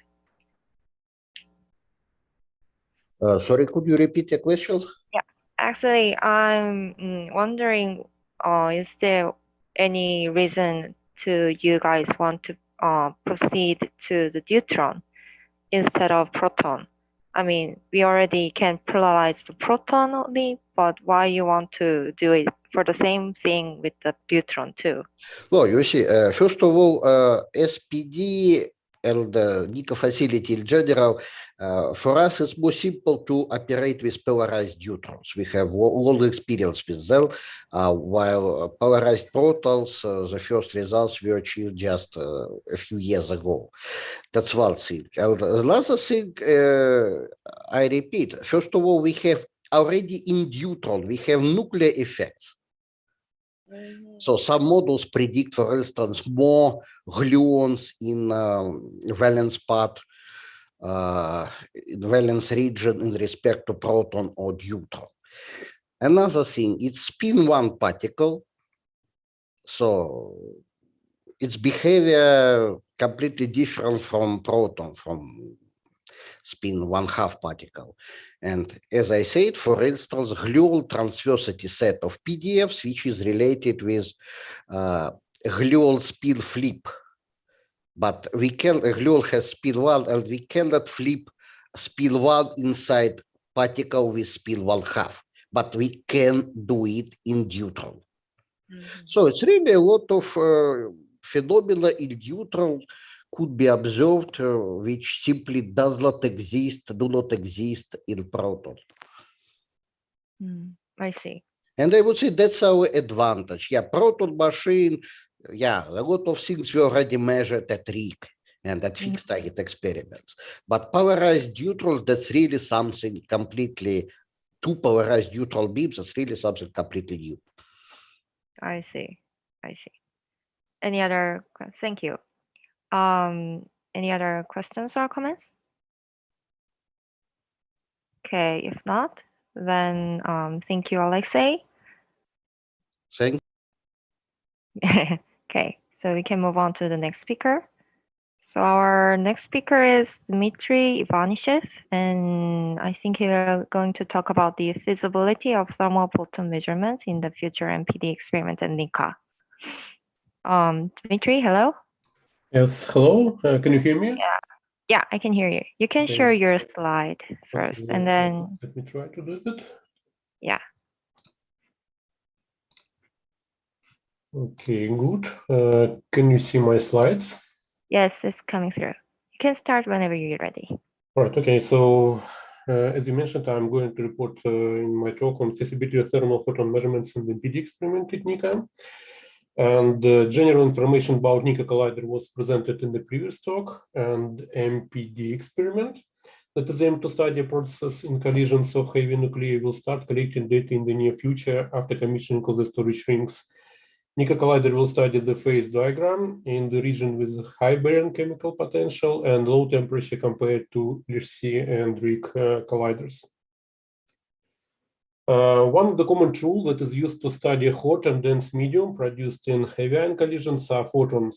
Photons are emitted at all stages of heavy ion collisions, in initial fluctuations, in hadronic expansion, and final state, and they leave the medium without interaction. Those photons carry information about the medium at the time they were emitted. The photons produced in nuclear collisions are subdivided into two main categories, which are the direct photons and decay photons. The decay photons are photons that come from electromagnetic decays of long lifetime final state hadrons, mainly from decays of neutral mesons.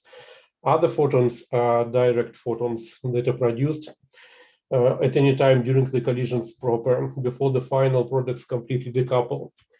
Thermal photons are direct photons that have low transverse momenta and are produced mainly in quark-gluon plasma or hadron gas. Thermal photon spectra can be described by black body radiation, so the inverse slope of measured spectrum of photons is proportional to the effective temperature of the collision. And the effective temperature corresponds to some average in time and space temperature of different stages of the collision. Depending on the emitters, we expect different temperature. For example, thermal photons from quark-gluon plasma are expected to be hotter than thermal photons from hadron gas. Important to mention that we can only measure some average temperature integrated in time and space, and it's not easy to compare to theoretical expectations for this flow phase transition. Nevertheless, what was measured at RIC and LHC is shown here. The highest temperature of almost 300 MeV was registered at LHC, and the lowest point was provided by Phoenix experiment at 39 GeV as a result of famous energy scan program trick. And of course, it would be very interesting to see how this effective temperature evolves when we go down to Nika energies. Right, so let us discuss how we can register photons. In general, there are two main methods for the photon reconstruction. The first one is based on electromagnetic calorimetry. Calorimetry is usually efficient for the relatively high PT, where one can also use hardware trigger capabilities to measure them. And here you can see typical pi0 peak measured in a calorimeter. The second method is more complicated and is based on the photon conversion in the material. In this case, we have to measure dielectron pair from photon conversion on one of the material layers. The probability for photon to convert is proportional to the radiation length of the material. This method is usually efficient and has better resolution in the low PT range. As you can see on this slide, pi0 peak that is reconstructed using photon conversion method appears much narrower compared to calorimetry method in Alice experiment. And one of the disadvantages of this method is that to increase the tracking reconstruction efficiency, the material budget of the tracking detector should be minimized and the conversion probability is small. So we are going to measure photons at Nika using MPD detector. And here you can see the sketch of the MPD experiment setup. And in the first stage, we'll be able to measure photon conversion either in the beam pipe or in the structures of the TPC using top detector and TPC. And at the second stage, when the internal tracking system will be installed, we'll be able to measure photon conversion also in the inner tracking system. And here you can see an example of distribution and conversion centers in XY plane. One can clearly see various structures of TPC and the beam pipe. If we consider photons going in the transverse direction, we can expect that the beam pipe corresponds only to 0.3% of the radiation length, while inner TPC barrel structures gives about 2.4%. And the installation of the inner tracking system will increase the probability. All right, so now let me move to the studies of reconstruction efficiency. And this study was done using UrkMD event generator and realistic MPD setup. Here you can see a plot where we show the conversion probability with the black curve and the efficiency of photon reconstruction with the conversion method is shown with the blue curve. This efficiency is about 1.5% at high transverse momentum, and in order to reach this efficiency values, we applied various cuts both for electron and electron-positron pairs. These cuts were optimized to maximize significance of the photon signal, and therefore the contribution of non-gamma background was reduced to 5% most of the PT beams. Right, so let's move to the estimation of direct photons production at Nika. Unfortunately, it is difficult to predict the production of direct photons using event generators like UrkMD or PHSD. So we used experimental data that was received at RIC and LHC. If the PT differential photon yields are scaled by multiplicity, in the region of the PT below 2 GeV/C, they fall on a single curve. The fit function received by Phoenix experiment was used to predict direct photon yields at Nika energies in the range of PT above 0.6 GeV/C, as shown here. In the region of PT below 0.6 GeV/C, we estimated spectrum considering the thermal with effective temperature of 150 MeV. All right, so the main challenge in the measurement of direct photons is that the inclusive spectra of photons is dominated by photons from decays of pi0 and eta mesons and other hadrons. To measure direct photons, one usually tries to extract the fraction of direct photons by measuring an excess photon ratio R gamma, that is the ratio of inclusive photons yield divided by the yield of photons from the hadron decays. This gamma ratio is very close to 1, especially in the region of low PT. So we have to measure this tiny difference precisely. And to study the production of direct photons, the production of neutral mesons, especially pi0 in eta mesons, should be measured. Let's move to the measurement of neutral mesons with the MPD experiment. For that, we simulated 10 million minimum bias Yurkin events and tried to reconstruct pi0 and eta mesons into gamma decay channel using conversion method. Here you can see typical invariant mass distribution of gamma pair after all cuts that we mentioned earlier applied. And throughout pi0 mass, one can see a clear peak of pi0 set of the combinatorial background. We got raw pi0 mesons yield shown here. In the results, we got the efficiency corrected spectra of neutral pions, and to extract total yield of pi0 mesons, the spectrum was approximated using these three popular functions and extrapolated down to 0 PT. We used these extrapolations to calculate spectra of photons from pi0 decay. And in spite of the fact that we observe significant difference here at low PT for neutral pions, this doesn't result in significant difference of photon spectra. So we got the inclusive photon spectra for different centralities by assuming direct photons yields with yields of photons from decays of neutral mesons. We also calculated R gamma as ratio of inclusive photon spectrum to decay photon spectrum. And obtained R gamma is clearly exceeds unity. The minimum is about 1.3 for mid-central collisions and increase with PT reaching 1.2, 1.5 GeV. And this is nice results, and it shows that direct photons can be measured at MPD with relatively high precision. On this slide, one can see an example of effective temperature uncertainty estimation. We consider that R gamma is measured with the 2% uncertainty in every PT bin. And previously shown R gamma inclusive spectra were used to calculate direct photon spectra for different centrality classes using following formula.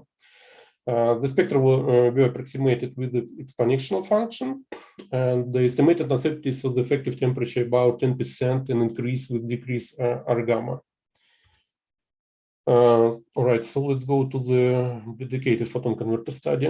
The aspiration to decrease material budget of the tracking detector leads to the decrease of the conversion efficiency.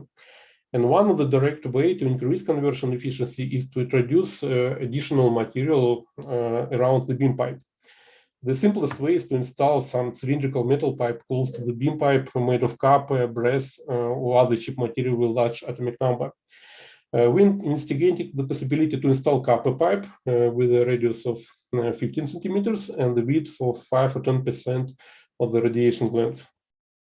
And here you can see a comparison of the photon reconstruction efficiency calculated with and without converter. Introduction of the dedicated converter layers allows to increase photon reconstruction efficiency by a factor of 3. Also, installation of a converter with the well-known parameters allows to minimize systematic uncertainties of the detector description and the model calculations. Of course, the introduction of Of course, the introduction of the additional material will worsen the performance of the tracking system. And on the slide, one can see how the converter affects the distance to the closest approach and the resolution of TPC of the charged pions. And the quality of charged particles reconstruction decreases marginally, and it's noticeable only at low PT. And internal tracking system ITS will be installed at the second stage of the MPD experiment. ITS will increase the material budget of the detector by 0.5% in its current design. In this case, photon reconstruction efficiency slightly improves compared to the stage 1 setup. All right, so and the summary. Thus, we showed that photons are very valuable pros for dense hadronic matter produced in heavy ion collisions. We calculated photons and neutral meson spectra with photon conversion, and we proved that this method is a powerful tool. We showed that the standard MPD configuration allows us to reconstruct direct photons with conversion method, and we showed that installation of the simple dedicated photon converter greatly increase the photon reconstruction efficiency. Right, so that's it. Thank you. Okay, thank you, Dmitry. And any comments or questions to Dmitry?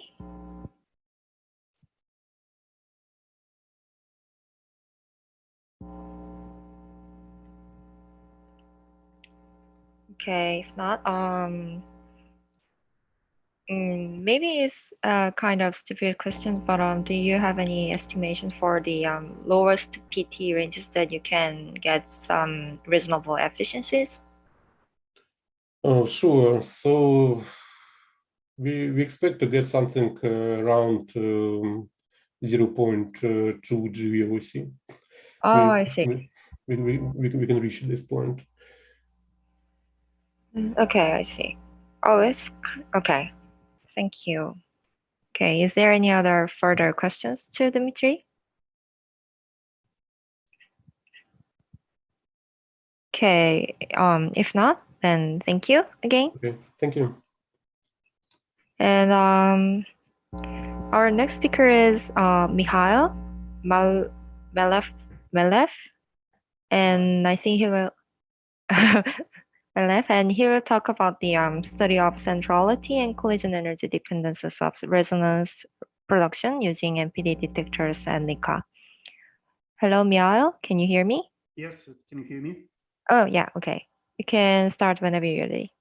So can you see my slides? Yes, it's coming through. Okay. So good evening to everyone. My name is Mikhail Malaev, and I'm a part of a group working with resonance analysis with MPD collaboration.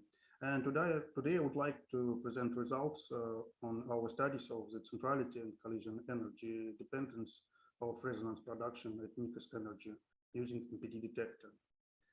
And my second slide is the outline. At first, I will briefly discuss the motivation for resonance studies in heavy ion collisions, and two main parts will be dedicated to the expectations for resonance properties in heavy ion collisions at NICA energies, and also some results from feasibility studies for resonance reconstruction using MPD detector. And in the end, I will make a short summary.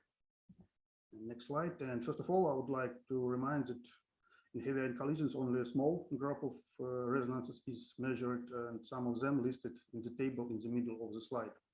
The measured resonances should have well-defined vacuum properties, high production rates, and large branching ratios in hadronic decay channels, because such criteria make it possible to reconstruct resonances of interest.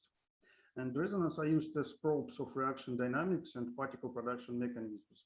Resonance are used in a wide area of studies of matter produced in heavy ion collisions, such as hadron chemistry, strangeness production, spin alignment, flow, jet quenching, and so on. And also resonance are sensitive to the late hadronic phase because the decay daughters can undergo elastic or pseudoelastic scattering on surrounding hadrons, or resonance can be regenerated from these hadrons.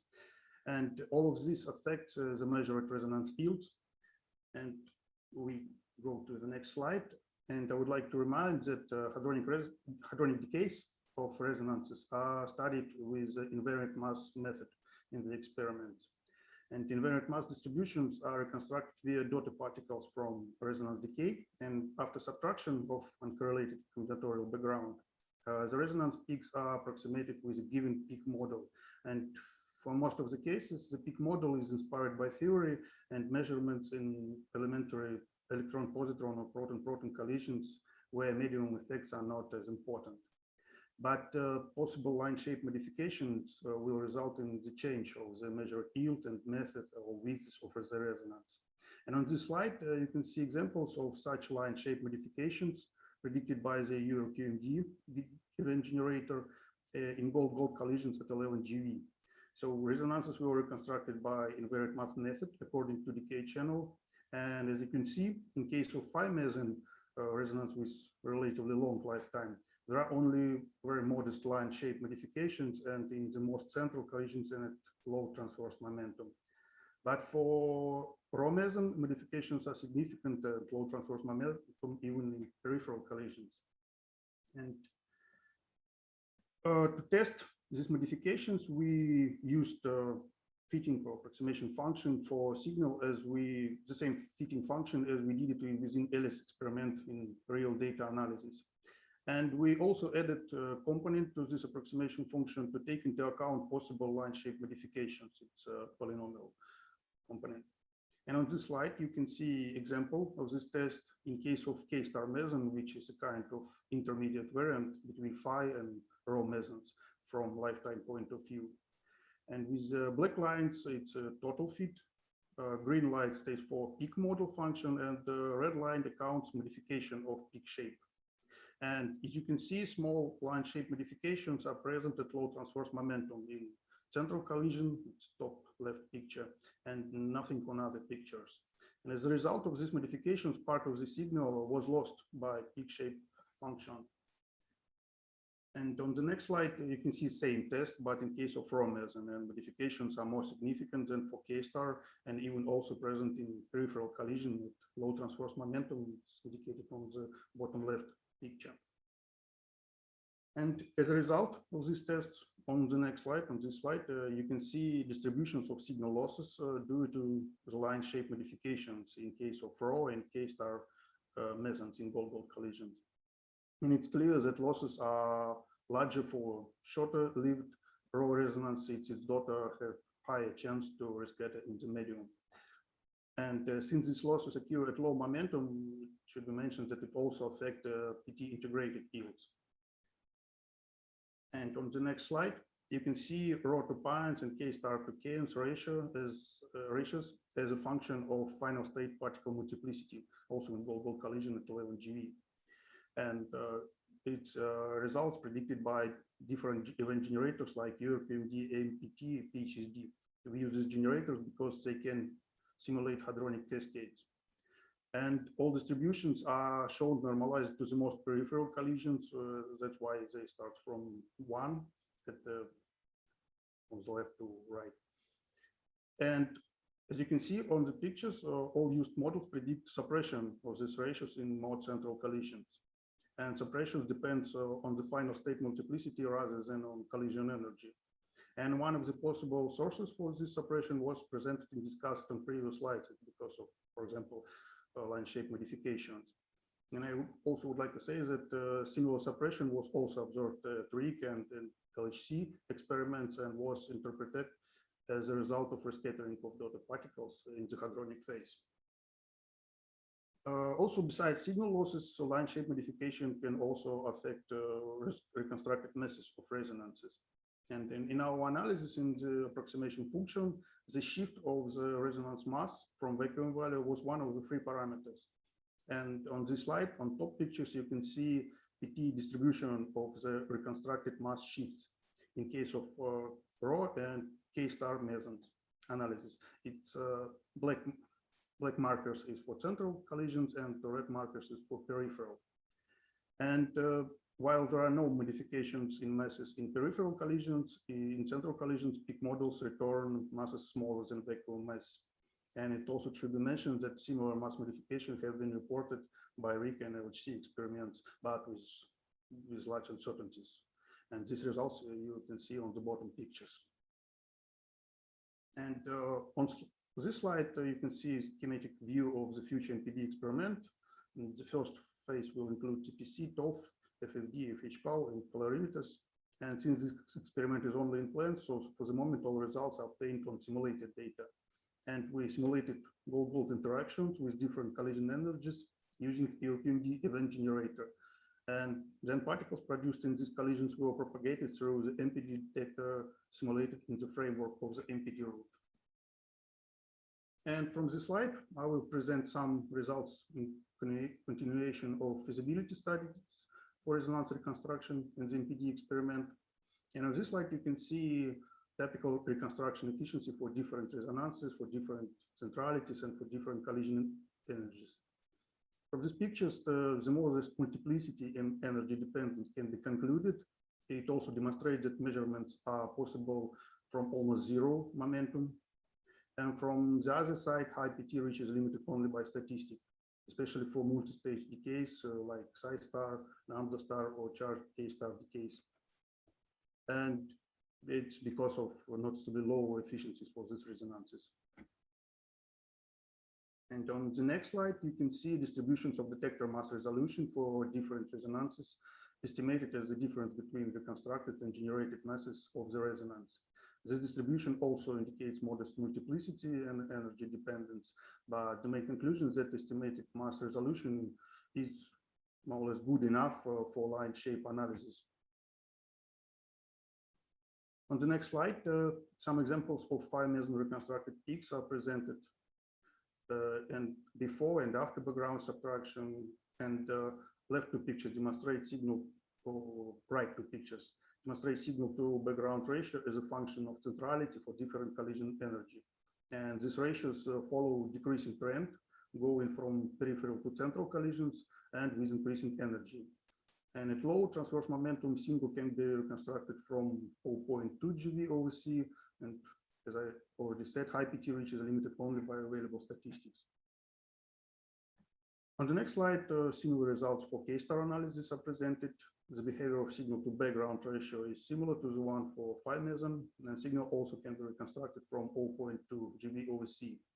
So limits of my talk down below show all, but we also analyzed many other resonances, including multi-stage decaying, like I already said, psi star, sigma star plus minus, or charged K stars. And each analysis usually demands its own approach.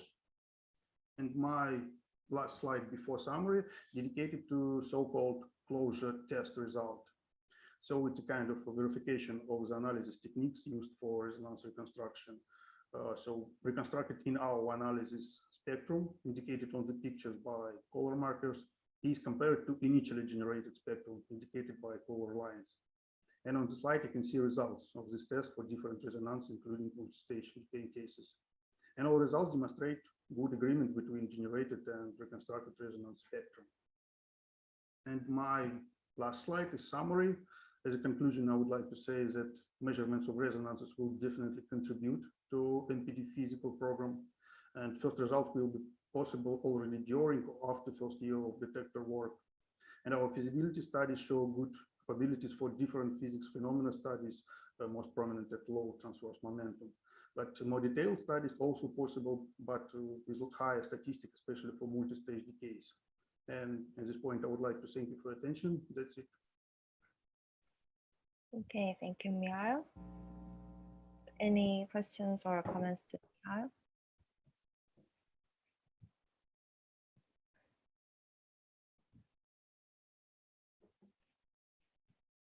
Okay, if not, then thanks to the speaker again. And maybe we can move on to the next speaker. And next is Pavel Patyuk, and who will give a talk about the fixed target barium mirror at the nucleotron experiment for studies of heavy nucleus interactions at NICA. Hello, Pavel. Yeah, okay. Okay, good afternoon, colleagues. Yes, I'm going to full screen mode. Is it okay? Yeah, it's perfectly coming through. You can start. Okay, thank you very much. First of all, I would like to tell my thanks to organizers for giving possibility to present a report within the conference. And as our chair said, I planning to present the report concerning the BMN experiment that is used for studies of heavy nucleus interactions at NICA. Okay, from the previous reports, we got information about NICA complex, about experiments. Here I put also a schematic layout, and you can see that the NICA complex that's being actively developed at the moment and to be started, as Alexei said in his report, in first configuration within the next 2 years, has 2 points where 2 experiments dealing with heavy and not only heavy ion collisions are located, MPD and SPD. But also the complex has a special zone that can be used for fixed target experiments with extracted beams. And this experiment, that is working experiment, means that it's called BMN, that is acronym and means baronic matter nucleotron, is a really fixed target working experiment within the NICA complex. It had already a set of technical runs that produced data mainly for methodological studies, but partly they were used for some physics analysis. Okay, what about the future? Then the next run is planned to be carried out on spring of 2022. Some more general characteristics are the following. The experiment can work with different beam species, from protons up to gold ions in the energy range between 11 and 4 GeV per nucleon in the laboratory system. Within the coming run, it's expected to have a middleweight ion beam. Probably it will be xenon. This beam is expected to be within the experiment. And what about projective level intensity? Then I would say that forcing level beam intensity for heavier ions is close to a few megahertz. Okay, here in the slide, the landscape of major experiments dealing with heavy ion collisions and presented. In physics program to be realized within the experiment as an eco-complex and in both of them BMN and MPD. According to some theoretical considerations here, it covers very interesting energy range with maximum baryonic densities that can be achieved in the laboratory conditions. The planned interaction rate of the experiment to be available with BMN looks promising since it allows one to record a reasonable amount of data or statistics to perform the BMN physics program to be discussed surely briefly within the report. What about our competitors? Yes, they are, and the competitors whose data can be used for comparison are Hades. It's possible to use data from gold-gold collision as square as 2.42 GeV, and also I would say fresh data as they were obtained at fixed target star program starting from 3 GeV and higher, and also as a reference point, all data from already finished AGS experiments also can be used surely. Okay, some words about physics. Okay, it's known that heavy ion reactions provide the only possibility to reach nuclear matter densities beyond the saturation density, or 0, which is close to 0.16 inverse cubic femtometers. And the transport calculations indicate that in the low and intermediate energy range, I mean energies from 0.1 up to 1 GeV, nuclear densities with about 2 and 3, between 2 and 3 of ρ0 of saturation density accessible. As mentioned before, it's expected that in the beam energy range, dealing with energies in laboratory frame up to 4 GeV, nuclear densities between 3 or 3.4, maybe 3.5 saturation densities will be available. It's very good because knowledge of the nuclear matter equation of state, there is, generally speaking, the relation between density, pressure, temperature, energy, isospin asymmetry. This knowledge of higher densities is essential for understanding of the nuclear forces, as well as for astrophysical purposes, surely.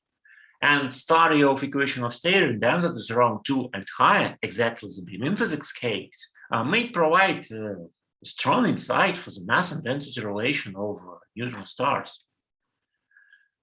Okay, so a major point of the beam physics program, as mentioned above, is related to subthreshold production of strange mesons and hyperons.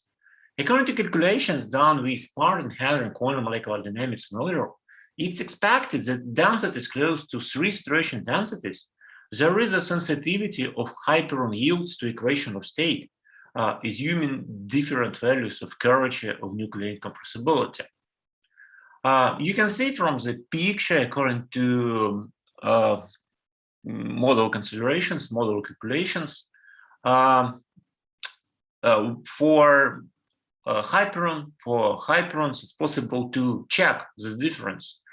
For example, you can see that according to calculations for lambda 0 scenario, I mean soft or hard equation of state, I mean the value of nuclear incompressibility curvature, it doesn't reasonably matter, but at the same time for some rare probes like omega plus and so on, the yield increase factor is expected to be essentially higher. It's close to 2.5. Yes, so it looks very attractive. And in the table presented in slide, some estimations are given of hyperon yields expected for gold-gold collisions at 4 GeV for 3 months of data taken. 2,002 hours of data taken approximately corresponds now, according to our calculations, to 3 months of data taken. Okay, and you can see that we expect to have about 5 million Xi minus and what about omega plus for orders low, for orders less, about 500.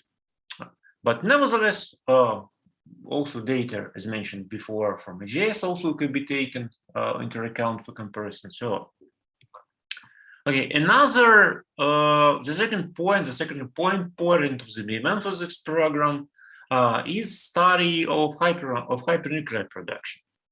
In heavy ion collisions, production of hypernuclei through coalescence of lambda with light fragments, it's well known that enhanced at high baronic densities. According to statistical models, the maximum yield is predicted for square S around 4. Yes, it's very close to the beam energy range. And according to our expectations, for 3 months of data taken, we will be able to have 1 million of H3 lambda nuclei, about 1 million of hypertritons. Again, speaking about hypernuclei production, one is referred to the, I would say, to the fresh results obtained by the Stark collaboration, recorded in fixed target mode at square S close to 3 GeV. And these new results presented within the last critical point in set of deconfinement conference are shown here in slide. And you can see that new results on H3 lambda and H4 lambda lifetime can be compared and improved within BMN. Since the beam energy range sounds valid, it's well suited for search and study of hypernuclei. Okay, so as I mentioned before, we had a set of technical runs. The first technical runs was carried out in 2017. The last experimental run was carried out in 2018. And schematic layout of the BMN setup used in the run of 2017, that is called carbon run because we work with carbon beam, is presented in slide. Okay, the main part of the experimental setup is central tracker.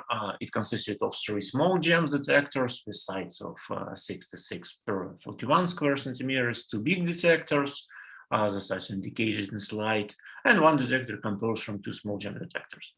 Also, the tracker was equipped with 1 silicon detector, and surely the tracker was located in the analyzing magnet, exactly like it's shown in figure.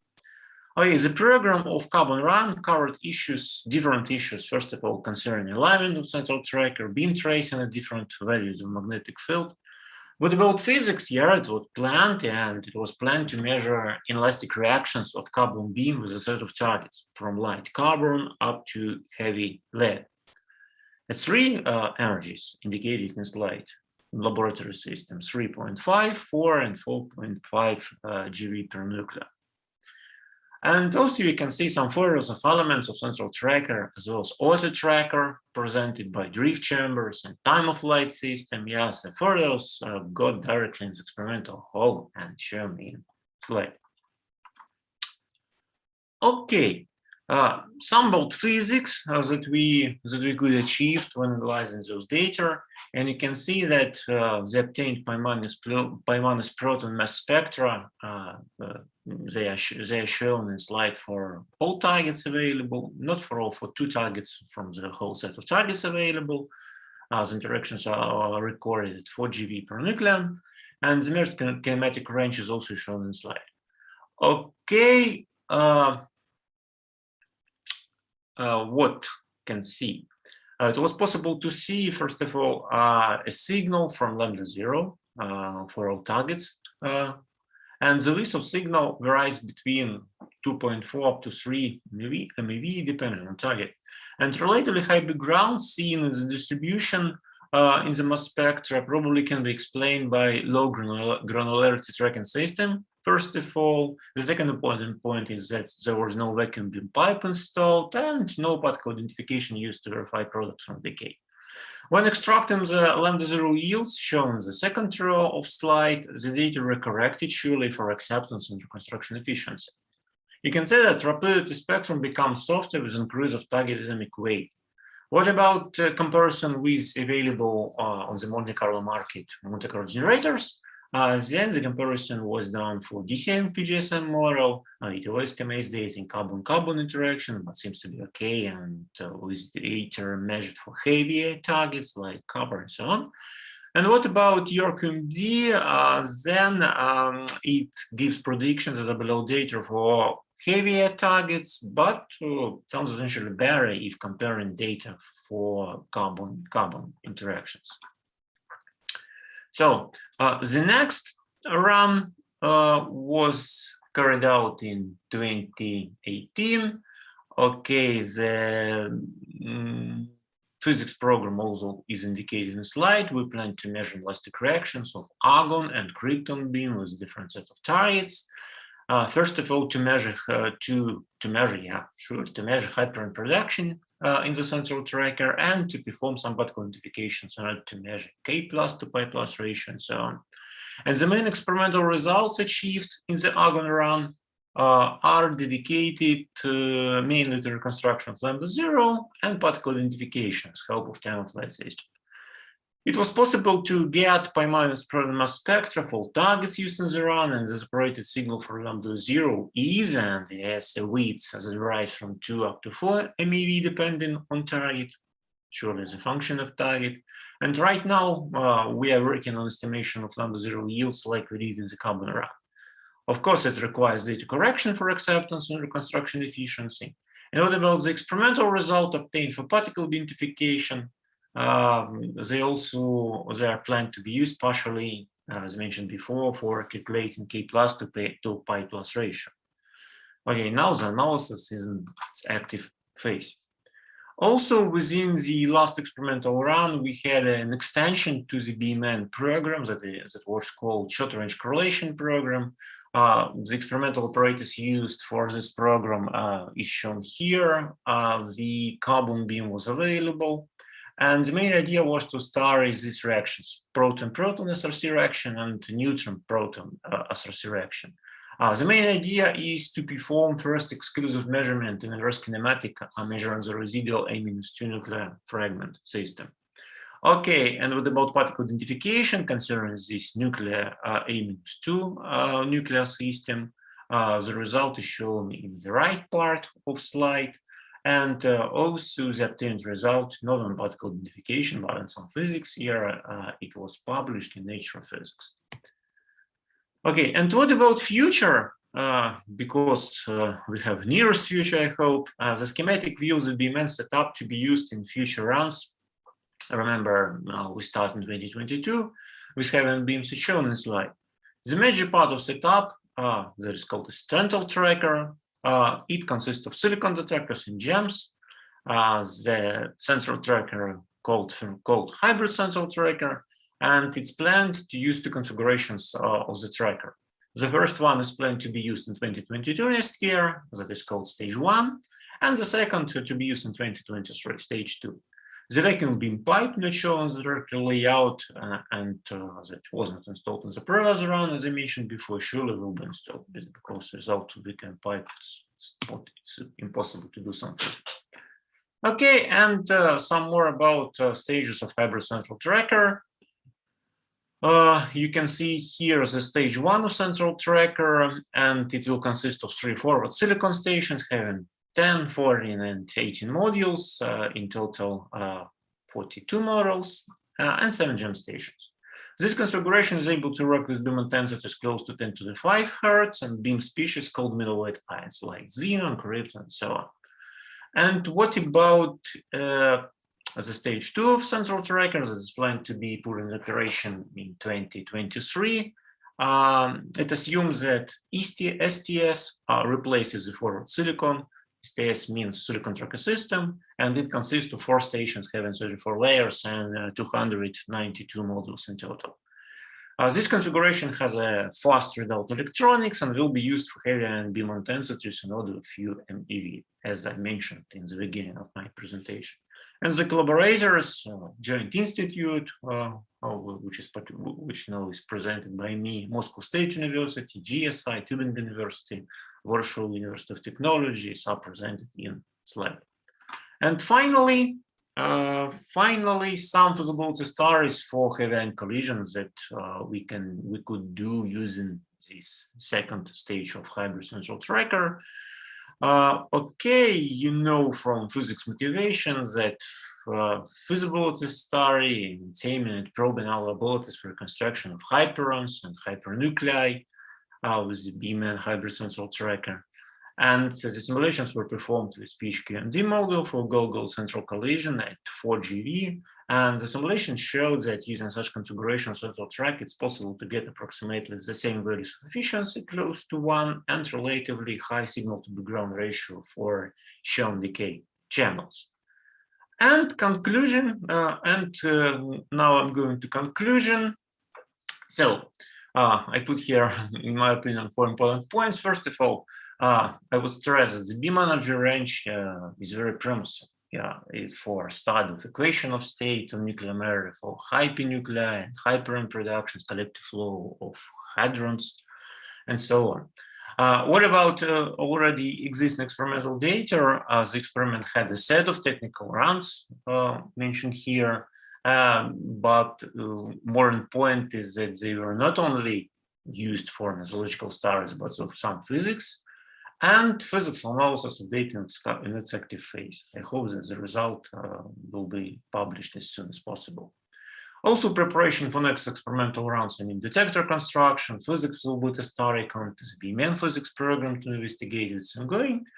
And the fourth, I would say, the most optimistic point is that we were expecting the middleweight ion beam of xenon probably to be available with the BMN experiment on spring of the next year, 2022. Thank you for attention. Okay, thank you, Pavel.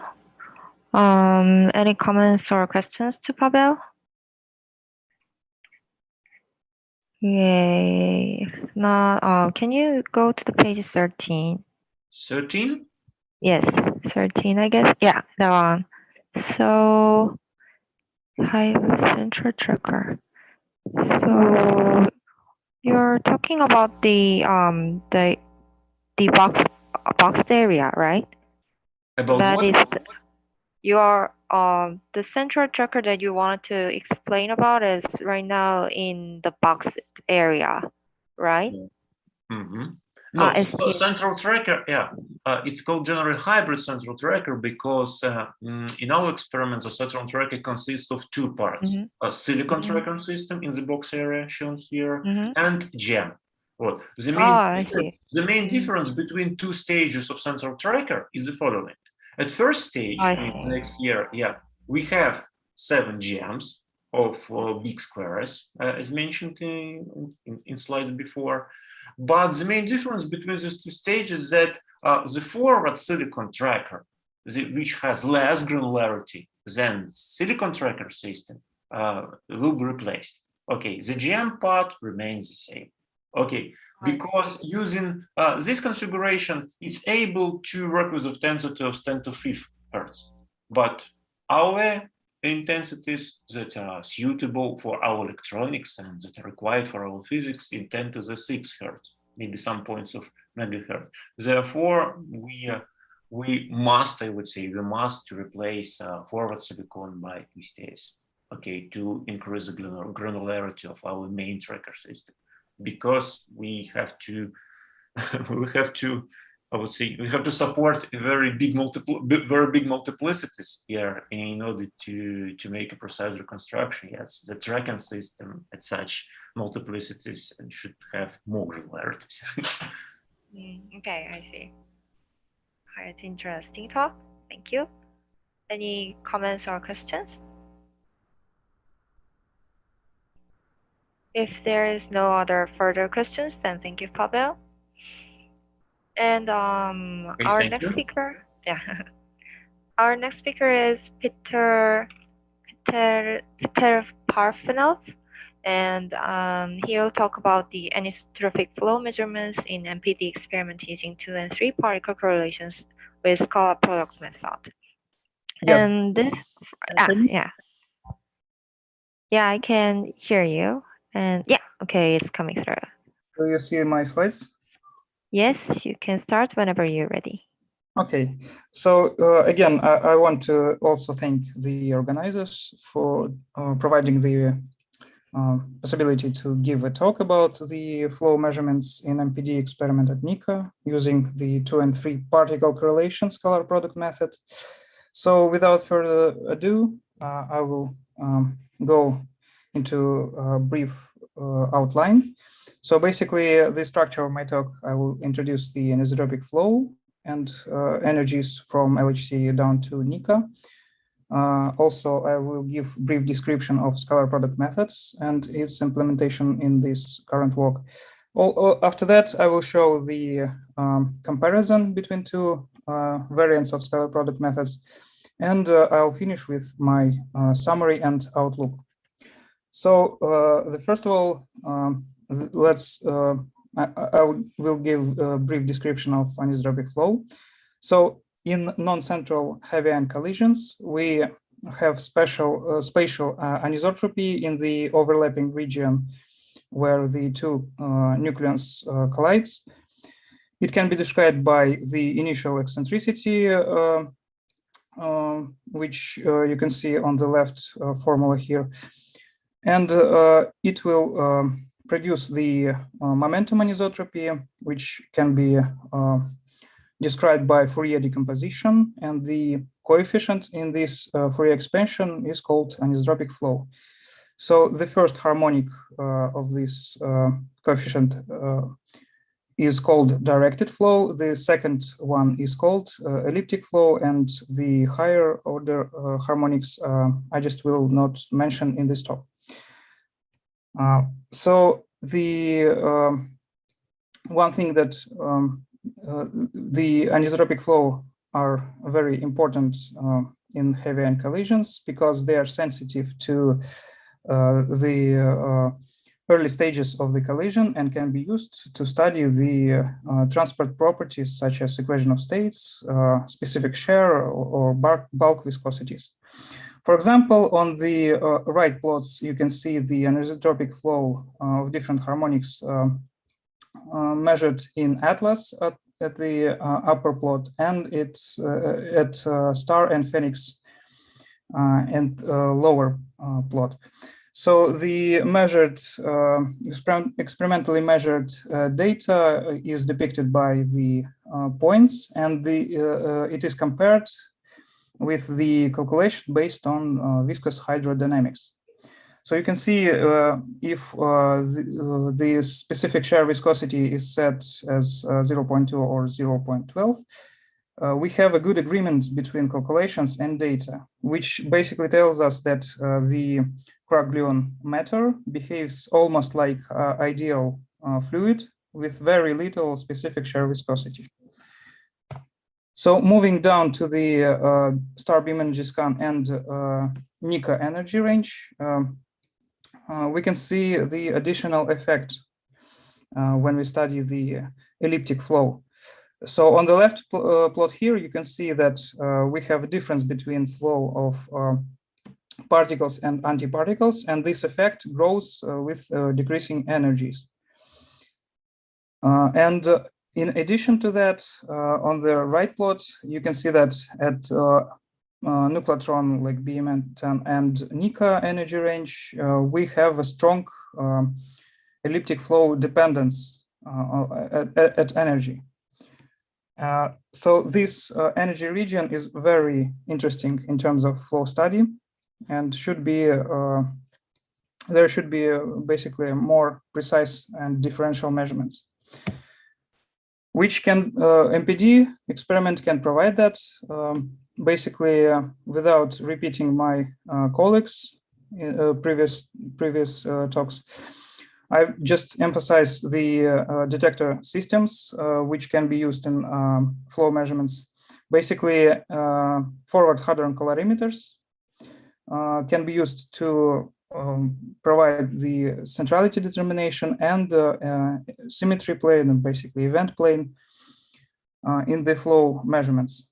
We also have the tracking system, basically presented as time projector chamber TPC, which provide us with tracks of charge-produced particles within full azimuthal coverage. And together with time of flight detector, we have a good particle identification at a wide range of momentum. So on the right lower part, you can see the schematic acceptance of FH-Cal and TPC detectors. So moving on to the description of scalar product method. you can see that basically we use the so-called unit particle vectors UN and event flow vectors QN, which is the sum of UN vectors within some set of particles, which is called sub-event. The current sub-event selection is schematically depicted on the upper right plot here. And the two implementation of scalar product method based on 2-particle correlation and 3-particle correlation are presented down here at the slide. So one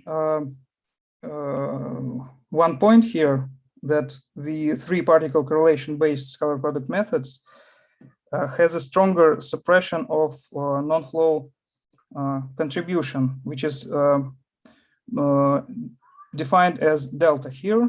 Basically, it is the correlation which comes not from initial geometry, such as flow, but from other effects, for example, such as jets or resonance decays or global momentum conservation, etc.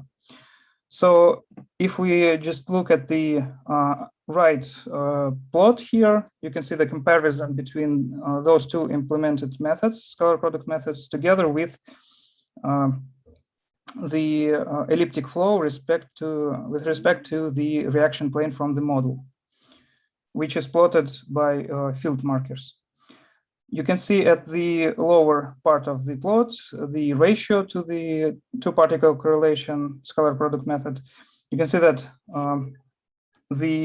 both 3-particle correlation and elliptic flow with respect to the reaction plane are lower than the 2-particle correlation scalar product method, which can be attributed due to the non-flow effect and flow fluctuations, which will be covered in the next talk by Win Long. So moving forward to the results for identified particles, basically we have the EURQMD model simulation of gold-gold collisions at 7.7 GeV. We have 80 million mean bias events, and here is presented the transverse momenta and centrality dependence of elliptic flow for positively charged pions at the upper left part, negatively charged pion at the upper right part, and protons at the lower left part. Here on the lower right part, you can see also the some details about the analysis. For example, we use an impact parameter for centrality determination based on the Monte Carlo Glauber method, which will be described by the Dima Drisov in the next talk. So the point here for all these particle species, we see that starting about 40–50% centrality and forward to the more peripheral collisions, we see that the standard 2-particle correlation based scalar product methods is not enough to suppress the non-flow effect, which grows due to the fact that the multiplicity in the more peripheral collision is much less than in mid-central and central ones. So the main point here that this 3-particle correlation based scalar product method provides us the tool to study flow at more peripheral collisions and potentially at a smaller system where the non-flow effect also more apparent. So that is basically all from my part.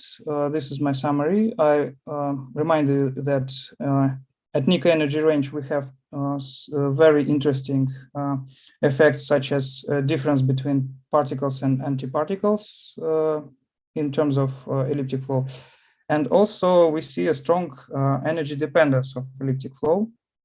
So we very interested in the precise and differential measurements at this energy range. And also we have added a quite useful method, basically three-particle correlation scalar product method, which can be used in the study of flow at more peripheral collisions, as well as in systematic studies in the future MPD data taking, basically. And also additional differences can be attributed to the flow fluctuations, which will be covered in the next talk by Windlong. So as outlook, I want to mention that we want to implement this method for the fully reconstructed data in MPD. So we will be ready to perform these measurements for basically real data when the real data taking would take place at MPD. Thank you. Okay, thank you, Petr. Any questions or comments to Petr? Okay, if not, then can I ask you one question? Yes, of course. I just wonder how many multiplicity, maybe it's kind of weird question, but how many multiplicity can you get at the peripheral? For example, like let's say 70% of the centrality. Well, it depends on the criteria of which you perform on multiplicity, because Yeah, sure. In the next talk by Dimitrisov, he will show it in more details, the multiplicity distribution itself. Oh, okay, I see. Yeah. I just wonder about it because for the study of the multi-particle correlations, what I always having some trouble with it was the number of the multiplicities when I tried the multi-particle correlations instead of the two particles. Yes, That's yes. why. Yeah, that's why I just asking you. That's Yeah. one point. Yeah, the more particle we use for constructing the correlation, the more restricted it will get. This method will get basically. So yeah. Okay, I see. Thank you. Any further questions? Okay, if not, then thank you to the speaker again. And yeah. And our next speaker is, I think, Dim Idrisov. Yeah, okay. So, and he's gonna talk about the centrality determinations in heavy ion collisions with MPD detectors in NICA. This talk is actually dedicated for 10 minutes. Dim, are you ready? Yes. Yes, then you can hear start. me? Yeah, I can hear you. Good afternoon. Today, I would like to speak about the centrality determination in heavy ion collisions with MPD detector at NICA. As is known, strong interacting matter is formed in collisions of heavy ions. To study the properties of this matter, an isotropic flow is studied. The isotropic flow is characterized by coefficients Vn in the Fourier expression of the isometric distribution. On the left picture, you can see that elliptic flow is strongly dependent on centrality for two energies in the star experiment at 7.7 and at 11.5 GeV. That's why the centrality determination is an important task. The initial geometry in heavy ion collisions is characterized by the impact parameter. Unfortunately, this value cannot be measured directly in an experiment. On the right picture showed that in central collisions, multiplicity larger than in peripheral. Therefore, centrality procedure maps initial geometry parameters with measurable quantities, for example, multiplicity or transverse energy of produced particles. And this allows comparison of the future MPD results with the data from the other experiments or model.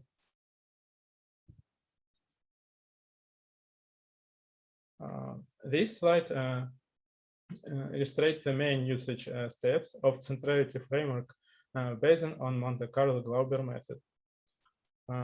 In the first step, events are generated by the Monte Carlo method according to the Wood-Saxon distribution. In the next step, evaluate a number of ancestors and using NBD distribution, build multiplicity fitting function. After that, we take input multiplicity distribution and calculate chi-square. In last step, we minimize this parameter and find fit parameters, phi, mu, and k. Where phi is a fraction on the production from the soft component, mu is mean multiplicity value, and k is width of the multiplicity distribution. On the left picture, you can see the fitting results by this method for your KMD model data for gold collisions at 7.7 GV, where vertical lines denote centrality classes.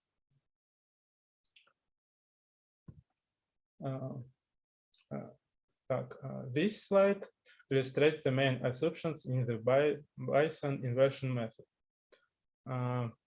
The first assumption is that relation between multiplicity and impact parameter is defined by the gamma distribution, where k and theta its fit parameters. Using this relation, we can find multiplicity fitting function, where CB is impact parameter based centrality. After fitting multiplicity distribution, we can find probability of impact parameter for fixed multiplicity using Bayesian theorem.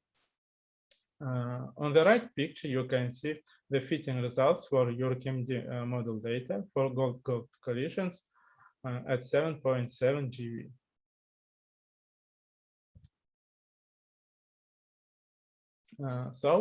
Let's move on to the fit results. In the left panels, you can see the reconstruction stages.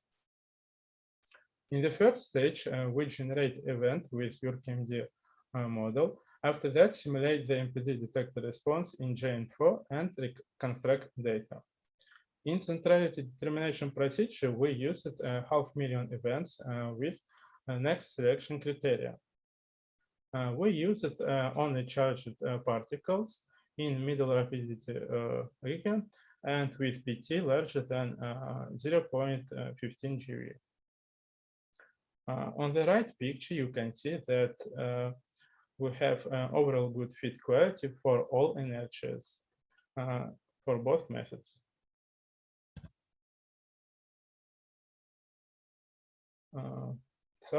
Next slide illustrates a comparison of reconstruction results by Monte Carlo Glauber with model data.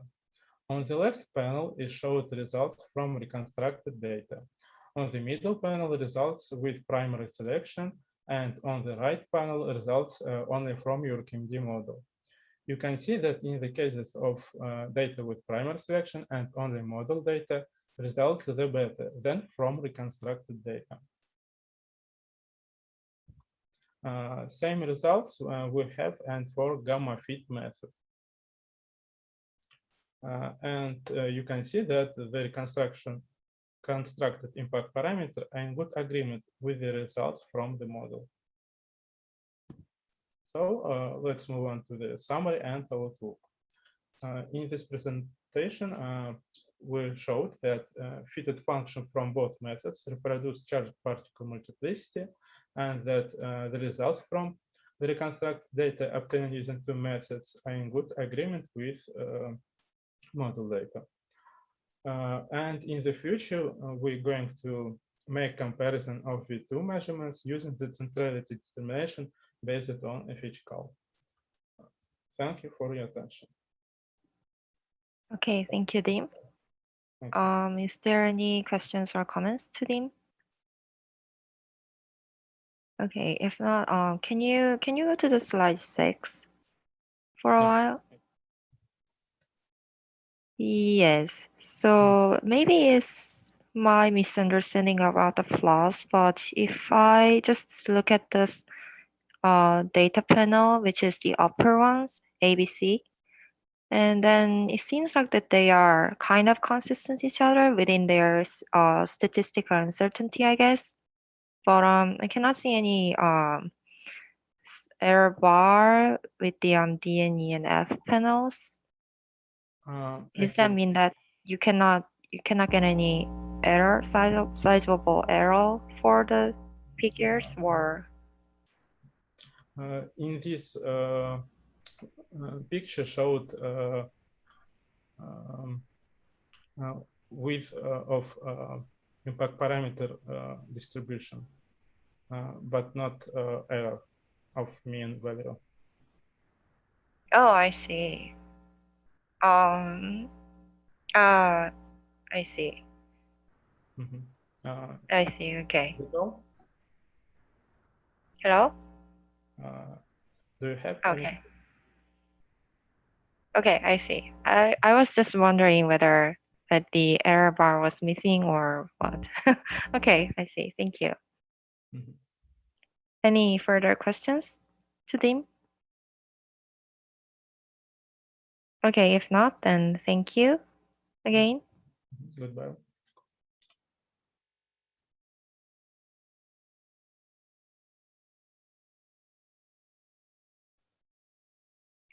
Our last speaker is Bin Long, and will give a talk about the comparison of methods for elliptic flow measurement and Nika energy range. Hi, Bin. Can you share your slide? Okay, can you see my slides and can you hear me? Yes, it's coming through. You can go ahead when you are ready.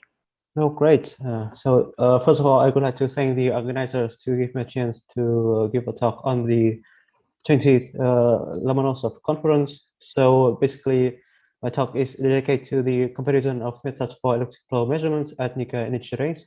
So basically, my talk is a continuation of Peter Perfunov's talk. So first of all, I'm going to show my outline. First of all, is a small motivation about the electric flow study V2 at Nika energy range. And after that, I'm going to show a brief description of the methods which we have implemented for flow measurements at Nika energies and their different sensitivity to so-called flow fluctuations. And the last point of my talk is the performance study of V2 for identified charge patterns in the future MPT experiments at the Nika Collider. So Peter Perfunov have a very good description about the motivation of electric flow measurements at Nika Collider. So here I just give a little more points about the motivation of these measurements. So basically, V2 is very sensitive to the properties of the produced strongly interacting matter in relativistic heavy ion collisions. So basically here on the left-hand side, this figure shows that for go-to-go collision at 4.5 GeV, we can see that the PT dependence of V2 from star experiment can be reproduced by pure hadronic cascade models. In this case, we have used UR and SMASH models. We can see a good agreement between the experimental data and data from these models without QGP phase. But when we have a look on the right-hand side, these figures show the same PT dependence of V2 for go collisions at 7.7 GeV for protons. And again, we can see here is that these pure hadronic cascade models, UR and SMASH, they underestimate the V2 signal comparing to the experimental data from STAR, which is presented here by blue dots. And again, if we take models which includes QGP phase, such as VHAOE plus UQMT in this case, we have a good agreement with the experimental data. So coming next is the description of methods for V2 measurements and their sensitivity to flow fluctuations. So basically here I present the same methods as Peter Perforner, namely the scalar product method, and the next one is very classic method, which is the even plane method. And also I present here also the Q-cumulance method based on the multi-particle correlations. So basically here the elliptic flow fluctuations and the non-flow contributions are presented here by these equations. So what I'm going to show here is that the flow fluctuations, which is marked here by a red color, they tend to enhance the mean signal of electric flow for scalar product for even plane and two particle correlations, as showing here in these equations. But in contrast, we can see that these flow fluctuations, they suppressed the mean signals of V2 for higher Q-cumulants. Namely here, I have used the 4 particle correlations. So the results can be seen on the right hand side. Here I have taken 80 million bias events of your community go collisions at 7.7 GeV, and this is for 40% centrality. I have implemented all mentioned method, and here on the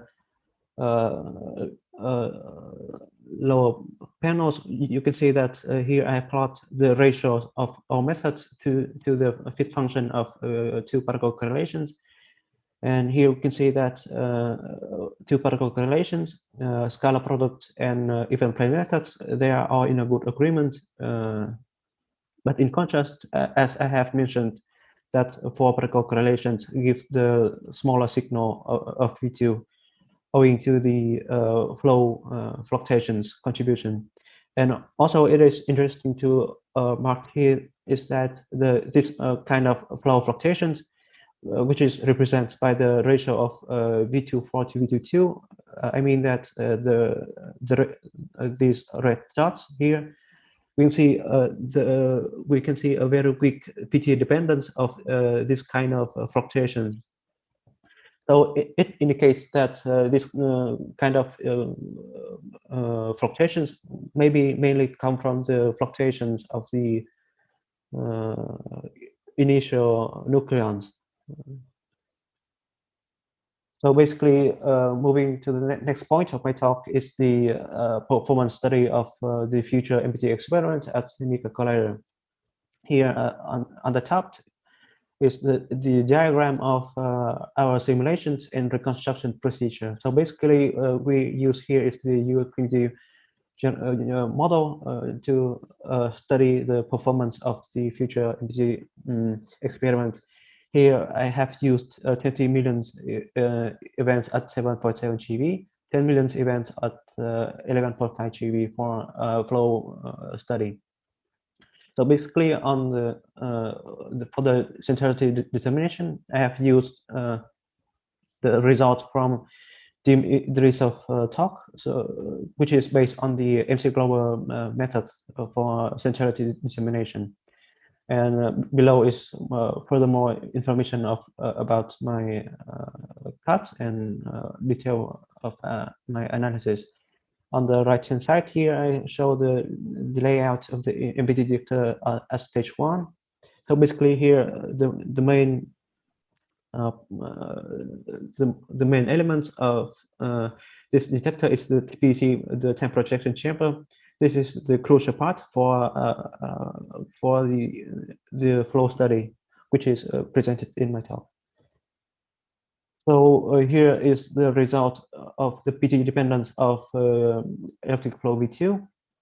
Here upper plots show the result at 7.7 GeV. Lower plots show the result at 11.5 GeV.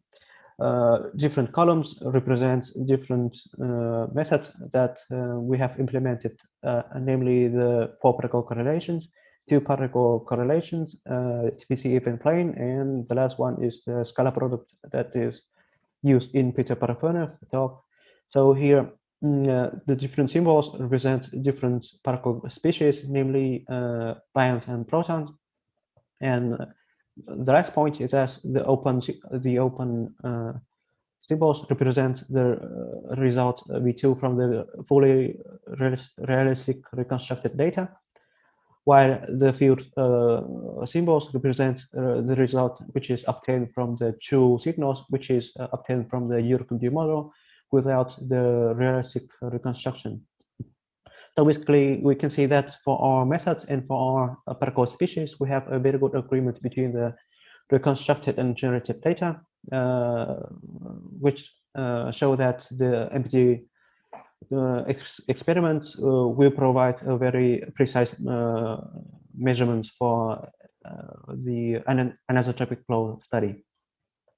So this brings me to my summary. I have shown that at 4.5 GeV, the poor harmonic cascade models such as URCMD and SMASH are in a good agreement with the experimental data from STAR, but at 7.7 GeV and higher, these models underestimate the elliptic flow measured in STAR.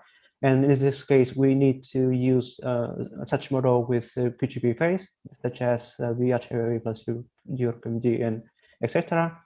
So for the difference between the implemented methods that I have shown, so the difference between these methods can be attributed to the non-flow fluctuation and not to the non-flow contribution and the fluctuations of elliptic flow. For the feasibility study of future MPT experiment, I have shown that we have a very good agreement between the reconstructed and generated data. So that's all for my talk. Thank you for your attention. Okay, thank you, Vin. Is there any questions or comments to Vin? Okay, I guess not. Can you go to the page for, I guess? This one? Ah, that one, yes. So it seems like that so in your calculation here, seems like that with the four particle cumulant method supposed to suppress some factor of the non-flow related value, right? Yes. But if I understand correctly, the non-flow is supposed to have a little bit of PT dependence, right? Yes, of course. Yes. But the bottom panel of your right-hand side figure seems like that's the ratio between V2 two particle correlations and V2 four particle cumulant method doesn't have some particular PT dependence. What do you think about it? Yes, thank you. That's a very good question. Yes. And first of all, I forgot to mention here is that the V22 method, which is presented by the two particle correlations here, I don't use the classical one, which is the two particle correlations, which is proposed by anti-Bilagic. Here I present the two particle correlation, which is based on the sub-event methods, which is basically part of non-flow is subtracted. So basically, we can see that the ratio of V24 to V2 is less affected by non-flow contributions in this case than the classical V24 to V22 ratios due to this kind of configuration of two particle correlations. And furthermore, the kind of PT dependence of the this kind of ratio depends on also on centrality, as have been shown in Alice experiment, is that the more peripheral we're going to see this ratio, so the PT dependence is going to rise, right? So basically here I'm showing the result for almost central collisions. So the contributions of non-flow in mid-central collisions is less than peripheral one. So we can see that for this kind of study, we have a very non-significant PT dependence. I see. The reason why that I ask you like this is because if the V2 particle cumulant method is actually really suppress the non-flow effect, then I felt like it should have like this way. So okay. But again, here I use the two particle correlations with sub-event method. So yeah, part of non-flow is subtracted, kind of. And also, you said sub-events method. So what kind of sub-events that you use to calculate the V2 correlations? I mean, because of my study was actually related to the flow factorizations, so that's why I'm asking you about this. Which of the sub-events that you use to get your V2 particle correlations with the three sub-events? So you mean that how did I divide it, the event in order to calculate two particle correlations, right? Sort of, yes. So sort of, yes. So yes, okay. I think this slide is perfect for the more for the yes, of course. So you can see the so the TPC dictator acceptance is shown here, right? So basically here for the two particle correlations, I have divided this for acceptance into two parts and use an eta gap of 0.1 in order to subtract non-flow. I see. So you decided when you calculate the V2 at the let's say 4, then you want to get the FH cal, which is the backward rapidity. You include the sub-events with the backward rapidity of the FH cal to get the larger rapidity of the two particles. Am I understand correctly? Not quite, because I didn't use FH cal not yet for my flow measurement. I just used the TPC, which is divided into two parts, and I correlate the particle of interest in this first part with reference particles in the other one. I hope you get me.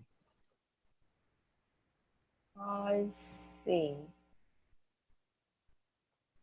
Well, maybe I want to ask you further questions later on because, okay, I see. Because, okay, feel free to then. Yeah. Because we are kind of actually running out of our time, so maybe we can close our meeting here. So thank you. Vin. Oh, so other question was coming from Alexander Studin is speaking. Let me thank all of the session speakers. Indeed, NICA is one of the most promising mega science projects with exciting perspective for the high energy frontiers. And I also would like to thank Dr. Han for an excellent job done as the chairperson. Well, thank you very much, and thank you for all. And see you tomorrow morning on the sessions. Thank you very much. Thank you so much. Thank you. Bye-bye. Bye. Goodbye.